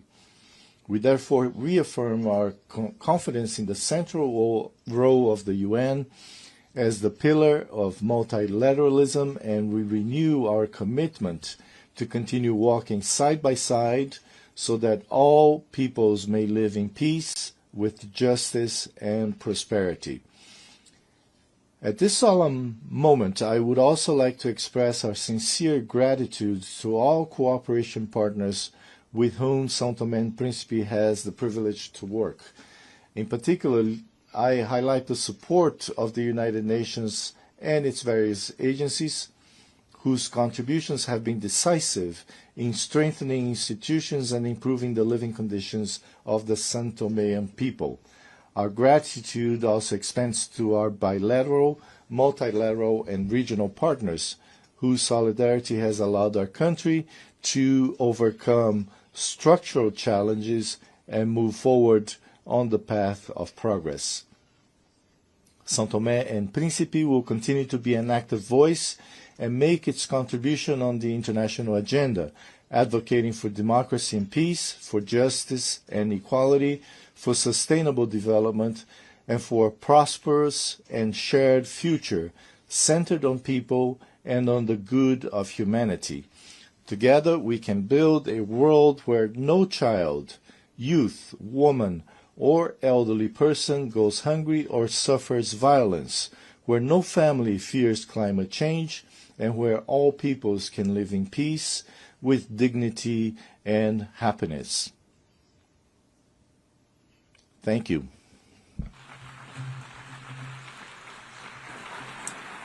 On behalf of the Assembly, I wish to thank the Prime Minister and Head of Government of the Democratic Republic of Sao Tome and Principe. I now give the floor to His Excellency David Lammy, Lord Chancellor and Secretary of State for Justice and Deputy Prime Minister of the United Kingdom.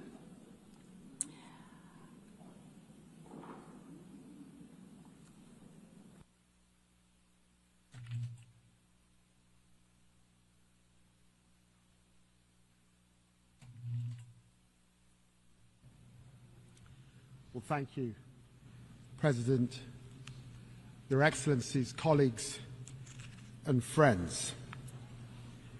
Having witnessed the United Nations work throughout his life, His Majesty the King has asked me to offer a personal message of his congratulations to the UN on its 80th anniversary. The United Nations is a powerful testament to our collective determination for a better world. The King recalls that on the eve of the first UN General Assembly, His Majesty's grandfather, King George VI, told the delegates gathered in London, "In the long course of our history, no more important meeting has ever taken place within its boundaries. Millions of people across the United Kingdom, the Commonwealth, and the wider international community share the view that the UN's founding principles and the work of its organizations remain essential, particularly as the world must face new and pressing challenges. Let us affirm these principles as the United Nations responds to today's reality and evolves for tomorrow's challenges." My friends, today I echo His Majesty's sentiments, and I join him in celebrating the remarkable institution's proud 80 years as we reaffirm our historic commitment to the United Nations. We must face the challenges of the present. A present in which we in the United Kingdom do not stand up for one nation's rights whilst ignoring others, but act resolutely with the Charter as our compass. This is why I want to address directly the Israeli-Palestinian tragedy. What is happening in Gaza is indefensible. It is inhumane. It is utterly unjustifiable. And it must end now.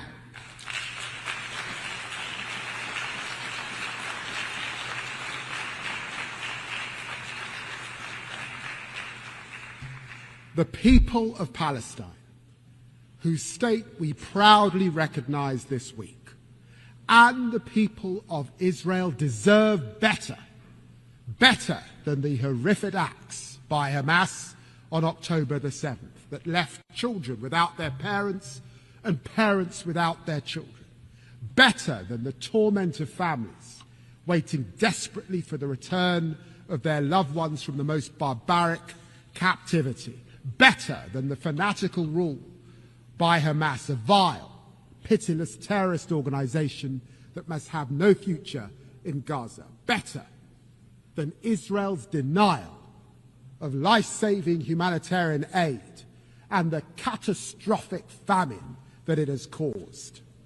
As Israel escalates its military operations and displaces Palestinian families again and again and again, there can be no answer to these horrors but concerted diplomatic action to keep the hope of peace alive. As we work with leaders from across the region and beyond in support of the US's efforts to build a consensus around a durable plan for peace, we commend the momentum achieved by the United States, Arab and Muslim states. Annexation must be prevented, a process for peace advanced, and this terrible, terrible war ended. There can be no answer except for the hostages out now, aid in now, and a ceasefire now. And I vow to you that we will not rest until this day has come, and there are two states living side by side in peace and security. Friends, we stand with Palestine because we believe in the values of the UN Charter, in equal rights, self-determination, and the dignity of all peoples. We stand with Ukraine because we must defend the core values of the UN Charter: sovereignty, territorial integrity, and the respect for international law. And because the world will suffer if aggression is allowed to pay. We must all strive for a just and lasting peace in Ukraine, which maintains the integrity of our UN Charter and sees Ukraine emerge from Russia's brutal war as a sovereign, secure, and independent nation. President Zelensky has shown his commitment to that peace at every turn, while President Putin savagely rains down ever more missiles and drones on the Ukrainian people. Our message to Ukraine is clear. We will stand with you today, tomorrow, and 100 years from now. We also stand with the people of Sudan because we never forget the values of the UN Charter, of human rights, and the pursuit of peace for all men and women. This is a conflict waged against Sudan's civilian population, millions displaced, more facing famine. As I speak, the long-besieged city of El Fasher is falling, its people facing unspeakable atrocities. The people of El Fasher and all across Sudan need the international community to come together to make renewed efforts to achieve peace and allow aid to reach those who desperately need it now. We do all this with our charter as our guide, in the name of the equal rights of men and women and nations large and small.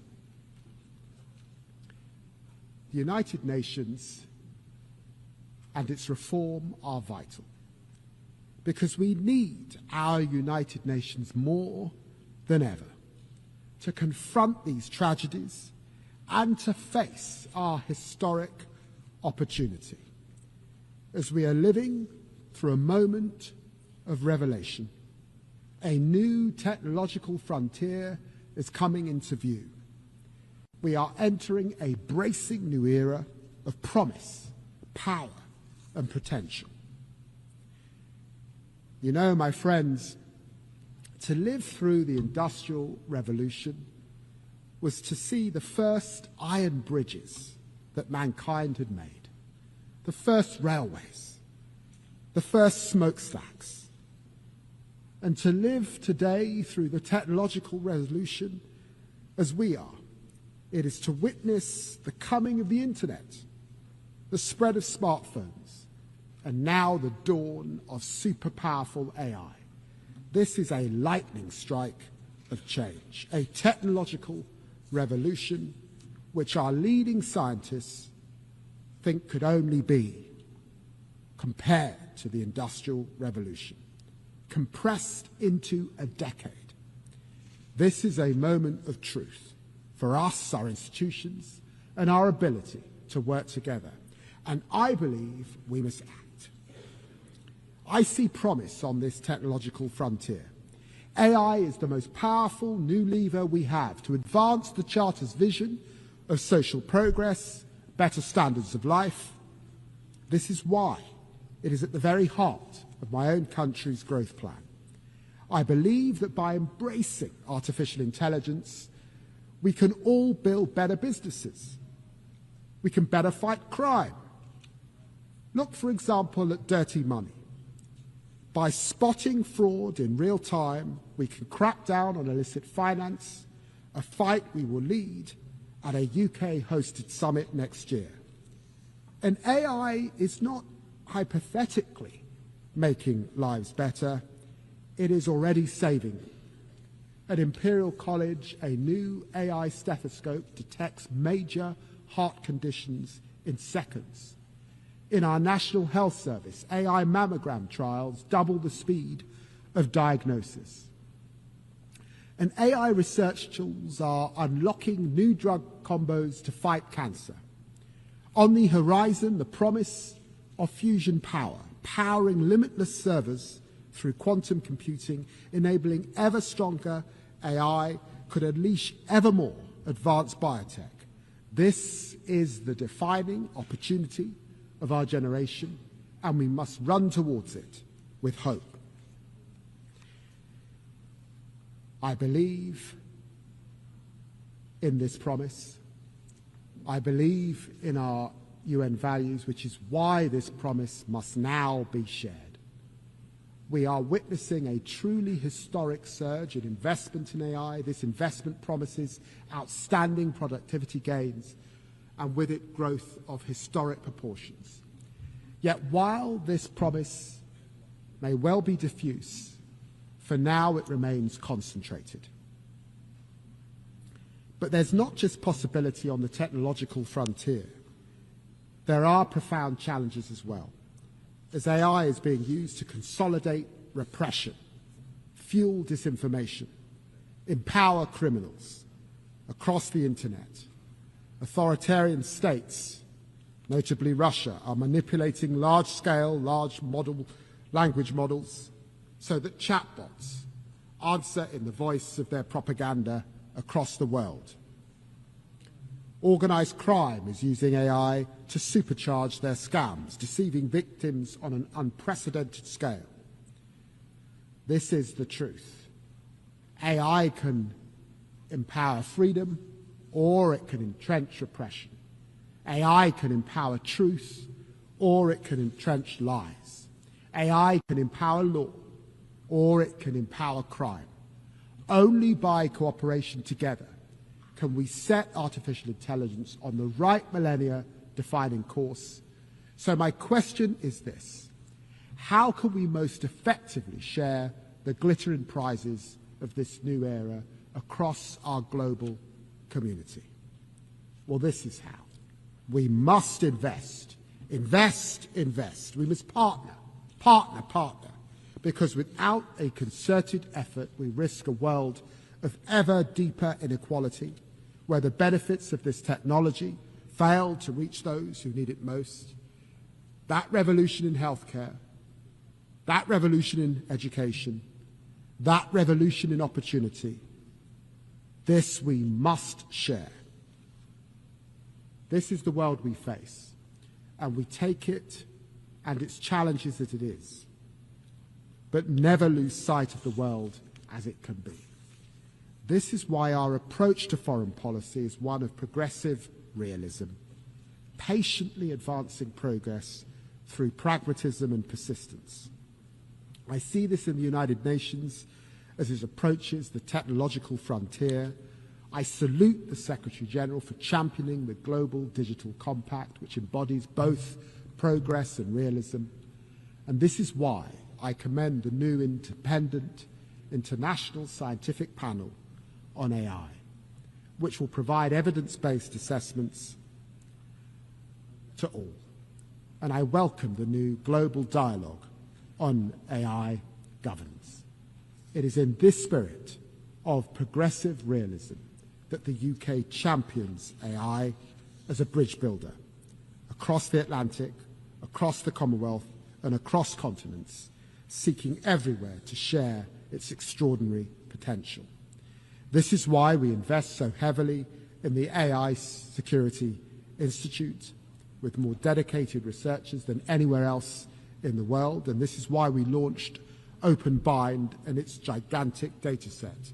And this is why we champion AI for development, working with 10 African partners, creating AI ecosystems that empower thousands of communities to meet the Sustainable Development Goals.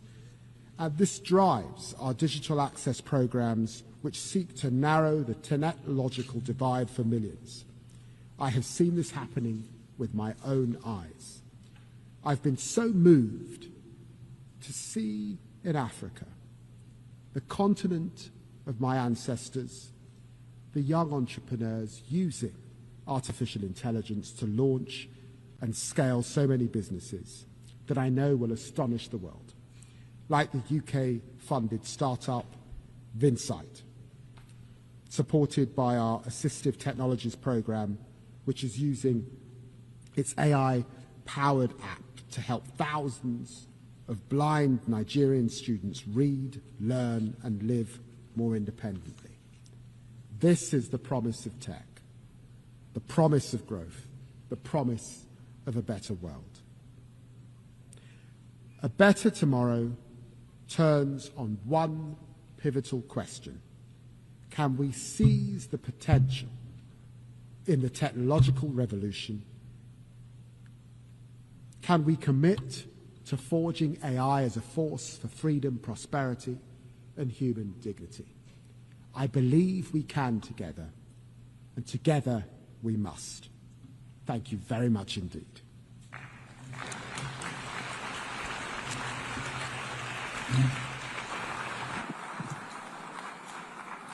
I thank the Lord Chancellor and Secretary of State for Justice and Deputy Prime Minister of the United Kingdom. I now give the floor to Her Excellency Beate Meinl-Reisinger, Federal Minister for European and International Affairs of Austria.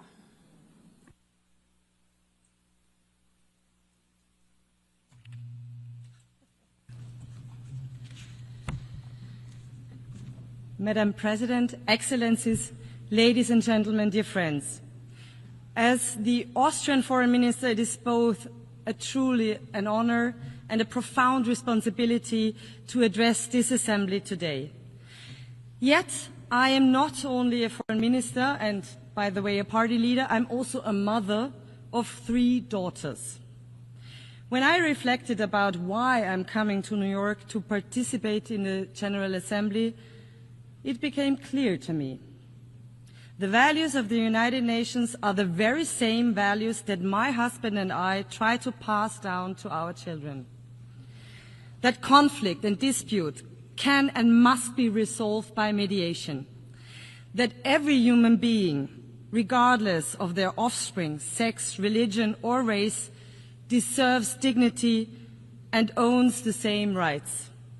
That rules have to be followed by everyone, and big problems can only be solved together, and that every one of us has the responsibility to act not only in their own interest, but to work for a better future for everyone. I suppose that all parents around the globe share a common wish for their children to grow up with the promise of a bright future, especially now, especially in critical times like these, especially in times when these values and simple rules are threatened by disrespect. Madam President, Excellencies, when I listen to my oldest daughter, a teenager, I sometimes get the feeling that weighs really heavy on me, namely that for our children, for my children's generation, the future does not seem brighter than the present. We all can sense that there are fundamental fears of war and conflict, fears of climate change, of radicalization, of fundamentalism, and the division of our societies. That burdens me deeply as a mother, but also as a leader. I believe that the most powerful and most important promise leaders can make is to do everything in their power to ensure that our future is at least a little better than the present. Yet today we cannot close our eyes to the gap between this aspiration and the harsh reality we live in. For example, in Gaza, where devastation, starvation, and despair have reached terrible proportions. For Austria, it is clear the attacks of Hamas on Israel on October 7th were horrible and beyond imaginable brutality. They must be condemned by all of us. We have said it from day one and will continue to do so. Hamas must immediately and unconditionally free all hostages and its rule in Gaza and hand over its weapons. At the same time, nothing justifies the devastating humanitarian catastrophe we are witnessing in Gaza. Civilians must be protected at all times. There is no justification for violating international law, including international humanitarian law. Austria is not only, because of our own historical responsibility, a friend of the people of Israel, but the actions and decisions of the Israeli government break my heart. This war must end now. The hostages must be freed and humanitarian aid must reach the suffering civilians in Gaza as soon as possible. Our vision, the Austrian vision, is clear: a comprehensive, just and lasting peace in the Middle East. 2 states, Israel and Palestine, living side by side in peace and security within recognized borders. Austria's support for the 2-state solution is not just words. We have supported the Palestinian Authority for many decades. At that point in the future, when this step can make the most meaningful contribution to peace, and when the right conditions have been met, we will also recognize Palestine as a state. We welcome President Abbas' condemnation of the October 7th attacks, his call to free the hostages, the prospect of elections, and his demand to disarm Hamas. We thank all those who took a huge effort to end this war and bring solutions for peace and security to this region. These are steps towards peace, and Austria will work with all partners to turn them into reality. Madam President, Excellencies, we all see the basic principles of the Charter challenged in Ukraine, where Russia has been waging an illegal and unprovoked war of aggression against its neighbor. A very brutal war with horrific numbers of dead and wounded, soldiers and civilians. We support US and all efforts to end the war through high-level diplomacy. Since the beginning of the war, and especially since March, many initiatives have been launched to end this war. Ukraine showed several times that they are ready for peace. But instead, Russia continues its attacks on cities and villages, on schools, on hospitals and kindergartens. Russia even escalates now towards the EU and NATO countries, and this is unacceptable. Austria calls urgently for an immediate ceasefire as a precondition for genuine talks to end this war. Russia cannot simply talk peace during the day and bomb during the night. And it is absolutely clear that it is up to Ukraine and Europe to decide on our hopefully common future and security architecture. But Ukraine and Gaza are not alone. In Sudan, civilians face massacres while a humanitarian catastrophe unfolds on an unparalleled scale. In Haiti, gang violence and organized crime hold an entire nation hostage. In Afghanistan, women and girls are denied their most basic human rights. Against the backdrop of rising insecurity and armed conflicts, countries are now heavily investing in security and defense, also in Europe, also in Austria. We all have the duty to protect our citizens. This is necessary as we are confronted with the biggest war on our continent since 1945. But let us not fool ourselves. Growing nuclear arsenals or uncontrolled autonomous weapon systems will not make our world a safer one. While we all must ensure the safety and security of our populations, we must never give up on international humanitarian law, and we must ban weapons which kill randomly. Excellencies, today we face growing disregard of the UN Charter itself, a rising tide of coercion and unilateralism, a dangerous erosion of trust. The United Nations were born out of the ashes of war and the promise of never again. Does the UN still live up to this promise?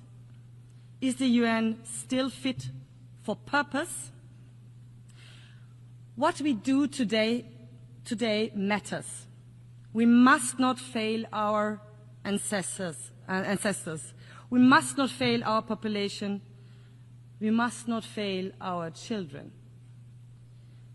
We must therefore ensure our activeness, an active world community and effective United Nations that can deliver. Austria is ready to do its part to fulfill the UN's promise, to engage in open and fair dialogue, to build true partnerships, to rebuild trust that has been eroded by reckless actions of one country without considerations of others. It is about time to rebuild partnerships. It is about time to rebuild trust. That is why Austria presented its candidacy for the UN Security Council for 27-28 already back in 2011. We strongly hope to count on your valuable support at the elections in June next year. Why should you support us? Austria is a rather small country and a military neutral one. We are a reliable host country, proud host country, of one of the UN headquarters in Vienna and support the Secretary General's reform efforts. Many negotiations in Vienna took place that have bridged divides and saved lives. We know that small countries depend on the rule of law, on diplomacy, transparency, and inclusiveness. That's why we will serve the entire international community if elected. We champion international law, the protection of civilians, disarmament, and UN peacekeeping.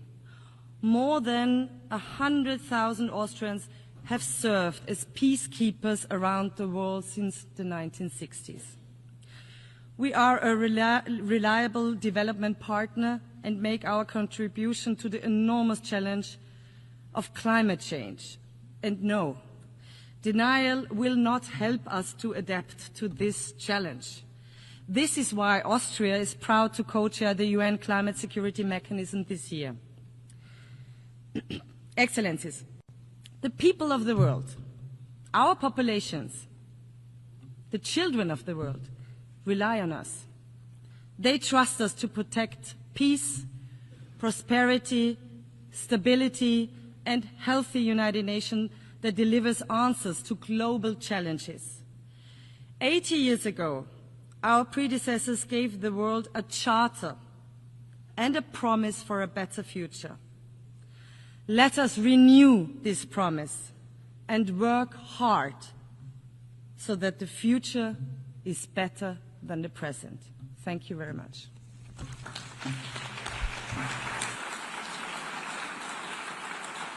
I thank the Federal Minister for European and International Affairs of Austria. I now give the floor to His Excellency Juan Ramón de la Fuente Ramírez, Minister for Foreign Affairs of Mexico.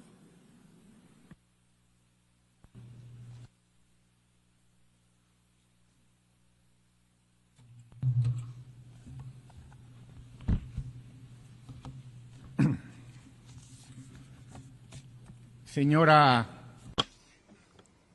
Madam President, Excellencies,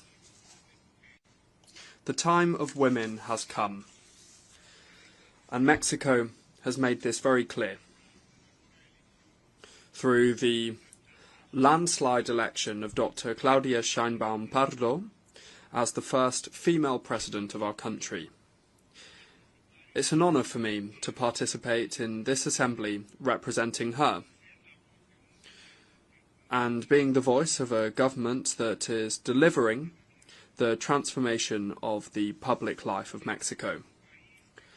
I come from a country that was born in the wisdom, bravery and dignity of its original peoples, with a rich political history of extraordinary heroes and heroines who built a free, independent and sovereign country. Now, we must also say that we are becoming an ever more prosperous country with shared prosperity. The Mexican people are a fraternal people, both within and beyond our borders. We have shown this being an active and responsible member of the United Nations community, under the premise of defending the dignity and the rights of individuals and nations who love peace, with full respect for the sovereign equality of states. The historic time that we are living through in Mexico, under the leadership of our first female president, is rooted in a vision that we have called Mexican humanism. The trail blazed over the last 7 years is a clear one and has a universal vocation, that is, to build a society based on democracy, freedom, equality, and shared prosperity, for the benefit of everyone, putting the poor first. The guiding pillar of this project is a vision of justice, full recognition of the dignity of people, and inclusive social development without discrimination.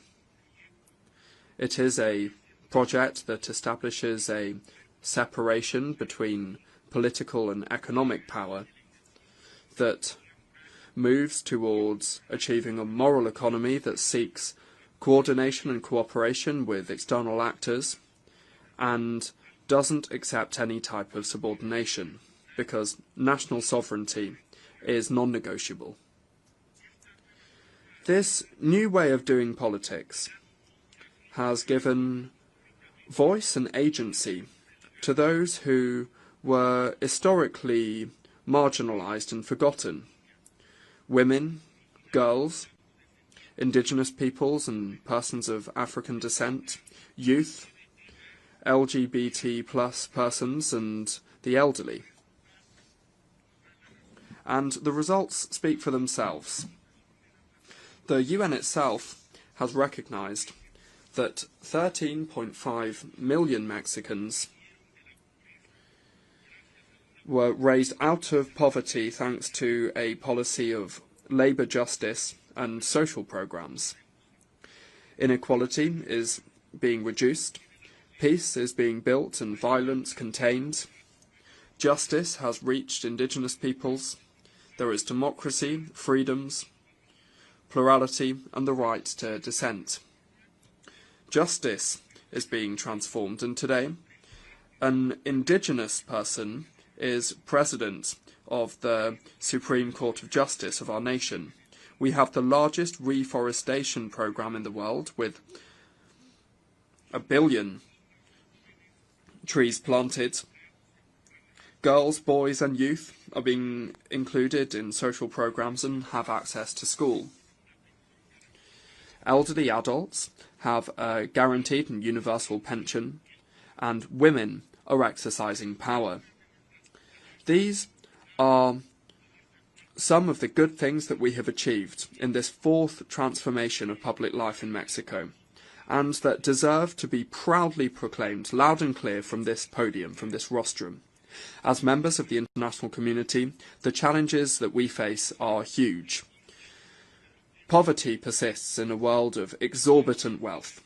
There are countries that spend more servicing their debt than they do in investments in health and education for their peoples, and expenditure on arms has tripled, has grown at tripled the rate of the global economy, just to mention a few.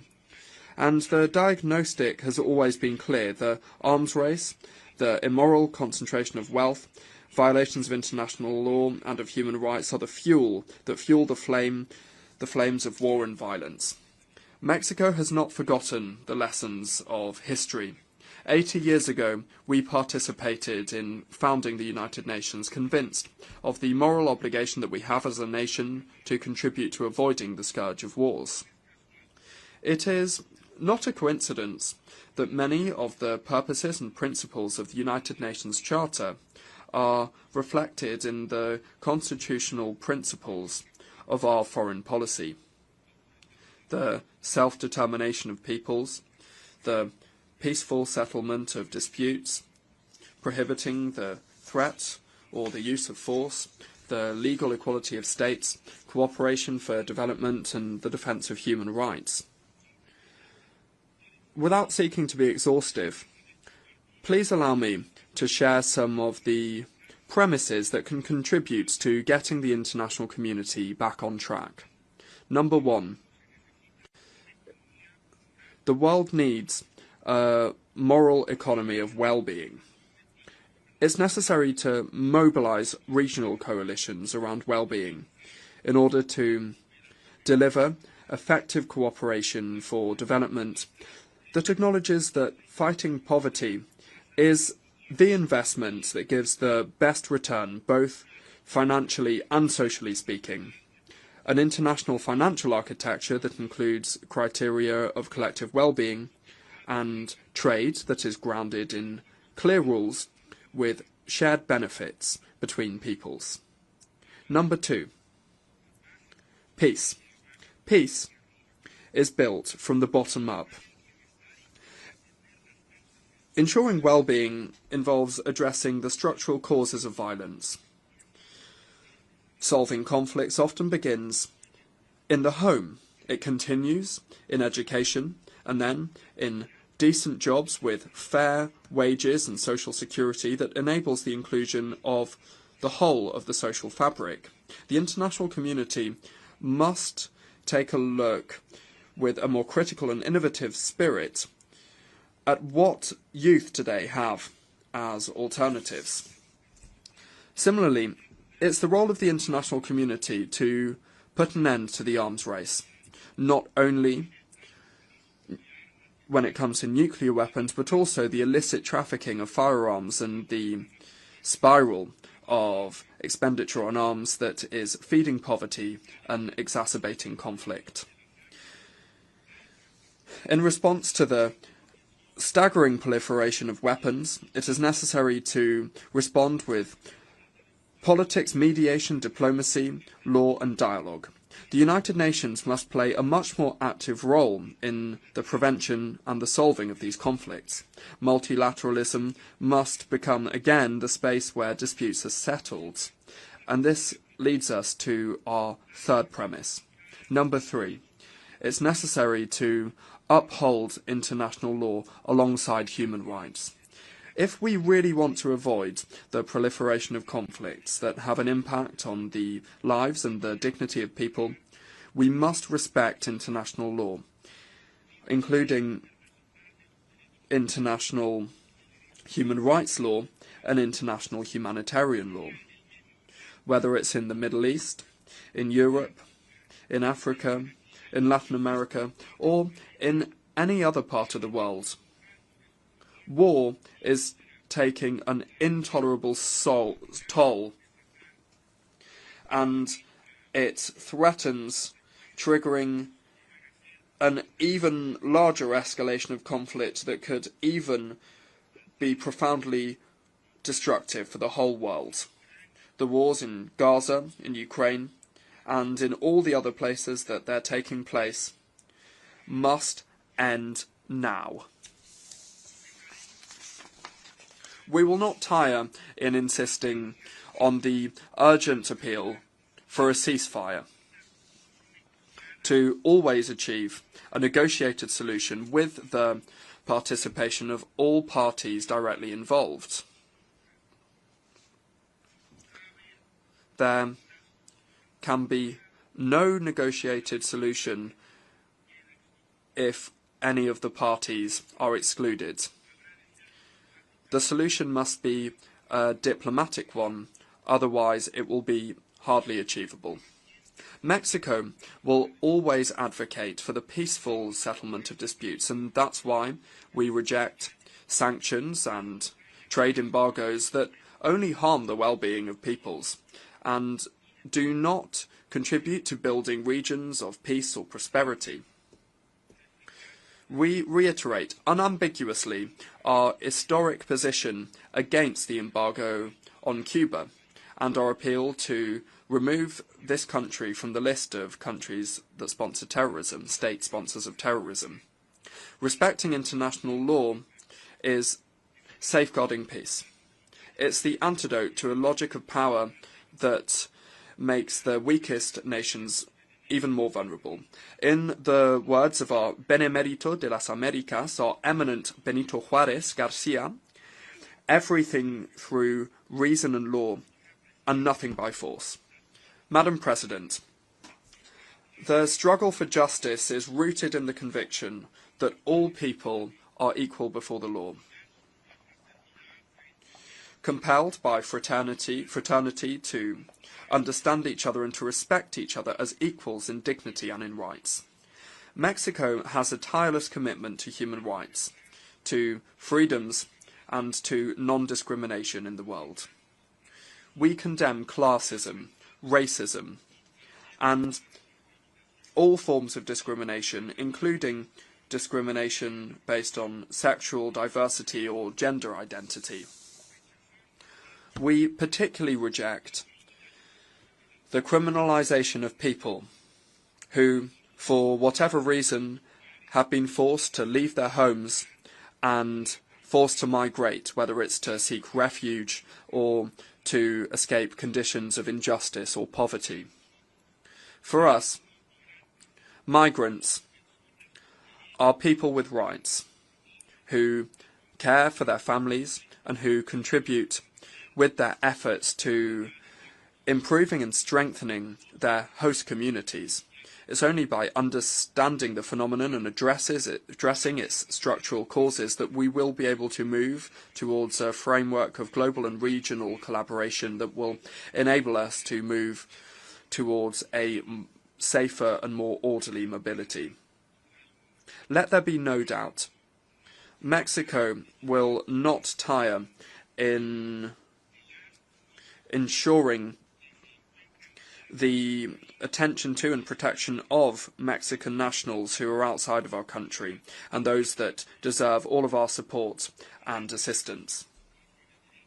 In this framework of justice and rights, we are including the fight of women and for gender equality, because despite the progress, there are still gaps and violence against women in the world that are wrenching away freedom from girls, young women, and women in all of their diversity.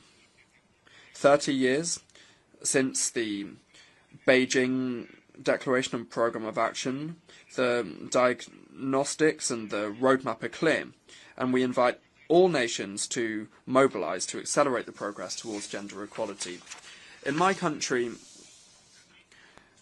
the transformation of consciences has been intrinsically linked to the fight for gender equality. Today in Mexico, we are seeing gender parity prevail in the legislative and judicial branches of government, in public policies.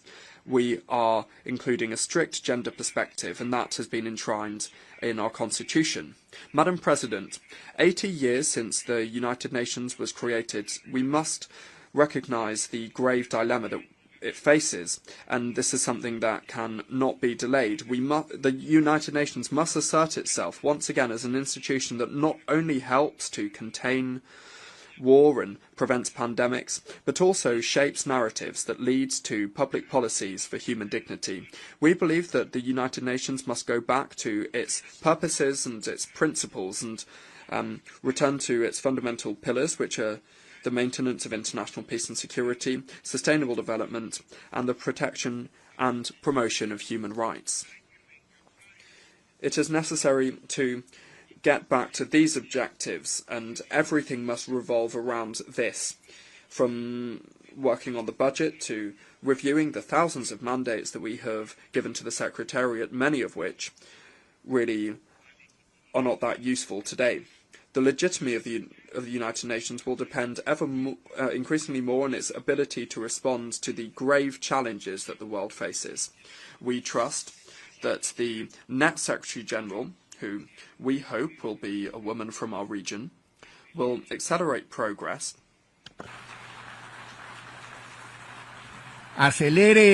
will accelerate the transformation process that we set forth, with the objective of ensuring peace and justice, as well as the well-being and freedom of people, the sustainability of the planet, and shared prosperity.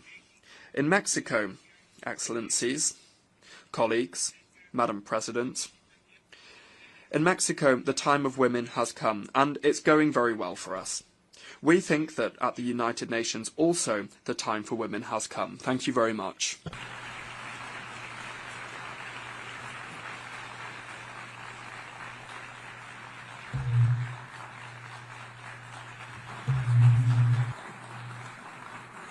Je remercie le ministre. I thank the Minister of Foreign Affairs of Mexico, and I now give the floor to His Excellency Olivia Nduhungirehe, Minister for Foreign Affairs and International Cooperation of Rwanda.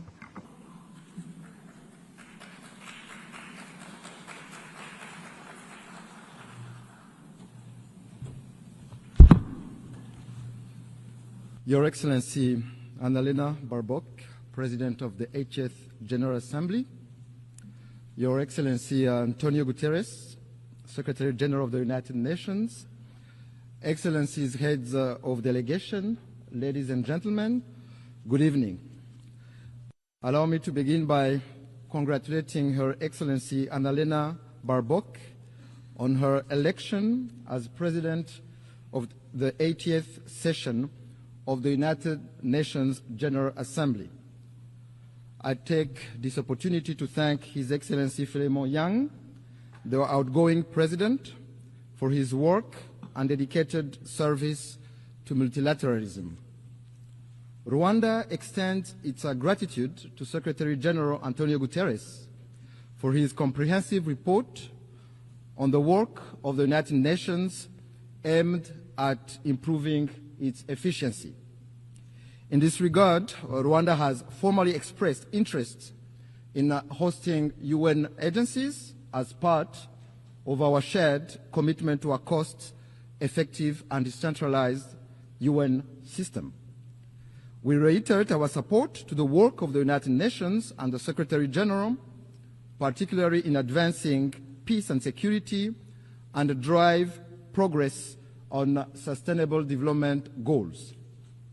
Excellencies, this year, the United Nations turned 80. This journey has not been without challenges. Fast-changing realities, including economic shocks and the legitimate aspirations of regions long denied a voice, compel us to quickly adapt to make the UN fit for purpose. That is why Rwanda strongly supports reforms, especially of the Security Council. The composition of this body does not reflect current realities.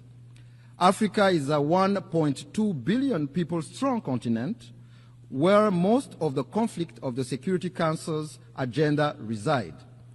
Therefore, it cannot remain excluded from permanent membership.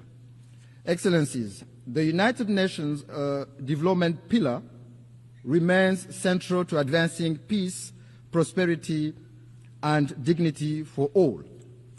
We commend the UN development system and its partners for their tireless efforts in supporting countries to address pressing development challenges, from poverty eradication to climate resilience, and in driving forward the ambition of the 2030 Agenda. This 2030 Agenda for Sustainable Development embodies our collective aspirations for a just, inclusive, and prosperous world where no one is left behind. Rwanda remains firmly committed to its full implementation recognizing that connectivity, innovation, and inclusive development are indispensable drivers of progress. Despite global challenges such as the existential threat of climate change and widening technological inequalities, Rwanda has taken bold steps to align national priorities with the SDGs.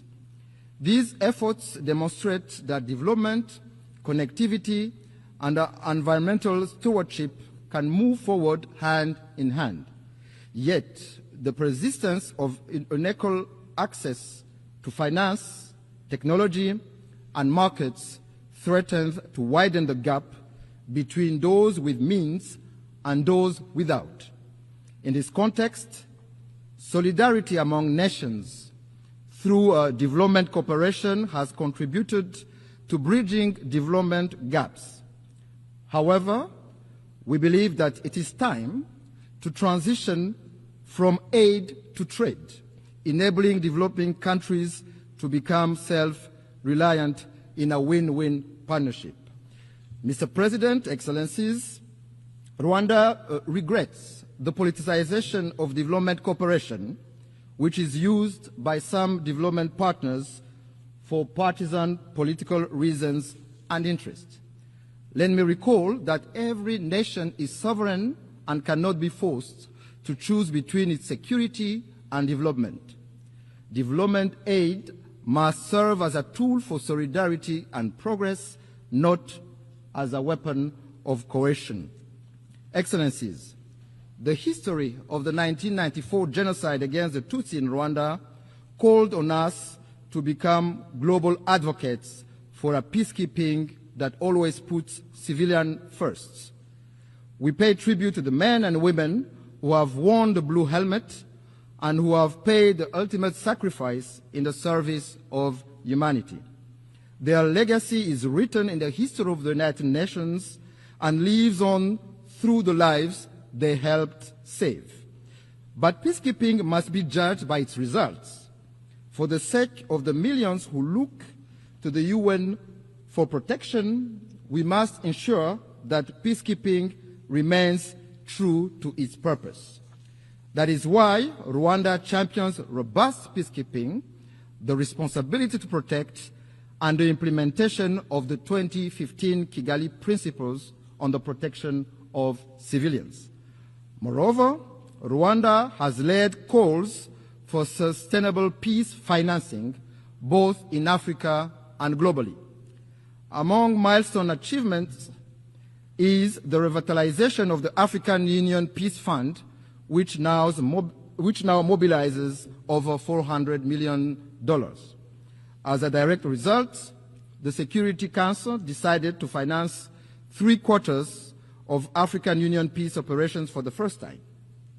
Excellencies, beyond the UN, Rwanda contributes to peace support operations on a bilateral basis in the Central African Republic and Mozambique in an effort to promote South-South cooperation and Pan-African solidarity.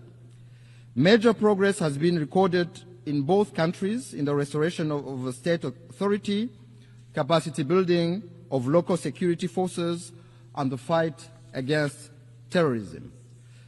Excellencies, I may recall that the United Nations was established to spare succeeding generations from the scourge of war. Yet, 80 years on, conflicts continue to erupt across every continent. Rwanda firmly maintains that for most of those conflicts, lasting peace cannot be achieved through military means. We have consistently held that only genuine, good faith dialogue offers a sustainable path towards global peace. However, peacekeeping alone is not enough. Too often, we deplore relapse into conflict because its root causes were not properly addressed. Prevention, mediation, and effective peace building must be our first resort. This lesson is particularly urgent for the Great Lakes region of Africa. The current conflict in Eastern DRC is not new. It is rooted in decades of bad governance, marginalization and persecution of minorities, genocide ideology, and a persistent colonial legacy. Rwanda believes that peace in Eastern DRC is in everyone's best interest. Our goal has always been, and will remain, the security and well-being of Rwandans and the people of our region. In June this year, Rwanda and the DRC signed a peace agreement in Washington. It provides for a comprehensive framework encompassing security, political, and economic components. This achievement was made possible thanks to the strong leadership of His Excellency President Donald Trump of the United States and of His Highness Sheikh Tamim bin Hamad Al Thani, Emir of the State of Qatar, whose vision for peace and prosperity in our region Rwanda fully shares. We also acknowledge the vital role played by African-led initiatives, notably the joint EAC SADC process, supported by the African Union mediation, for their efforts in favor of peace. Nevertheless, since the signing of this peace agreement, progress has been moving slowly. While promising meetings are taking place in Washington to implement the June peace agreement, the situation on the ground remains deeply troubling. The DRC's renewed militarization, coupled with its continued collaboration with genocidal and UN-sanctioned armed groups, such as the DRC-backed FDLR and Wazalendo militias, and the deployment of attack drones and fighter jets against civilian populations, particularly the Banyamulenge and other Congolese Tutsi, underscore the gravity of the crisis. This goes against the letter and spirit of the Washington Peace Agreement. Additionally, this coalition is supported by foreign forces, including mercenaries, in clear violation of the 1977 OAU Convention and the 1989 UN Convention against the use of mercenaries. Rwanda condemns these developments and calls on the DRC to reject the military solution and implement in good faith the Washington Peace Agreement, which is a golden opportunity to end this conflict that has lasted for far too long. Excellency, since 1999, the United Nations has maintained a robustly mandated peacekeeping mission in the Democratic Republic of Congo, named MONUSCO, to help address the crisis. Yet, despite its efforts, the mission has not succeeded in halting the proliferation of armed groups, especially the eradication of the DRC-backed FDLR. Instead, MONUSCO has ended up working alongside a military coalition that includes the FDLR, going against more than 20 Security Council resolutions calling for the neutralization of that group. There is an urgent need to review the legal conformity of MONUSCO's mandate. Of particular concern to Rwanda is the emergence of Wazalendo militia, armed and supported by the DRC government, which are committing countless abuses, including burning down whole villages of Congolese Tutsi, lynching and burning alive civilians and military officers, as well as arming children for ethnic cleansing. Their brutality, methods, and ideology bear an alarming resemblance to that of the genocidal militia of 1994 in Rwanda. Strong action is needed to put an end to this dangerous development before it is too late. Excellencies, human rights are a major pillar of the United Nations. Rwanda rose from the ashes of the genocide in 1994 by placing human dignity, unity, and accountability at the center of our governance. We thank the United Nations for establishing the International Day of Reflection of the 1994 genocide against the Tutsi, commemorated every April 7th. We also thank the Secretariat and the many member states who have established genocide memorials on their soil as a lasting pledge to never forget. Equally, we commend the work of the International Criminal Tribunal for Rwanda and the residual mechanism for prosecuting genocide perpetrators. However, Rwanda is deeply concerned about the persistence of genocide ideology and related crimes in eastern DRC under the watch of the international community and the UN itself. We call on the international community to not turn a blind eye once more for what is clear to see.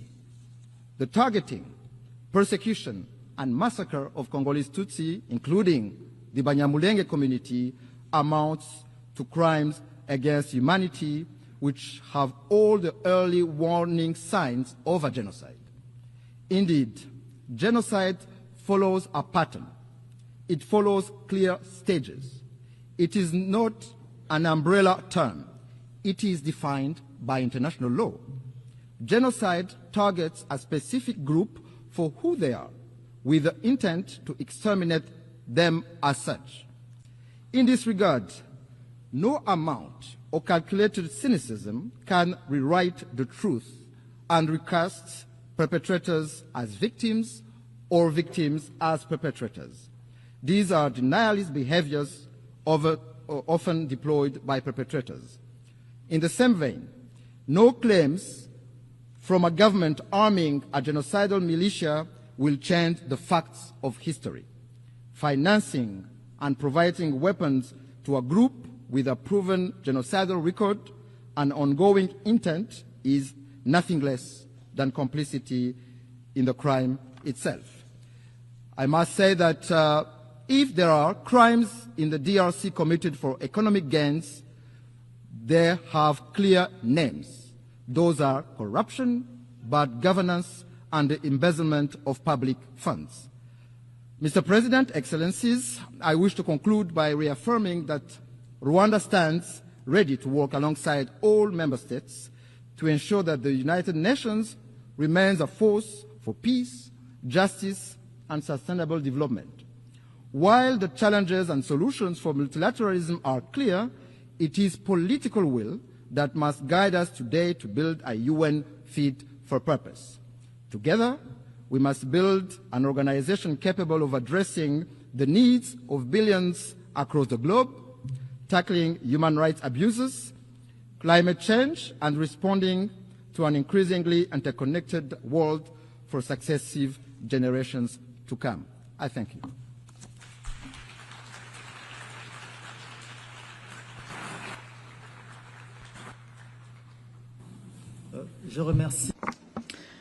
I wish to thank the Minister for Foreign Affairs and International Cooperation of Rwanda. I now invite Her Excellency Maria Gabriela Sommerfeld Rosero, Minister for Foreign Affairs and Human Mobility of Ecuador, to address the Assembly.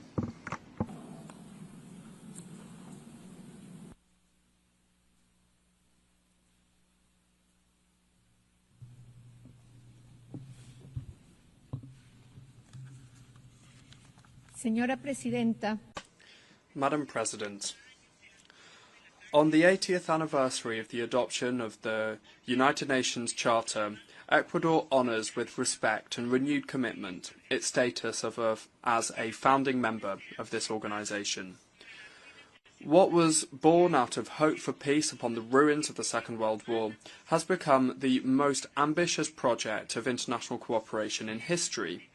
A system of norms, institutions, principles, purposes, and universal values geared towards protecting human dignity, preventing violence, and driving development. 80 years ago, states chose cooperation over disputes, peace over war. My presence here at this Assembly is an opportunity to reiterate before the international community that Ecuador will continue to prioritise cooperation between states, because it is only by working together that we will be able to ensure a future of peace, security and prosperity for our peoples.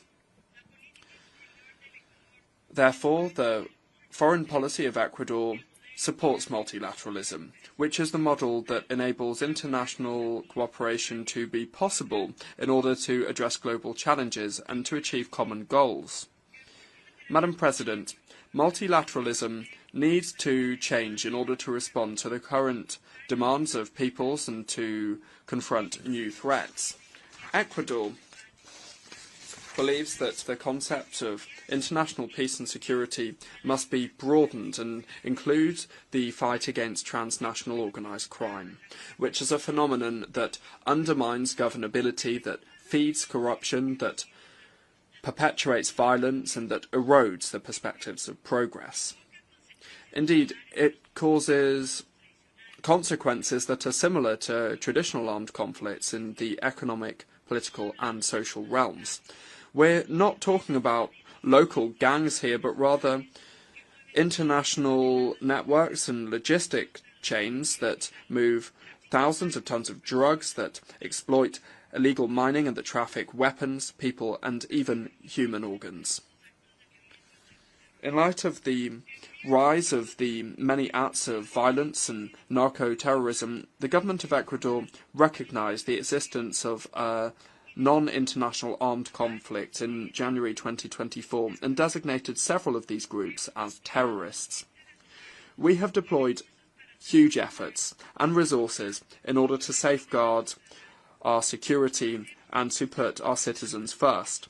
We are doing this by adopting programmes focused on the prevention of youth violence, including the recruitment, use and utilisation of boys, girls and adolescents. At the same time, we are implementing public policies to attract investment and jobs in order to ensure sustainable security. I wish to insist on the fact that Ecuador, without having sought this out, but due to the fact that we are very close to the main producers of cocaine in the world, is on the front line of the battle against transnational organised crime and is waging an existential war against narco-terrorism. Milestones in the fight of Ecuador against transnational organised crime and narco-terrorism include the seizure of 295 tonnes of illicit drugs in 2024, as well as the decision to call on friendly countries to provide their support in different areas of this confrontation, because given the potential of joint military operations, fully respecting the constitutional framework. The Ecuadorian government has called a national and democratic debate on foreign military bases, by way of a referendum that will take place in November next, providing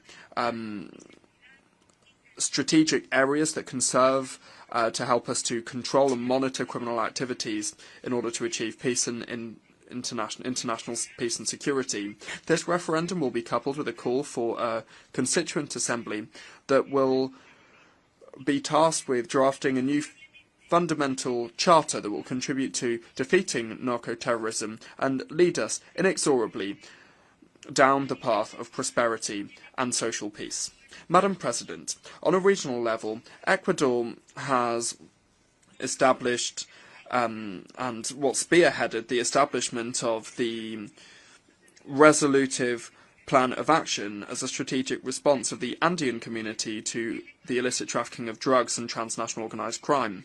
On a multilateral level, Ecuador has spearheaded initiatives such as the Presidency of the Latin American Community of Security and Intelligence, where we have promoted the updating of the operational action plans and organised the Latin American Security Summit, consolidating strategic alliances with the European Union and Ameripol. We agree that transnational organised crime and narco-terrorism are global scourges that know no borders, and no country can act against them alone. It's therefore essential to coordinate our efforts to reach cooperation agreements with countries and with international bodies that include financial assistance and technological equipment. Madam President, over the last 8 years that the UN has been in existence, it has been shown that lasting peace can only be built upon solid foundations: security, development, and human rights. These three pillars, which are independent and indivisible, represent the pillars of the international order and multilateralism that are currently seeing cracks in them that are compromising their stability.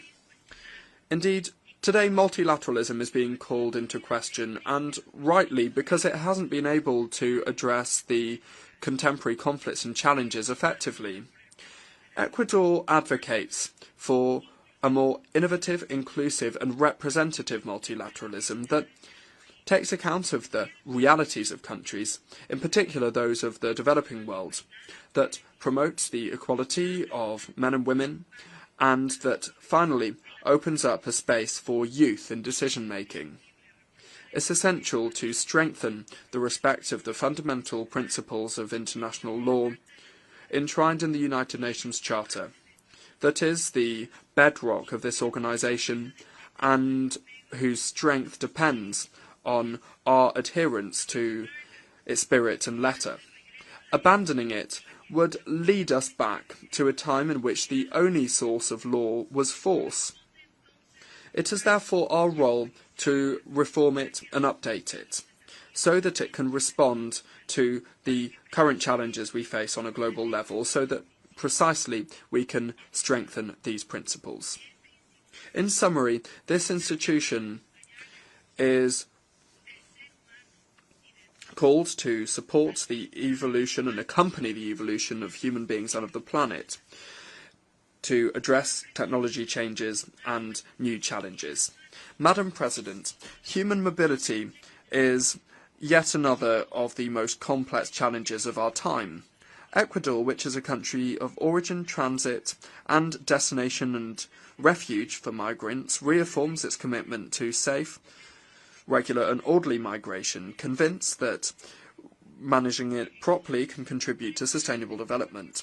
Ecuador strongly rejects irregular, unsafe and disorderly human mobility, because this often responds to the interests of transnational organised crime groups that can also be transnational in nature.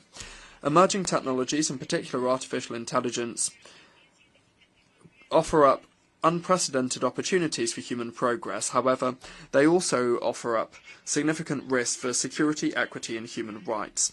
Ecuador believes that it's essential to move towards multilateral and ethical governance of these tools that would guarantee their inclusive access to them, that would avoid new digital gaps and that would ensure their use is guided by the common good. Climate change and the loss of biodiversity threaten our stability and development. As a mega-diverse country, Ecuador advocates for more environmental financing, for technology transfer and for international support for the conservation of unique ecosystems like the Amazon and the Galapagos Islands, which are the treasure of humanity. Financing for development is another great challenge. The international financial architecture must respond to the needs of developing countries, in particular those that are classified as middle-high income countries. The exclusive use of GDP per capita, which is limiting and limited, does not reflect our reality, nor does it reflect our vulnerabilities.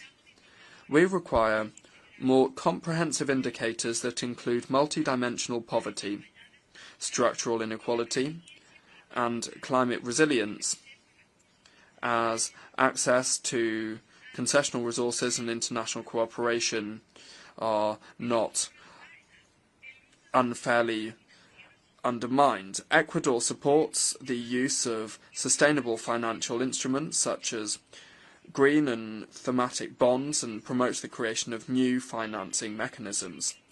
Madam President, youth of Ecuador and of the world, I'm proud to represent a young people, Ecuador is a country of more than 18 million inhabitants in which youth represent around 40% of our population. The government of Ecuador and President Daniel Noboa are focused on providing them with opportunities that did not exist in the past. The time of youth has come. If we provide them opportunities, we can promote and provide better attention to all citizens. It is a positive and multiplying effect. For us, the youth embody the priority of all priorities. Today, youth see in the new Ecuador a country of opportunities and progress, in which there is a firm commitment to eradicating corruption and impunity, as well as the old politics and ideological struggles that perpetuate a status quo that is unsustainable and that benefits only a few people. The new Ecuador is moving with stability and responsibility on an ambitious path of productive transformation as well as social and institutional transformation towards a new chapter in our development model, involving efforts that include the diversification of our energy mix, that includes the diversification of our productive mix. The current global economic environment that is ever more complex and demanding, marked by the volatility of the markets, geopolitical tensions, uncertainty in the supply chain, and rapid technological changes, require us to adapt rapidly and in an agile manner. We are fostering a competitive economic environment, generating openness to business and providing attractive opportunities for foreign investment. Several factors foster investment and business in Ecuador. A large range of natural resources, our strategic location in South America, the economic stability provided by us using the United States dollar as our national currency, and our condition as a mega-diverse country with an extremely rich cultural heritage. Our risk indicator as a country continues on its downward trend, and yesterday was at 701 points, which is the lowest level over recent years. Our economy grew by 3.9% in the first half of the year, achieving growth of, heralding growth for around 5% for the second half of the year. And as for the security environment, well, the economy is improving even with the challenges that we still face. In July 2025, we saw 38.6% of decent jobs. In other words, 282,000 more Ecuadorians are benefiting from a decent job compared to 2024. So that is a change of 3.7% compared to July 2024. These achievements are also to do with the laws that President Daniel Noboa and his cabinet have drafted and put to the National Assembly that seek to safeguard peace, transparency, and the fight against terrorism and crime, and also providing jobs, economic stability, and creating social programs and opportunities for development. Madam President, the 80th anniversary of the UN is a turning point. On this historic commemoration of the United Nations, I invite you to adopt a creative vision like the one that we had in 1945 that's able to renew and strengthen this institutionality grounded in an ethical model of democracy and changing to adapt to contemporary challenges.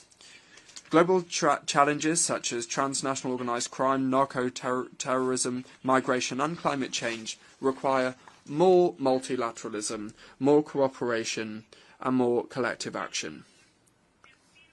Ecuador reaffirms its commitment to the defence of peace and security, human rights and development. Thank you very much.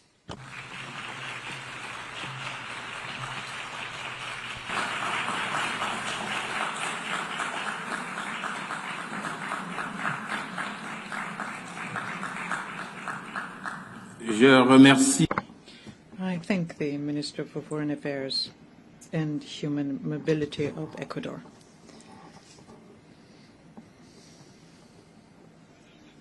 I now give the floor to Her Excellency Maria Malmer Stenergard, Minister for Foreign Affairs of Sweden. Je remercie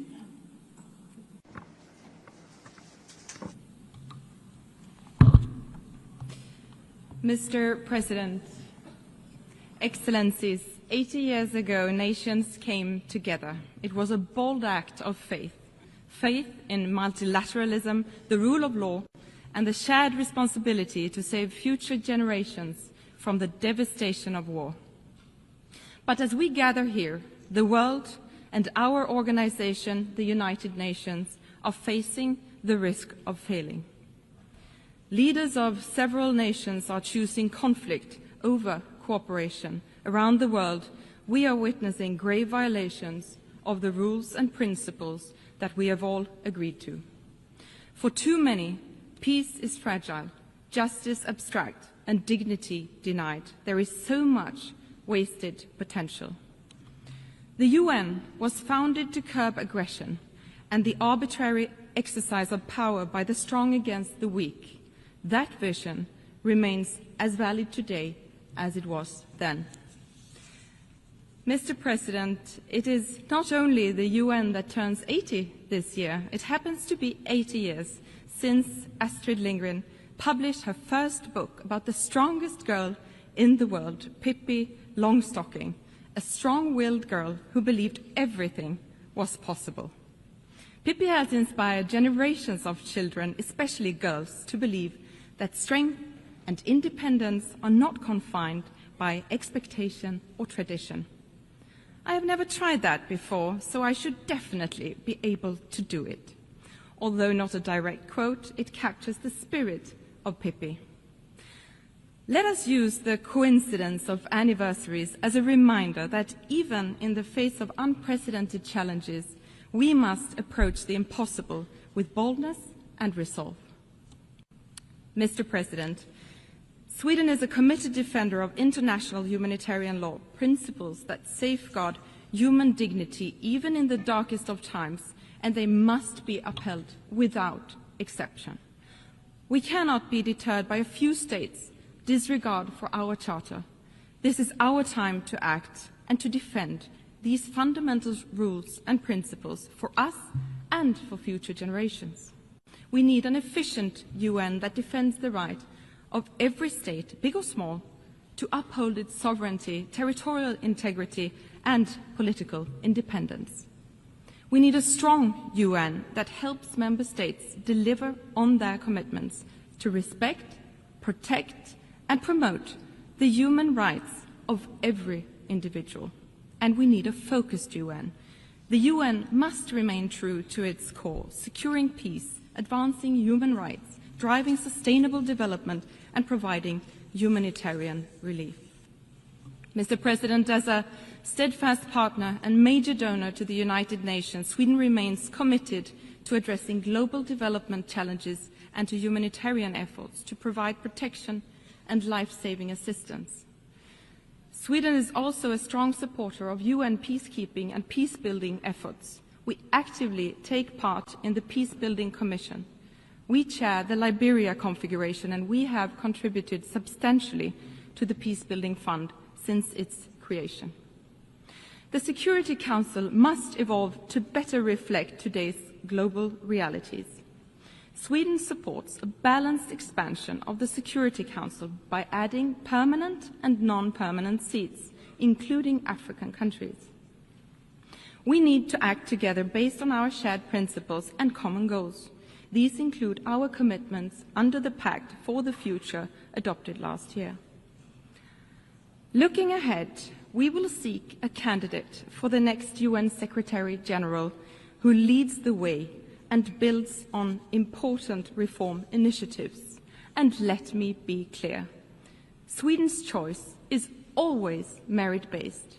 But isn't it strange that for 80 years no woman has been elected, especially if the selection is based on merit.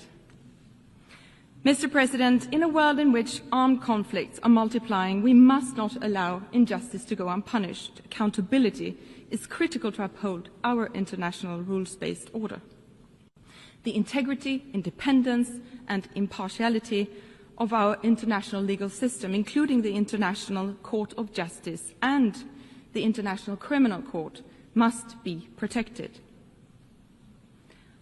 When I think of accountability, I think of little Angelina. You have probably seen the picture of her celebrating her 2nd birthday next to a giant teddy bear. Angelina never got to celebrate her 3rd birthday. She was born during Russia's war, and she died from a Russian missile. Little Angelina and her mother were killed in one of Russia's deadliest attacks on Ukraine in Kiev in August this year.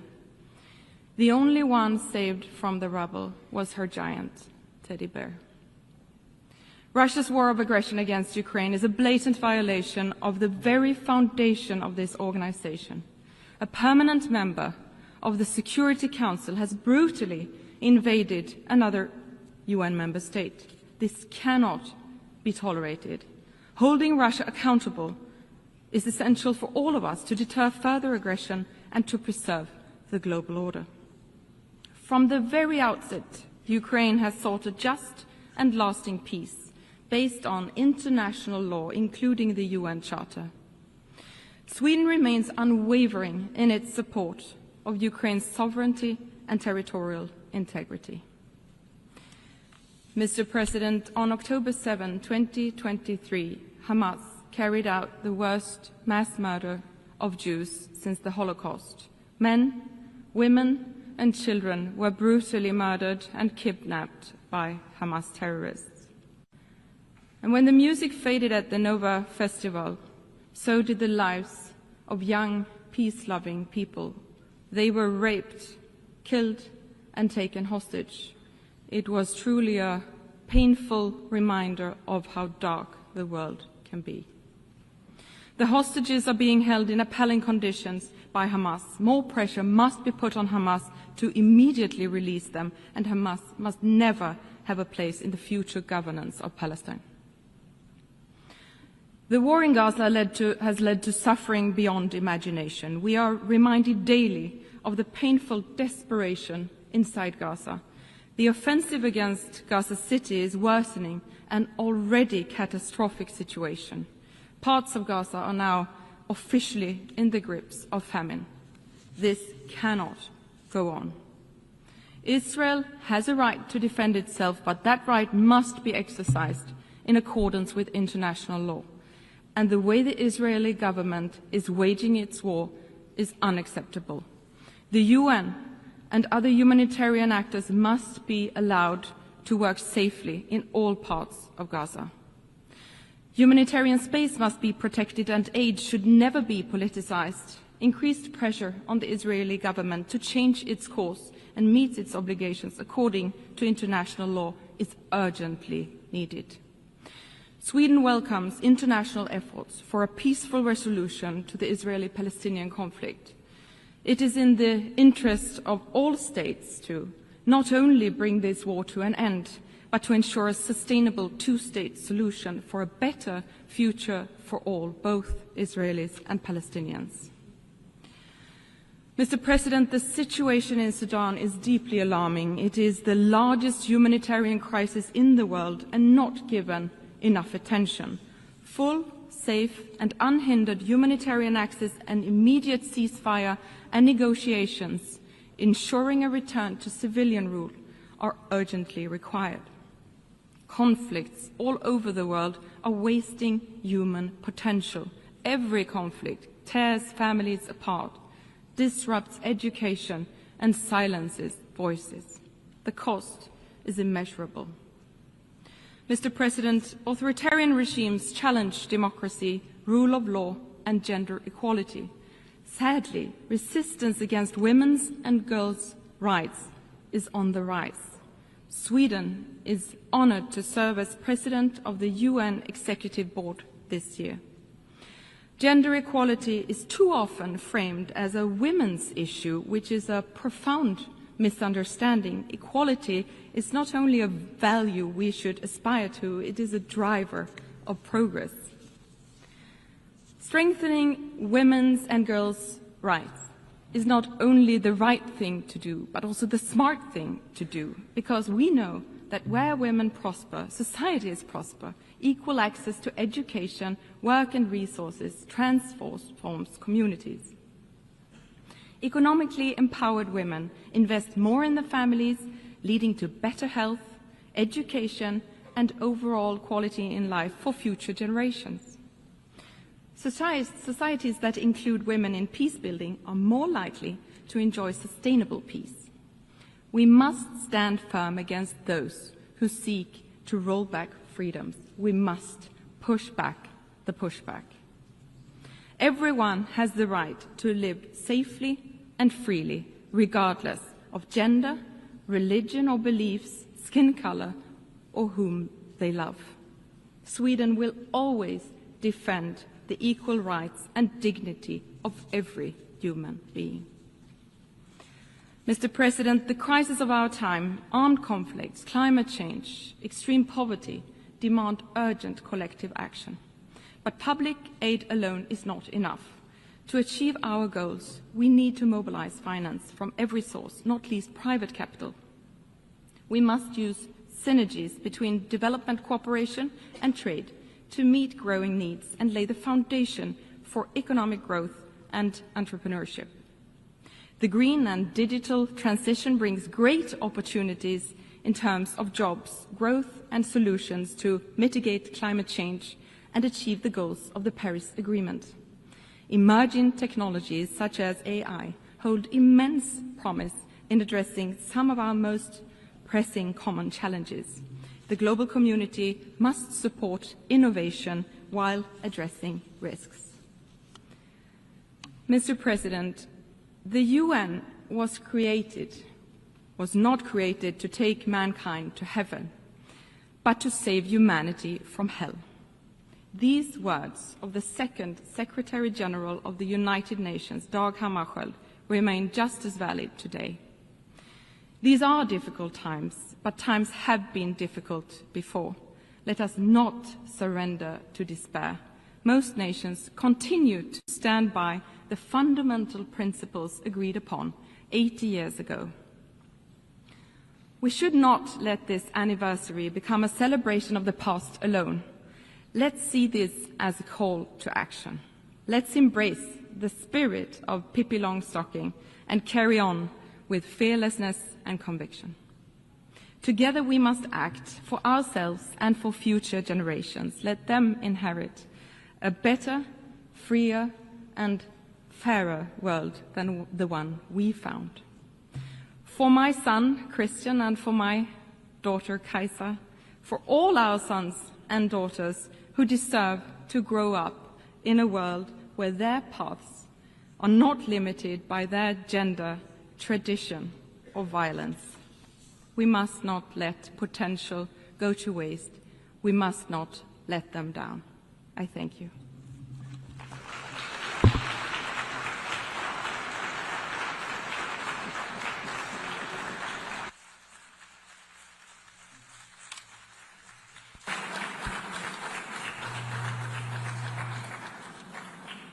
Je remercie la ministre. I thank the Minister of Foreign Affairs of Sweden. And I now give the floor to His Excellency, Mr. Lejeune Mbela Mbela, Minister for Foreign Affairs of Cameroon.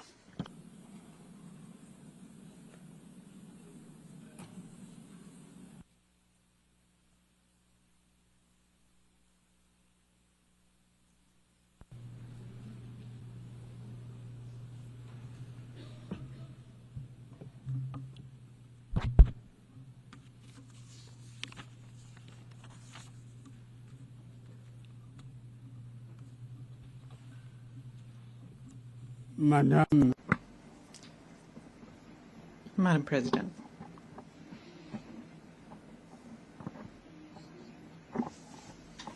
I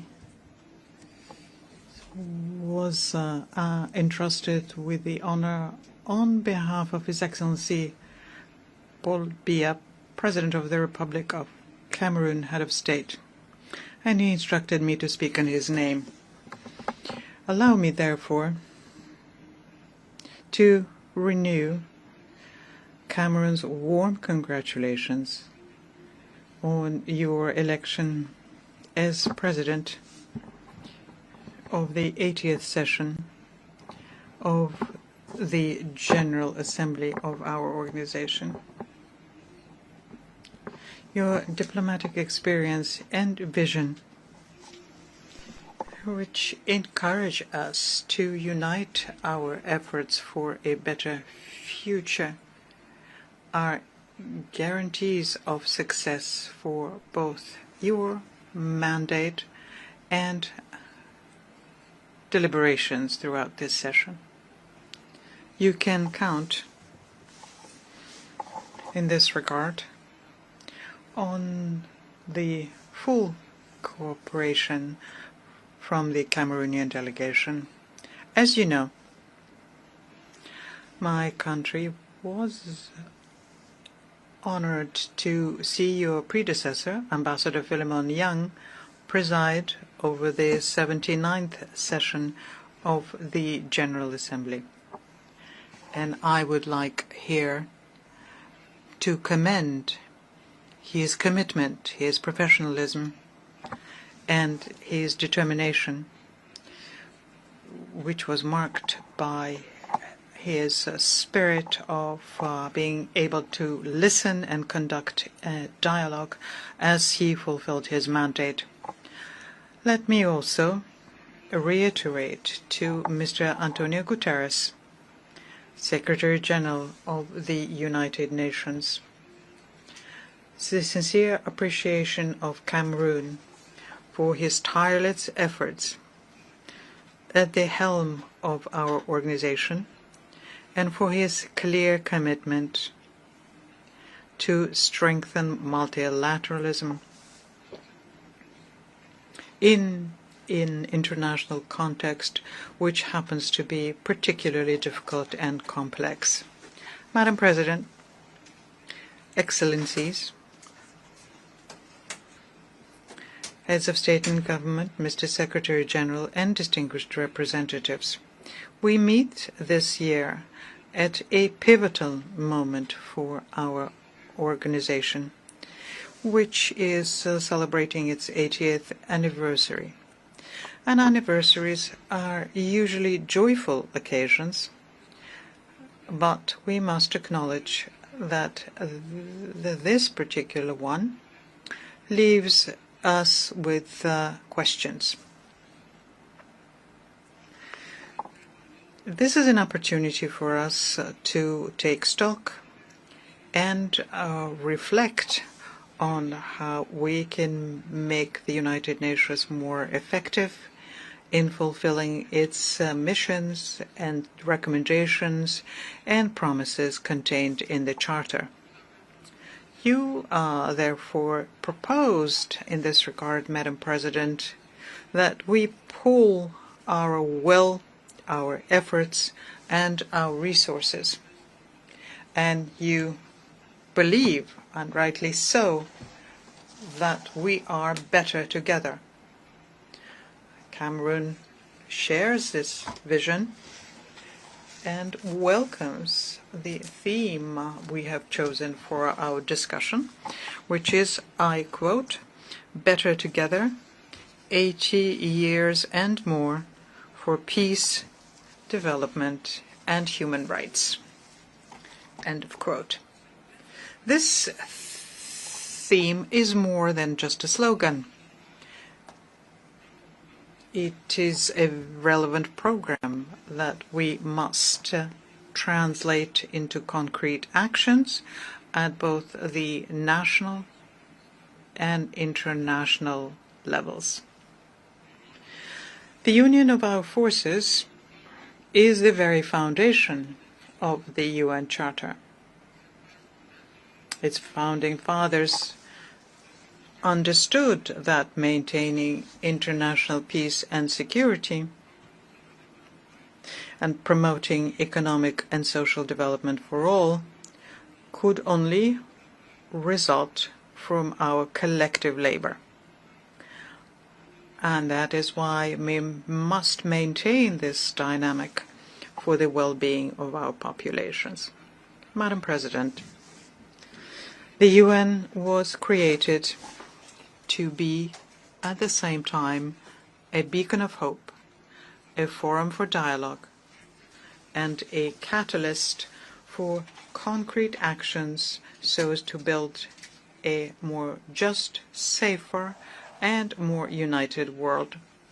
And 80 years later, it is useful, as I mentioned earlier, it is useful to take stock and draw lessons for the future. So the following questions arise here. Have we succeeded? Have we managed to shield our peoples from the fear of war?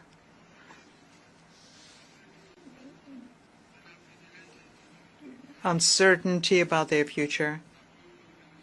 Have we succeeded to shield our peoples from famine? The current international situation, which is marked by numerous crises, offers a clear and negative answer to these questions. Indeed, in 2025, the global security environment remains, unfortunately, characterized by a proliferation of conflicts and threats of all kinds to human security, including the nuclear threat, which we once thought to be a thing of the past. Whether in Europe, Central Asia, the Middle East, Latin America, or Africa, tensions are emerging or persisting, endangering peace, stability, and international security more than ever before. The ongoing armed conflicts around the world are a painful reminder for us that 80 years later, we neither could nor would succeed in protecting the world from the scourge of war. And this situation is further compounded by various natural disasters, including extreme weather events such as storms, hurricanes, forest fires, earthquakes, landslides, which cause significant material damage and loss of human lives, not to mention various pandemics on that list. The world will only meet the challenge of development if it first wins the challenge of peace. We have a historic responsibility to choose. Either we allow war and these multiple scourges to thrive, or we offer our children a stable, united, and prosperous world. And Cameroon has made its choice. It made the choice of peace and development, and stands firmly by your side in order to turn this aspiration into a shared reality. Madam President, Your Excellencies, it is well known that there can be no development without peace, nor can there be lasting peace without development. The ongoing crises, which negatively affect international trade, the cost of raw materials and market supplies, undoubtedly hinder the development of many countries. And yet, economic development through the Sustainable Development Goals remains a primary objective that the United Nations must attain for the well-being of our peoples. In recent years, however, we have seen with regret that millions of people still live in extreme poverty, facing disease and food insecurity. In this particular context, children, women, and the elderly, and people with reduced mobility are the most vulnerable. And although access to education has expanded, many children and young people remain outside of the school system. At the same time, we observe a decline in life expectancy. We see deteriorating health indicators and a critical shortage of healthcare professionals, especially in Africa. With 5 years remaining until the SDG deadline, it is urgent that coordinated actions be taken to fulfill the promises of the 2030 Agenda. We must indeed take our responsibility individually and collectively so as to achieve these goals that we had freely and voluntarily set for ourselves. Your Excellencies, ladies and gentlemen, Cameroon, a ward of the United Nations, remains committed to the purposes and principles of the United Nations Charter and spares no effort under the high leadership of His Excellency Paul Biya, President of the Republic, to promote peace and international security. And in this spirit, my country actively participates in UN peacekeeping operations and through its 3 major specialized schools, trains police, gendarmerie, and other African civilian personnel who take part in these operations. Moreover, Cameroon remains consistently engaged in the fight against terrorism in general, and in the Sahel, and particularly in the Lake Chad basin, where the Boko Haram sect operates. Now, in economic terms, my country has adopted an ambitious national strategy that promotes harmonious economic and social development across the nation, whilst advancing democracy, respect for human rights, and good governance. This allows us to progressively and systematically realize the Sustainable Development Goals and the African Union's Agenda 2063, among others. Madam President, in the Congo Basin, Cameroon actively contributes to finding solutions to global climate change and to protecting wildlife and biodiversity. He will always do its part and expect that promises made, especially in terms of financing, will be honored. For Cameroon, it is essential that the efforts of developing countries be supported. In this regard, it is worth recalling yet once again that over a decade ago, developed countries pledged collectively to mobilize $100 billion annually to support climate change efforts. The same applies to development aid, which was set at 0.7% over 50 years ago. To date, none of these promises have been fulfilled.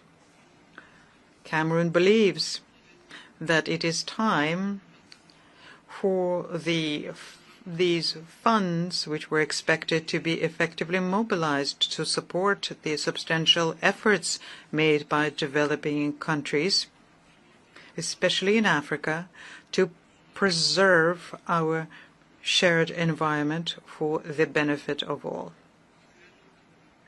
On another front, Cameroon is mobilizing resources for major projects in education, health, infrastructure, and rural development, etc., all aiming to bring about structural transformation in our country.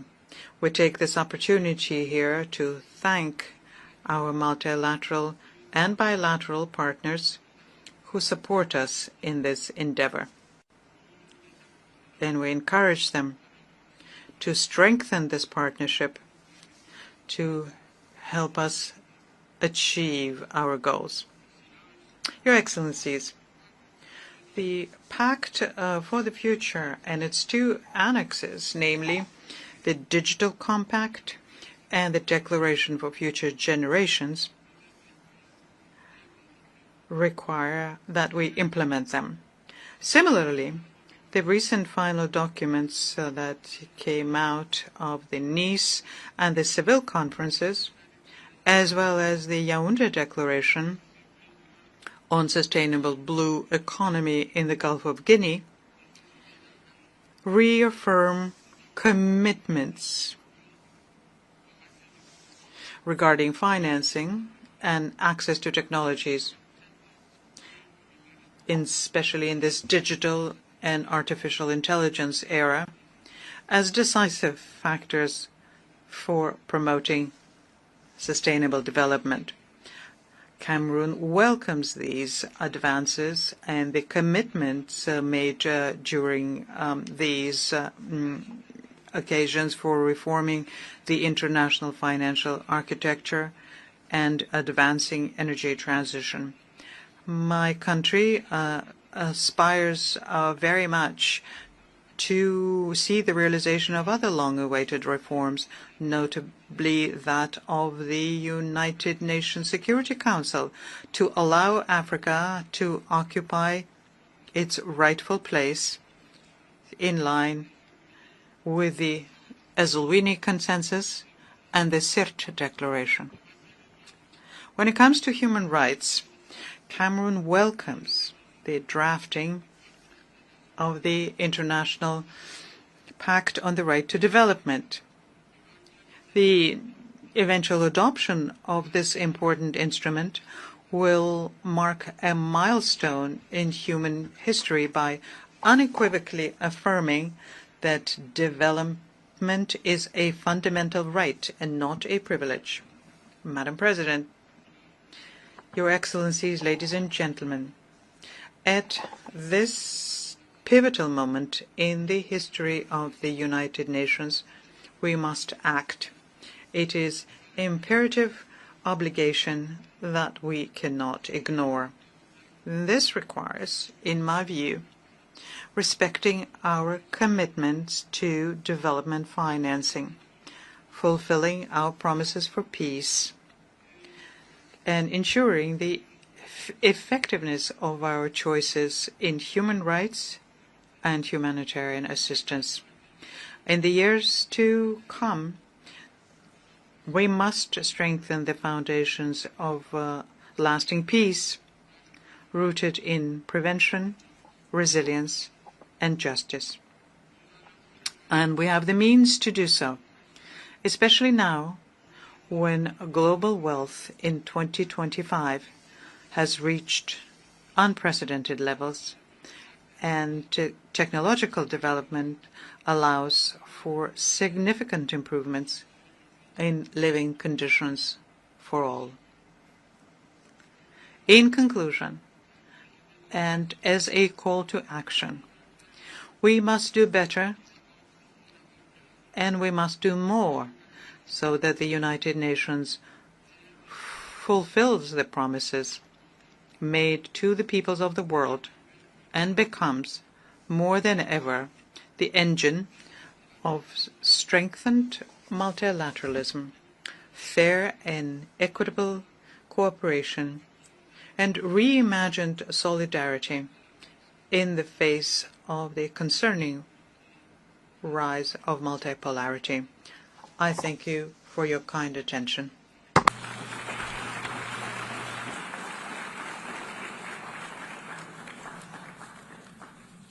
Je remercie le ministre. I thank the Minister for Foreign Affairs of Cameroon.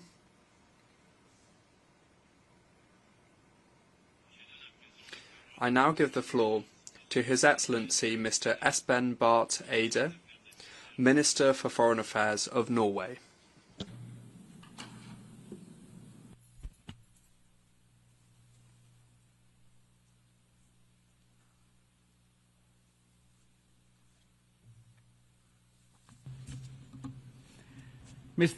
Mr. President, Excellencies, distinguished delegates. 80 years ago, against the backdrop of the Second World War, world leaders gathered in San Francisco to sign the UN Charter, to save succeeding generations from the scourge of war. This once-in-a-generation moment brought the idea of the United Nations to life. Let us imagine for a moment that we are there in San Francisco in 1945 as the UN was negotiated. Participants who were at my age would have experienced the First World War, the short-lived Roaring Twenties, the Great Depression of the 1930s, fierce trade wars, the rise of fascism and Nazism, the Second World War, the Holocaust, and the nuclear bomb. And all of that in their own adult life. If events like these constitute your life experience, you do not believe that the world is a rose garden. Those who shaped the United Nations were not guided by naive idealism. Quite on the contrary, this was a deep realist recognition that mankind simply could not continue as before. Centuries of great power rivalry, competing spheres of interest, and imperialism had not forged peaceful coexistence. The founders, however, were indeed visionaries, as they believed that a better world was possible. Our founders realized that the world needed shared norms and principles in order to avoid yet another world war. They were adamant not to repeat the debacle of the interwar years. This noble insight shaped the United Nations Charter. Simply put, the Charter rests on three sets of principles. Peace and security should be achieved through recognizing the sovereign equality of states, the prohibition of the use of force, and through peaceful settlement of disputes. Economic and social development should be ensured through close international cooperation and through finding common solutions to common problems.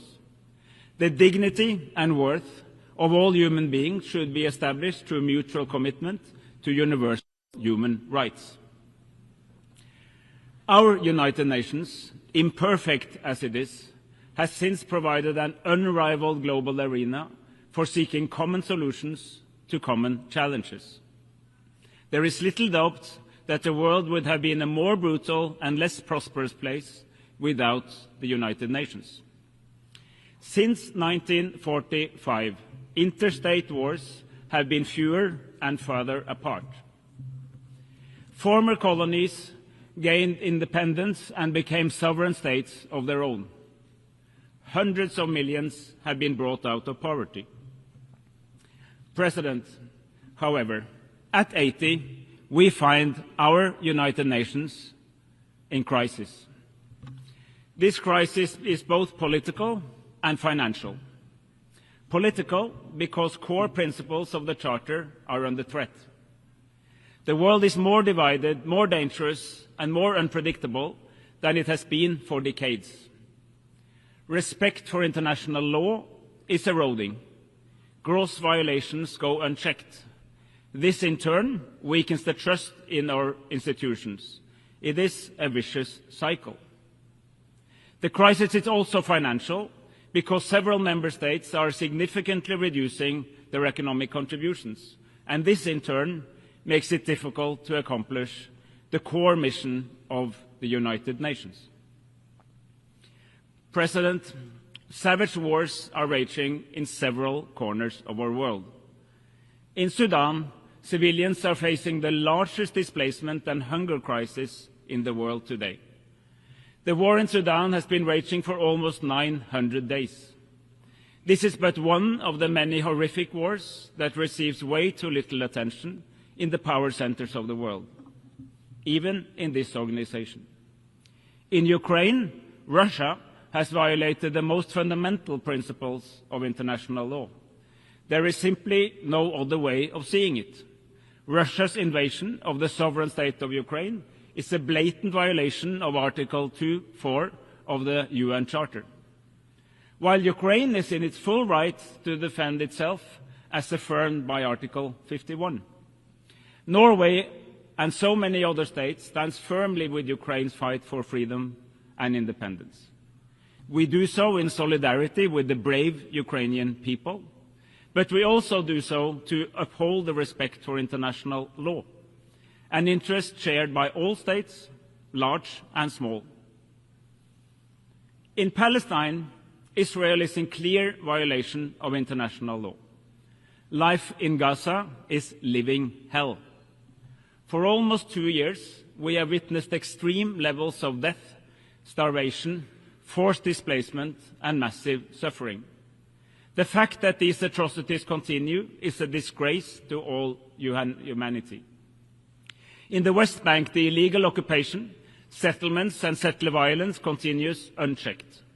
The Palestinian authorities are under massive stress, its finances strained, and its capacity to operate is severely restricted. The war must end now. Massive humanitarian aid must reach those in need now. The remaining hostages must be released now, and the illegal occupation must end now. But, colleagues, there is an alternative to this never-ending cycle of violence. We have made important steps just these past few days. At the conference on Palestine in this hall on Monday, member states further developed the roadmap to a settlement to the deeper conflict between Israel and Palestine. By now, 159 member states have recognized the state of Palestine as a contribution to the realization of the two-state solution. However, the recognition of Palestine is only one of the elements needed to reach such a two-state solution. There are many pieces in this puzzle. Palestinian governance and economy must be strengthened. Hamas must be demobilized. We need security guarantees to both Israel and Palestine. And key Arab states aim to normalize their relation with Israel as part of a broader agreement. In order to put together these pieces of the puzzle, the Global Alliance for the Implementation of the Two-State Solution was launched here in New York last year during the last UNGA. It continues to gather support for a comprehensive settlement. It is our firm conviction that both Israel and Palestine have the right to live in peace and security, side by side in two states. Excellencies, ladies and gentlemen, A world order based on international law is not a luxury, it's a necessity. When we condemn Russia's blatant violations of international law in Ukraine, we must also speak just as clearly against Israel's violation of the rules in Palestine. International law cannot be applied with double standards. It must be upheld universally, regardless of who commits the violations, and regardless of where they take place. This is not optional, this is fundamental. We must also defend the institutions that safeguard accountability, the International Court of Justice and the International Criminal Court. Just as important as the sacrosanct integrity of borders and the sovereign equality of states is our mutual commitment to human rights. The UN Charter commits us to respect and promote these fundamental freedoms for all, without distinction to race, gender, language or religion. Human rights are universal. They are our best hope for a world that rejects injustice, inequality, violence and brutality. A more equal world where women and girls participate on equal footing with men and boys is a more peaceful and a more prosperous world. President, in these times of crisis, the United Nations must reposition itself to meet a new political and financial reality. The UN 80 initiative gives us a unique chance to turn this crisis into an opportunity and to build a United Nations that is not only stronger, but also smarter. As a country with an unwavering commitment to the United Nations, I can say this with conviction. It is time for some tough love. We want a UN that is stronger, yet leaner. A UN that is more efficient. A UN with structures optimized to deliver real impact where it matters most, on the ground, with the people we serve. We need a UN with sharper prioritization of resources, clearer mandates, and a UN that works smarter, not just harder. This is also a moment for self-reflection for all of us as member states and for our United Nations. As member states, we have contributed to a proliferation of mandates, long, complicated, overlapping, and burdened with endless reporting requirements. My country, Norway, is not exempt. We too are guilty as sin. The time has come to change this. We need bold and ambitious reform. We must stand firmly behind the Secretary General to drive this forward. We need a UN that can continue to uphold the rules and the principles that have underpinned our international order for the past 80 years. And we need a UN 80 process with a roadmap for the next Secretary General. When she assumes office in 15 months, she must be able to head the reformed UN fit for the next 80 years. President, we need a global convention on tax cooperation. States have the primary responsibility to provide essential service to their people. Then we must enable states to fulfill this duty. The capacity to tax both citizens and companies is paramount. It is the backbone of public service delivery, the engine of resource redistribution, and the cornerstone of sustainable development. We know what works, but we must assure that it can work for all. Colleagues, let there be no doubt. The climate crisis is real. It is here, it is man-made, and it's affecting the lives of millions of people around the world. As an Arctic nation, we experience some of the fastest paces of climate change anywhere on the planet, and we feel its impacts in our everyday life. The science is irrefutable. Observed warming is outpacing predictions. Curbing global warming and making peace with nature is the greatest collective challenge of mankind. We have no time to lose. Yet over the past decade, the world has achieved significant progress in this area. At COP28 in Dubai, nations united around the goal of phasing out fossil fuels in a just, orderly and equitable manner. Today, countries, regional organizations, companies and investors are beginning to recognize a fundamental truth. Embracing the technologies of the future, low on carbon, high on circularity and responsible resource management, is not an obstacle to growth. It is an opportunity for growth, innovation and a sustainable future. Now we must build on this momentum. COP30 in Belém presents a crucial opportunity to reconnect the climate, biodiversity and pollution agendas into a coherent, integrated approach. President, as we mark the 80th anniversary of our United Nations, let us protect the foundations for peace, human rights and development. The norms and the principles are not the problem. They are just as relevant for the world today as they were back then. What does deserve scrutiny is the system we have established to protect and enforce these norms and principles. And that is what the UN 80 is all about. Let us make sure that these principles apply for all people, everywhere, all the time, so that in another 80 years, future generations do not have to build a new version from the ashes of another devastating world war. It is up to us to find the answers that fit the 21st century. But when it comes to the core purpose, we should take the cue from our founders. We are, indeed, better together.